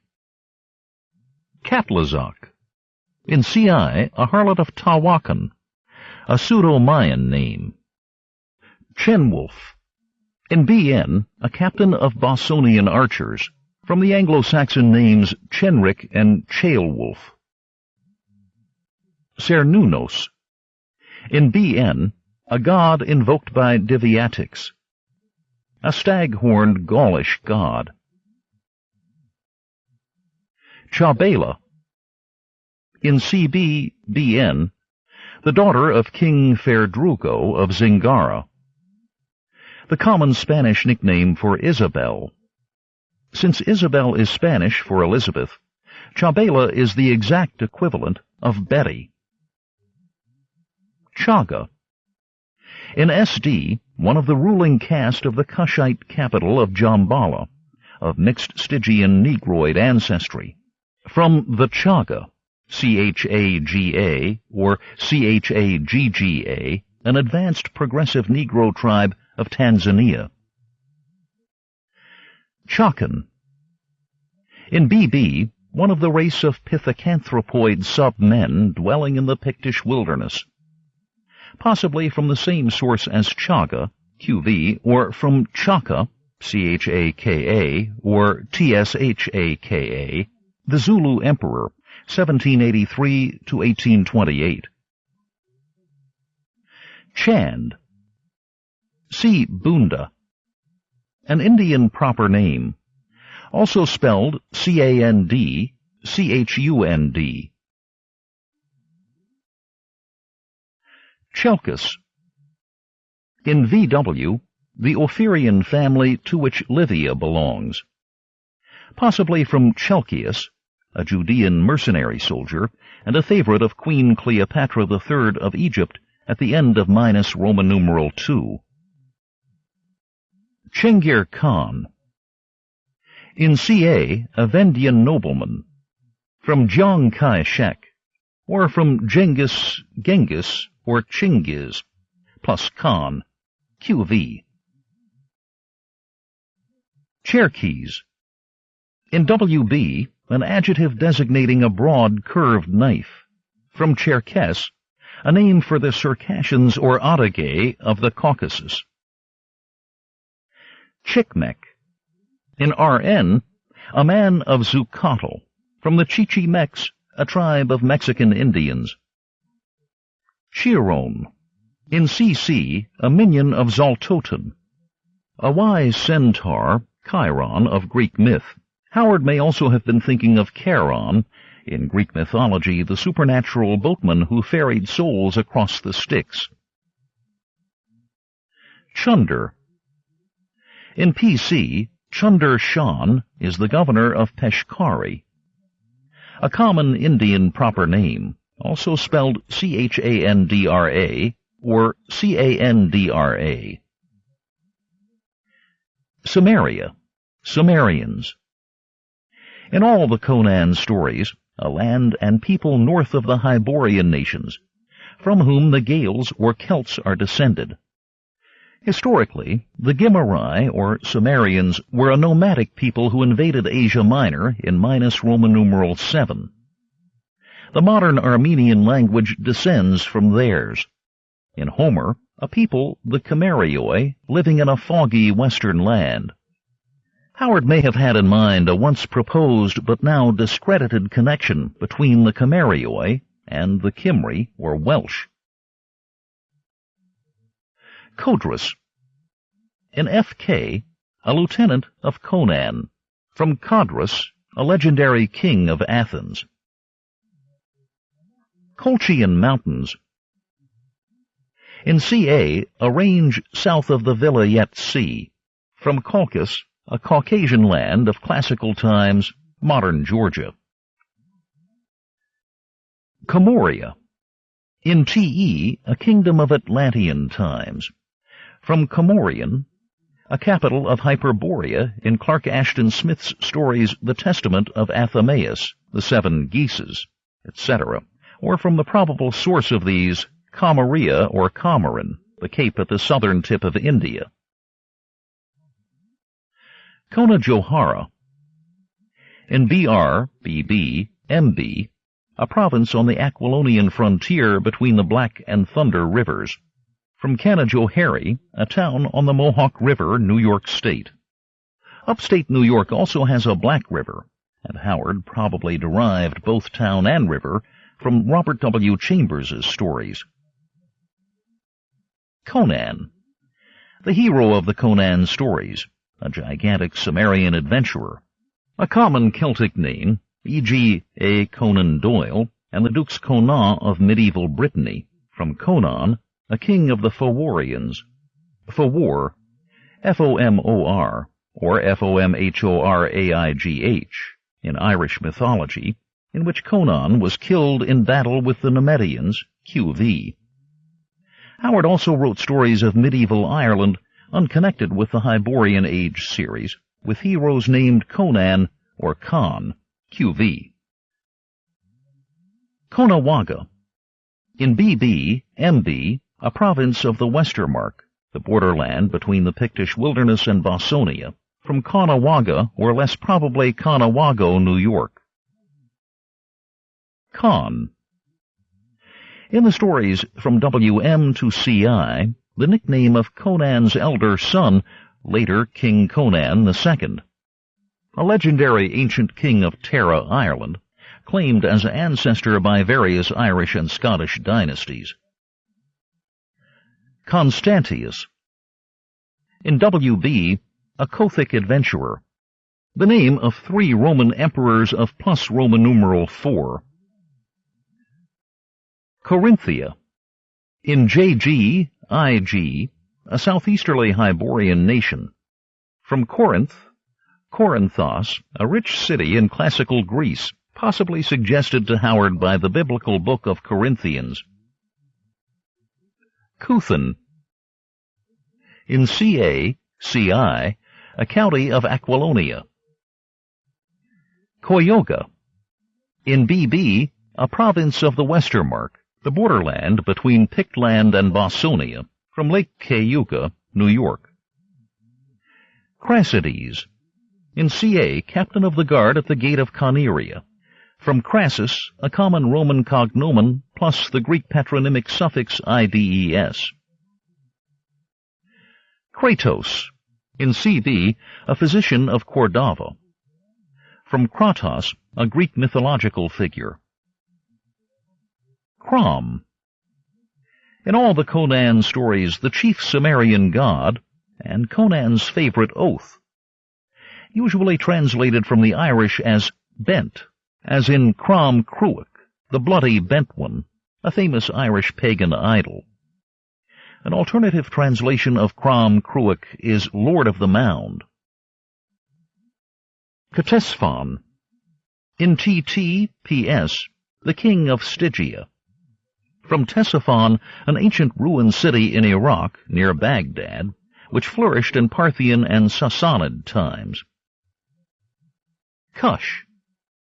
C-K-U-S-H. Dagon. Dagonia. In DI, Dagonia is an ancient kingdom on the Vilayet Sea, and Dagon its ruined capital on the Isle of Zapur. In JG, Dagon is a god of Zimbabwe. Dagon was a fish god of the Philistines and Phoenicians. Dagoth. In SC, a hill in Koth. Probably from Dagon, QV, plus Koth, QV. Dagozai. In PC, a Himalayan or Gulistani tribe. Probably from Dagon, QV, plus the Pushtun, Pathan tribal ending ZAI, from ZOE, Sun, as such modern Pushtun tribes as the Gilzai and the Yusufzai. Damballa. In WM, RZ, another name for Set. The serpent god of Haitian voodoo of Dahomean West African origin. Danu. In BN, a deity invoked by Diviatics. A Celtic mother goddess, also Dana. Darfar. In SZRN, a land of Negro cannibals. Howard derived this name from the region of Darfur in north-central Africa. Darfur is an Arabic name meaning abode, Dar of the Fur, the dominant Negroid people of the area. In changing the name to Darfar, Howard unwittingly changed the Arabic meaning to abode of mice. The original Darfur is now the westernmost part of the Sudanese Republic. Dathan. In SD, an official of the king of Erok. A biblical name, Numbers 16:1. Dayuki. In RE, a Hyrcanian chief, from Dayuku, or Diocese, a Median ruler of minus Roman numeral 8. Dekanawatha. In BN, RZ, a Pictish chief. From the historical Iroquois leaders Hiawatha and Dekanawida. Demetrio. In GB, a Nemedian magistrate. In CC, an Argosian sea captain, Italian for Demetrios, a common Greek name from Demeter, goddess of agriculture. Dirkita. In RN, a Cushite goddess. From Dirkito, QV. Dirkito. In QC, BC, SS, etc., a Shemitish and Stygian goddess, also worshipped in Zimbabwe, a Greek name for the Syrian fertility goddess Atarata. Cf. Ishtar. Devi. In PC, CA, the title of the sister of the king of Vendya. Hindi for goddess. Dexithius. In TT, CI, a priest of Mitra, from Greek names like Dexippus and Dorotheus. Diana. In SD, a Nemedian slave girl in Damballa. Originally an Italian goddess of light, mountains, and woods, early identified or merged with the Greek Artemis. Dion. In PS, an Aquilonian noble. A common Greek name, borne by, among others, a tyrant of Syracuse in minus Roman numeral 4. Dionys. In GB, a Nemedian prefect of police, from Dion, QV, and possibly also Dianus, an old spelling of the Roman god Janus. Dirk. In BB, Dirk Strom's son is the commandant of Fort Quanyara. Dirk is the Dutch and Danish form of the old Gothic name Theodoric or Theuderics, German Dietrich, English Derek, French Thierry. Diviatics. In BN, RC, a Ligurian druid. From the Gaulish chieftains in Caesar's army, Divasiacus and Dumnorix. Dongola. In DT, a Negro tribe mentioned in the synopsis but not in the unfinished rough draft. From a town and province of that name in the Sudan on the Nile. The people are the Dongolavi. Drago. See Bront. Drugistan. In FK, a place in the Ilbars Mountains. Persian for land of demons. Duali. In CA, a Zwagir tribe. Possibly from Duala, a place somewhere in Africa. Edric. In MB, an Aquilonian scout. A Saxon king of Kent, in plus Roman numeral 7. Eagle. In LD, an os. A common Nordic name, e.g., of a Swedish king of the legendary Yngling dynasty, before plus Roman numeral 6, and of Egil Skadla Grimsson, an Icelandic poet of plus Roman numeral 9. Iglothian Mountains.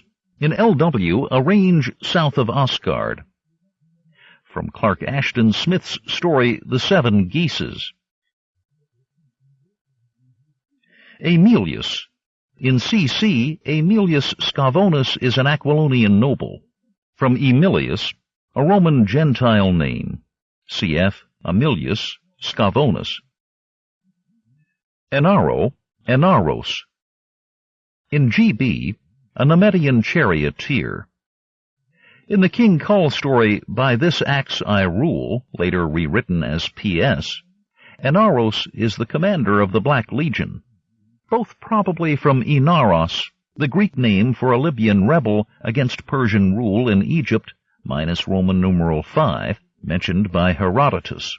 The original Egyptian name was probably Anha-Heru-Ra'u. Enosh. In BT, the chief of Akhlot. A biblical name, a variant of Enos, Genesis 5:9. Epimetheus. In PS, CI, a long-dead sage. From Epimetheus, in Greek legend, Pandora's husband. Epius. In DT, a former king of Aquilonia, probably from Epius or Epios, in Greek legend the builder of the Trojan horse. Epina. In BN, a deity invoked by Diviatics. The Gaulish goddess of horses. Erlich. In SZ-CA, a Turanian god, the name of a god of the underworld of the Altai Tatars. Howard possibly got his Erlich from Robert W. Chambers's novel The Slayer of Souls, which exploits this deity. Howard also brought priests of Erlich into a fantasy with a modern setting, Black Hound of Death, Weird Tales, November 1936. Erlichites. In FK, worshippers of Erlich, QV. Eruk. In QC, SD, a Shemitish city-state. From ancient Uruk, Erech, or Orkoi in Babylonia. Modern Werka, Iraq. Escalon. In RN, a man of Zucatl. Probably from the same source as Ascalante. QV. Fabio. In GT, an Argosian sailor in the crew of the Hawk. An Italian name from the Roman Gentile name Fabius. Farouz. In HS, a name assumed by Mazdak. From the common Persian name Peyrok, Peyroz, Firuz, etc. Femesh Valley. In CA, site of a battle fought by Conan in Vendia. Feng. In CM, a Duke of Kusan. A common Chinese surname rhyming with Hung. Verdrugo. In CS, CB, BN, the king of Zingara, from Federico, Spanish for Frederick. Flavius, in MB, an Aquilonian officer, a Roman Gentile name. Fronto, in SD, an Ophirian thief, a common Roman cognomen. Frosel, in SK, a feudal county in Ophir. Fulk, in WM, an Aquilonian, a name borne by several medieval French notables, French, Fulk. Galacus, in TT, a Kothic pirate, Latin for Galician.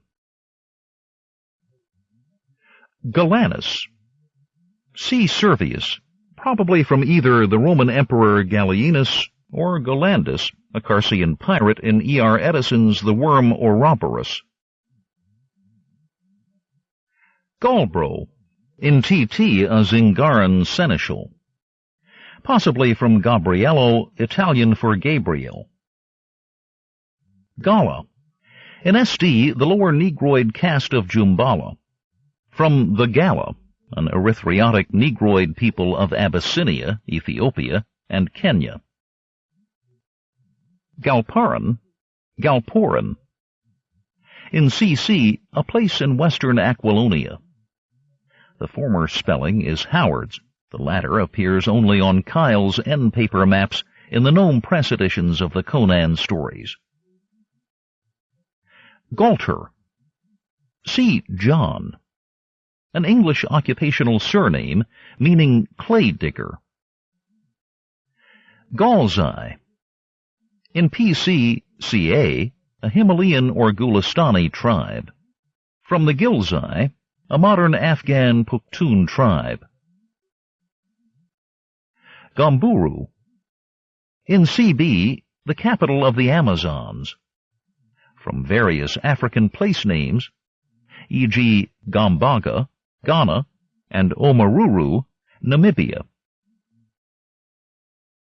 Garma, in PS, a road. Garog equals Teanoka. In first draft of BB, discarded. Probably from Caroga, also Lake and Creek, Fulton County, New York. Garrus, in SK, an adherent of Queen Marala of Ophir. Gath equals Afaka. In first draft of BC, discarded.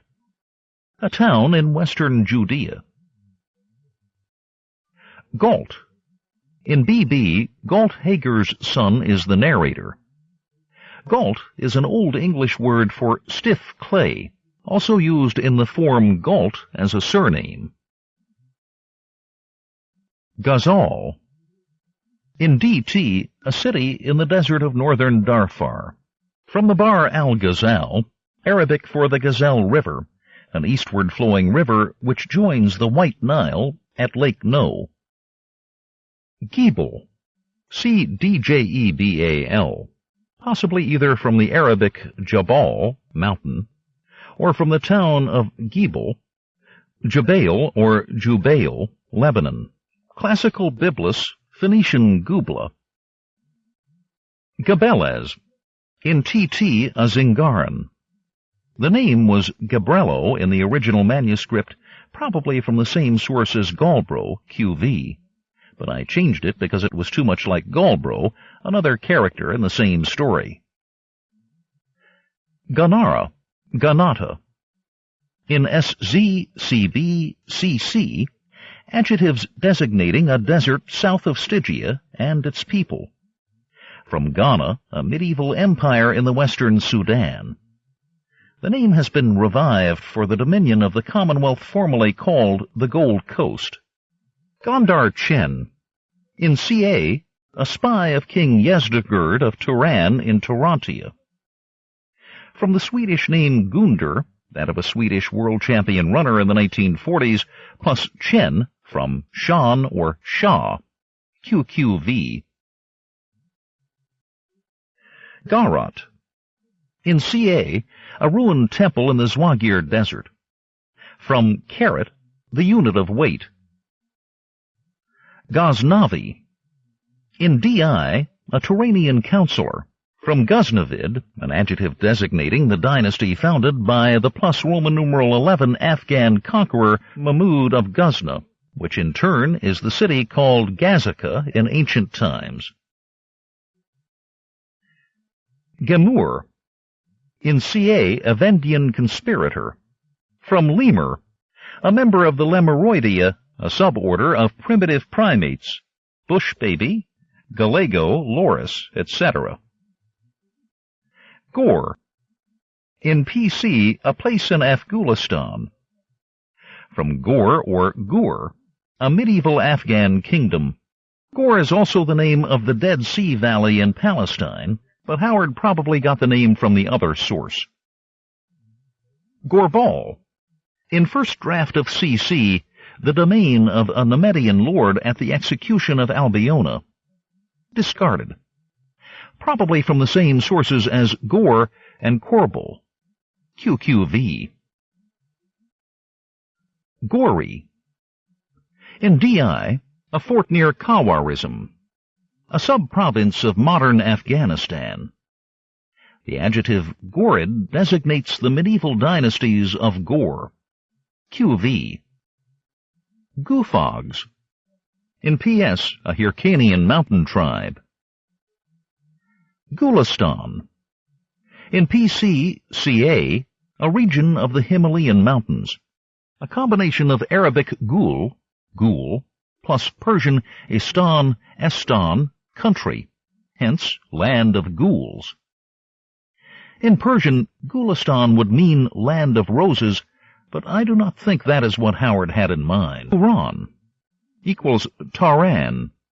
In the first draft of BR, discarded, probably from Gurian, Afghanistan. Gilzan. In Di, a Shemitish torturer, probably from the same source as Galzai, QV.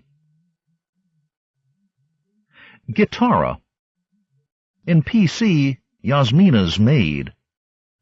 From Gitana, Spanish for gypsy woman.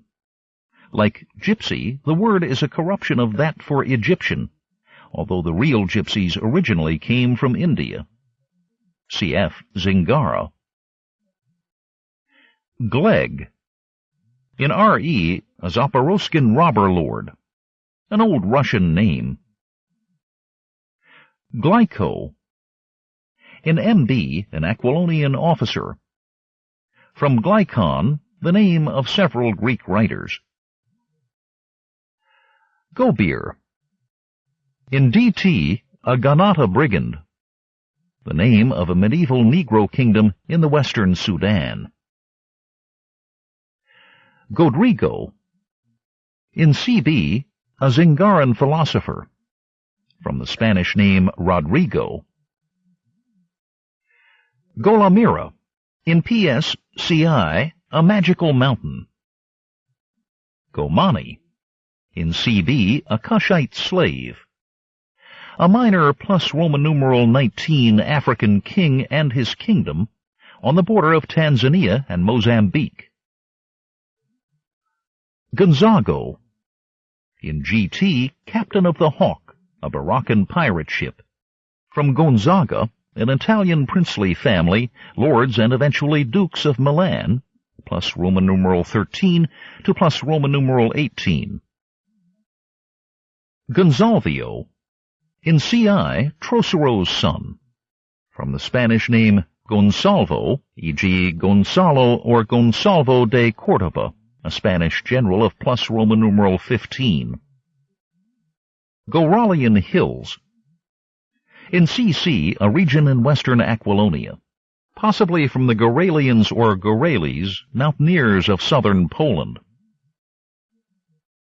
Goram Singh. In CI, a Vendian pirate in the Barakas. An Indian name. Singh, Hindi for lion, is regularly used as a surname by adherents of the Sikh religion. Gorm. In FD, an As, see Aesir. In LD, a bard of the Aesir.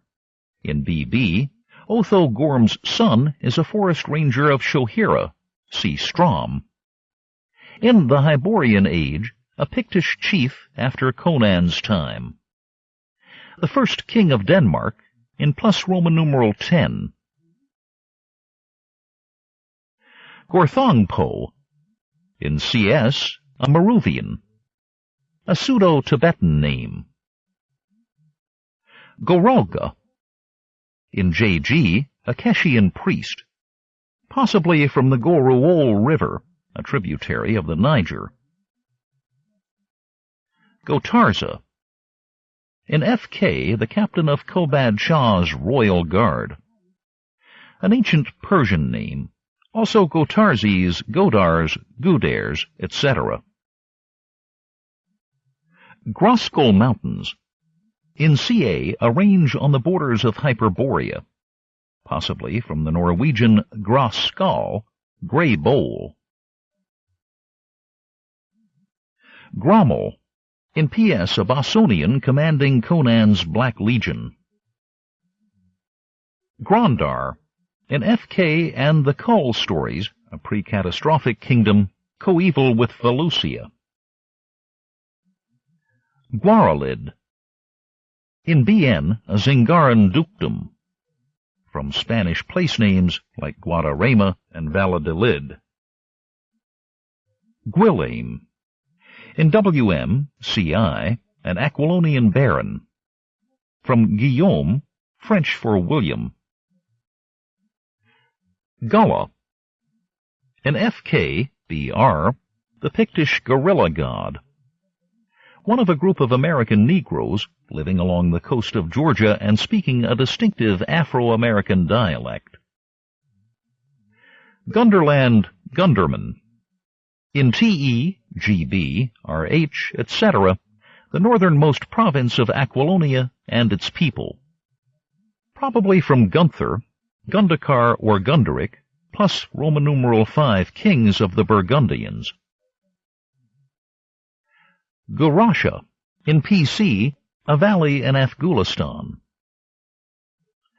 Gwalior, in JG, IG, the teeth of Gwalior are the treasure of Alkmeenon. From Gwalior, India. Gwarunga, in JG, a Keshian priest, possibly from Garua, West Africa. Gwawela, in BR, a Pictish village. Gwalia is an old name for Wales, and there is a Gwala, Egypt, but such derivations seem unlikely. Hadrathus, in CC, a priest of Asura, possibly from the Roman name Hadrianus, an emperor of plus Roman numeral 2. Hagar, see Galt, a Germanic personal name, also Hager. Hakamani, in FK, an informer for Kobad Shah, the original Persian for Achaemenes, legendary founder of the Achaemenid dynasty. Haakon, in BB, Haakon Strom's son is a commander of rangers in Shohira. Haakon is from the Norse name Håkon or Hakon, e.g. Hakon the Dane in the Valsunga saga. For Strom, see Dirk Strom. Haloga, in LD, the stronghold of Queen Vamatar in Hyperborea.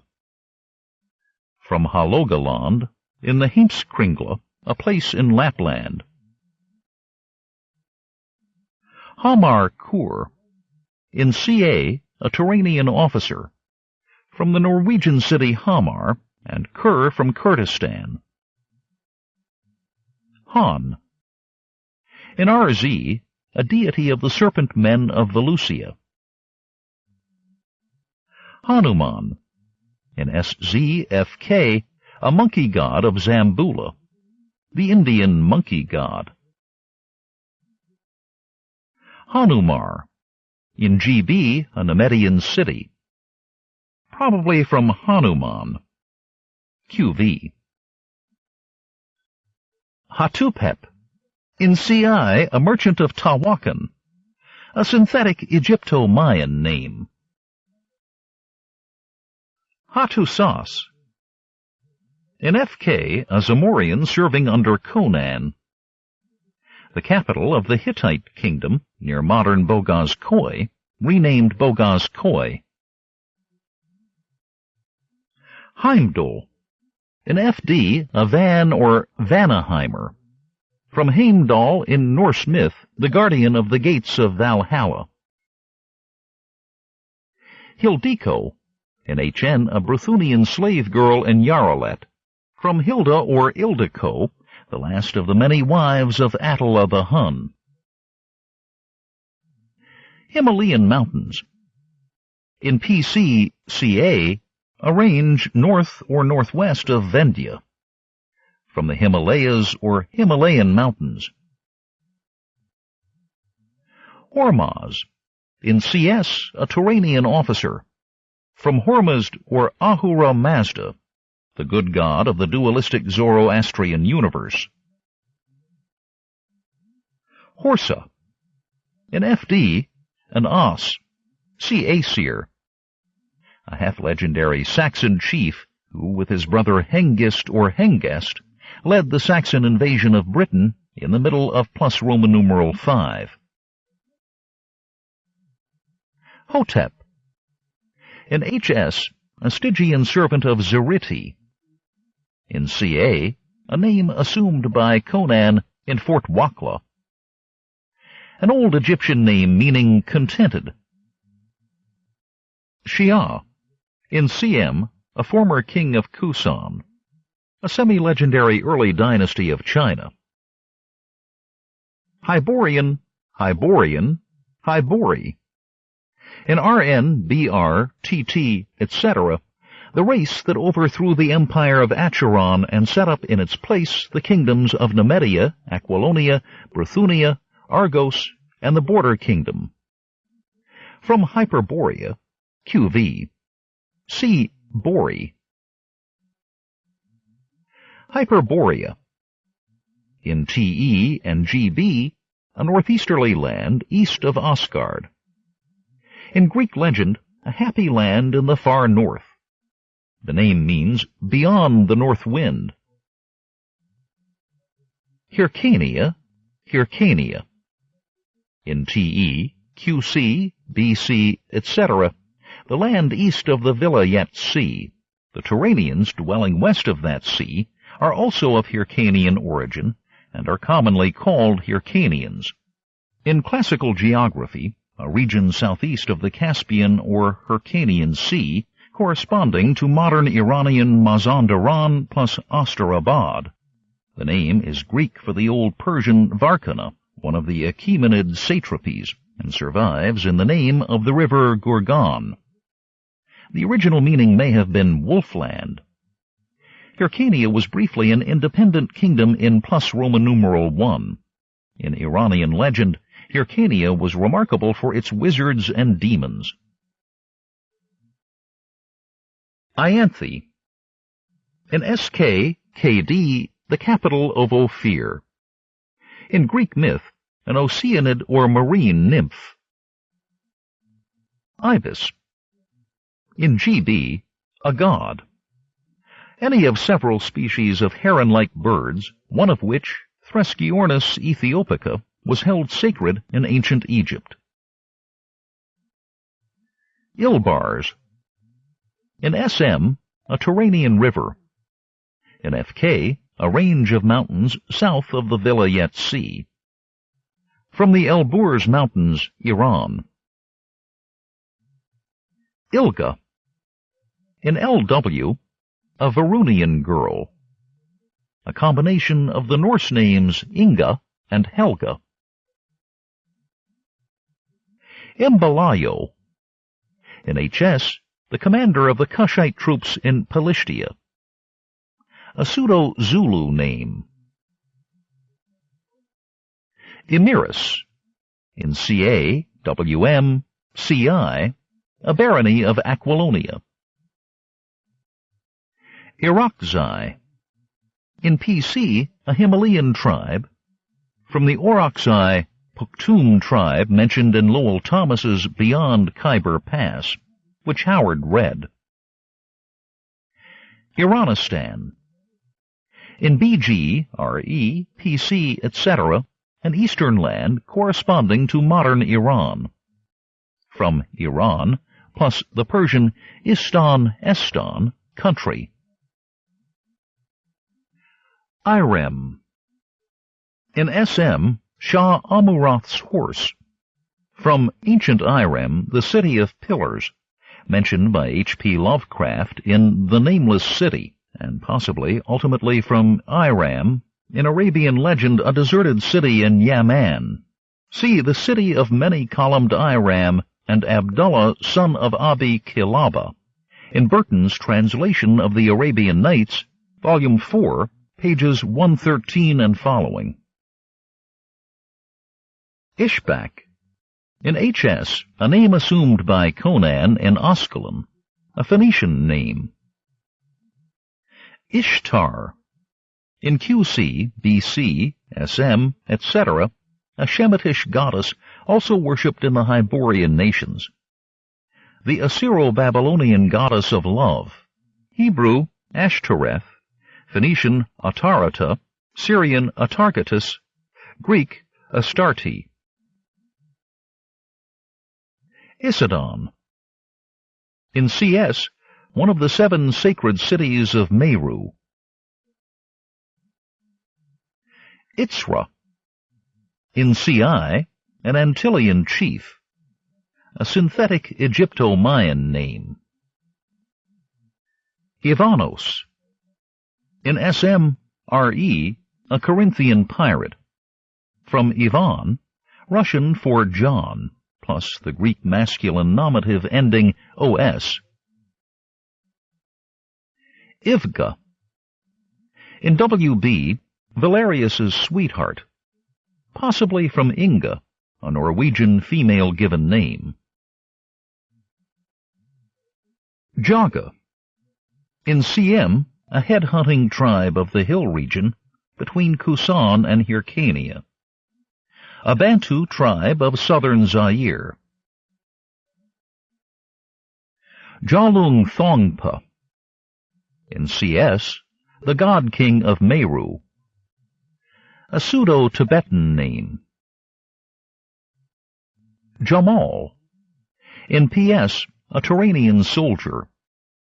From the Arabic Jamal, camel, often used as a personal name. Jamunk. In IG, a hyena demon. From Jajamunk or Zazamunk, a legendary Egyptian magician. Jahun. See Amir.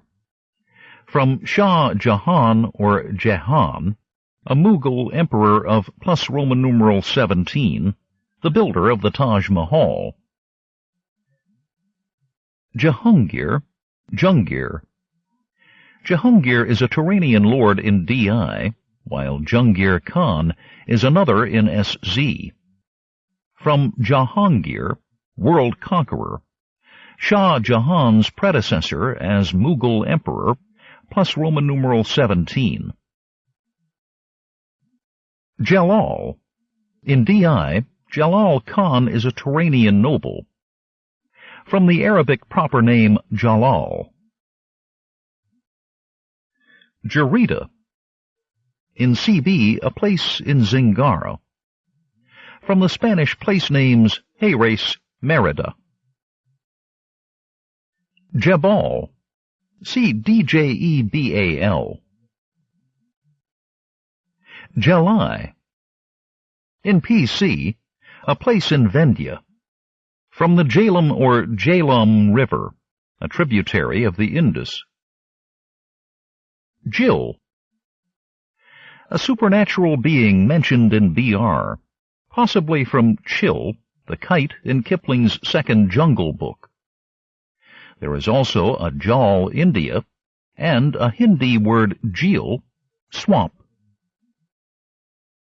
Jumna. In PC, a river in Vendya. From the river Jamna, or Yamuna in India, and the river Jhelum in Pakistan. Jehiji.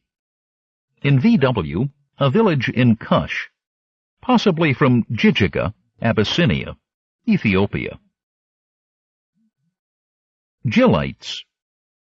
In FK, a cult of followers of Jill, QV. Gilad. In BG, a pseudonym of Xyrus.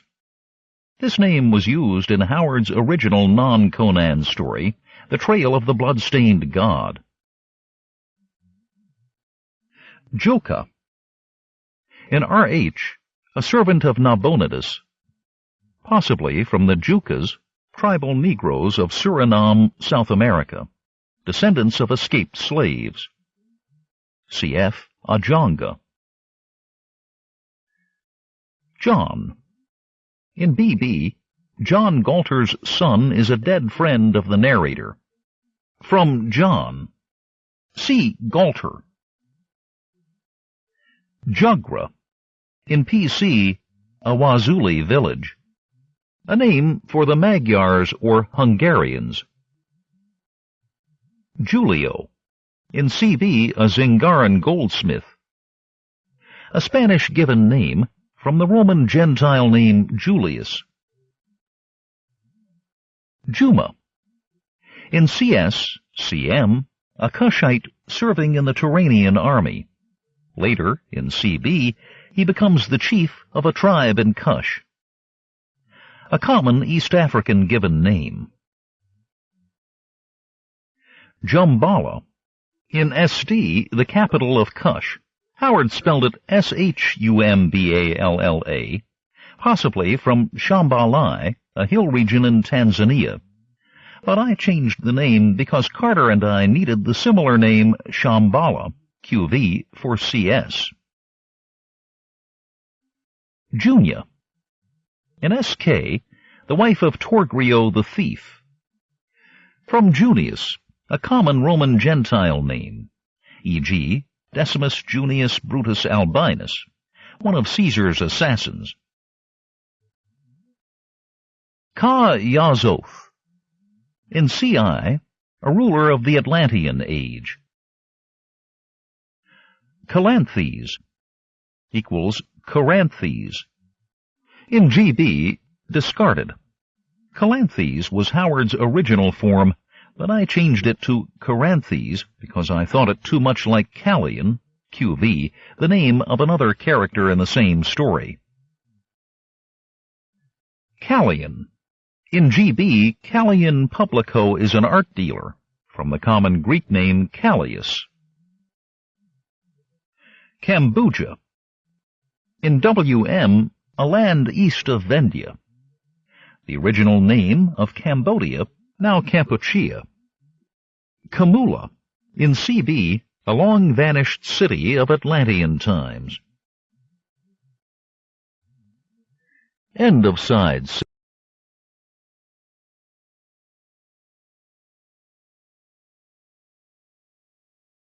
Side 7.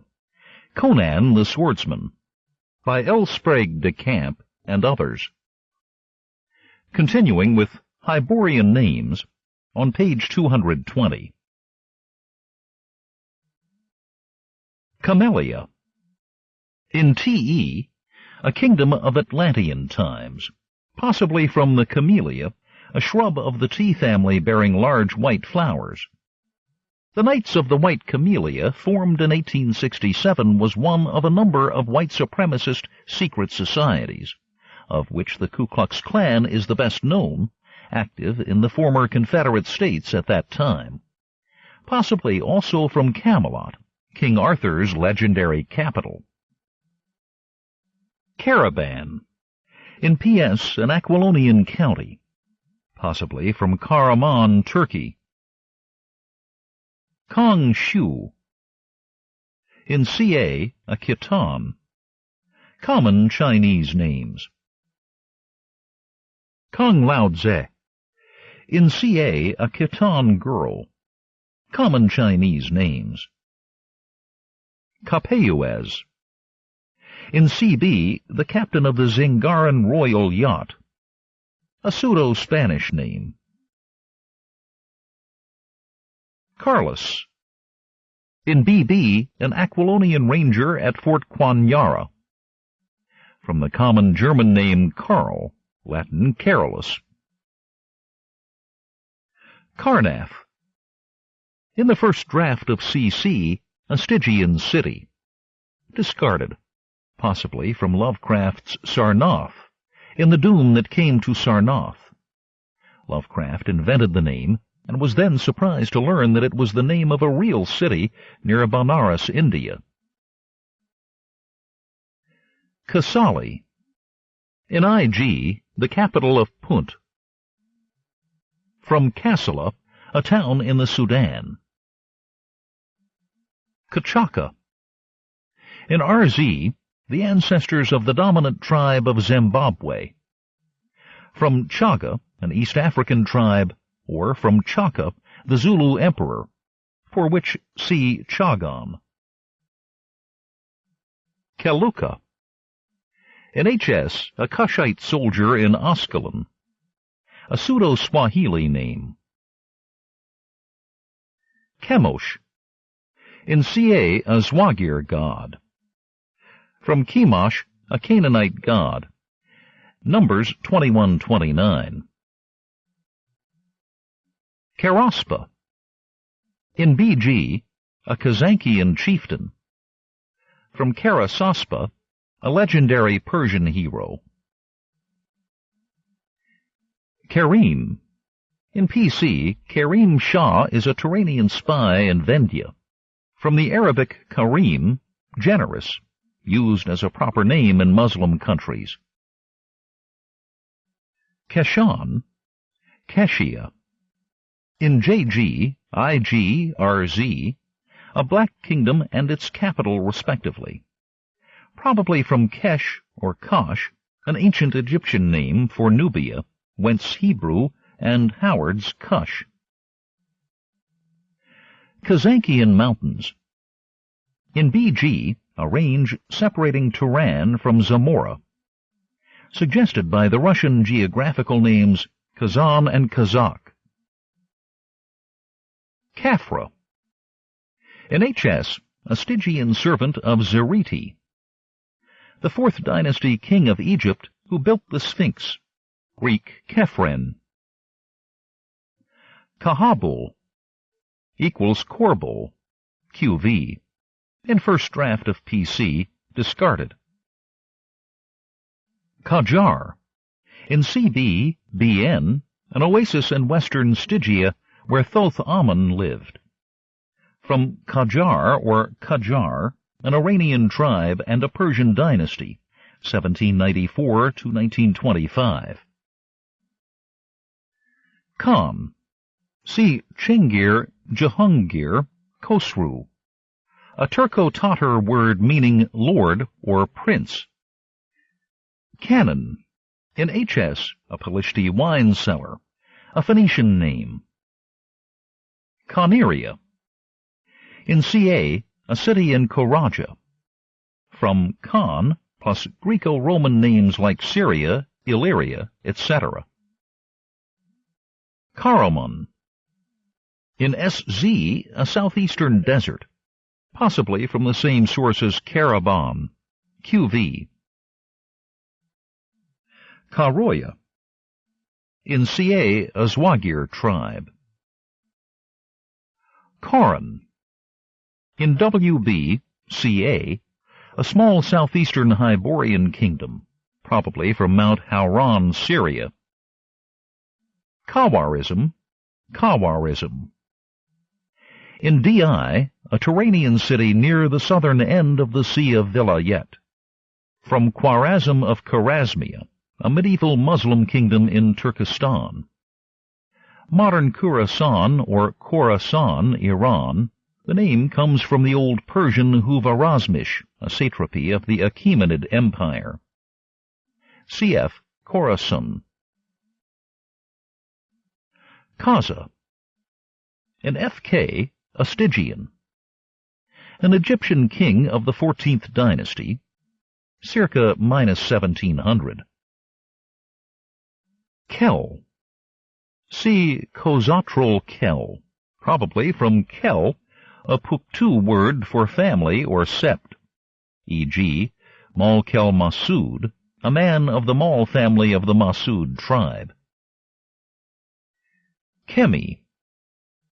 In QC, SZ, TT, etc., the main seaport and administrative capital of Stygia. From Copt, Kam, Kem, or Chemia, ancient names for Egypt, probably connected with Kam, black, of Kem, an Egyptian god of fertility. Kemsa. In PC, a wizard serving the Black Circle. From Kamseh, a tribe of Arabian origin in southern Iran. Kurdpur. In CA, a Turanian city. From the Kurds of Kurdistan. Keshata. In VW, a city of magicians in Stygia, probably from Peshita, the name of an old Syriac version of the Bible. Kirgulis. In CA, a Himalayan tribe. From Kyrgyz, a Turco-Tatar people, now the Republic of Kyrgyzstan, bordering Xinjiang. Kitai, Khitans. In TE, RH, WB, etc., a Far Eastern land and its inhabitants. From Khitan, a medieval Tatar word for China, whence the English word Cathay. Kor. In first draft of CC, a valley in Aquilonia. Discarded, probably from the same sources as Gore and Corbel, QV. Korraf. In CA, a villa yet port favored by slavers. Koraja, Korala. Respectively, a small southern Hyborian city-state in BC and a place in Vendia, whence came the jewel Star of Korala in SZ, SK. The first syllable is probably from the Arabic hor, lake or marsh, which occurs in many place names. Kor was also an ancient Egyptian name for the Kuri or Hurrians. Koraspa equals Koraja, QV. In the first draft of BC, discarded. Korbel. In PC, a city in the Himalayas. From Hor, see Koraja above, plus Kabul, Afghanistan. Khorasan, Khorasan, Khurasan. In DI, PC, CA, a Turanian city. From Khurasan, Iran. CF, Khawarizm. Korotas. In CC, the Aquilonian river on which Tarantia stands. Probably from Hor, see Koraja, plus Eurotas, the Greek river on which Sparta stands, modern Erie or Evratos. Korshemish. In SCKD, the capital of Koth. From Hor, see Koraja, plus Carchemish, an ancient Syrian city later called Europus. Kosala. See Kosala. Khosatral Kel. In DI, a demon who once ruled Dagonia.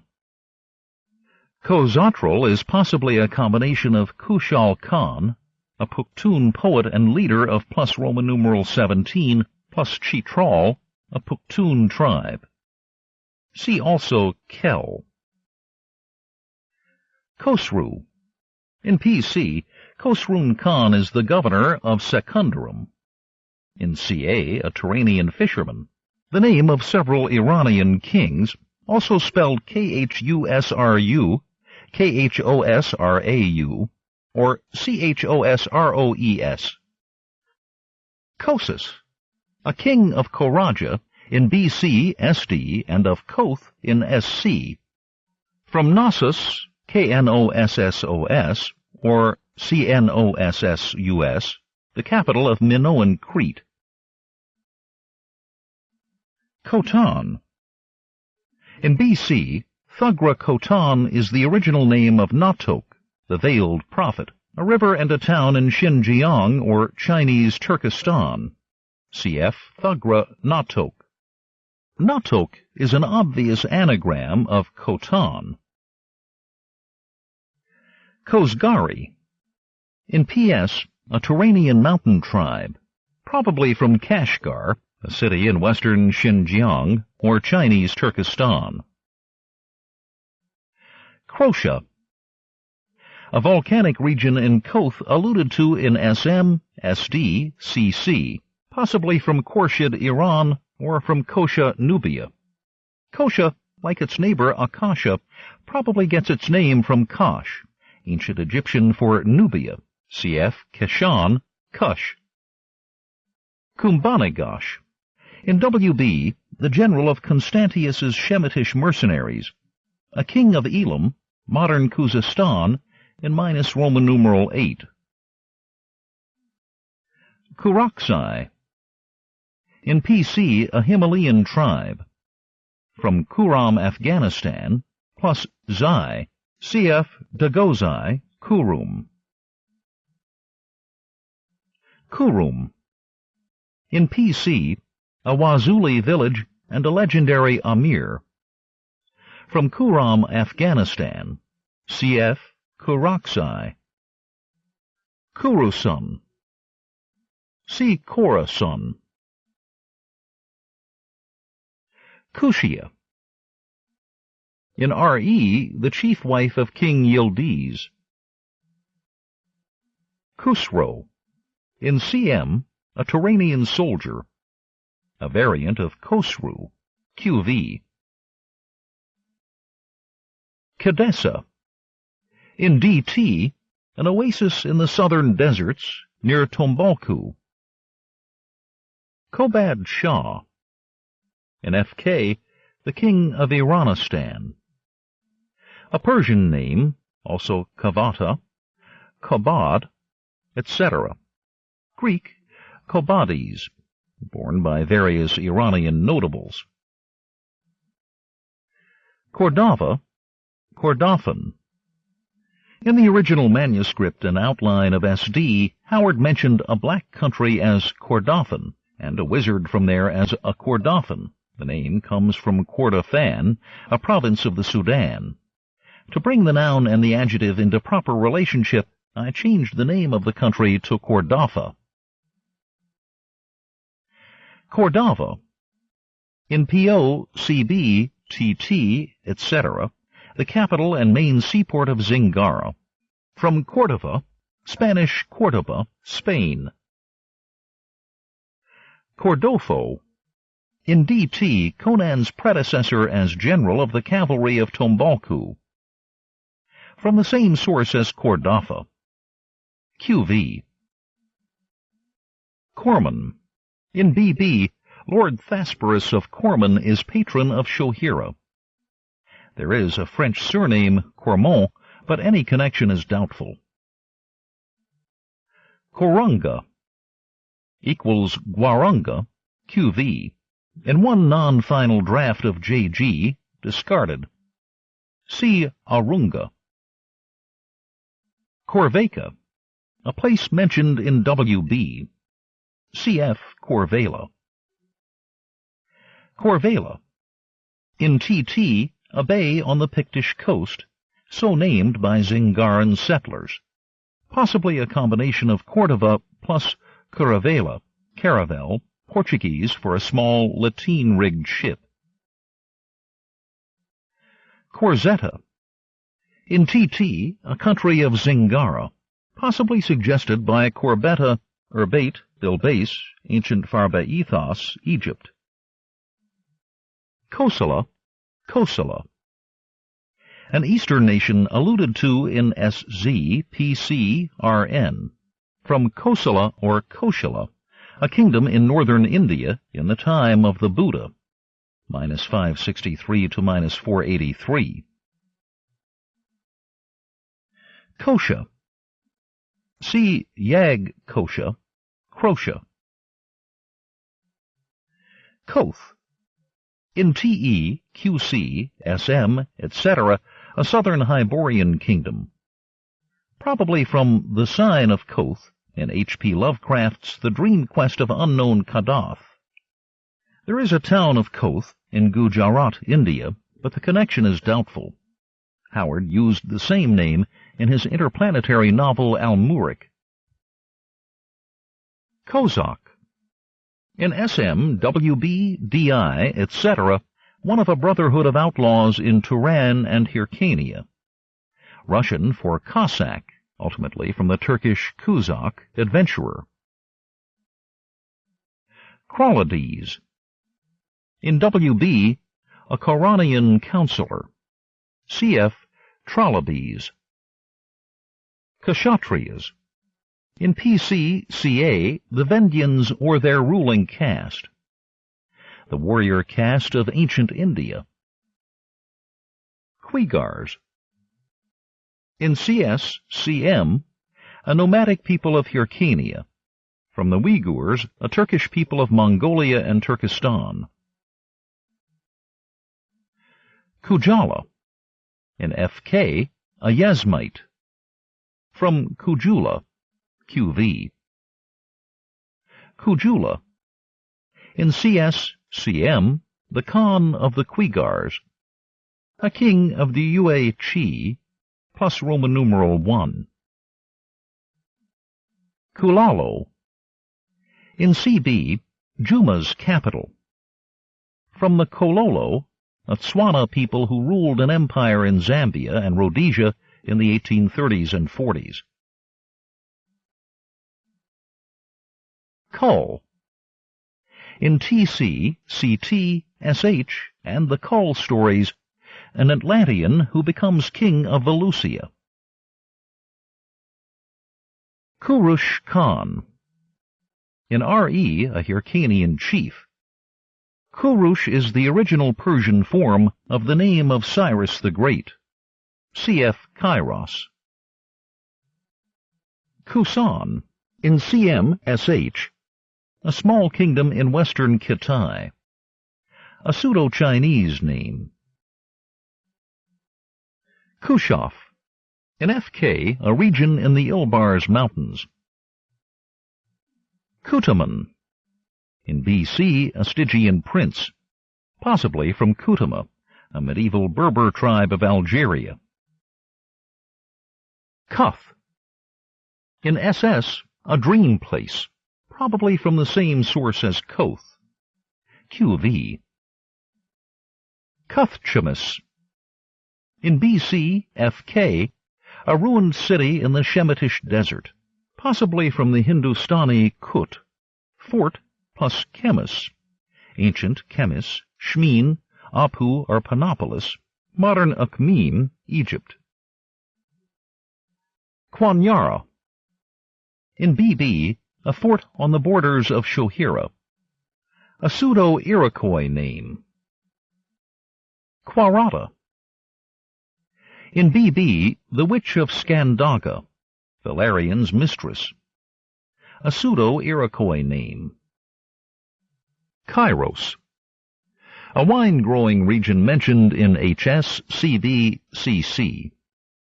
The Greek spelling of Cyrus, Old Persian, Kurush, cf. Kurush Khan. Lalebeha. In IG, the king of Punt. From Lalibela, a Zongwe king in Abyssinia, Ethiopia, in plus Roman numeral 12. Laodamas. In MB, an Aquilonian officer. The name of several Greek mythological heroes. Laranga. In CC, a Negro galley slave. A pseudo-Bantu name. Larsha. In HD, a ruined city near Shadazar. From Lersa, a city of ancient Babylonia. Lazbekri. In CA, the mirror of Lazbekri enables Conan and Peleus to spy on the sorcerer Ya Qiang. Lemuria. In TE, an eastern archipelago of Atlantean times. A hypothetical land bridge from India to South Africa, invented by scientists in the late plus Roman numeral 19 to explain the distribution of lemurs and the similarity of some geological formations in India and South Africa. Later, in theosophical and other occult doctrines, a sunken continent in the Indian or the Pacific Ocean, contemporary with or preceding Atlantis, QV. Lemuria as a scientific the advances of plus Roman numeral 20 geology. Leng Qi. In CA, a Khitan. Common Chinese names. Libnun Hills. In HS, a range near Ascalon. From Libnan, Arabic for Lebanon, the mountain and the Republic. In Howard's original non-Conan story Hawks over Egypt, these hills were the Mokattam, Arabic Mukattam, hills near Cairo. Ligurians. In BN, a race of light-skinned savages dwelling in small clans in the Pictish wilderness, culturally similar to the Picts but racially distinct from them. From the Ligurians, a pre-Roman people of northwestern Italy and southern France who mixed with the invading Celts and were conquered by the Romans. Lilith. In SH, the ruler of Yan-Yoga. In Semitic mythology, Lilith or Lilitu is a nocturnal female demon. Lear. In SS, a god by whom Conan swears. The Irish sea god. Lear is the genitive, the nominative is properly Lair. The character also appears as the Welsh god Llŷr and as the King Lear of Geoffrey of Monmouth, Historia Regnum Britanniae, 2:11-14, and Shakespeare. Lissa. In DT, a girl of the desert city of Ghazal. From Elissa, the name of the Tyrian princess, better known by her nickname of Dido, who is traditionally believed to have fled from Tyre during a dynastic struggle and founded Carthage, minus Roman numeral 19 or minus Roman numeral 8. Howard used another name from the same source, Nalissa, in the King Kull story, Swords of the Purple Kingdom. Livia. In VW, an Ophirian girl of noble family, carried off by Cushites to Bacala. The feminine form of Livius, a Roman Gentile name. Before the Christianization of the Roman Empire, Roman women had no personal names.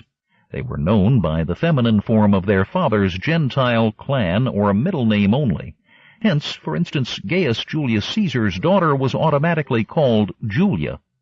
If a man had more than one daughter, the later ones were given numbers, secunda, etc., or diminutives, livilla, etc., to tell them apart. Lodgir. In SK, a barony in Ophir. Lore. In CA, a barony of Aquilonia. Lotus. In TE, the powder of the black lotus of Kitai is a deadly poison. In TE, CA, the fumes and the pollen of the yellow lotus of Kitai are narcotics. In CC, the smoke of the burning pollen of the black lotus is a powerful drug. In RH, the dust of the gray lotus, which grows beyond Kitai, is a deadly poison. In SC, the juice of the purple lotus of Stygia paralyzes. In SM, the juice of the golden lotus restores sanity. In Homer, Odyssey 9, the fruit of the lotus, probably the jujube, the shrub Ziziphus, and its relatives, reduces people to a dreamy, lethargic, forgetful state. In modern botany, any of several Old World water lilies of the genera Nelumbo and Nymphea. Lohi. In WM, the witch mistress of Pohjola, the mistress of Pohjola in the Kalevala. Lulan. In FK, a region of eastern Hyrcania, a pseudo-Chinese name. Lubemba. In RZ, the king of Zimbabwe who first tamed the wyverns, the country of the Bemba in modern Zambia. Lucian. In MB, an Aquilonian general. From the Greek Lucianos, Latin Lucianus, a common name borne by, among others, the Syrio-Greek satirical writer Lucian of Samosata, plus Roman numeral 2. Ludovic. In BN, the king of Ophir, successor to Amalrus, a common North European name, also Lodovic, Ludwig, Clovis, Louis, Lodovico, Luigi, Luis, etc. Luxor. In FK, TT, CC, etc., the capital of Stygia. From Luxor, Egypt.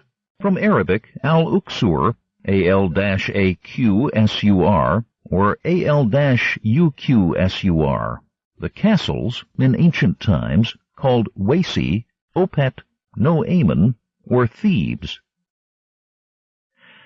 Lyco. In CA, a Kothian captive in Pekong. From Lycon, a common classical Greek name.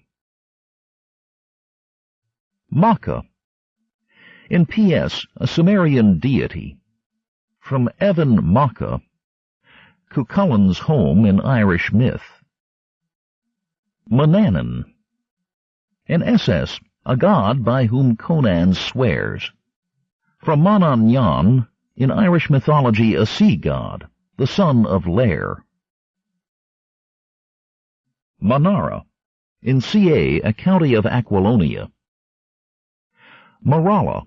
In SK, the queen of King Maranthes II of Ophir, later the Countess Albiona. Marco. In CI, a Baroccan pirate in Conan's crew. An Italian given name, from the Latin praenomen Marcus. Marinus. In CA, a hireling of King Yezdegerd in Tarantia. From the Greek Marinos, a common name borne by, among others, a noted plus Roman numeral 2 Tyrian geographer. Matamba. In CB, a Cushite tribe. A pseudo-Bantu name.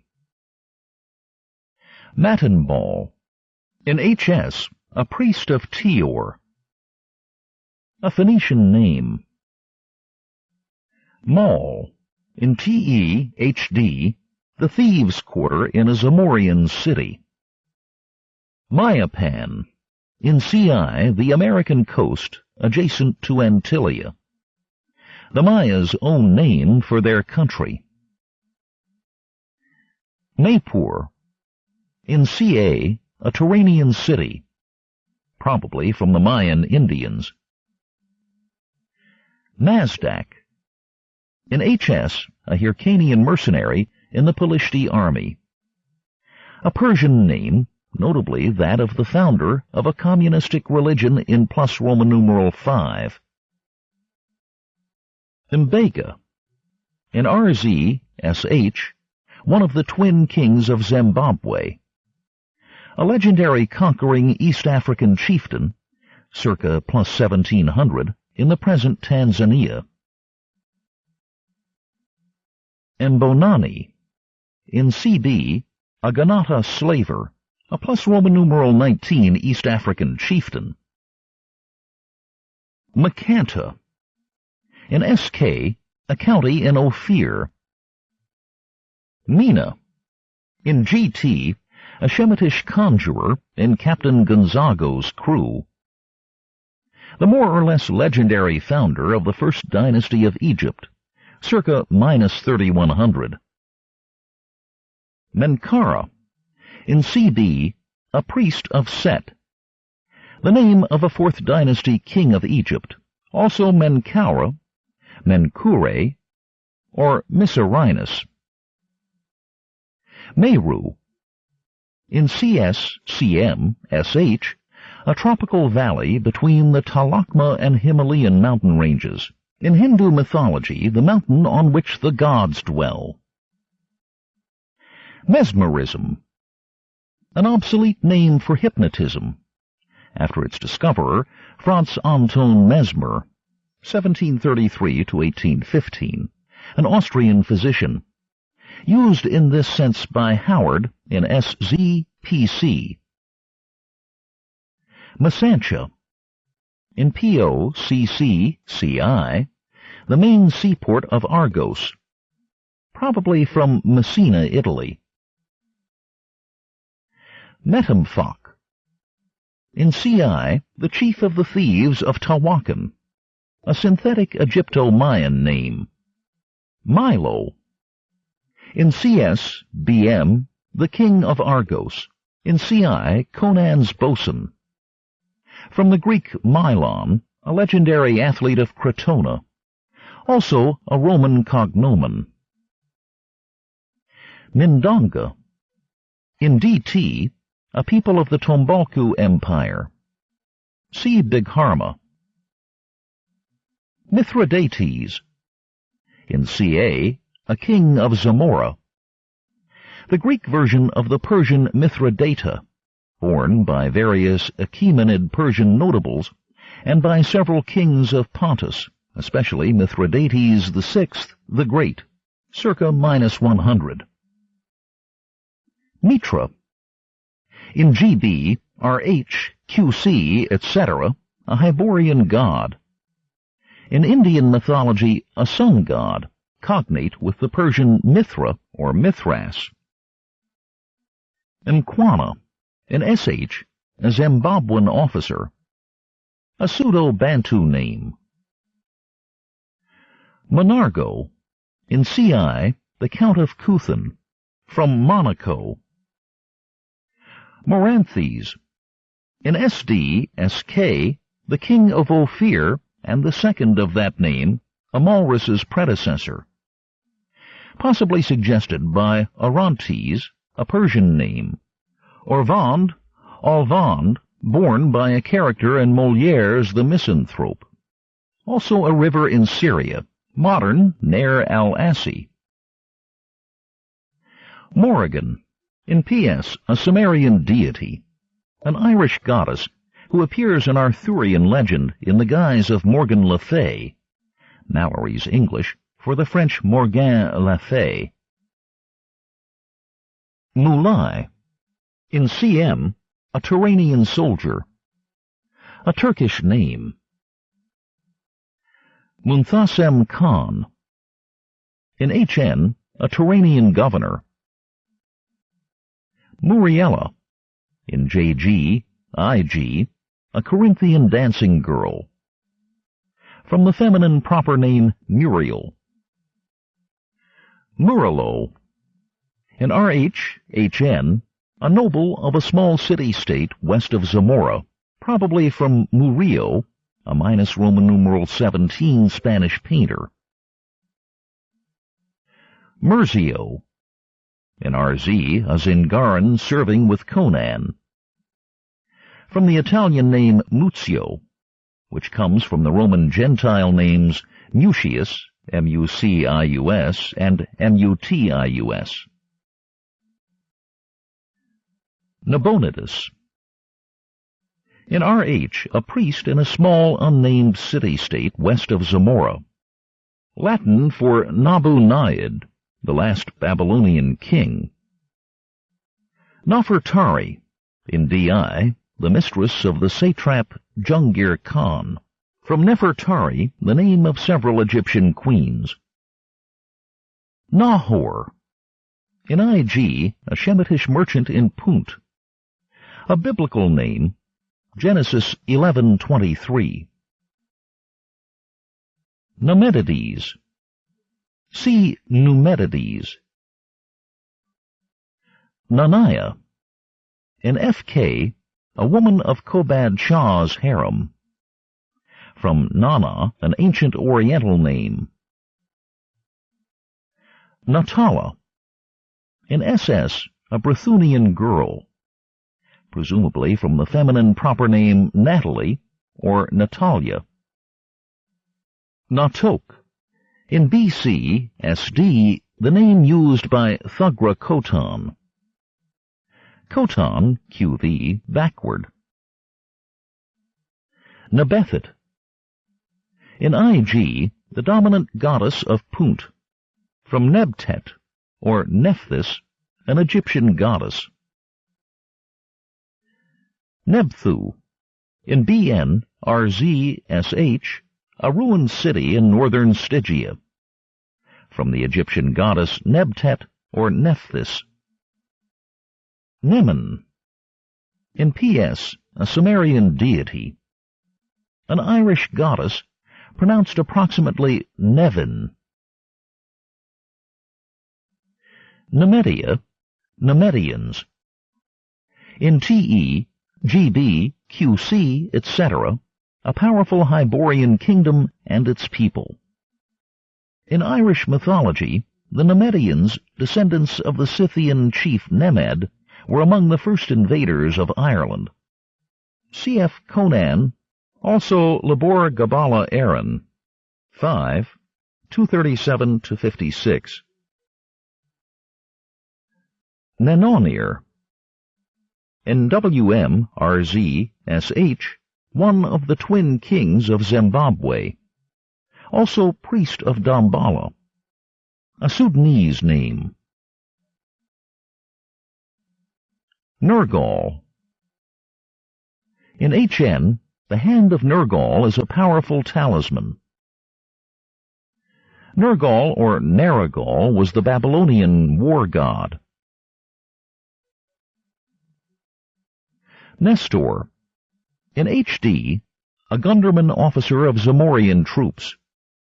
In Homer's Iliad, a wise old king of Pylos with the Achaean host. Angora. In QC, a sub-chief of the Black Corsairs. A pseudo-Bantu name. Nesvaya. In HN, a river in Turan, possibly suggested by the Russian rivers Neva and Velikaya, or similar names. Nilos equals Styx. In the first draft of BC, the Nemedian name for the river, discarded. From Nilus, Nilos, or Nile, also mentioned as Nilus in the Hyborian age. Nimed, in CC, the king of Nemedia, QV, from Nemed, in Irish mythology, a Scythian chief whose descendants invaded Ireland. Ninus. In HD, the fountain of Ninus is west of Shaddazar. In CB, RZ, a priest of Mitra. In Greek legend, Ninos, the founder of Nineveh. Njord. In FD, an As, Aesir. From Njorth, or Njera, one of the Vanir, QV, of Norse mythology. Nippur. In BC, a Shemitish city-state. From Nippur, an ancient Babylonian city. Najal. In LD, a chief or jarl of the Aesir, raiding into Hyperborea. From Njal Thorgeirsson, hero of one of the most famous Icelandic sagas, Njal's Saga, or the Saga of Burnt Njal. Nordheim. In QC, the land of the Aesir and the Vanir, a medieval German place name meaning North Home. Nuadens. In BN, a god invoked by Diviatics, a Celtic god, also Nuatha, or Nodens. Nuadwidden. In BN, a sacred grove of the Ligurian Druids, a pseudo-Welsh name. Numa.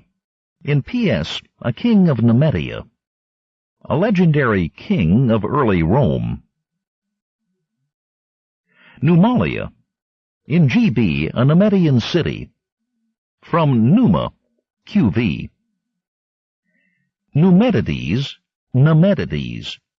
In DT, MB, TT, etc., a king of Aquilonia slain and superseded by Conan. From Numa and Nimed, QV, plus the Greek Gentile suffix IDES. Howard used both spellings, but in current editions of the stories the former is used exclusively. Nyaga. In QC, a black corsair, a pseudo-Bantu name. Nzinga. In CB, RZ, the queen of the Amazons. In RZ, also, her daughter of the same name. A black warrior queen who fought the Portuguese in Angola in plus Roman numeral 17. Octavia. In DJ, a Nemedian girl. The feminine form of the Roman Gentile name Octavius, cf. Livia. Ogaha. In BB, a creek between the provinces of Caughnawaga and Shohira. A pseudo-Iroquois name, probably suggested by upstate New York place names like Oquaga, Otigo, etc. Olgerd. In WB, FK, Olgerd Vladislav is a Zaporozhian chief of the Zwagirs. From Olgierd, a Grand Duke of Lithuania in plus Roman numeral 14. See Vladislav. Olivero. In BN, the husband of Princess Chabela, a Spanish name. Olivia. In SM, an Ophirian princess, an Italian and English feminine proper name. Alam Anga. In DT, the god of Ghazal. Olmec. In RN, a chief of Zucatl. From the Olmecs or Olmeca, a tribe of Mexican Indians. Onagro. In CA, a pirate settlement on the eastern shore of the Vilayet Sea. From Onager, the Asiatic wild ass. Onyaga. In BB, the Hawk clan of the Picts, a pseudo-Iroquois name. Ophir. In TE, QC, SM, etc., a Hyborian kingdom. A gold mining region in the Old Testament, possibly on the shores of the Red or Arabian Seas, e.g. Western Arabia, or the country of the Afar in Eritrea on the opposite side of the Red Sea. Orestes. In CC, a former priest of Mitra. From Orestes, in Greek myth, the son of Agamemnon, also regent of Italy in plus Roman numeral 5, for his son Romulus Augustulus, the last West Roman emperor, executed by order of Odovaker in plus 476. Oriskany. In NB, BB, a province of the Westermark. From Oriskany, now Oriskany Falls, New York, site of a battle in the Revolutionary War. Orklaga equals Ogaha. In first draft of BB, discarded, a pseudo-Iroquois name. Ortho, a pirate alluded to in RN, possibly from Otho, a Roman cognomen or family name. Astorio. In BG, a Nemedian. From Astorius, a Roman Gentile name. Othbal, an Anaki intriguer. From Ithabael, or Ethbaal, king of Sidon, in minus Roman numeral 9. Otho. See Ortho, Strom. Pekong. In WBCA, a city in Kitai. From Peking, China. Palian Way. In GB, a street in Numalia. Probably from the Mappalian Way, a street in Carthage, alluded to in Flaubert's Salammbô, possibly also from the river Pallia, a tributary of the Tiber. Palantides. In PS, CC, CA, etc., an Aquilonian general. In Greek mythology, a collective name for the 50 sons of Pallas, uncle of Theseus, who slew all the Palantides in a struggle for the throne of Athens. Howard may, however, have derived the name from a combination of Palamedes, a Trojan hero, and Palantia, modern Palencia, Spain. Pantho.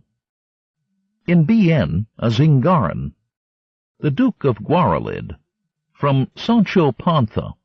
Castilian Z equals English TH. Peleus.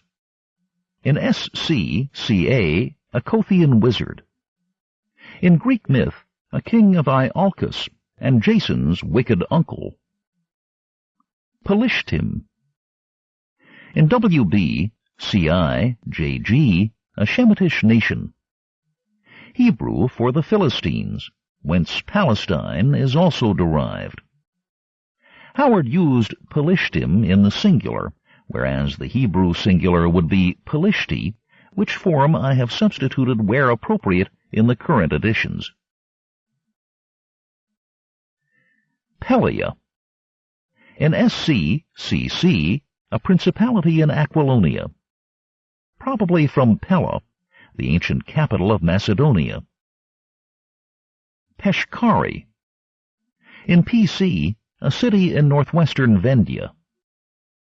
From Peshawar, or Peshawar, Pakistan. Patannius. See Astræus. Patrius. In RH, a conspirator against Nabonidus. From Petrus, the Latin form of Peter, Greek Petros. Picts. In TE, GB, BR, etc., the primitive inhabitants of the Pictish wilderness along the west coast of the main continent. The primitive pre-Celtic inhabitants of Britain, who were finally absorbed by the invading Scots from Ireland. The affinities of their language are much disputed, some holding them to have spoken a Celtic tongue, some a non-Celtic Indo-European, and some a non-Indo-European one. In the Conan stories, Howard made the Picts a swarthy folk with an Iroquois-like culture. In other stories, he assumed they were dwarfish and Neanderthaloid. From anthropological considerations, it seems most likely that they were physically much the same as the present people of Scotland. Pohiola. In WM, BN, RZ, a sorcerous Hyperborean stronghold. From Pohjola, in the Kalevala, the North Country, corresponding to Lapland or a supposititious land even farther north.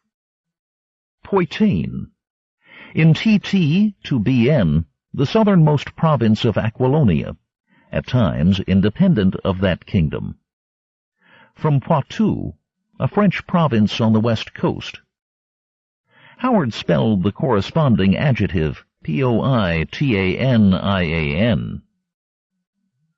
Posthumo. In GB, a Numalian policeman. From the Roman cognomen Posthumus, which originally meant born after his father's death. Pra-Ian. In WM, RZ, a Cambodian wizard. In Cambodian mythology, the king of the angels. Promero. In GB, a Nemedian clerk. Prospero.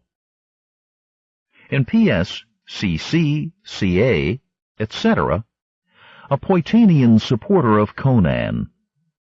The magician in Shakespeare's The Tempest, ultimately possibly from Prosper Aquitanicus, a Roman theologian of plus Roman numeral 5. Tawakan. In CI, the capital of Antilia, a synthetic Egypto-Mayan name. Pateon. In CA, a demon-haunted Stygian ruined city. Teor. In JG, the god of the Pelishtim, from Baal Teor, for which see Baal Teor. Publico.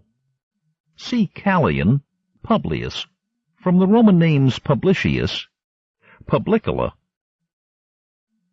Publio. In CC, an Argosian merchant. Italian for Publius, QV.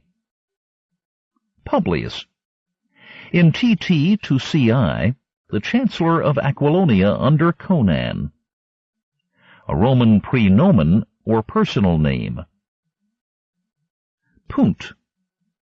In RN, JG, IG, etc., a Negro kingdom.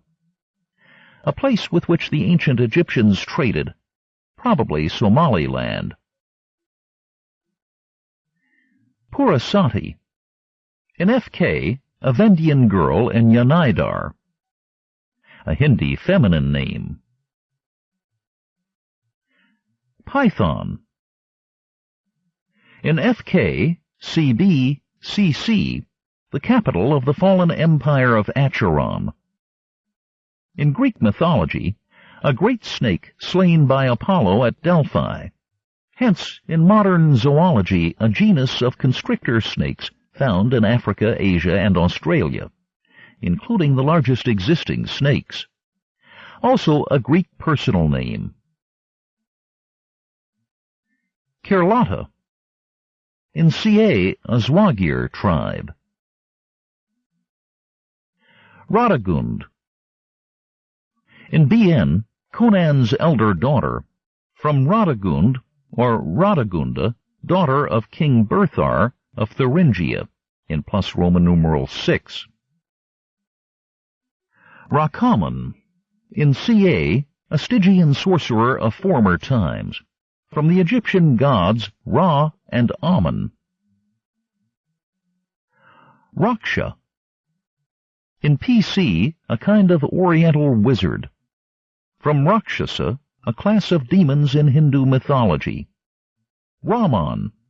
In CA, a county in Aquilonia. From the Indian bull Rama, in Kipling's Jungle Books. Ramiro. In CB, the founder of King Ferdrugo's Zingaran dynasty. A Spanish given name.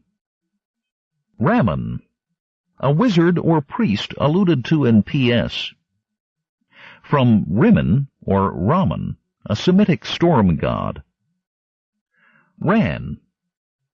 In LD, Njaal's daughter, a Norse sea goddess. Ramdan. In CA, a port on the Vilayet Sea. From Ramadan, the Muslim Lent. Rhasis. In KD, a Kothian astrologer. The Latinized form of the name of Ar-Razi, an Arabic physician of plus Roman numeral 9. Rigello. In SK, a powerful nobleman, cousin to the king, suggested by Lake Regillus in Italy, site of a battle in the Second Punic War. Rima. In SK, a slave girl. Rimush. In RZ, SH, a Shemitish astrologer. A king of Assyria, circa minus 2000. Rinaldo. In PS, SC, a mad Aquilonian poet. An Italian proper name, cognate with Ronald, one of the heroes of Ariosto's Orlando Furioso. In his King Cole story, By This Axe I Rule, which Howard rewrote as PS, he called the corresponding character Redondo. Rolf. In CA, an As at the court of King Yezdegerd. A common Scandinavian name. Old Norse, Rolf, cognate with English Ralph. E.g., Rolf Ganger, the Norse conqueror of Normandy. Roxana. In R.E., the Zamorian mistress of Prince Teospa. The Greek form of the name of several Persian women of Achaemenid times, e.g. one of the wives of Alexander the Great, Old Persian, Rushanek. Rufia. In H.S., the mistress of Mazdak. From the Roman cognomens Rufus, Rufinus. Ruogen. In Ca, a Khitan kingdom. A pseudo-Chinese name. Rustum. In BG, a Kazakian tribesman. From Rustum, the legendary Iranian hero. Sabbatia. A sinister Shemitish city in HS, CC. From the ancient Arabian kingdoms of Sabia, Sheba, and Nabatea, or the Arabian city of Sabata, modern Sawa, or a combination of these. Sabina equals Zenobia. In first draft of CC, discarded. The feminine form of Sabinus, a Roman cognomen, which comes from Sabini, a people of central Italy who received Roman citizenship in Roman numeral 3. Sobral. In CB, a taverner in Cordova, from the Portuguese surname Cabral. Sagayatha. In MB, a Pictish shaman, a pseudo-Iroquois name. Sagoyaga. In RZ, a chief of the Picts, a pseudo-Iroquois name. Saidu. In DT, a Ganata brigand, after King Malam Saidu of Nupe, Nigeria, REG 1926-34. Sakumbe. In DT, one of the joint kings of Tombalku, possibly from Sakpe, Nigeria.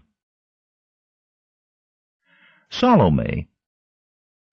In WB, the wicked twin sister of Taramis, QV. In Matthew 14, the daughter of Herodias. Samara. In PE, a Turanian outpost. From Samara, a city in Iraq, once briefly the capital of the Caliphate. Sancha. In PO, a Zingaran girl, the daughter of the Duke of Cordova, a Spanish and Provençal proper name. Sarita equals Livia. In first draft of VW, discarded, possibly from the feminine given name Serena. Sarpedon equals Tusculan. In first draft of BR, discarded. A Lycian prince in the Iliad, slain at Troy by Patroclus. Sasan, in BG, an Aranastani treasure hunter. Sasan, Sasan or Sassan, was the legendary founder of the Sassanid dynasty, plus Roman numeral 3 to plus Roman numeral 7 in Iran. Satha. In SC, a giant snake, from Sathanas, a Greek form of Satan. Sathus equals Set. In first draft of CC, discarded. From the same source as Satha, QV. Scavonus. C. Emilius. Possibly from Savona, Italy, or from such Roman names as Sivinus, Sivola. Shohira. In BB, MB, a province of the Westermark, from Schoharie Creek or County, New York. Shondara. In BB, the principal town of Shohira, possibly a combination of Sconadoa and Thendara, New York. Sebro equals Gabelaz. In first draft of TT, discarded. Secundaram. In PC, CA, a city between Turan and Vendya, under Turanian rule. From Secunderabad, Sekunderabad, Sikandarabad, Alexander's place, India, named for Secundar Lodi of Jaunpur, F. 1500, whose name in turn may come from that of Alexander the Great, plus the common am ending found in many southern Indian cities, e.g. Visagapattam. Sergius. In SM, a Kothic pirate captain. A Roman Gentile name. Servio. In CC, a Masantian innkeeper. Italian for Servius, QV. Servius. In CC, a Servius Galanus is an Aquilonian noble. A Roman Gentile name. Set. In GB, QC, BC, etc., the Stygian serpent god.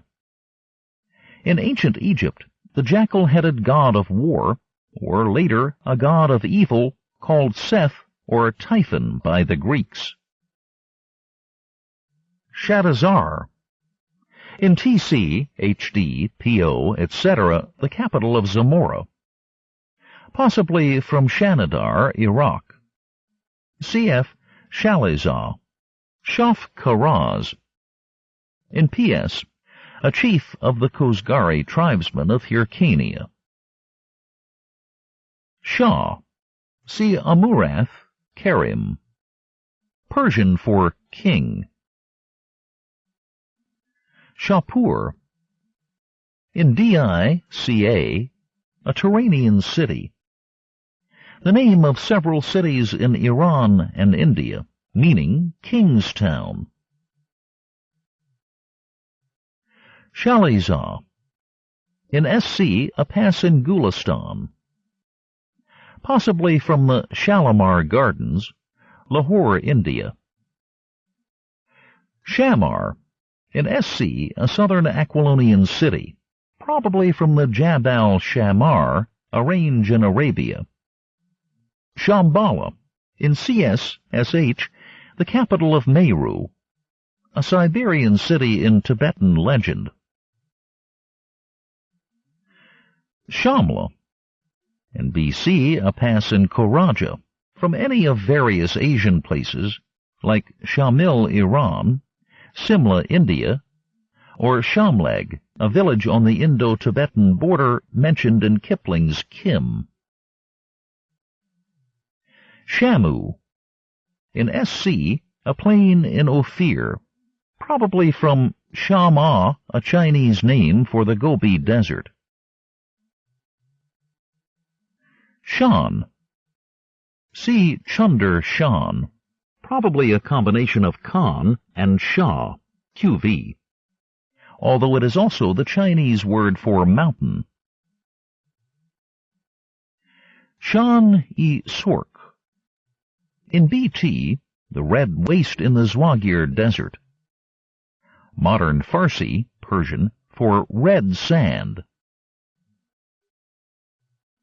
Shangara. In PS, the abode of the people of the summit. Shanya. In PS, the daughter of a chief of the Kozgari. Shapur. In CA, a Turanian soldier.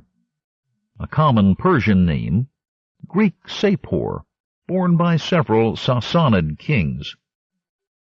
Shaolun. In CA, a village in Kitai near Pekong. Shem. In TE, QC, BC, etc., a land south of the Hyborian nations, divided into city-states and bordering Stygia. In the Bible, Noah's eldest son, the ancestor of the Hebrews, Arabs, and Assyrians, hence the modern Semite and Semitic, via Greek sem, used properly to designate the family of languages spoken by these peoples. Shavatus.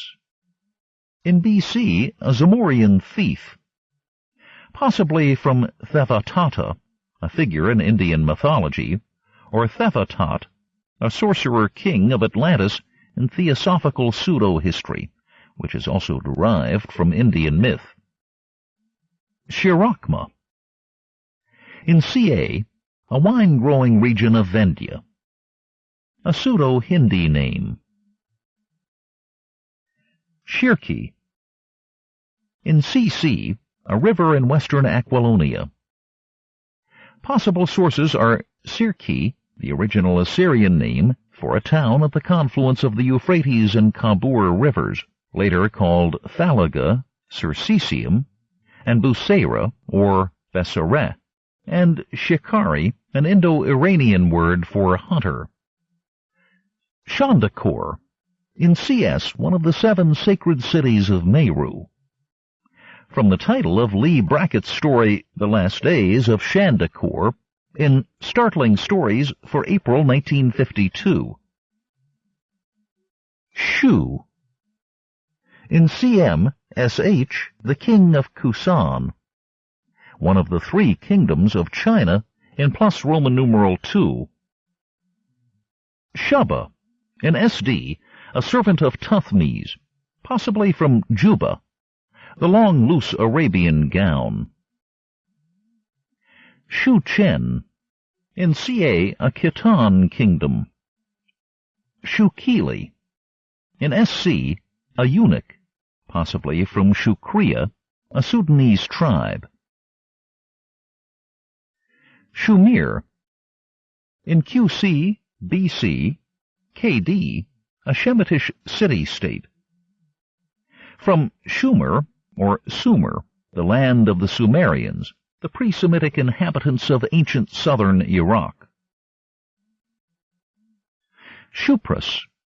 In BC, the Aga Shupras is a Korajan counselor, possibly from Shukra, Arabia. Cf. Aga. Shushan. In BC, a Shemitish river. In DI, a Shemitish city, one of the names of ancient Shusha, Susa, Shush, or Sus, Iran, the capital of ancient Elam, Elamaeus, Huja, Uvja, Gution, or Susiana, modern Khuzestan. Sigtona. In LW, WM, a stronghold in southwestern Hyperborea, a town of early medieval Sweden. Sigurd. In CB, CI, a Van sailor. From Sigurd, or Siegfried, the great North European mythical dragon-slaying hero. Simura. In HS, a city-gate of Ascalon. From Simurg, in Persian myth a gigantic bird, mentioned in the Shahnameh as dwelling on Mount Kaf. Siagina Kisua. In CB, the former name for the nameless isle. From Swahili, Sijina Kisiwa, no-name island. Sipta. In GT, a Stygian magician, living in a tower on a nameless island. An Egyptian king of the 19th dynasty, circa minus 1200. Skandaga. Skandaga, Scandagaga. In BB, Quarata QV is called the Witch of Skandaga.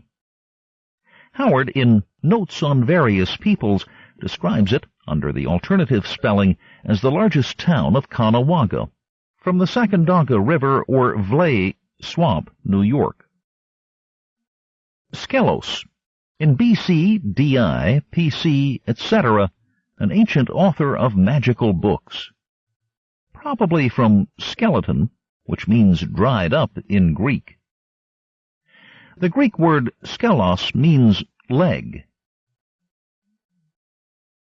Scuthus. In first draft of CC, a necromancer. Discarded. Sokandaga equals Ligurian. In first draft of BB, discarded. From the same source as Skandaga, QV. Sogdia. In RE, a region in Hyrcania.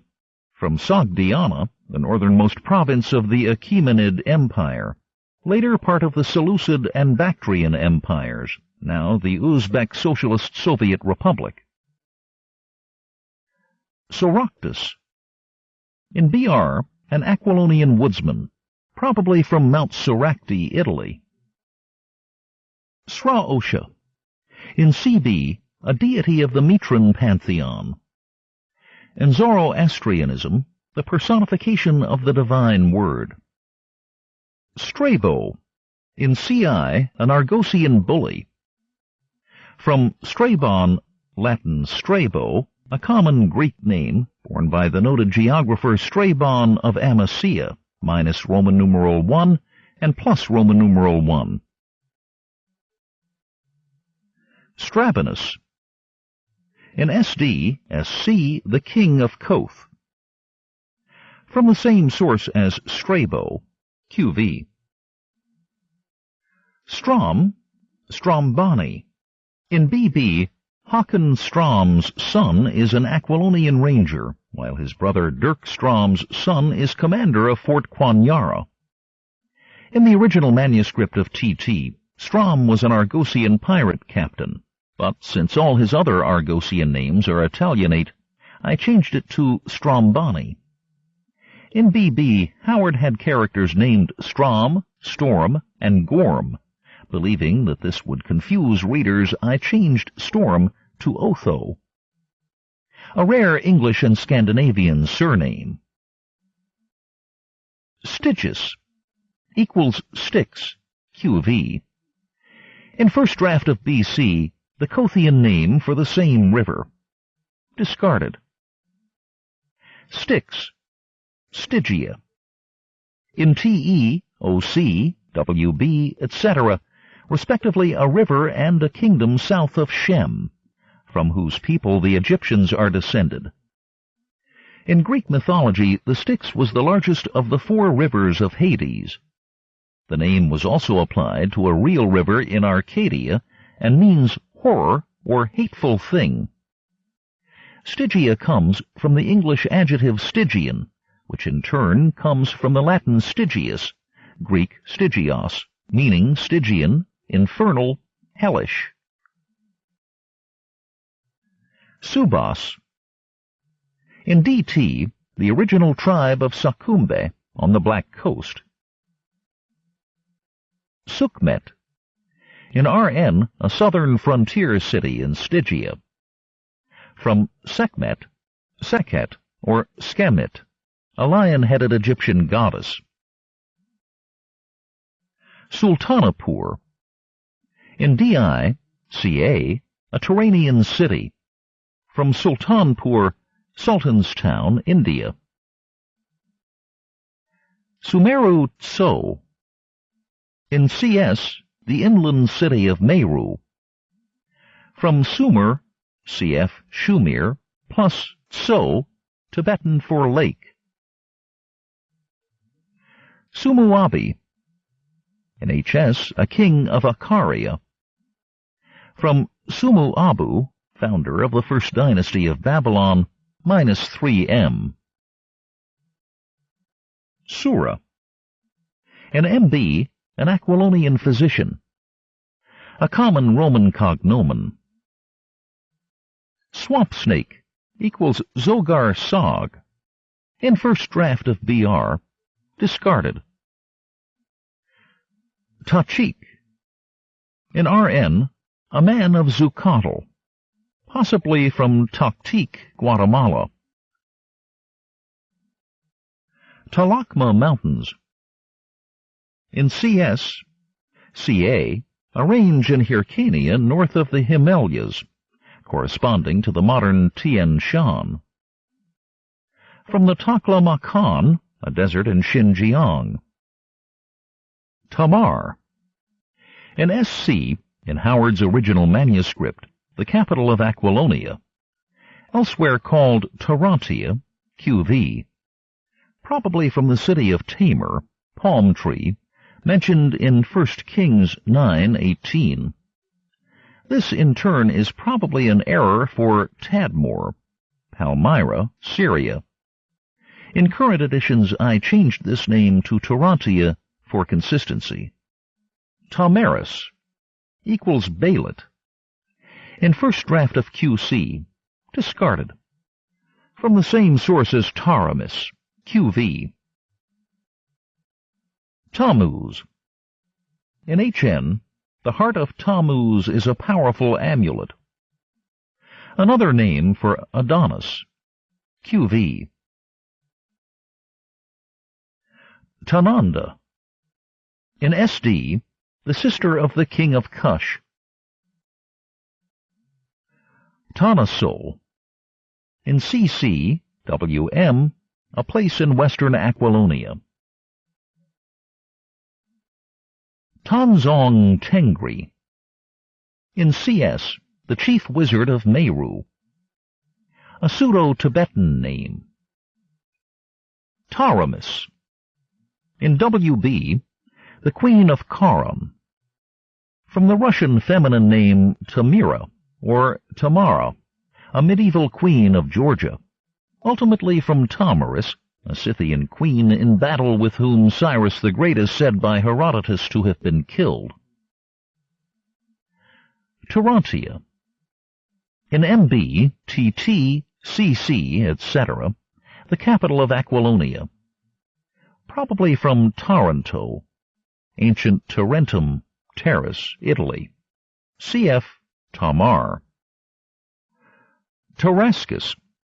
In CC, CA, the brother of the king of Nemedia, possibly from Tarascon, France, or from the Tarascan Indians of Mexico. Tarim. In DI, PC, a Turanian divinity. A river in Xinjiang. Tartar. In CA, a Uyghur shaman. From Tartar, a medieval European corruption of the Persian Tatar, originally meaning a member of one of the tribes of Siberian Mongoloid nomads of Turkic or Tungusic stock, but later applied to all Central Asian Mongoloid nomadic peoples, who periodically invaded the civilized lands to the east, west, and south. Tashudong. In CS, a Maruvian, a pseudo-Tibetan name. Taran.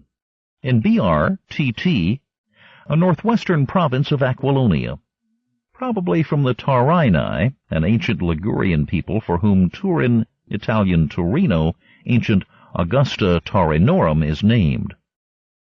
Taurus. In TE, a Nemedian thief.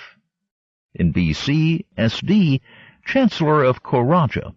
In BN, Conan's younger son. Latin for bull. The Greek cognate tauros was also used as a personal name. Tecatl. In RN, a man of Zucatl. From Techotlala, an Aztec chief of plus Roman numeral 14. Tecuhtli. In RN, one of the feuding clans of Zucatl. From Tecuhtli, Aztec, equals Nahuatl, for grandfather or counselor. Tursan. In SK, a barony in Ophir. Teanoga. In BB, a Pictish shaman. A pseudo-Iroquois name. Teospa. In RE, a Turanian prince. From the Persian name Teosp and other names ending in ASP or ASPA. Tezcati.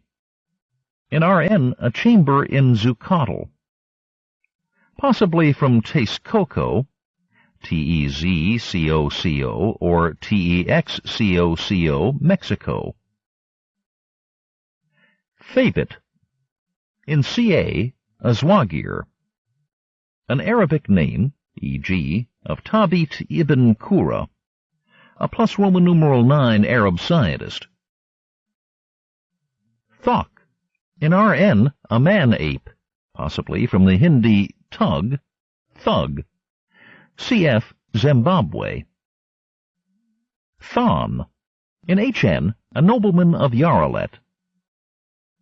Thonara, in CA, a woman spy for King Yezdegerd, from the Saxon word thane, Thane, or Thegn, chief, nobleman.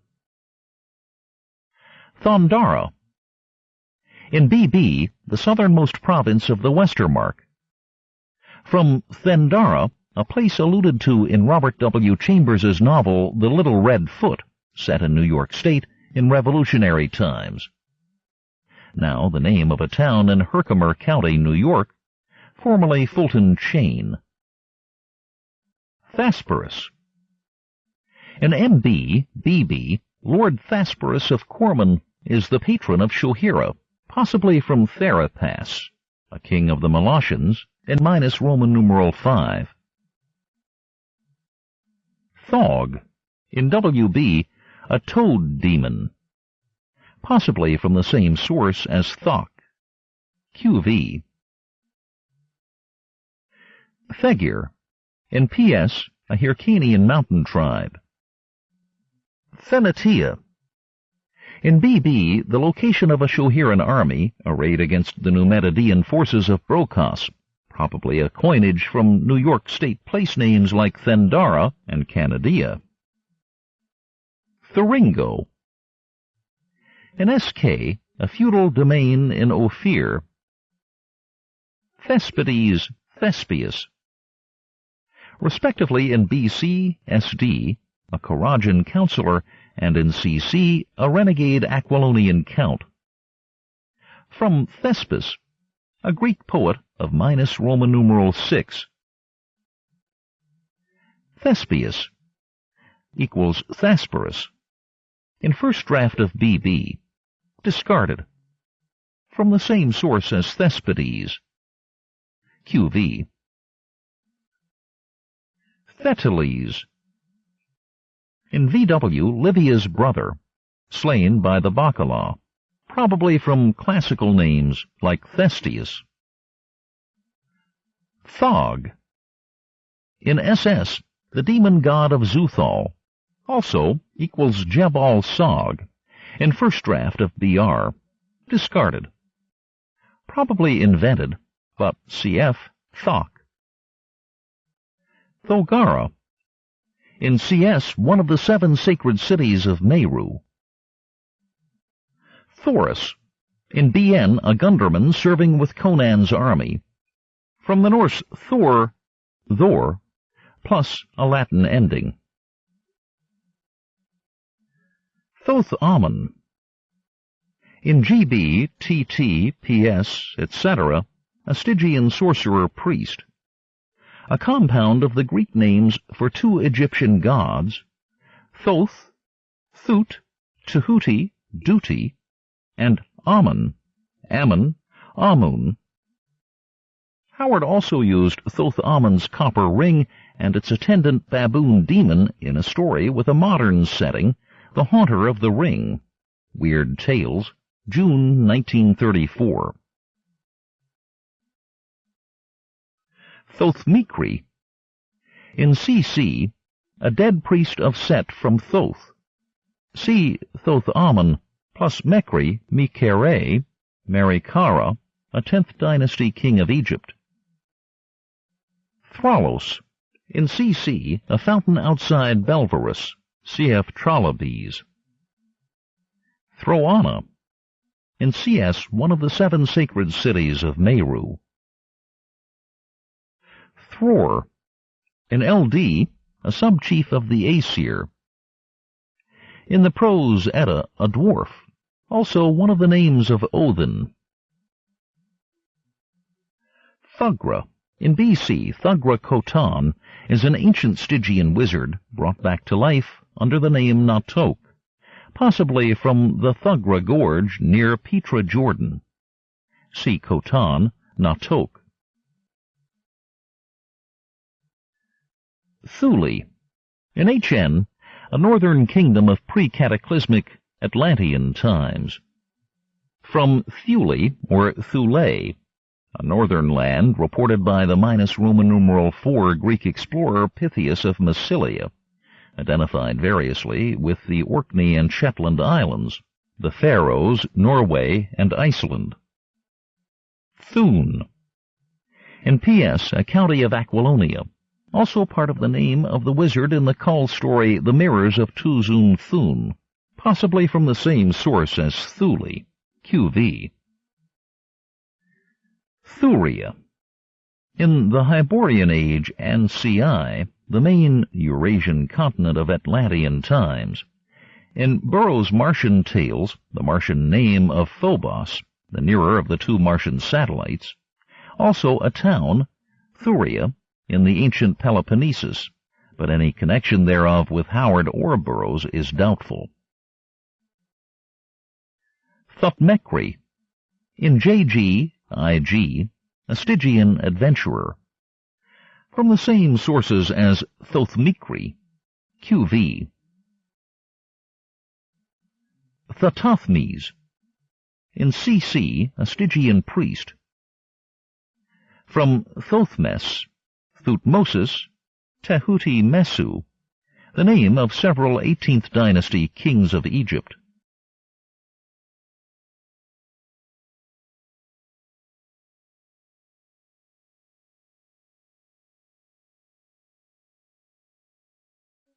Side 8. Conan the Swordsman, by L. Sprague de Camp and others. Continuing with Hyborian names, on page 244. Tiberius. In BR, an Aquilonian trader. In CC, an Aquilonian noble. An ancient town in Palestine. Modern Tabaria. Tiberio. In CC, Publio's secretary. Italian for Tiberius, a Roman prenomen or personal name. Tibu. In DT, a desert tribe of Kush, subject to Tombalku, from the Tibu, Tibbu or Tibu, a Saharan tribe living around the Tibesti Mountains. Tilutan. In DT, a Ganata brigand. Tina. In TT, a young Ophirian girl, diminutive of feminine names like Albertina, Christina, etc. Tito. In QC, an Argosian sea captain. Italian for Titus, a Roman prenomen or personal name. Tlazitlon. In RN, the race that built Zucatl, possibly from Tizatlan, Mexico, or a combination of Tlaxcala, Tlascala, or Tlaxcala, Mexico, and Zatlan, a place in Aztec mythology. Tolkemec. In RN, a wizard of Zucatl, possibly a combination of Toltec and Chichimec, two dynasties or dominant tribes from pre-conquest Mexican history. Tombalku. In DT, a city on the southern edge of the desert south of Stygia. From Timbuktu, or Timbuktu, in the République du Soudan, the capital of a succession of Negro empires in medieval times. Topal. In RN, a man of Zucatl, possibly from copal, a resinous gum collected from various tropical American trees and used as incense. Tor. In CC, a Nemedian barony. The word means hill or peak in English. Tauragus. In first draft of RN, the place near which Conan's ship was sunk. Discarded, possibly from the same source as Tortage, QV. Torgrio. In SK, a thief of Ianthe. Tor, T-O-R-H. See Brocas, probably from the same source as T-O-R, Q-V. Tortage. In P.O., a pirate town in the Barracas. From Tortuga, Spanish for turtle, the name of two Caribbean islands with a piratical history. Tothmikri. In T.T., a Stygian prince. From the same sources as Thothmikri, Q.V. Tothra. In SS, a dream place, possibly a combination of the names of the Egyptian gods Thoth and Ra.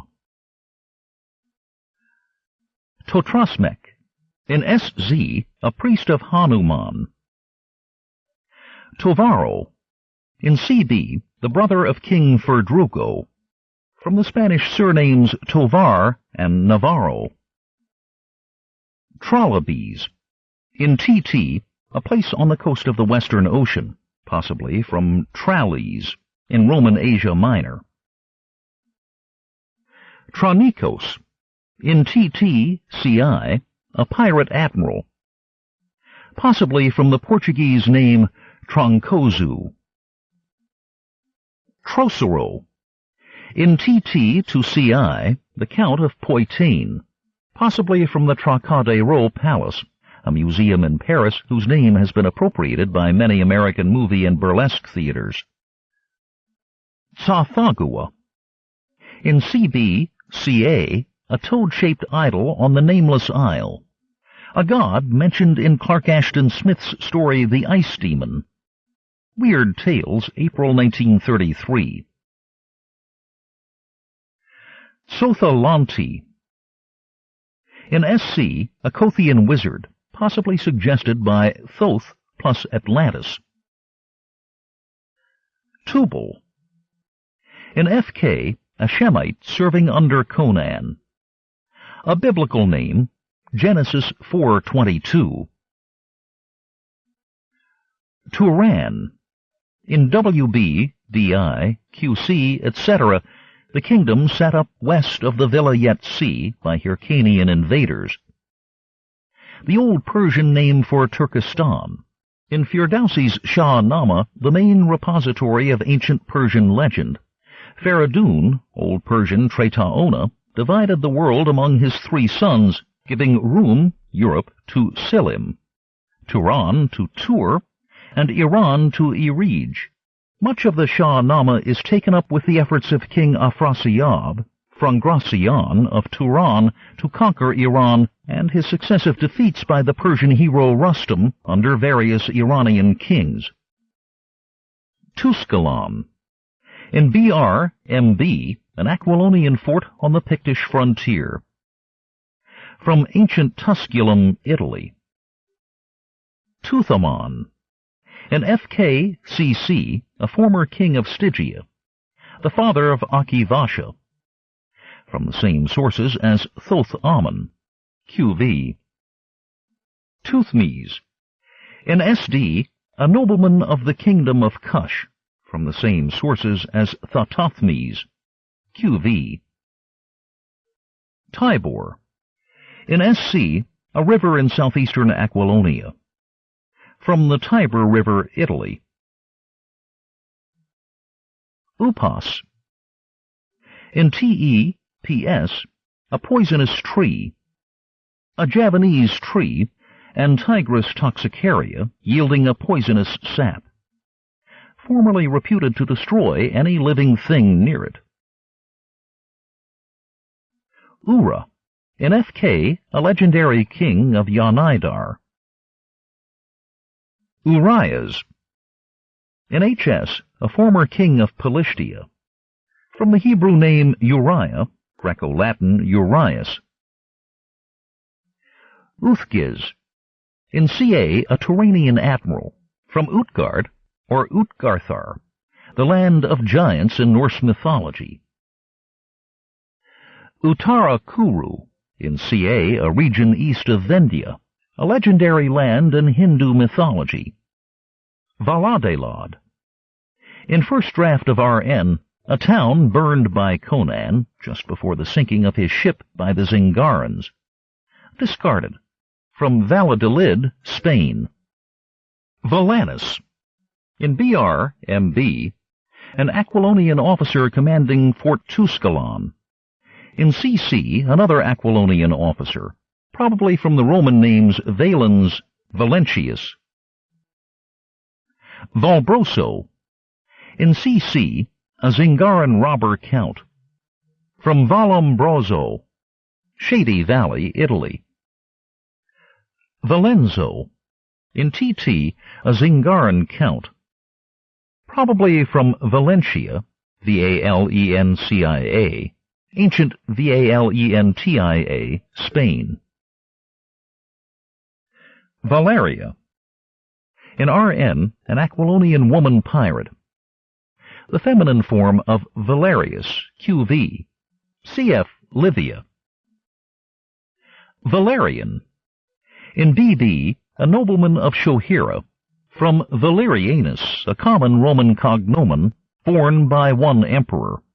It is the adoptive form of the Roman Gentile name Valerius, indicating that the bearer has been adopted into the Valerian gens.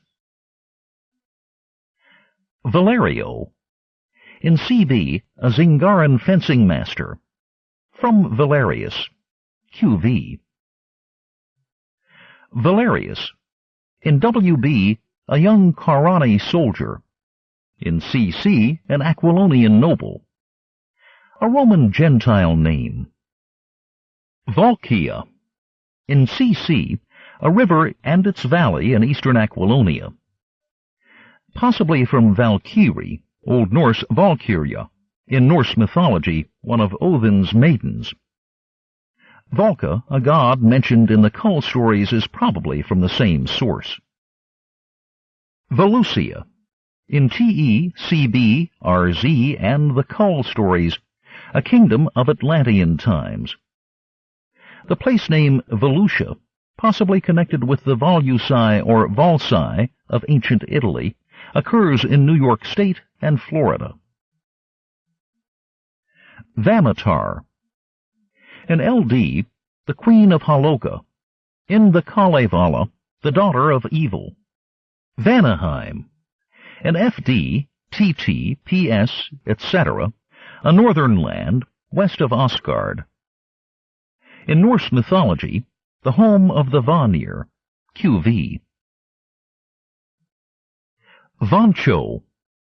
In CB, the first officer of Zarono's Petrol. From the Spanish name Sancho.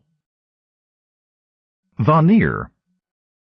In FD, QC, TC, etc., the people of Vanaheim, QV. In Norse mythology, a class of deities, singular Vanr, or Van, originally of fertility and later of weather, agriculture, and commerce. Varana equals Velitrium. In first draft of BR.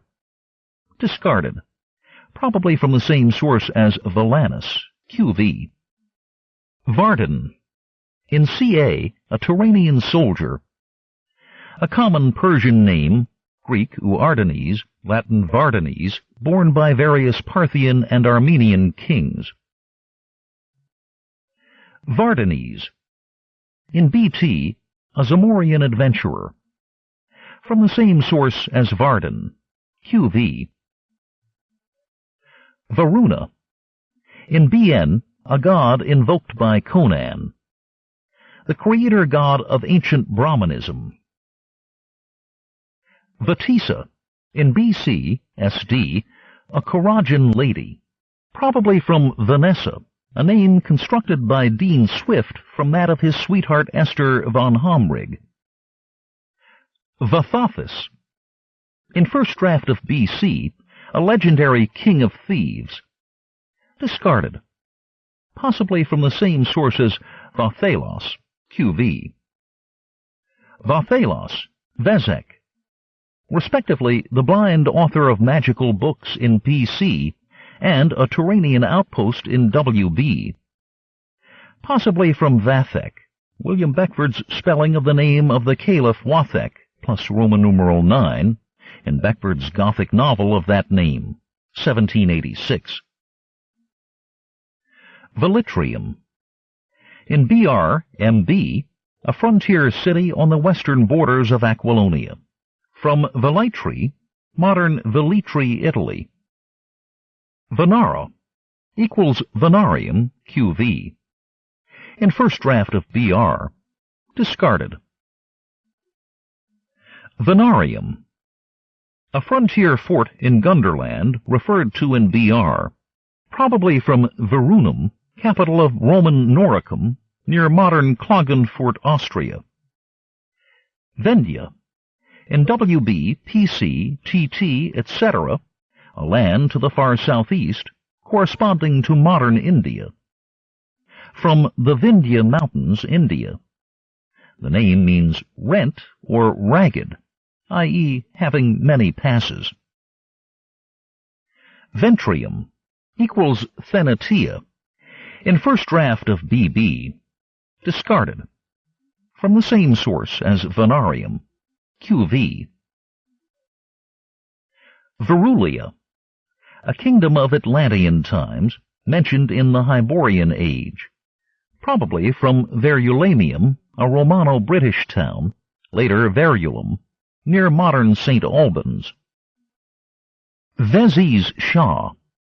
In CA, a Turanian city governor. From Vizier, the Arabic ministerial title, and Shah, QV. Vilayet. In SM, DI, BR, etc., an inland sea east of Turan, corresponding to the modern Caspian, also in former times called the Hyrcanian Sea, and the Sea of Gel. Turkish for province. Vilaris. In DT, a former king of Aquilonia. Probably from Valerius, QV. Vilagro. In CB, the Duke of Cordova. A pseudo-Spanish name. Vinashko. In RE, a chief of the Yuetchi.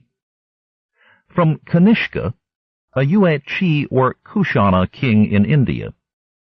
Circa plus 100. Virata. In FK, a Kosalan magus of Yanaidar. The king of Matsya in the Mahabharata. Varunians. In LW, a people of Hyperborean descent, dwelling in the border kingdom. From Virunum, see Venarium. Vladislav. See Olgerd. A Russian proper name. Voivode. In WB, the title of the mercenary Captain Constantius. A title of medieval Slavic generals and governors and of Romanian princes. Volmana. In PS, an Aquilonian noble, possibly from the Vomano River, Italy. Wadai. In SZ, a Negro country. A part of the Republic of Chad, Africa. Formerly a powerful black kingdom in that area, conquered by the French in 1908-12. Wakla. In CA, a Turanian fort in the Zwagir Desert. Originally Wagra, from the verb wager. Wamadzi. In CA, a Himalayan tribe. Wazuli. In PC, a Himalayan tribe. From the Wazirs, a Pukhtun tribe of Pakistan. Burroughs used Waziri as the name of an African tribe. Westermark. In BB-MB, the borderland between Bossonia and Pictland. From Western and Mark, an old variant of March in the sense of border. Uighurs. In CA, a tribe of Hyrcanian nomads. From the Uyghurs, for which see Quigars. Wodan. In WB, Conan's horse. From the North European creator god Odin, or Wotan. Wuwan, in Ca, a desert west of Kitai, a pseudo-Chinese name. Wulfhera, in Fd, an Aesir chief, an Old Saxon name meaning wolf army, born by a pious plus Roman numeral 7 king of Mercia. Also a character in the stories of Howard's Dark Age hero Cormac MacArt. Zag, in first draft of DI, the Yuetchi fisherman, discarded. Zaltotan, in CC, CA, BN, an Achuronian wizard, probably from Saloon, Mexico. Zapur, in TE, an island in the Sea of Vilayet, probably from Shapur, QV. Zatmek, in RN, a man of Zucatl, a pseudo-Aztec name. Sotalank, in RN, one of the feuding clans of Zucatl, probably from Sicalanco, Mexico. Sotli, in CI, the devil god of Antilia, a pseudo-Aztec name. Zuthal, Xuthal, Xuthol, in SS, a city south of the kingdom of Kush. The former spelling is Howard's, the latter appears only on Kyle's N paper maps for the Gnome Press editions of the Conan stories. Yag, in TESC, a distant planet. Also a place spelled Yagg in Howard's novel Al-Murik. Yagkulan, an expletive in SC, possibly from Yaxchilan, Guatemala, a city of the so-called Mayan Old Empire on the Usumacinta River. Yagkosha, or Yoga. In TE, an elephant-headed native of the planet Yag, QV. See Crotia. Ya Cheng, in CA, a Khitan magician, a pseudo-Chinese name. From the names of the Chinese leaders Sun Yat-sen and Chiang Kai-shek. Yajur, in SZFK, a god of Kosala. From Yajur Veda, a section of the Vedas' Hindu scriptures dealing with ritual. Yakov, in CI, a Zaporozhian pirate in the Barakas. A Russian name, cognate with Jacob. Yama, in CS, the Maruvian creator god. In Hindu myth, the god of the underworld. Yamad al-Afta, in CA, a name of Conan among the Zwagirs. From the villain Jamal in the movie Sinbad the Sailor with Douglas Fairbanks Jr. and the Arabic definite article al and afta from naphtha. Yanaidar, in FK, a sinister city in the Ilbars Mountains. From Janaidar, a legendary city in Central Asia. Yanak, in CA, a Vilayet pirate. From Kanaka, Polynesian for a native man. Yan Yoga, in SH, the stronghold of the Velusian serpent folk south of Kush. Yar, see Alafdal, a Pukhtun name. Yar Alal, in CA, a Zwagir. Yaralet, in HN, a city in Turan. Probably from Tokalet, an abandoned Berber city in the western Sahara. Yasala, in RN, a woman of Zucatl. Yasmela, Yasmina, respectively the Queen Regent of Koraja in BC, KD, and the Devi of Vendya in PC, CA. From the Arabic Yasmin, jasmine, whence the feminine names. Yasunga. In CC, a Negro galley slave. In CI, a black Moroccan pirate. Yateli. In DI, a Dagonian girl. Yelaya.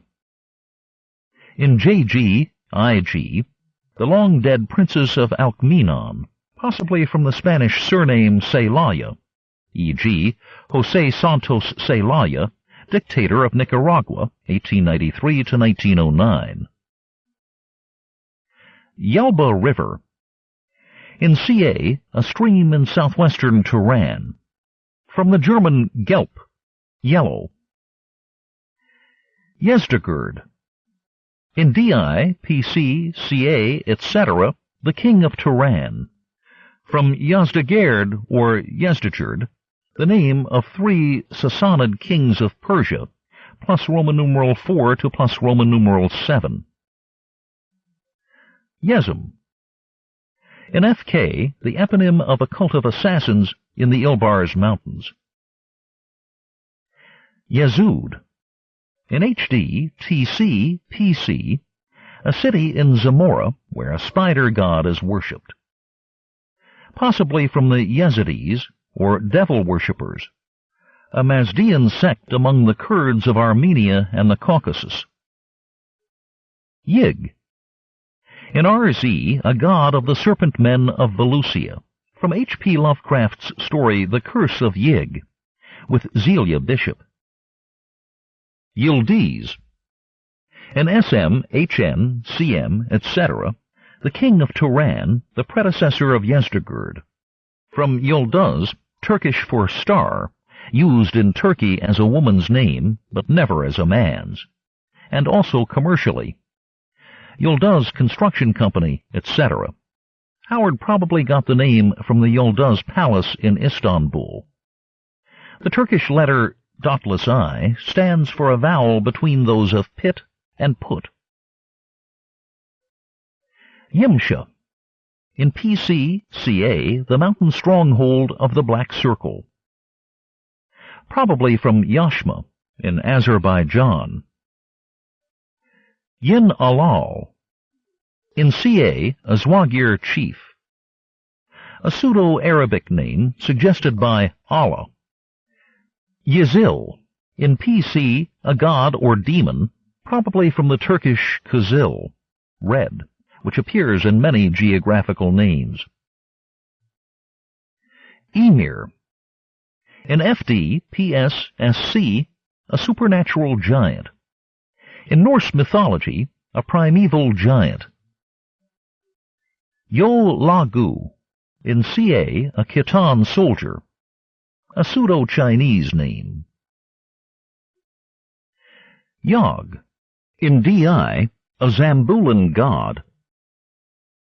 Yoga. See Yog Kosha. In Howard's novel Al-Murik, Yog is the name of a river. Yotapong. In JG, a place in Kosala referred to. Yothka. In SC, a magical plant. Yuetchi. In DI, RE, a primitive tribe living around the southern end of the Sea of Vilayet. From the Yuetchi, or Kushana, a Turco-Tatar people that conquered an Indian empire, in plus Roman numeral 1. Yukub. In CA, a Turanian city. Possibly from Kub, Swedish for cube. Yun. In TE, a Khitan god. Zabela. A coastal place mentioned in RN, possibly from the same source as Zargeba, QV. Zahak. In FK, a Hyrcanian captain in Yanaydar. A demon in Persian mythology. Also Zohak and Dohaka. Zahimi. In BC, a clan living near the pass of Shamla. Zal. In BG, a Zamorian. In Persian legend, Rustum's father. Zambula. In SZ, SK, TT, a city in the southeastern deserts. From Stamboul, a French spelling of Istanbul, the former Constantinople or Byzantium. Zamora. In TE, QC, SM, etc., an ancient kingdom east of the Hyborian lands. A town and a province in Spain, also used as a Spanish surname. Zong. In WB, a priest. Zapeo Dakova. In DT, the commander of the mercenary force that invades Stygia. Zapeo is pseudo-Spanish.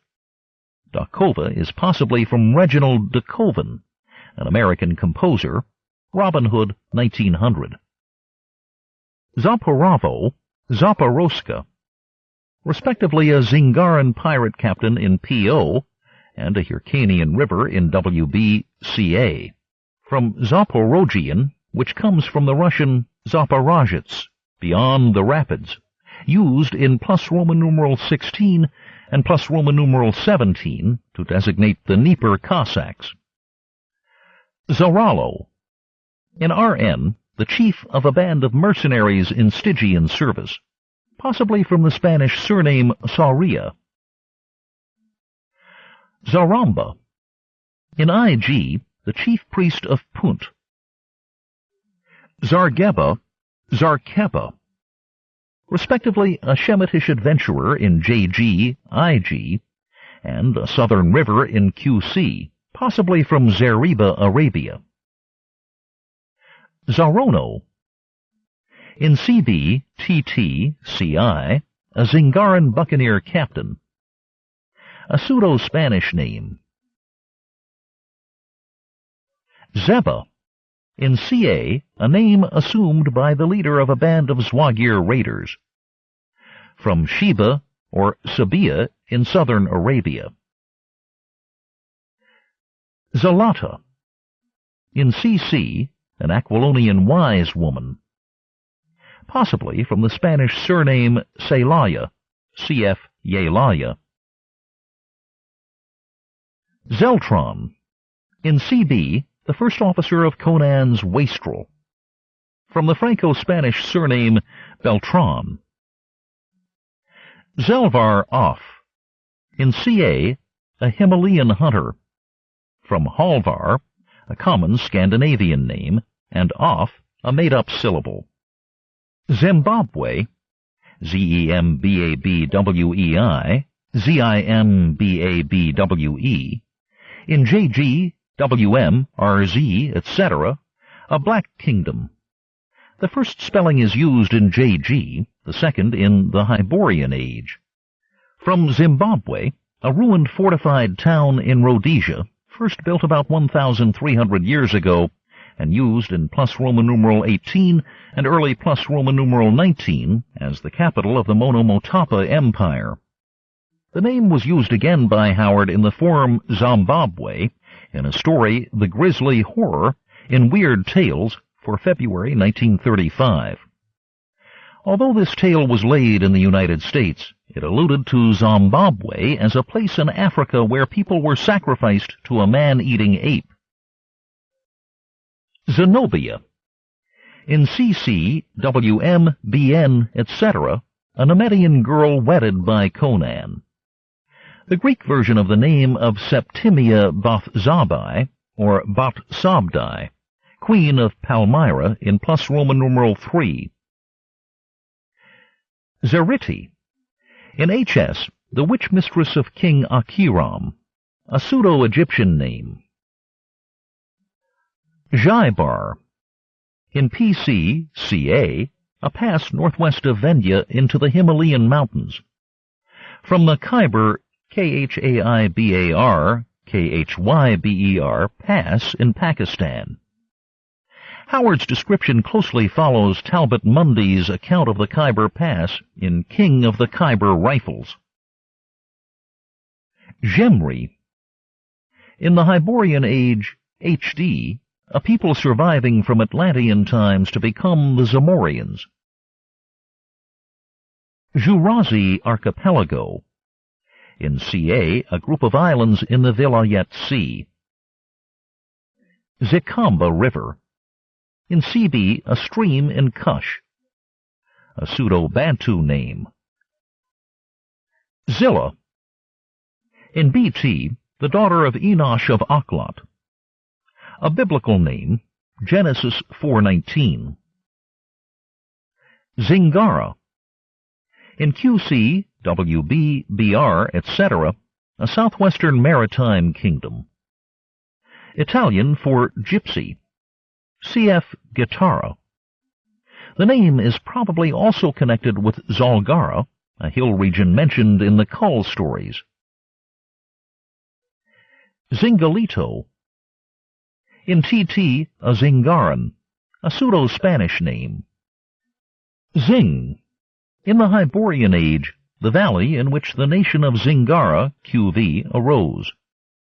A remote possibility is a connection with the Zing or Zinj, a Sudanese people mentioned by the medieval Muslim writer Masudi. Zlanath.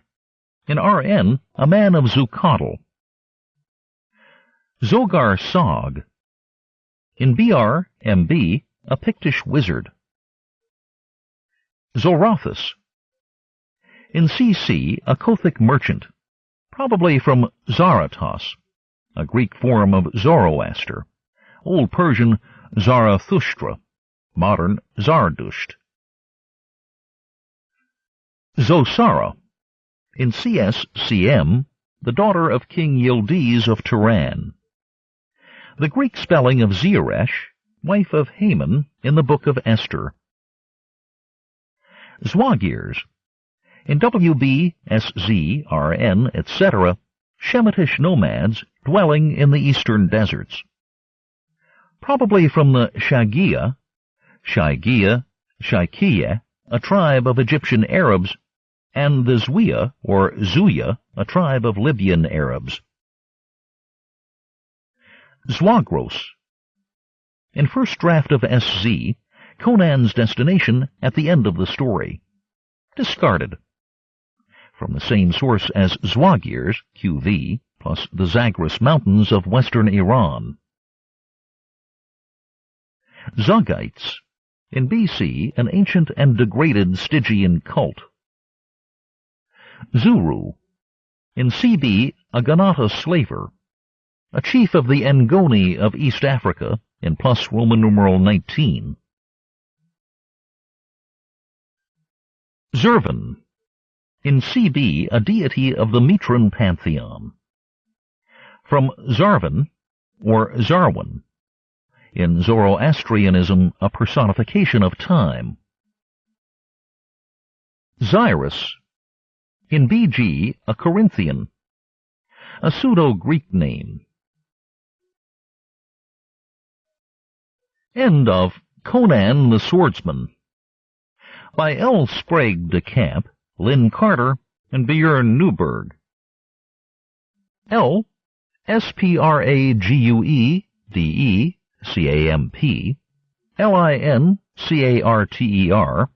and BJORNNYBERG. Read by John Polk in the studios of the American Printing House for the Blind, Louisville, Kentucky, for the Library of Congress, August 2006.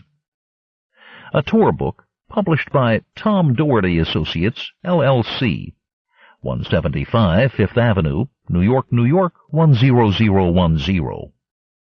www.tor.com. Further reproduction or distribution in other than a specialized format is prohibited. If you found any cassette in this book to be defective, please place a rubber band or piece of string around that